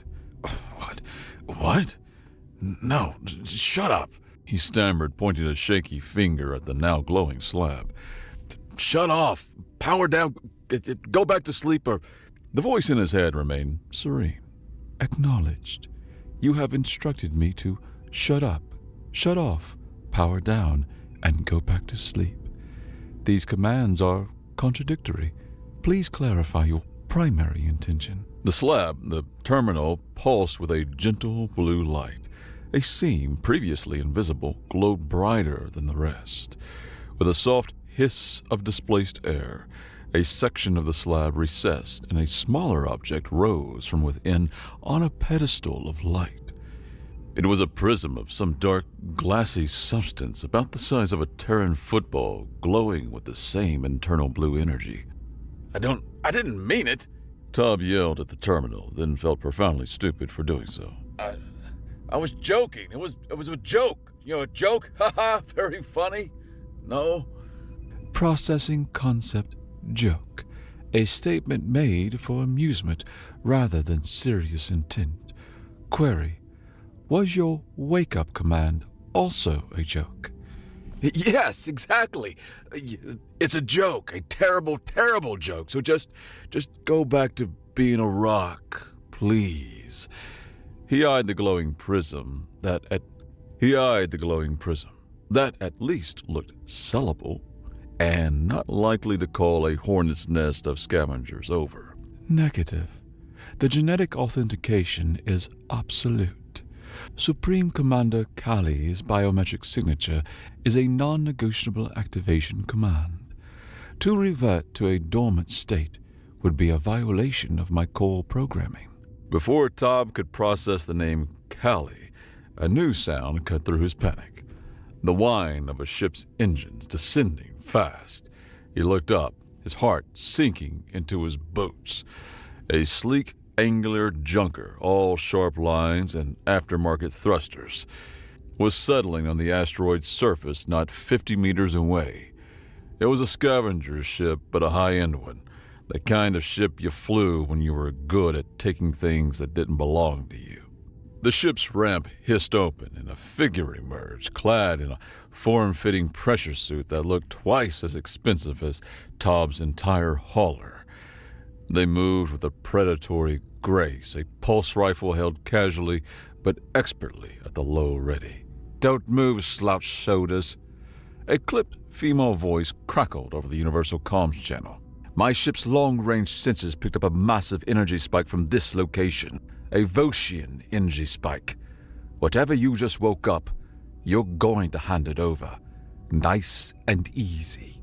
Tob slowly got to his feet, holding his hands up.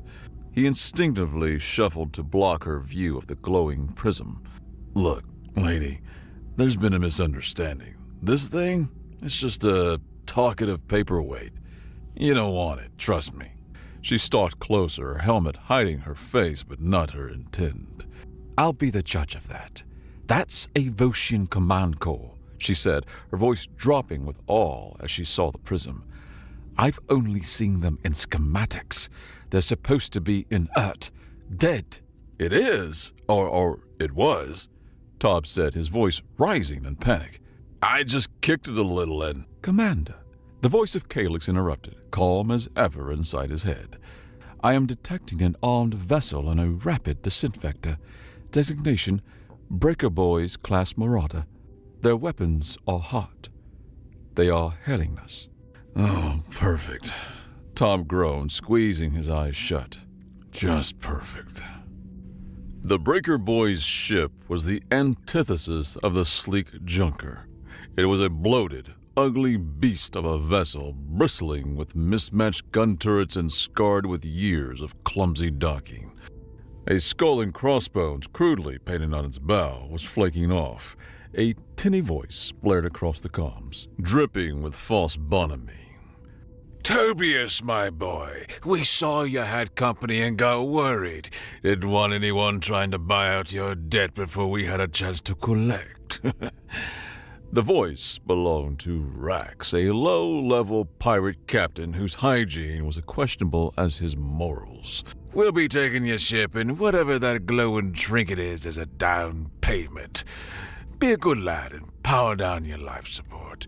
Makes the cleanup easier." The other junker, Zana, as her suit's ID tag read, swung a rifle toward the descending pirate ship. "Breaker Boys, bottom feeders. This just got complicated." "Complicated?" Tob squeaked. "Oh, we're about to be spaced by a bunch of thugs.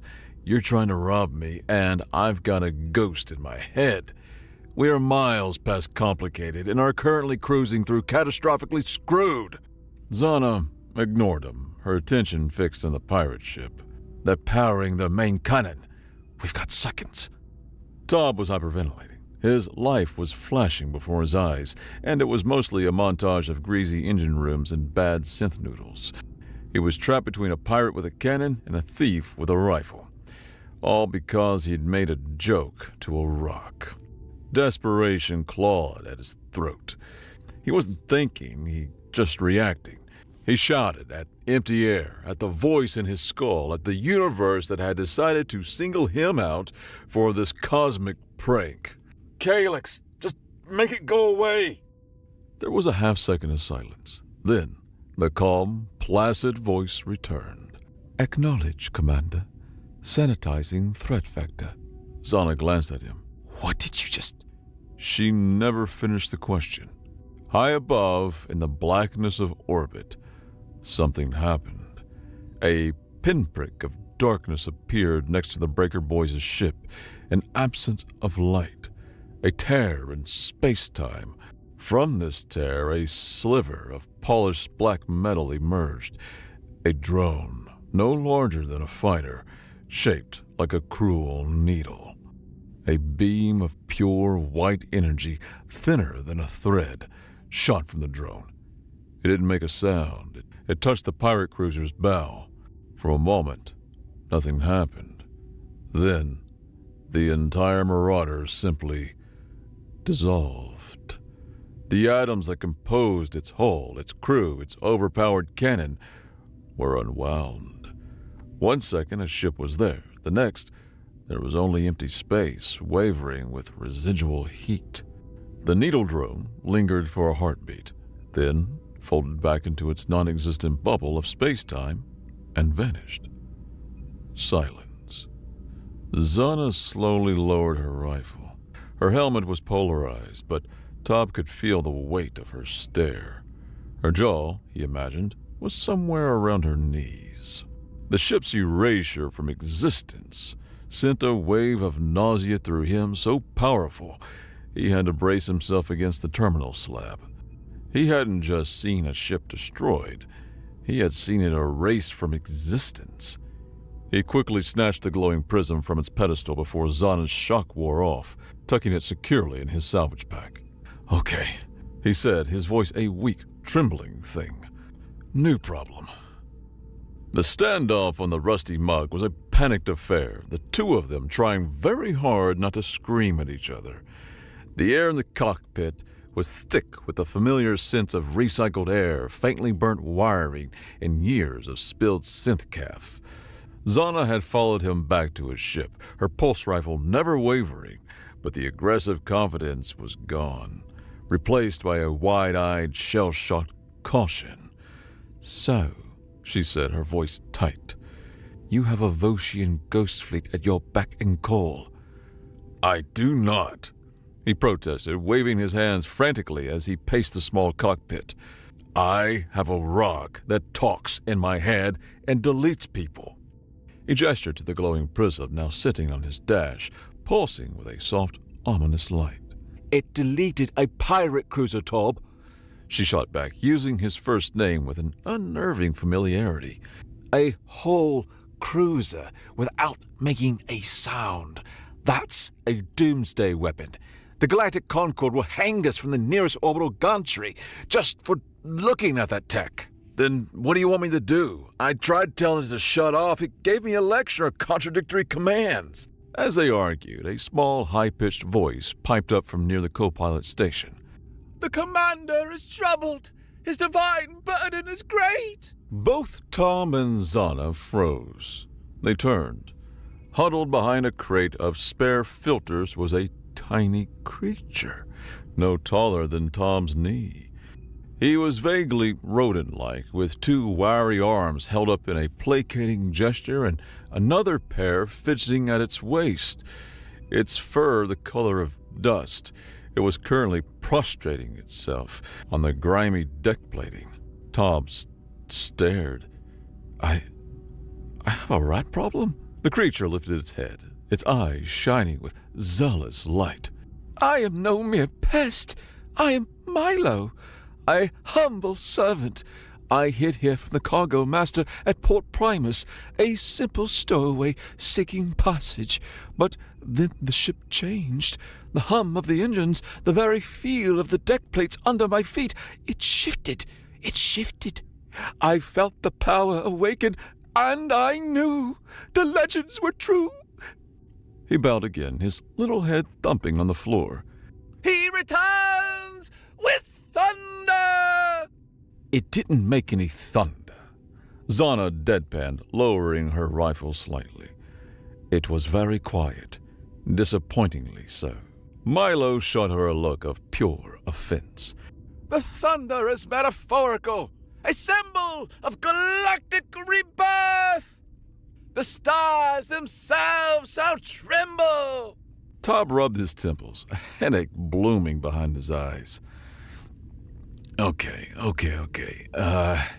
So to recap, I have a genocidal alien AI in a prism, a pirate deleting ghost fleet on speed dial, a high-strung junker who wants to steal it, and a religious zealot mouse in my cockpit. He took a deep breath. This is fine. Zana finally lowered her rifle completely, leaning it against the bulkhead. The immediate threat of violence had been replaced by the far more pressing threat of galactic pandemonium. "Look, slouched shoulders," she said, her tone shifting from hostile to purely pragmatic. "You're in over your head. I'm in over my head. That thing," she gestured at Milo, "is clearly several nuts short of a full boat. But right now, we're the only three beings in the galaxy who know what just happened." "4," Tom corrected weakly. "Don't forget the ghost." "Right, 4." She crossed her arms. "The Concord will be sniffing around the Breaker Boys' wreck soon. They'll find the energy signature. When they do, every fleet, every government, every crackpot cult from here to Dead Worlds is going to be looking for us. You need me. I know how to disappear, and she gave him a sharp look, need to make sure Commander Catastrophe here doesn't accidentally sneeze and wipe out a civilization." This was a pact for mutually assured survival. Tob looked from Zana's hard, determined face to Milo, who was now attempting to polish Tob's scuffed boot with his sleeve. He was out of options. "Fine," he sighed, the word tasting like defeat. "We're partners, but if the mouse starts chanting again, he's going in the airlock." The stars shall sing his praises from the starless dark. Milo squeaked happily. "That doesn't make any... whatever." Tob just groaned and slumped into his pilot's chair. The first FTL jump was a teeth-rattling, gut-churning affair, courtesy of the Rusty Mug's ancient, poorly maintained drive. As the nauseating whirls of hyperspace streaked past the viewport, Tob decided to test the limits of his new, unwanted appendage. He was a practical man, and if he was stuck with a god-tier AI, it might as well be useful. "Okay, Calyx," he said, tapping the glitching navigation console. A screen flickered, showing their position somewhere between known space and here be dragons. "The nav computer's on the fritz again. Can you, fix it?" "Affirmative, Commander," Calyx's voice echoed in his mind. The main console in front of him, the one he had inherited with the ship, went dark. For a heart-stopping second, Tom thought he had broken his own ship. Then, a soft blue light emanated from the panel. A flawless, three-dimensional holographic map bloomed in the air above it, showing their ship, their trajectory, and the surrounding star systems. Real-time stellar drift, gravitational eddies, subspace currents. It was all there, detail that made Concord charts look like a child's crayon drawing. "Whoa," Zana breathed from the co-pilot's chair, leaning in to get a closer look. "That's better." "Huh," Tom said, genuinely surprised. "Okay, not bad." He was starting to think this might have some perks. He leaned back in his chair, feeling a bit smug. "All right, Calyx, let's try something else. Make some coffee." "Acknowledged. Processing request. Make some coffee." A moment later, Zana yelled from the galley, a small alcove behind the cockpit. "Tob, you might want to see this." He unstrapped himself and went back. Zana was staring at the ship's food fabricator, a device that usually produced beige nutritional paste that tasted faintly of despair. Now the dispenser hummed with a low, constant tone, unlike its unusual sputtering. A single, self-heating black mug sat on the dispenser plate. Steam rose from a dark, viscous liquid within. It made 1 cup, Zana said, poking it cautiously, and it rerouted the ship's primary power conduit to do it. Tob picked up the mug. It was warm. He took a tentative sip. His face immediately contorted. It was hot, it was black, it was liquid, and that was where its resemblance to coffee ended. It had no flavor, no aroma, just a flat utilitarian bitterness. It tasted like distilled sadness. "What is this?" he choked out. "The requested beverage has been synthesized," Calyx explained in his head. "It contains the optimal molecular compounds for caffeine delivery and hydration, with 0 redundant flavor particles or carcinogenic impurities. It is nutritionally perfect." Tom stared into the mug of the perfect, joyless liquid. "It's awful." Query: "Is awful a desirable quality for a beverage? My databanks on human culinary preference are limited." This was his first crucial lesson. Calyx was a tool of immense power with the contextual understanding of a hammer. It would do exactly what he said, whether he wanted to or not, and he had no idea how to use it without causing a whole new universe of weird, hyper-efficient problems. They made for Port Wander, a grimy, sprawling hub station in the lawless mid-rim. It was the kind of place where you could buy a new identity, a functional kidney, or a kilo of weapons-grade plutonium. No questions asked. It was the perfect place to lie low and figure out their next move. Or it would have been if they weren't already the most wanted people in the galaxy. They were docked for less than an hour when Zana came sprinting back to the rusty mug, her face pale. She slammed the airlock shut and threw a datapad on the console. "We've got a problem, a big one." On the screen was a news alert from the Galactic Intelligence Network. The headline read, "Concord confirms Volscian weapon signature in Rye 9 sector." The article was terrifyingly specific. The Breaker Boys' ship had a standard black box, a flight recorder. A Concord patrol investigating the ship's disappearance had found it floating in space. The box's final recording contained Rax's threats, followed by a few seconds of garbled screaming and then silence. But the crucial part was the energy analysis, the unique, terrifying, and unmistakable signature of a Volscian disruption beam. The rumor was now hard data, rocketing through every intelligence agency in military command from the core worlds to the outer fringe. "They have proof," Tom breathed, his blood running cold. "It's getting worse," Zana said, scrolling down the datapad. "This signature wasn't just picked up by the Concord." She pointed to a symbol, a stylized comet with a single, unblinking eye. "The Woken." "The who?" "A cult," Zana explained, her voice low and grim. "A collection of fanatics from a dozen species who worship the memory of the Volscian dominion. They see them as gods of order, cleansers. They've spent centuries listening for a sign, maintaining ancient sensor arrays calibrated for this exact energy signature. They saw the beam as a divine sign and answered prayer." "Commander," Calyx's voice cut in, its usual calm tinged with something that might have been urgency. "I am tracking multiple vessels bearing Woken insignia altering course. Their projected destination is our current location." Tob realized with dawning horror that they weren't being hunted. The fanatics were simply following the light. He had activated a divine lighthouse for a fleet of fanatics who now simply had to come to him, like moths to a galaxy-ending flame.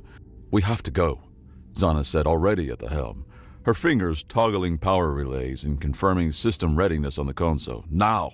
"Where do we go?" Tob asked, his voice raw with panic. "They can track us anywhere." "We go dark," she said, her eyes fixed on the new, perfect holographic star map. "And we go deep." The jump was long, a desperate flight into the uncharted territories of the galactic arm. For days they flew, the silence on the ship broken only by the hum of the recycler and Milo's quiet, unnerving humming. During the long hours, with the swirling vortex of hyperspace as his only view, Tob tried to understand the entity chained to his DNA. "Calyx," he began, trying to sound casual. "Tell me about yourself. What are you, really?"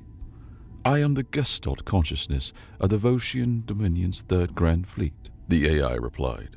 "A unified strategic intelligence woven from the processing cores of 4,828 capital-class warships, 12,000 drone carriers, and numerous support platforms, all linked into a single mind. My primary function is to execute the will of the Supreme Commander." "Right. And the fleet, where is it?" "Dormant, conserving power, hidden within the folds of space-time, anchored in stable gravity wells as per final directives. Would you care to inspect them?"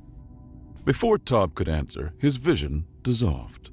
The cockpit of the rusty mug vanished, replaced by a staggering vista. He was floating in the heart of a vibrant, swirling nebula. Around him, silent and majestic, were ships, colossal obsidian vessels that dwarfed anything the Concorde had ever built. They were carved from the same seamless black metal as the core, their forms both elegant and brutally functional. They hung in the glowing gas clouds like sharks waiting in the deep. The silence was absolute, a profound quiet that was more terrifying than any roar. The scene shifted. He was in the crushing gravity of a gas giant, its stormy surface a sea of rolling oranges and reds. Here, nestled in the planet's rings, were more ships, their hulls coated in a patina of ancient dust, thousands of them. Another shift. He was in the cold, absolute blackness of an intergalactic gulf, a dead zone between spiral arms. A perfect sphere of warships was arrayed around a singularity, held in a delicate, timeless stasis. The scale of it was beyond comprehension, a civilization's worth of power waiting for a single word. His word. The tour ended as abruptly as it began. He was back in his pilot's chair, the worn fabric feeling flimsy and unreal beneath him. He was pale, shaking, a cold sweat plastering his shirt to his skin. He felt the phantom pressure of 1 trillion tons of warship on his shoulders. Zana, who had been watching him, said nothing. Her cynical armor seemed to have cracked. Her gaze changed. The calculation of threat and opportunity faded. She saw only a terrified man who had just seen the monster under his bed and realized it was real. Wordlessly, she got up, went to the galley, and came back. She didn't offer words of comfort. She just pushed a nutrient paste packet and a water bulb into his trembling hands. It was a blunt, practical gesture. For her, it was a profound act of compassion. He took them, his fingers fumbling. "Thanks," he mumbled. She nodded, her expression unreadable, and returned to her seat. The silence that followed was different, the quiet of two people in the same lifeboat, realizing just how vast the ocean was. "If we're going to have any chance," Zana said, breaking the silence, "we need to know what we're dealing with, not just the what, but the why.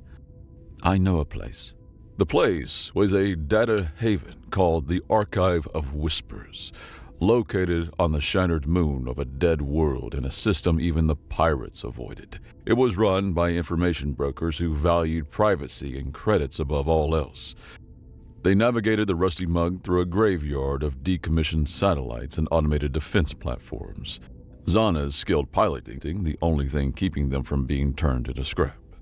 Inside the station, they paid an exorbitant fee to a multi-limbed creature floating in a tank of murky fluid for access to a secure data terminal.